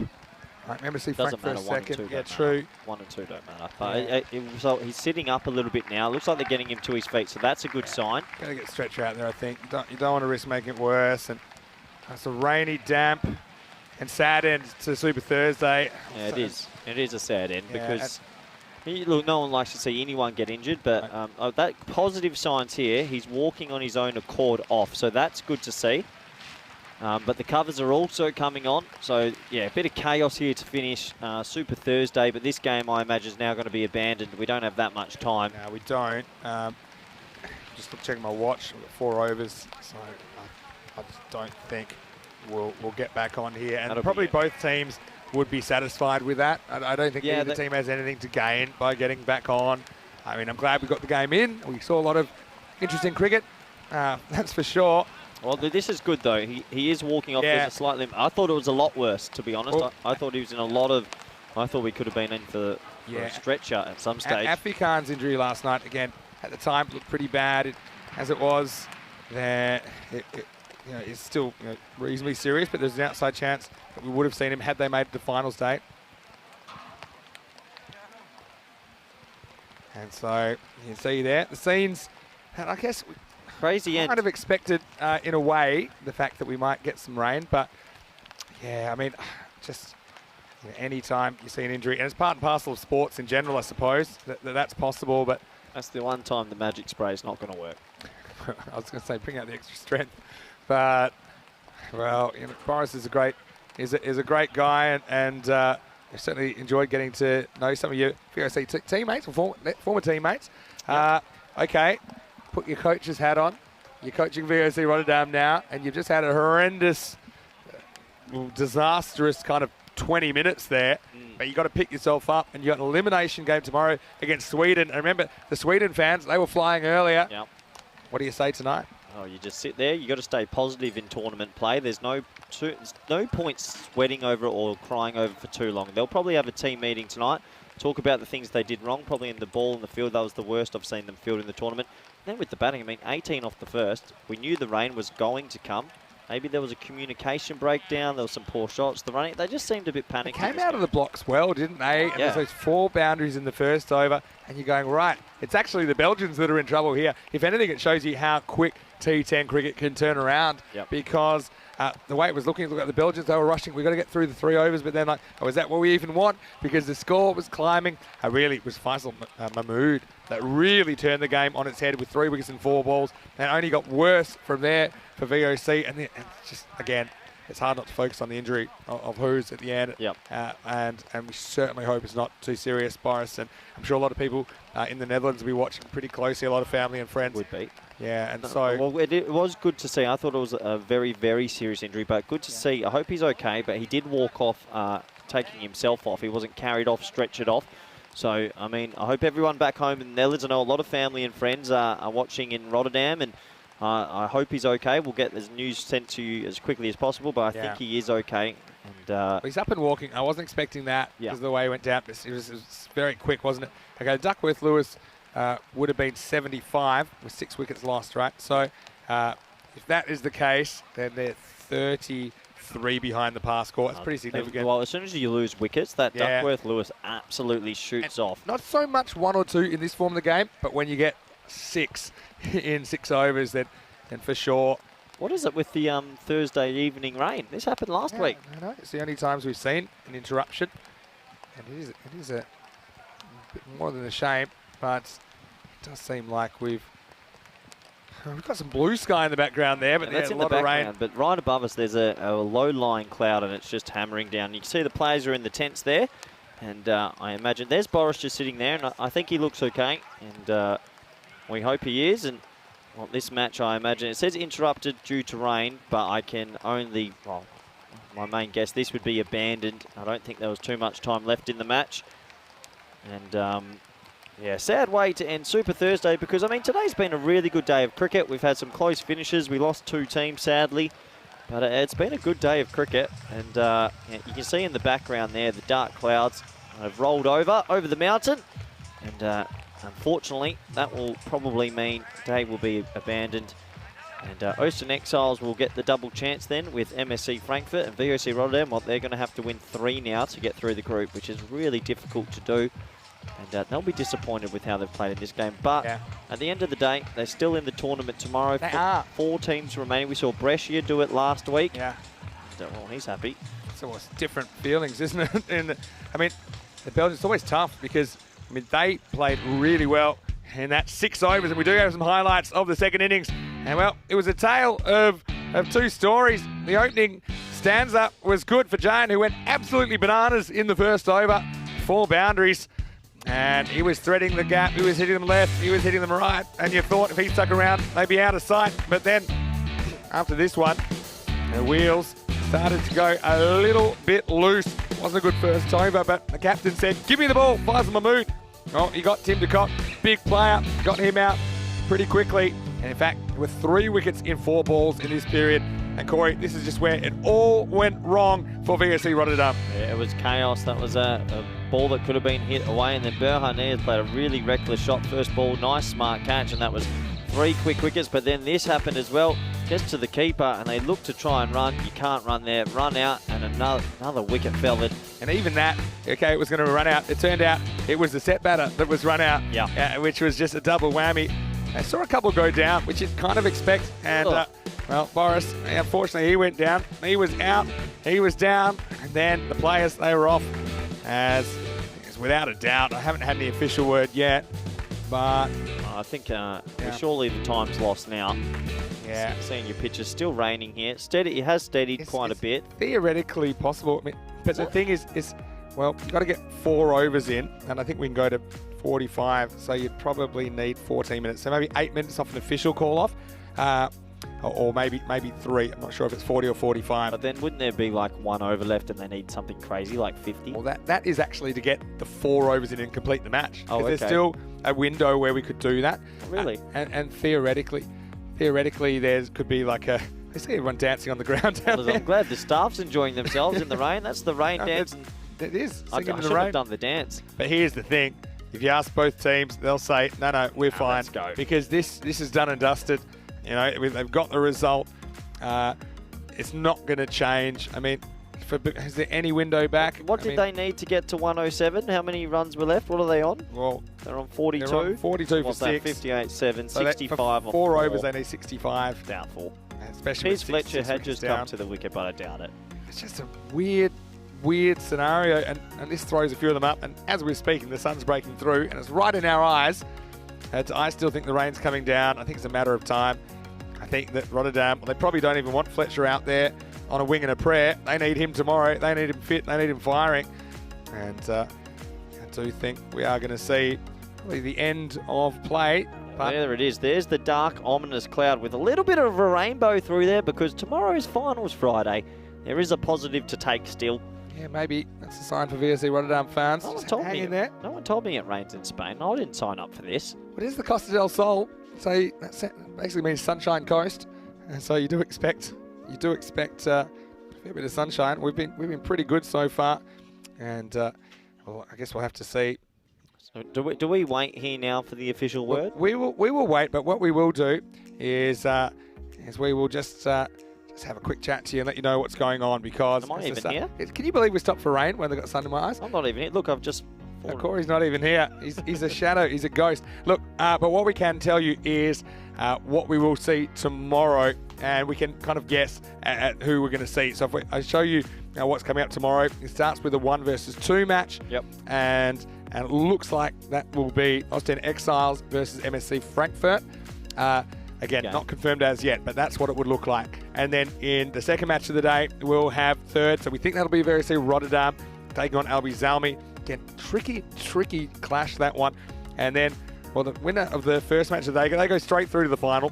And whoever doesn't win that first match, they'll play the winner of that VOC versus Albi Zalmi match in the second qualifier. Then we'll have the final. We'll know exactly who will join Tunbridge Wells of England, Brigade of Ireland, and Brescia CC of Italy.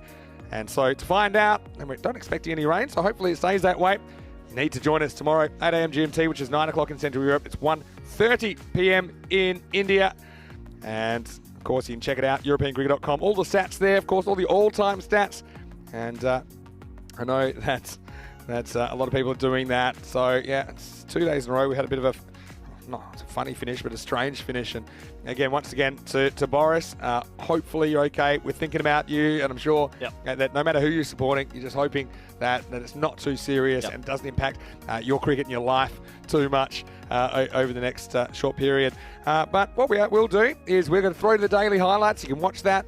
And don't forget our social media at European Cricket. Great place to go. Good things are happening there. And you follow Corey or myself on Instagram, Facebook, or Twitter, any of those things. We love getting your feedback. Thanks to everyone for the live chat as well. To everyone, the medics, let's mention them. To all the blue crew, production crew, everyone. We will come back if there is any change, but it does seem at the moment that we won't get any more play at the moment.